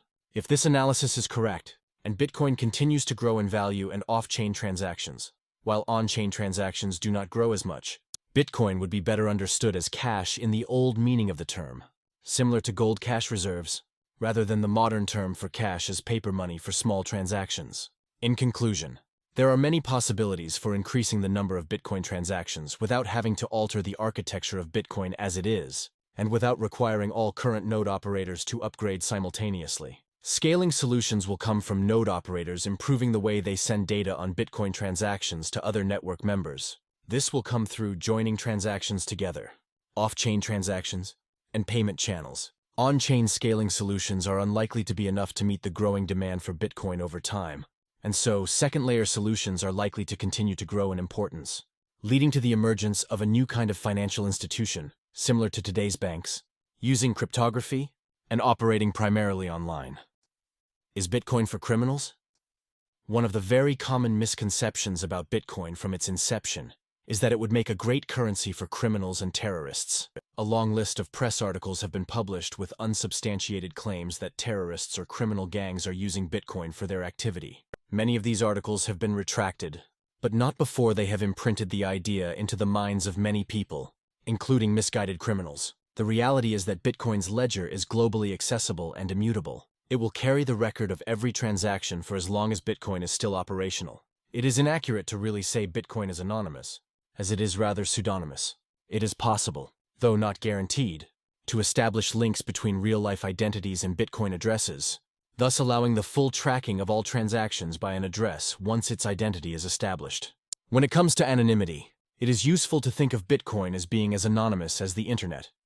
It depends on how well you hide and how well the others look. Yet Bitcoin's blockchain makes hiding that much more difficult on the web. It is easy to dispose of a device, email address, or IP address and never use it again. But it is harder to completely erase the trail of funds to one Bitcoin address. By its very nature, Bitcoin's blockchain structure is not ideal for privacy. All of this means that for any crime that actually has a victim, it would be inadvisable for the criminal to use Bitcoin. Its pseudonymous nature means that addresses could be linked to real-world identities. Even many years after the crime is committed, the police, or the victims and any investigators they hire, might well be able to find a link to the identity of the criminal. Even after many years, the Bitcoin trail of payments itself has been the reason that many online drug dealers have been identified and caught as they fell for the hype of Bitcoin as completely anonymous. Bitcoin is a technology for money, and money is something that can be used by criminals at all times. Any form of money can be used by criminals or to facilitate crime. But Bitcoin's permanent ledger makes it particularly unsuited to crimes with victims likely to try to investigate. Bitcoin can be useful in facilitating victimless crimes, where the absence of the victim will mean nobody trying to establish the identity of the criminal. In reality, and once one overcomes the propaganda of the 20th century state, there is no such thing as a victimless crime. If an action has no victims, it is no crime, regardless of what some self-important voters or bureaucrats would like to believe about their prerogative to legislate morality for others. For these illegal but perfectly moral actions, Bitcoin could be useful because there are no victims to try to hunt down the perpetrator. The harmless activity carried out shows up on the blockchain as an individual transaction which could have a multitude of causes. So one can expect that victimless crimes, such as online gambling and evading capital controls, would use Bitcoin, but murder and terrorism would more likely not. Drug dealing seems to happen on the Bitcoin blockchain, though that is likely more down to addicts' cravings than sound judgment, as evidenced by the large number of Bitcoin drug purchasers that have been identified by law enforcement. While statistics on this matter are very hard to find, I would not be surprised to find buying drugs with Bitcoin is far more dangerous than with physical government money. In other words, Bitcoin will likely increase individuals' freedom while not necessarily making it easier for them to commit crimes. It is not a tool to be feared, but one to be embraced as an integral part of a peaceful and prosperous future. One high-profile type of crime that has indeed utilized Bitcoin heavily is ransomware, a method of unauthorized access to computers that encrypts the victim's files and only releases them if the victim makes a payment to the recipient, usually in Bitcoin. While such forms of crime were around before Bitcoin, they have become more convenient to carry out since Bitcoin's invention. This is arguably the best example of Bitcoin facilitating crime. Yet one can simply understand that these ransomware crimes are being built around taking advantage of lax computer security. A company that can have its entire computer system locked up by anonymous hackers demanding a few $1,000s in Bitcoin has far bigger problems than these hackers. The incentive for the hackers may be in the thousands of dollars, but the incentive for the firm's competitors, clients, and suppliers for gaining access to this data can be much higher. In effect, what Bitcoin ransomware has allowed is the detection and exposition of computer security flaws. This process is leading firms to take better security precautions and causing computer security to grow as an industry. In other words, Bitcoin allows for the monetizing of the computer security market. While hackers can initially benefit from this, in the long run, productive businesses will command the best security resources. How to kill Bitcoin, a beginner's guide. Many Bitcoiners have developed quasi-religious beliefs in the ability of Bitcoin to survive, come what may. The amount of processing power behind it and the large number of nodes distributed worldwide verifying transactions means that it is highly resistant to change and likely to remain as such. Most of those unfamiliar with Bitcoin will frequently believe that it is doomed because it will inevitably get hacked, like everything digital seems to. Once Bitcoin's operation is understood, it becomes clear that hacking it is not a straightforward task. There are several other possible threats to Bitcoin. Computer security is a fundamentally intractable problem, as it involves unpredictable attackers finding new angles of attack. It is beyond the scope of this book to elucidate all potential threats to Bitcoin and assess them. This section examines only some of the more high-profile threats, and the ones most relevant to the focus of this book on Bitcoin as sound money. Hacking. Bitcoin's resistance to attack is rooted in three properties: its bare-bones simplicity, the vast processing power that does nothing but ensure the safety of this very simple design, and the distributed nodes which need to achieve consensus on any change for it to take effect. Imagine the digital equivalent of placing the entirety of the US military's infantry and equipment around a school playground to protect it from invasion, and you begin to get an idea of how overly fortified Bitcoin is. Bitcoin is at its essence a ledger of ownership of virtual coins. There are only 21 million of these coins, and a few million addresses that own them, and every day no more than 500,000 transactions move some of these coins around. The computing power necessary to operate such a system is minuscule. A laptop for $100 could do it while also surfing the web. But the reason Bitcoin is not run on one laptop is that such an arrangement would require trust in the owner of the laptop, while also being a relatively simple target for hacking. All computer networks rely for their security on making some computers impenetrable to attackers and using these as the definitive record. Bitcoin, on the other hand, takes an entirely different approach to computer security. It does not bother to secure any of its computers individually, and operates under the working assumption that all computer nodes are hostile attackers. Instead of establishing trust in any network member, Bitcoin verifies everything they do. That process of verification, through proof of work, is what consumes large amounts of processing power, and it has proven very effective because it makes Bitcoin security dependent on brute processing power, and as such, invulnerable to problems of access or credentials. If everyone is assumed dishonest, everyone must pay a large cost to commit transactions to the common record, and everyone will lose these costs if their fraud is detected. The economic incentives make dishonesty extremely expensive and highly unlikely to succeed. To hack Bitcoin, in the sense of corrupting the ledger of transactions to fraudulently move coins to a specific account, or to make it unusable, would require a node to post an invalid block to the blockchain, and the network to adopt it and continue to build on it. Because nodes have a very low cost of detecting fraud, while the cost of adding a block of transactions is high and continuously rising, and because the majority of nodes in the network have an interest in Bitcoin surviving, this battle is unlikely to be won by attackers, and continues to get harder as the cost of adding blocks gets higher. At the heart of Bitcoin's design, there is a fundamental asymmetry between the cost of committing a new block of transactions and the cost of verifying the validity of these transactions. This means while forging the record is technically possible, the economic incentives are highly stacked against it. The ledger of transactions as a result constitutes an undisputable record of valid transactions so far. The 51% attack. The 51% attack is a method of using large amounts of hash rate to generate fraudulent transactions by spending the same coin twice, thus having one of the transactions cancelled and defrauding the recipient. In essence, if a miner who controls a large percentage of the hash rate manages to solve proof of work problems quickly, he could spend a Bitcoin on a public chain that receives confirmations while mining another fork of the blockchain with another transaction of the same Bitcoin to another address belonging to the attacker. The recipient of the first transaction receives confirmations, but the attacker will attempt to use his processing power to make the second chain longer. If he succeeds in making the second chain longer than the first one, the attack succeeds, and the recipient of the first transaction will find the coins they received vanish. The more hash rate the attacker is able to command, the more likely he is to make the fraudulent chain longer than the public one, and then reverse his transaction and profit. While this may sound simple in principle, in practice it has been much harder. The longer the recipient waits for confirmation, the less likely it is that the attacker can succeed. If the recipient is willing to wait for 6 confirmations, the probability of an attack succeeding shrinks infinitely low. In theory, the 51% attack is very feasible technically, but in practice, the economic incentives are heavily aligned against it, A miner who successfully executes a 51% attack would severely undermine the economic incentives for anyone to use Bitcoin, and with that the demand for Bitcoin tokens. As Bitcoin mining has grown to become a heavily capital-intensive industry, with large investments dedicated to producing coins, miners have grown to have a vested long-term interest in the integrity of the network, as the value of their rewards depends on it. There have been no successful double-spend attacks on any Bitcoin transactions that have been confirmed at least once. The closest thing to a successful double-spend attack that Bitcoin has witnessed was in 2013, when a Bitcoin betting site called Bitcoin Dice had a sum in the range of 1.00 Bitcoins, valued at around $100, 00 at the time, stolen from it through double-spend attacks utilizing significant mining resources. That attack, however, only succeeded because Bitcoin Dice was accepting transactions with 0 confirmations, making the cost of attack relatively low. Had they accepted transactions with 1 confirmation, it would have been much harder to pull off the attack.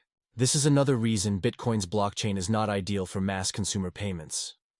It takes somewhere in the range of 1 to 12 minutes for a new block to be generated to produce 1 confirmation for a transaction. Should a large payment processor want to accept taking the risk of approving payments with 0 confirmations, it constitutes a lucrative target for coordinated double-spend attacks that utilize heavy mining resources. In conclusion, a 51% attack is theoretically possible to execute if the recipients of the payment are not waiting for a few blocks to confirm the validity of the transaction. In practice, however, the economic incentives are heavily against owners of hash power utilizing their investments in this avenue. And as a result, there have been no successful 51% attacks on node members that have waited for at least 1 confirmation. A 51% attack would likely not be successful if done for a profit motive. But such an attack could also be carried out with no profit motive, but with the intention of destroying Bitcoin. A government or private entity could decide to acquire Bitcoin mining capacity to commandeer a majority of the Bitcoin network, and then proceed to use that hash rate to launch continuous double-spend attacks, defrauding many users and destroying confidence in the safety of the network. Yet the economic nature of mining is heavily stacked against this scenario materializing.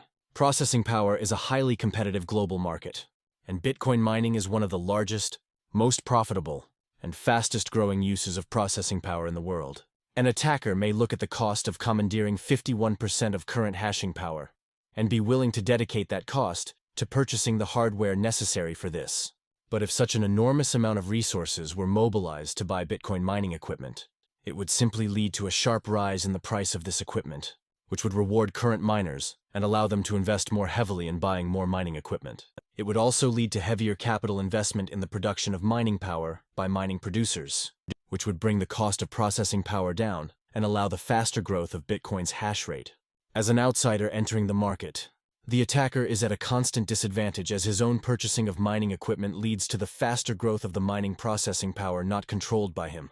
In turn, the more resources are expended on building processing power to attack Bitcoin, the faster the growth of the processing power of Bitcoin, and the harder it becomes to attack. So, yet again, while technically possible, the economics of the network makes it highly unlikely that such an attack would succeed. An attacker, particularly a state, could attempt to attack Bitcoin through taking control of existing mining infrastructure and using it unprofitably in order to undermine the safety of the network. The fact that Bitcoin mining is widely distributed geographically makes this a challenging prospect that would require collaboration from various governments worldwide. A better way to implement this might be not through physically taking over mining equipment, but commandeering it through hardware backdoors. Hardware backdoors. Another possibility for disrupting or destroying the Bitcoin network is through corrupting hardware that runs Bitcoin software to be accessible by outside parties. Nodes that perform mining could, for example, be fitted with undetectable malware that allows outsiders to commandeer the hardware. This equipment could then be deactivated or remotely controlled at a time when a 51% attack is launched. Another example would be through spying technology installed on user computers, allowing access to users' bitcoins by accessing their private keys. Such attacks on a mass scale could severely undermine confidence in Bitcoin as an asset and demand for it. Both types of attack are feasible technically, and unlike the previous 2 kinds of attacks, they do not have to succeed entirely in order to create enough confusion to hurt Bitcoin's reputation and demand. Such an attack on mining equipment is more likely to succeed, given that there are only a few manufacturers of mining equipment, and this constitutes one of Bitcoin's most critical points of failure. However, as Bitcoin mining is growing, it is likely to start attracting more hardware makers to manufacture its equipment, which would reduce the disastrous impact on the network from the compromise of one manufacturer's operations. With individual computers, this risk is less systematic to the network because there is a virtually limitless number of manufacturers worldwide that access equipment capable of accessing the Bitcoin network. Should any one producer turn out to be compromised, it is just likely to lead to consumers shifting to other producers. Further, users can generate the private keys to their addresses on offline computers, which they will never connect to the internet. The extra paranoid can even generate their addresses and private keys on offline computers, which are then immediately destroyed. Coins stored on these virtual private keys will survive any kind of attack on the network. Particularly important defenses against these kinds of attacks are Bitcoiners' anarchist and cypherpunk tendencies, which lead them to believe much more in verification than trust. Bitcoiners are generally far more technically competent than the average population, and they are very meticulous about examining the hardware and software they utilize. The open-source peer review culture also acts as a significant defense against these sorts of attacks. Given the distributed nature of the network, it is far more likely that such attacks could cause significant costs and losses to individuals, and perhaps even systemic disruptions of the network. But it will be very hard to cause the network to come to a standstill or to destroy demand for Bitcoin completely. The reality is that the economic incentives of Bitcoin are what make it valuable, not any type of hardware. Any individual piece of equipment is dispensable to the operation of Bitcoin and can be replaced with other equipment. Nonetheless, Bitcoin's survival and robustness will be enhanced if it can diversify its hardware providers to not make any of them systemically important. Internet and infrastructure attacks. One of the most commonly held misconceptions about Bitcoin is that it can be shut down by shutting down important communications infrastructure on which Bitcoin relies, or shutting down the internet. The problem with these scenarios is that they misunderstand Bitcoin as if it is a network in the traditional sense of dedicated hardware and infrastructure, with critical points that can be attacked and compromised. But Bitcoin is a software protocol. It is an internal process that can be carried out on any one of billions of computer machines that are distributed worldwide. Bitcoin has no single point of failure, no single indispensable hardware structure anywhere in the world on which it relies. Any computer that runs Bitcoin software can connect to the network and carry out operations on it. It is in that sense similar to the internet, in that it is a protocol that allows computers to connect together. It is not the infrastructure which connects them. The quantity of data that is required to pass on information about Bitcoin is not very large, and a tiny fraction of the total amount of internet traffic. Bitcoin does not need as extensive an infrastructure as the rest of the internet, because its blockchain is really only about transmitting 1 megabyte of data every 10 minutes. There are countless wired and wireless technologies for the transmission of data worldwide, and any particular user only needs one of these to be working to connect to the network. In order to create a world in which no Bitcoin user is able to connect to other users, the kind of damage that would be needed to be done to the world's information, data, and connectivity infrastructure would be absolutely devastating. The life of modern society depends to a very large degree on connectivity, and many vital services and matters of life and death rely on these communication infrastructures continuing. To begin trying to turn off all of the internet infrastructure simultaneously would likely cause significant damage to any society that tries it, while likely failing to stem the flow of Bitcoin, as dispersed machines can always connect to one another using protocols and encrypted communications. There are simply far too many computers and connections spread out all over the world, utilized by far too many people, for any force to be able to make them all stop functioning simultaneously. The only conceivable scenario where this could happen would be through the sort of apocalyptic scenario, after which there would be nobody left to even wonder if Bitcoin is operational or not. Of all the threats that are often mentioned against Bitcoin, I find this to be the least credible or meaningful. Rise in cost of nodes and drop in their numbers. Rather than imagining futuristic sci-fi scenarios involving the destruction of humanity's telecommunication infrastructure in a futile attempt at eradicating a software program, there are far more realistic threats to Bitcoin grounded in the fundamentals of its design. Bitcoin's property as hard money whose supply cannot be tampered with, and as uncensorable digital cash without the possibility for third-party intervention, is dependent upon the consensus rules of the network remaining very hard to change, especially the money supply. What achieves this stable status quo, as discussed earlier, is that it is a highly risky and likely negative move for a network member to move out of the current consensus rules if the other members of the network do not also move to the new consensus rules. But what keeps that move highly risky and unlikely is that the number of nodes running the software is large enough that coordination between them is not practical. Should the cost of running a Bitcoin node increase significantly, it would make running a node harder for more and more users, and as a result, it would decrease the number of nodes on the network. A network with a few dozen nodes stops being an effectively decentralized network as it becomes very possible for the few nodes that operate it to collude to alter the rules of the network to their own benefit, or even to sabotage it. This remains, in my opinion, the most serious technical threat to Bitcoin in the medium and long term. As it stands, the main constraint on individuals being able to run their own nodes is the internet connection bandwidth. As blocks remain under 1 megabyte, this should be generally manageable. A hard fork that increases the size of the block would cause a rise in the cost of running a node and lead to a reduction in the number of operational nodes. And just like with the previous threats, while this is certainly technically possible, it remains unlikely to materialize because the economic incentives of the system militate against it, as evidenced by the widespread rejection of attempts to increase the block size so far. The breaking of the SHA-256 hashing algorithm. The SHA-256 hashing function is an integral part of the operation of the Bitcoin system.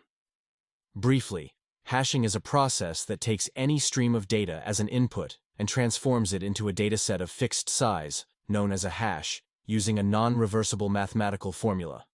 In other words, it is trivial to use this function to generate a hash for any piece of data, but it is not possible to determine the original string of data from the hash. With improvements in processing power, it might become possible for computers to reverse calculate these hashing functions, which would render all Bitcoin addresses vulnerable to theft. It is not possible to ascertain if and when such a scenario might unfold, but if it does, it would constitute a very serious technical threat to Bitcoin. The technical fix to counter this is to switch to a stronger form of encryption, but the tricky part is to coordinate a hard fork that brings most of the nodes of the network to abandon the old consensus rules for a new set of rules with a new hashing function. All of the problems previously discussed and the difficulty of coordinating a fork apply here. But this time, because the threat is real, and any Bitcoin holder who chooses to stay on the old implementation will be vulnerable to hacking, it is likely that an overwhelming majority of users will take part in a hard fork. The only interesting question that remains is whether this hard fork will be orderly and witness all users migrate to the same chain, or if it will lead to the chain splitting into several branches using different encryption methods. While it is certainly possible that the SHA-256 encryption may be broken, the economic incentives of network users are to switch from it to a stronger algorithm, and to switch together to one algorithm. A return to sound money.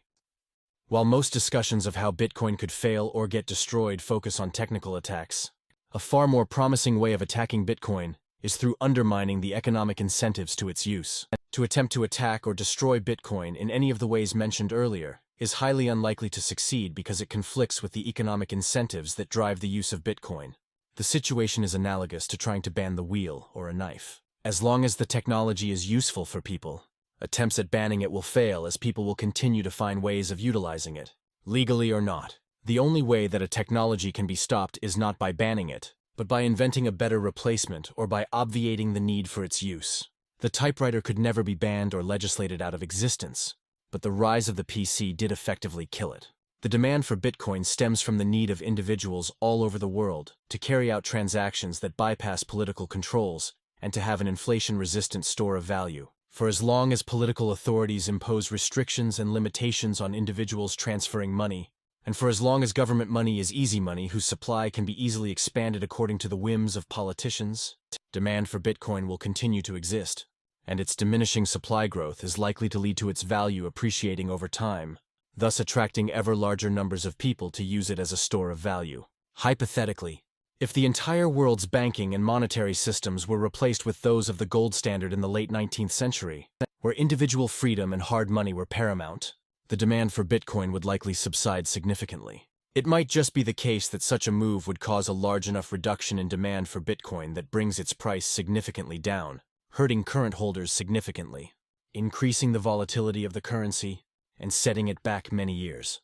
With the increased volatility and the availability of a reliable and relatively stable hard money international monetary standard, the incentive for using Bitcoin drops significantly. In a world in which government's restrictions and inflationary tendencies are disciplined by the gold standard, it might just be the case that gold's first-mover advantage and relative purchasing power stability would constitute an insurmountable hurdle for Bitcoin to overcome, by depriving Bitcoin of the fast growth in users, and thus preventing it from reaching a large enough size with any semblance of stability in price. In practice, however, the possibility of a global return to sound money and liberal government is extremely unlikely, as these concepts are largely alien to the vast majority of politicians and voters worldwide, who have been reared for generations to understand government control of money and morality as necessary for the functioning of any society. Further, even if such a political and monetary transformation were possible, Bitcoin's diminishing supply growth rate is likely to continue to make it an attractive speculative bet for many, which would in itself cause it to grow further and acquire a larger monetary role. In my assessment, a global monetary return to gold might be the most significant threat to Bitcoin. Yet it is both unlikely to happen and unlikely to destroy Bitcoin completely. Another possibility for derailing Bitcoin would be through the invention of a new form of sound money that is superior to Bitcoin. Many seem to think that the other cryptocurrencies that mimic Bitcoin could achieve this, but it is my firm belief that none of the coins that copy Bitcoin's design can compete with Bitcoin on being sound money, for reasons discussed at length in the next section of the chapter. Primarily, Bitcoin is the only truly decentralized digital currency which has grown spontaneously as a finely balanced equilibrium between miners, coders, and users, none of whom can control it. It was only ever possible to develop one currency based on this design, because once it became obvious that it is workable, any attempt at copying it will have been a top-down and centrally controlled network which will never escape the control of its creators. So when it comes to Bitcoin's structure and technology, it is highly unlikely that any coin that copies it could replace Bitcoin.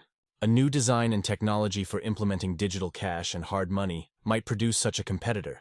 Although it is not possible to predict the emergence of such a technology before it is created, and a familiarity with the problem of digital cash over the years will make it clear that this is not an invention that would be easy to devise.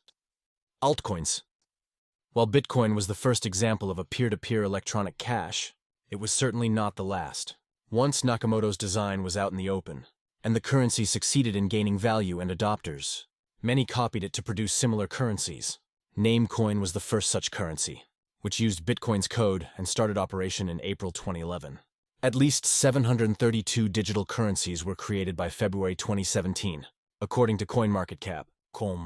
While it is common to think that these currencies exist in competition with Bitcoin, and that one of them might overtake Bitcoin in the future, in reality, they are not in competition with Bitcoin, because they can never have the properties that make Bitcoin functional as digital cash and sound money. In order for a digital system to function as digital cash, it has to be outside the control of any third party. Its operation needs to conform to the will of its user according to the protocol, with no possibility for any third party to stop these payments.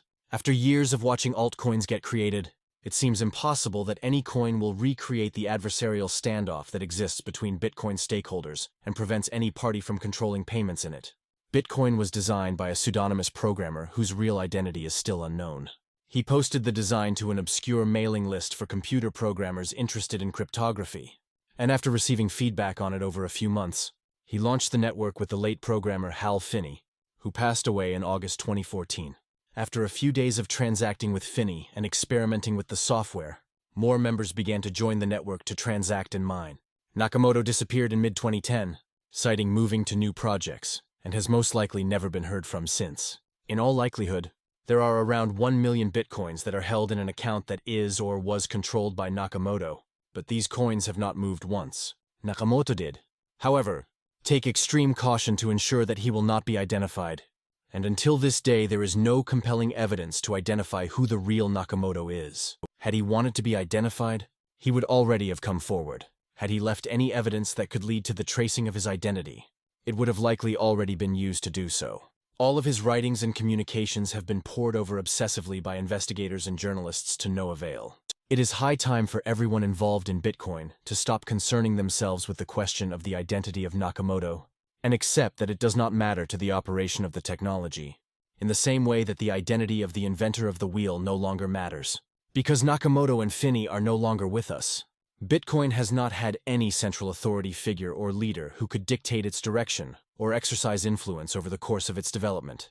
Even Gavin Andresen, who was in close contact with Nakamoto, and one of the most identifiable faces of Bitcoin, has failed repeatedly at exercising influence on the direction of Bitcoin's evolution. An email is often quoted in the press, claiming to be the last email ever sent by Nakamoto, which says, "I've moved on to other things. It's in good hands with Gavin and everyone." Andresen has repeatedly tried to increase the size of Bitcoin's blocks, but all his proposals to do so have failed to gain traction with the operators of the nodes. Bitcoin has continued to grow and thrive in all the metrics mentioned in Chapter 8, while the authority of any individual or party over it has diminished to insignificance.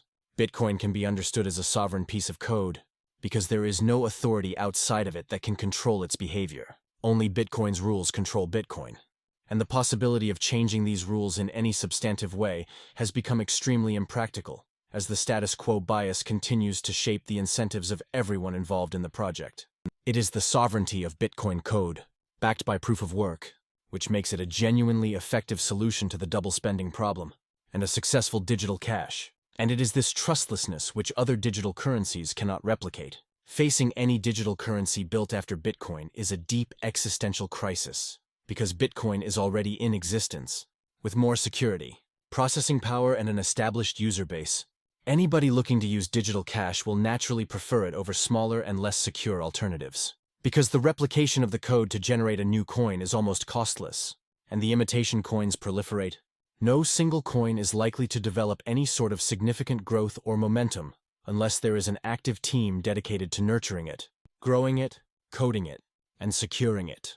Being the first such invention, Bitcoin demonstrating its value as digital cash and hard money was enough to secure growing demand for it, allowing it to succeed when the only person behind it was an anonymous programmer who practically spent no money on promoting it. Being fundamentally knockoffs that are very easy to recreate, all altcoins do not have this luxury of real-world demand and must actively build and increase this demand. This is why virtually all altcoins have a team in charge. They began the project, marketed it, designed the marketing material, and plugged press releases into the press as if they were news items, while also having the advantage of mining a large number of coins early before anybody had heard of the coins. These teams are publicly known individuals, and no matter how hard they might try, they cannot demonstrate credibly that they have no control over the direction of the currency, which undermines any claims other currencies might have to being a form of digital cash that cannot be edited or controlled by any third party. In other words, after the Bitcoin genie got out of the bottle, anybody trying to build an alternative to Bitcoin will only succeed by investing heavily in the coin, making them effectively in control of it. And as long as there is a party with sovereign power over a digital currency, then that currency cannot be understood as a form of digital cash, but rather a form of intermediated payment, and a very inefficient one at that. This presents a dilemma facing designers of alternative currencies. Without active management by a team of developers and marketers, no digital currency will attract any attention or capital in a sea of 100 plus currencies. But with active management, development, and marketing by a team, the currency cannot credibly demonstrate that it is not controlled by these individuals. With a group of developers in control of the majority of coins, processing power, and coding expertise, the currency is practically a centralized currency where the interests of the team dictate its development path. There is nothing wrong with a centralized digital currency, and we may well get such competitors in a free market without government restrictions. But there is something deeply and fundamentally wrong about a centralized currency that adopts a highly cumbersome and inefficient design whose only advantage is the removal of a single point of failure.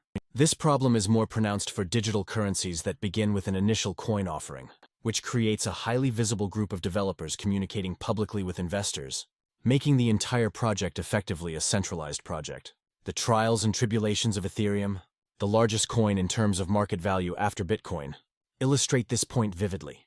The Decentralized Autonomous Organization, DAO, was the first implementation of smart contracts on the Ethereum network. After more than 150 million was invested in this smart contract, an attacker was able to execute the code in a way that diverted around 1/3 of all the DAO's assets to his own account. It would be arguably inaccurate to describe this attack as a theft, because all the depositors had accepted that their money will be controlled by the code and nothing else, and the attacker had done nothing but execute the code as it was accepted by the depositors. In the aftermath of the DAO hack, Ethereum developers created a new version of Ethereum where this inconvenient mistake never occurred, confiscating the attacker's funds and distributing them to his victims.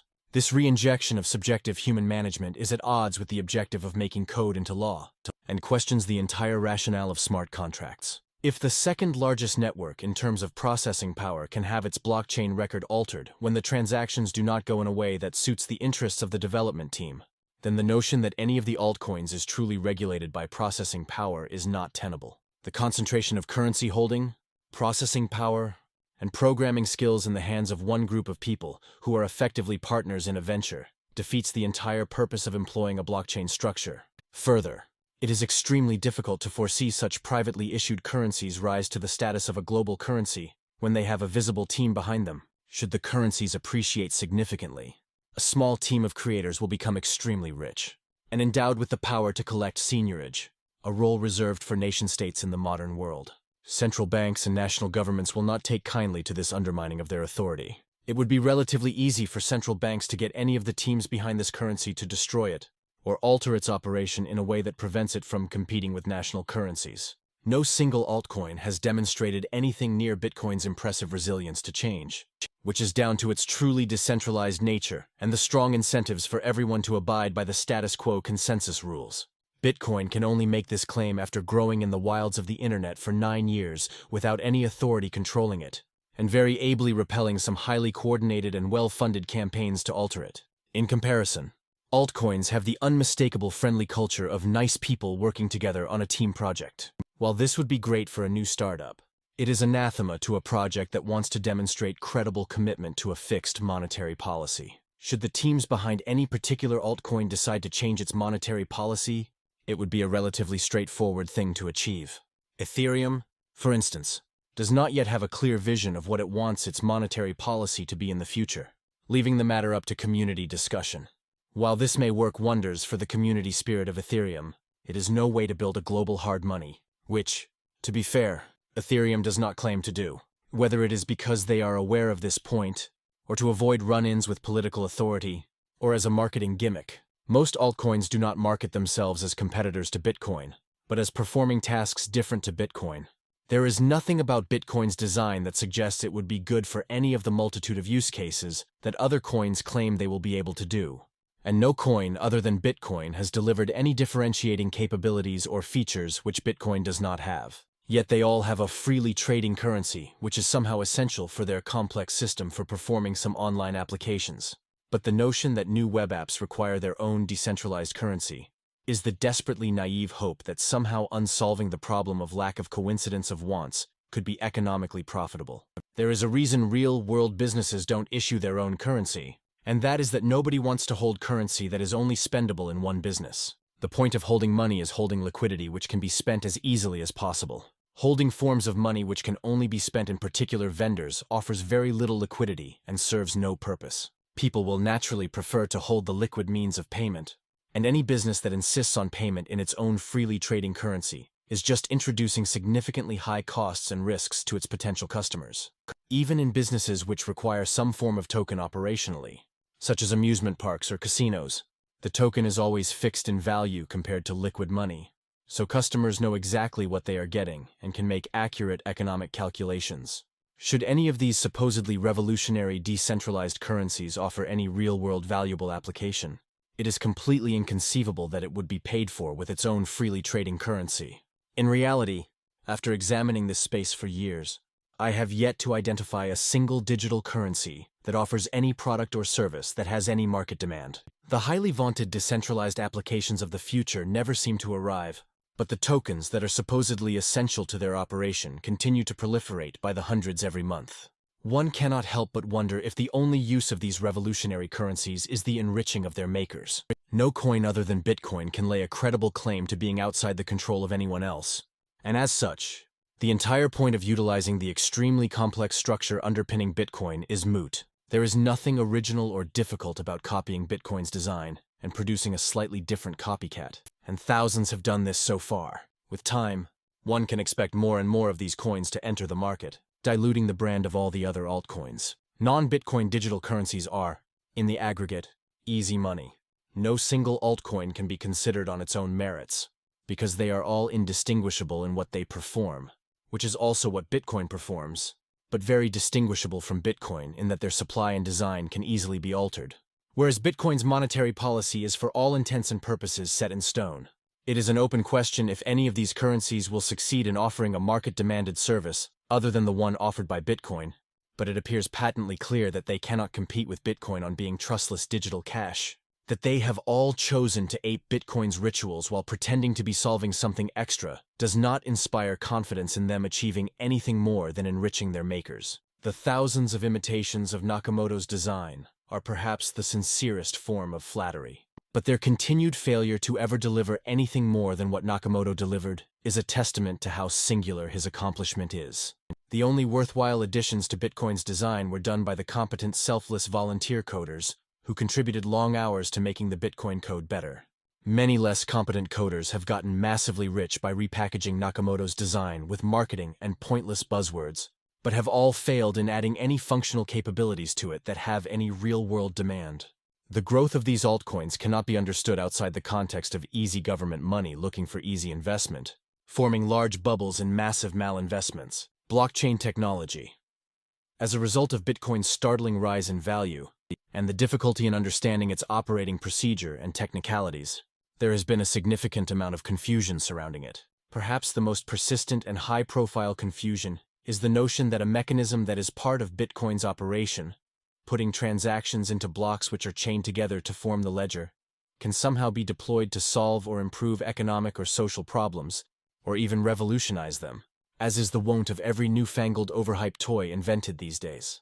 Bitcoin is not important, but the underlying blockchain technology is what holds promise, is a mantra that has been repeated ad nauseum between 2014 and 2017 by banking executives, journalists, and politicians, who all share one thing in common: a lack of understanding of how Bitcoin actually works. The fixation with blockchain technology is a great example of cargo cult science, an idea popularized by physicist Richard Feynman. The story goes that the U.S. military established airplane landing strips to aid in military operations on an island in the South Pacific Ocean during World War II. The airplanes would usually bring gifts to the local inhabitants of the island, who used to enjoy them immensely.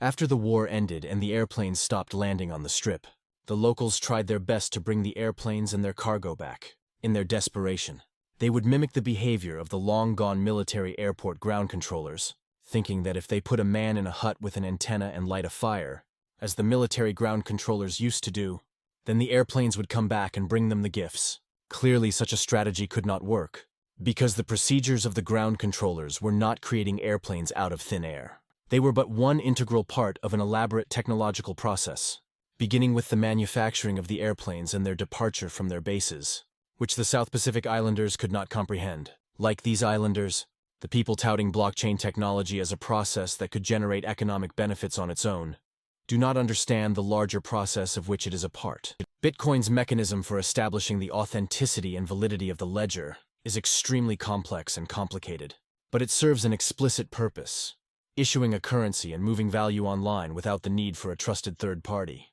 Blockchain technology, to the extent that such a thing exists, is not an efficient or cheap or fast way of transacting online.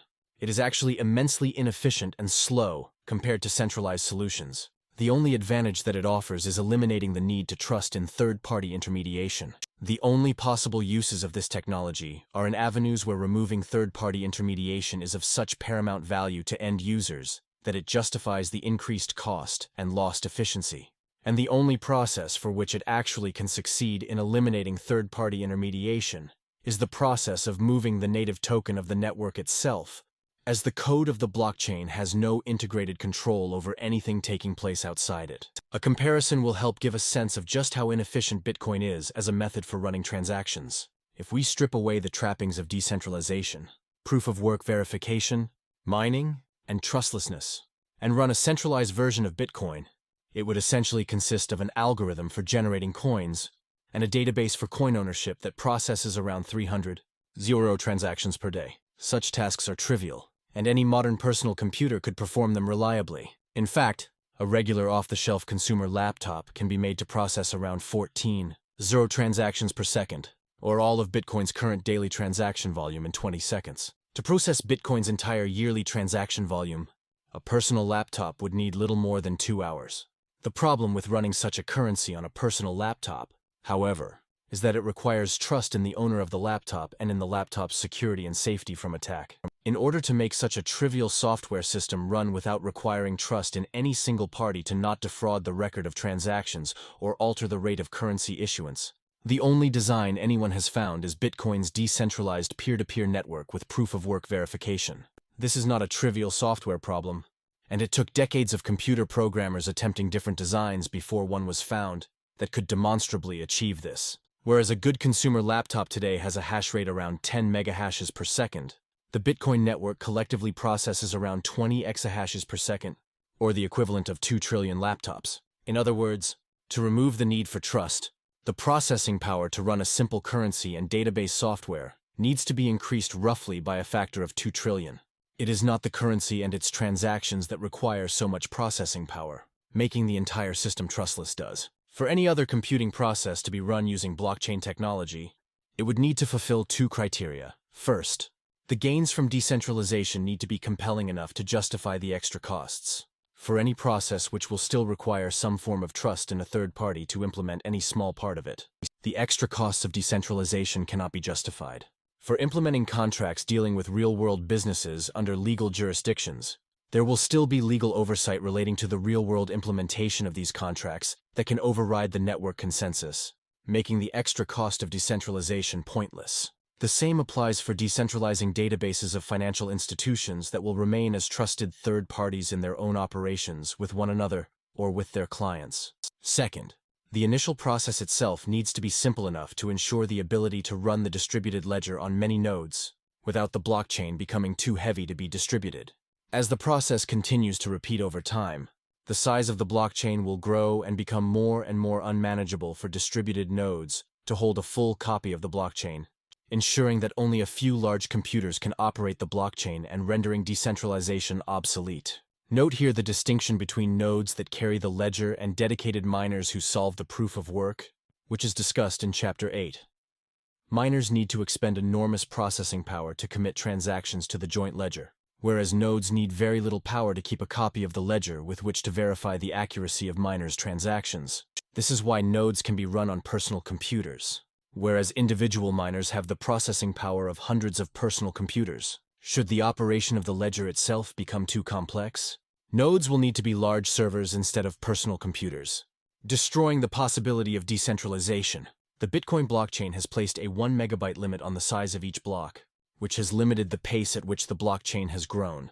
That limit allows simple computers to be able to maintain and run a node. Should the size of each block increase, or should the blockchain be used for more sophisticated processes such as those touted by blockchain enthusiasts, it would become too large to be run on individual computers. Centralizing the network over a few large nodes owned and operated by large institutions only defeats the entire point of decentralization. Trustless digital cash has so far been the only successful implementation for blockchain technology, precisely because it is a clean and simple technological process to operate, leading to its ledger growing relatively slowly over time.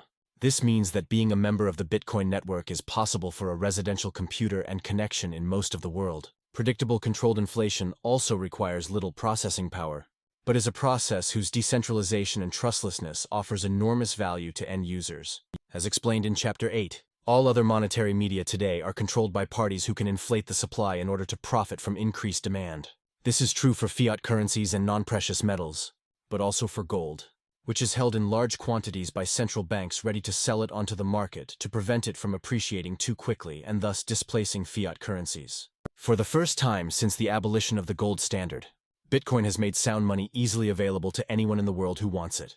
This highly unlikely combination of lightweight computing load and heavy economic significance is why it has made sense to grow the size of the Bitcoin network's processing power to the largest network in history. It has proven impossible over 8 years to find one other use case that is valuable enough to justify being distributed over thousands of node members, while also being lightweight enough to allow for that decentralization. The first implication of this analysis is that any change to Bitcoin's protocol that increases the size of the blockchain is highly unlikely to pass, not just for the reasons of immutability mentioned before, but also because it would likely prevent most node operators from managing to run their own nodes. And because they are the ones who decide which software runs, it is safe to assume a significant intransigent minority of node operators will continue to run the current software, holding their current bitcoins, making any attempt to upgrade the Bitcoin software effectively just another worthless altcoin like the hundreds of others that already exist. The second implication is that all the blockchain technology applications being touted as revolutionizing banking or database technology are utterly doomed to fail in achieving anything more than fancy demos that will never transfer to the real world, because they will always be a highly inefficient way for the trusted third parties that operate them to conduct their business.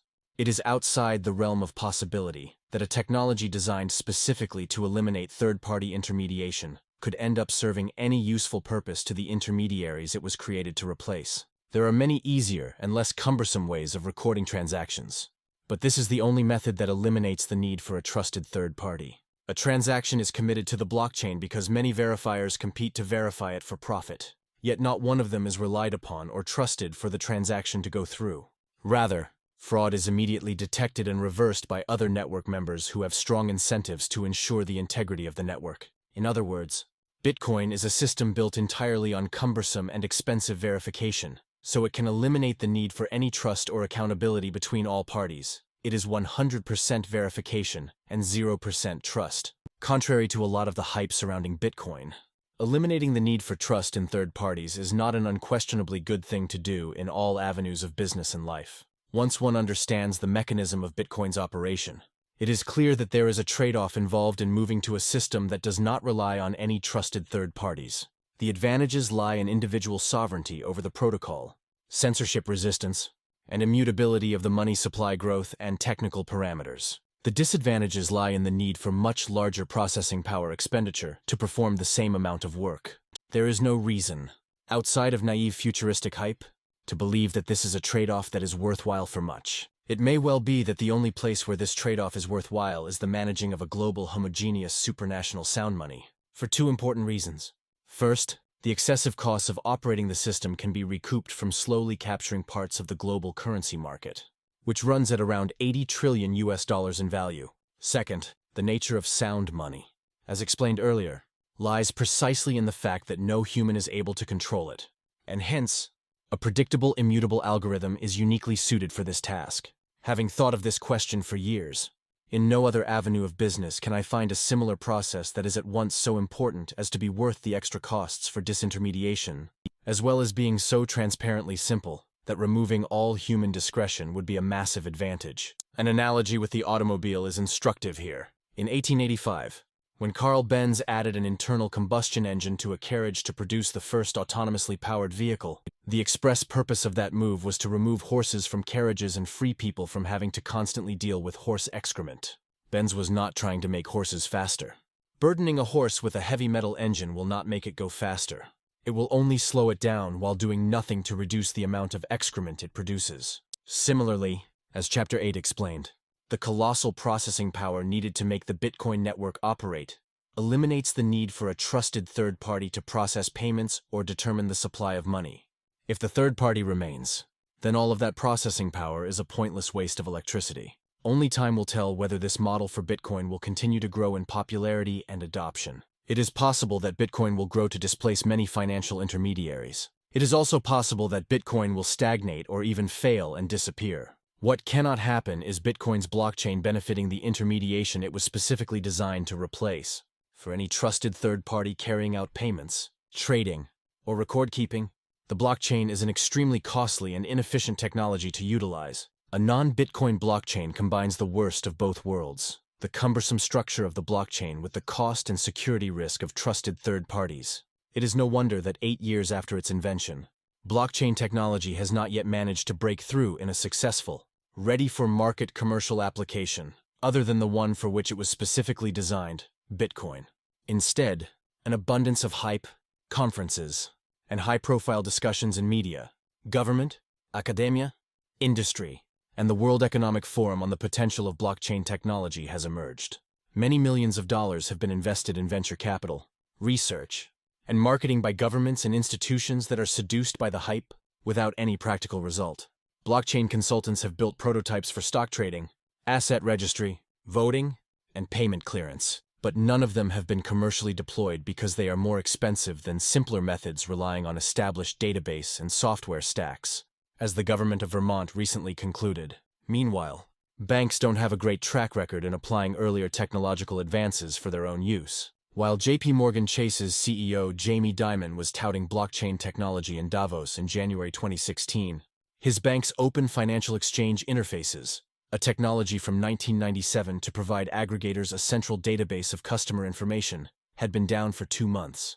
In contrast, the Bitcoin network was born from the blockchain design 2 months after Nakamoto presented the technology. To this day, it has been operating uninterrupted and growing to more than $150 billion worth of bitcoins. The blockchain was the solution to the electronic cash problem. Because it worked, it grew quickly while Nakamoto worked anonymously and only communicated curtly via email for about 2 years. It did not need investment, venture capital, conferences, or advertisement. As will become apparent from this exposition, the notion that a blockchain technology exists and can be deployed to solve any specific problems is highly dubious. It is far more accurate to understand the blockchain structure as an integral part of the operation of Bitcoin and its testnets and copycats. Nevertheless, the term blockchain technology is used for simplicity in elucidation. The next section of this chapter examines the most commonly touted use cases for blockchain technology, while the section after it identifies the main impediments to its application to these problems. Potential applications of blockchain technology.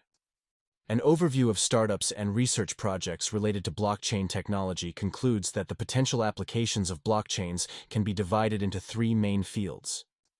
Digital payments. Current commercial mechanisms for payment clearance rely on centralized ledgers to record all transactions and maintain account balances. In essence, the transaction is transmitted once from the transacting parties to the intermediary, checked for validity, and accordingly both accounts are adjusted. In a blockchain, the transaction is transmitted to all network nodes, which involves many more transmissions and more processing power and time. The transaction also becomes part of the blockchain, copied onto every member computer. This is slower and more expensive than centralized clearance, and helps explain why Visa and MasterCard clear 2,000 transactions per second, while Bitcoin can at best clear 4. Bitcoin has a blockchain not because it allows for faster and cheaper transactions, but because it removes the need to trust in third-party intermediation. Transactions are cleared because nodes compete to verify them, yet no node needs to be trusted. It is unworkable for third-party intermediaries to imagine they could improve their performance by employing a technology that sacrifices efficiency and speed precisely to remove third-party intermediaries. For any currency controlled by a central party, it will always be more efficient to record transactions centrally. What can be clearly seen is that blockchain payment applications will have to be with the blockchain's own decentralized currency, and not with centrally controlled currencies. Contracts. Currently, contracts are drafted by lawyers, judged by courts, and enforced by the police. Smart contract cryptographic systems such as Ethereum encode contracts into a blockchain to make them self-executing, with no possibility for appeal or reversal and beyond the reach of courts and police. Code is law is a motto used by smart contract programmers. The problem with this concept is that the language lawyers use to draft contracts is understood by far more people than the code language used by smart contract drafters. There are probably only a few hundred people worldwide with the technical expertise to fully understand the implications of a smart contract. And even they could miss glaring software bugs. Even as more people become proficient in the programming languages necessary to operate these contracts, the few people who are most proficient at it will by definition continue to have an advantage over the rest. Code competence will always offer a strategic advantage to the most proficient over everyone else. This all became apparent with the first implementation of smart contracts on the Ethereum network. The Decentralized Autonomous Organization, DAO. After more than $150 million was invested in this smart contract, an attacker was able to execute the code in a way that diverted around a third of all the DAO's assets to his own account. It would be arguably inaccurate to describe this attack as a theft, because all the depositors had accepted that their money would be controlled by the code and nothing else, and the attacker had done nothing but execute the code as it was accepted by the depositors. In the aftermath of the DAO hack, Ethereum developers created a new version of Ethereum where this inconvenient mistake never occurred. This reinjection of subjective human management is at odds with the objective of making code into law, and questions the entire rationale of smart contracts. Ethereum is the second largest blockchain after Bitcoin in terms of its processing power, and while the Bitcoin blockchain cannot effectively be rolled back, that Ethereum can be rolled back means that all blockchains smaller than Bitcoins are effectively centralized databases under the control of their operators. It turns out code is not really law, because the operators of these contracts can override what the contract executes. Smart contracts have not replaced courts with code, but they have replaced courts with software developers with little experience, knowledge, or accountability in arbitrating. It remains to be seen whether courts and lawyers will remain uninvolved as the ramifications of such forks continue to be explored. The DAO was the first and so far only sophisticated application of a smart contract on a blockchain, and the experience suggests wider implementation is still a long way off, if it ever were to occur. All other applications currently only exist in prototype. Perhaps in a hypothetical future where code literacy is far more common and code more predictable and reliable, such contracts might become more commonplace. But if operating such contracts only adds processing power requirements while still leaving them subject to editing, forking, and overruling by the blockchain's engineers, then the entire exercise serves no purpose but the generation of buzzwords and publicity. A far more likely future for smart contracts is that they will exist over secured centralized computers operated by trusted third parties with the ability to override them. This formalizes the reality of blockchain smart contracts as editable while reducing the processing power requirement and reducing the attack vectors possible to compromise this. For actual operational blockchains, demand will likely only be found for simple contracts whose code can be easily verified and understood. The only rationale for employing such contracts on a blockchain rather than a centralized computer system would be for the contracts to utilize the blockchain's native currency in some form, as all other contracts are better enforced and supervised without the extra burden of a blockchain distributed system. The only existing meaningful blockchain contract applications are for simple time-programmed payments and multi-signature wallets, all of which are performed with the currency of the blockchain itself, mostly on the Bitcoin network. Database and record management blockchain is a reliable and tamper-proof database and asset register, but only for the blockchain's native currency, and only if the currency is valuable enough for the network to have strong enough processing power to resist attack.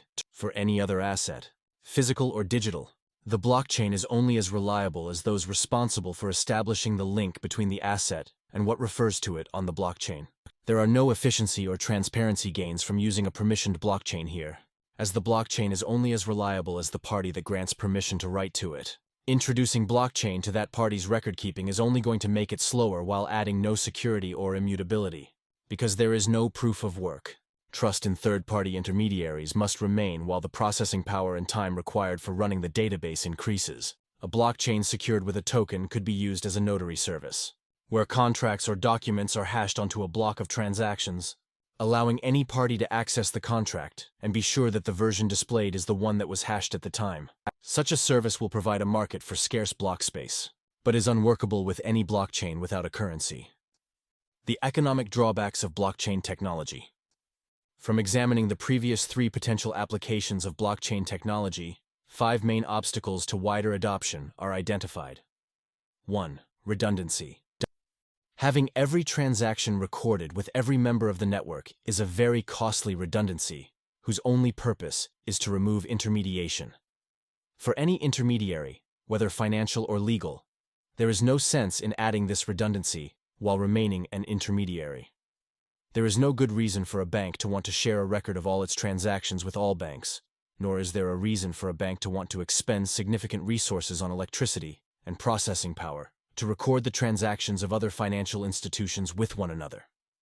This redundancy offers increased costs for no conceivable benefit. 2. Scaling. A distributed network, where all nodes record all transactions, will have its common transaction ledger grow exponentially faster than the number of network members. The storage and computational burden on members of a distributed network will be far larger than a centralized network of the same size. Blockchains will always face this barrier to effective scaling, and this explains why as Bitcoin developers search for solutions for scaling, they are moving away from the pure decentralized blockchain model toward having payments cleared on second layers, such as the Lightning Network, or off the blockchain with intermediaries. There is a clear trade-off between scale and decentralization. Should a blockchain be made to accommodate larger volumes of transactions, the blocks need to be made larger, which would raise the cost of joining the network and result in fewer nodes. The network will tend towards centralization as a result. The most cost-effective way to have a large volume of transactions is centralization in one node. 3. Regulatory compliance. Blockchains with their own currencies, such as Bitcoin, exist orthogonally to the law. There is virtually nothing that any government authority can do to affect or alter their operation. The Federal Reserve Chair has even said as much. It has no authority to regulate Bitcoin at all. Roughly every 10 minutes on the Bitcoin network, a new block is released containing all the valid transactions made in these 10 minutes, and nothing else. Transactions will clear if valid, and will not clear if not valid. And there is nothing that regulators can do to overturn the consensus of the network processing power. Applying blockchain technology in heavily regulated industries such as law or finance, with currencies other than Bitcoin, will result in regulatory problems and legal complications. Regulations were designed for an infrastructure much different from that of blockchain, and the rules cannot be easily tailored to fit blockchain operation, with the radical openness of having all records distributed to all network members. Further, a blockchain operates online across jurisdictions with different regulatory rules, so compliance with all rules is difficult to ensure. 4. Irreversibility.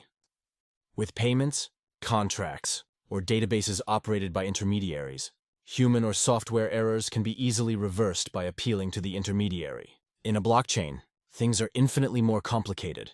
Once a block has been confirmed and new blocks are being attached to it, it is only possible to reverse any of its transactions by marshalling 51% of the processing power of the network to roll back the network, where all these nodes agree to move simultaneously to an amended blockchain, and hope that the other 49% will not want to start their own network, and will join the new one. The larger the network, the harder it is to reverse any mistaken transaction. Blockchain technology, after all, is meant to replicate cash transactions online, which includes the irreversibility of cash transactions, and none of the benefits of custodial intermediation in redress and revision. Human and software errors constantly occur in banking, and employing a blockchain structure will only result in these errors being far more costly to fix. The DAO incident revealed just how expensive and protracted such a reversal would be on a blockchain, requiring weeks of coding and public relations campaigns to get network members to agree to adopt the new software. And even after all that, the old chain continued to exist and took away a significant amount of the value and hashing power of the old network. This loss created a situation where two records of the previous transactions exist, one in which the DAO attack succeeded, and another in which it did not. If the second largest network in terms of processing power can have its blockchain record altered when the transactions do not go in a way that suits the interests of the development team, then the notion that any other blockchain is truly regulated by processing power is not tenable. The concentration of currency holding, processing power, and programming skills in the hands of one group of people who are de facto colleagues in a private venture defeats the purpose of implementing this elaborate structure. Such a reversal is extremely impractical and unlikely in Bitcoin, for the reasons discussed in Chapter 9, mainly that every party in the Bitcoin network is only capable of joining the network by agreeing to existing consensus rules. The adversarial interests of different members of the ecosystem have always meant that the network only grew through attracting the voluntary contributions of people who are willing to accept the consensus rules.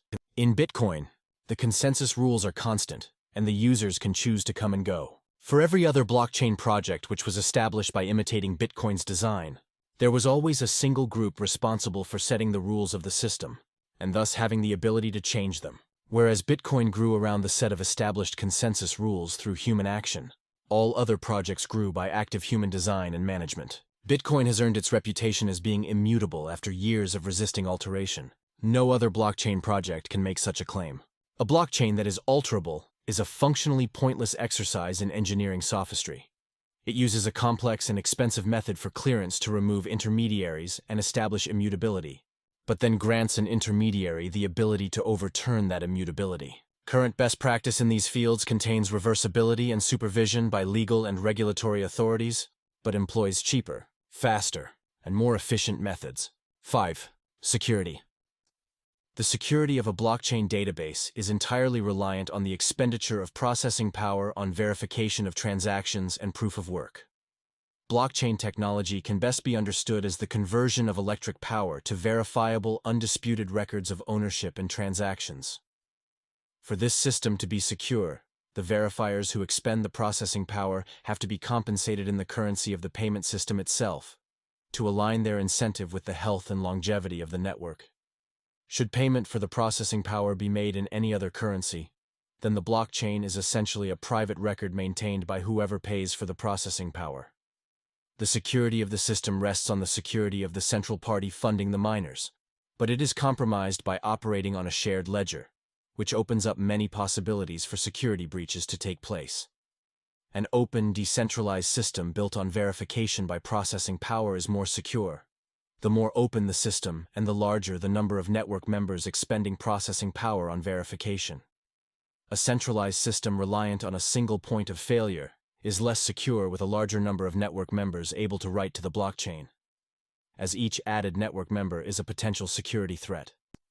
Blockchain technology as a mechanism for producing electronic cash.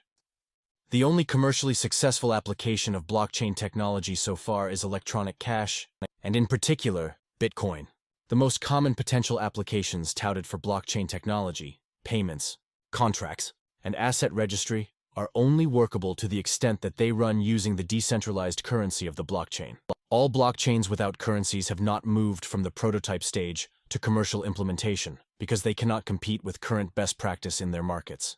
Bitcoin's design has been freely available online for 9 years, and developers can copy and improve on it to introduce commercial products, but no such products have appeared. The market test shows that the redundancies of transaction recording and proof of work can only be justified for the purpose of producing electronic cash and a payment network without third-party intermediation. Electronic cash ownership and transactions can be communicated in very small quantities of data. Other economic cases which need more data requirements, such as mass payments and contracts, become unworkably cumbersome in the blockchain model. For any applications which involve intermediaries, the blockchain will offer an uncompetitive solution. There cannot be wide adoption of blockchain technology in industries reliant on trust in intermediaries, because the mere presence of intermediaries makes all the costs associated with running a blockchain superfluous. Any application of blockchain technology will only make commercial sense if its operation is reliant on the use of electronic cash, and only if electronic cash's disintermediation provides economic benefits outweighing the use of regular currencies and payment channels. Good engineering begins with a clear problem and attempts to find the optimal solution for it. An optimal solution not only solves the problem, but by definition does not contain within it any irrelevant or superfluous excess. Bitcoin's creator was motivated by creating a peer-to-peer electronic cash, and he built a design for that end. There is no reason, except for ignorance of its mechanics, to expect that it would be suited for other functions. After 9 years and millions of users, it is safe to say his design has succeeded in producing digital cash, and, unsurprisingly, nothing else. This electronic cash can have commercial and digital applications, but it is not meaningful to discuss blockchain technology as a technological innovation in its own right with applications in various fields. Blockchain is better understood as an integral cog in the machine that creates peer-to-peer electronic cash with predictable inflation.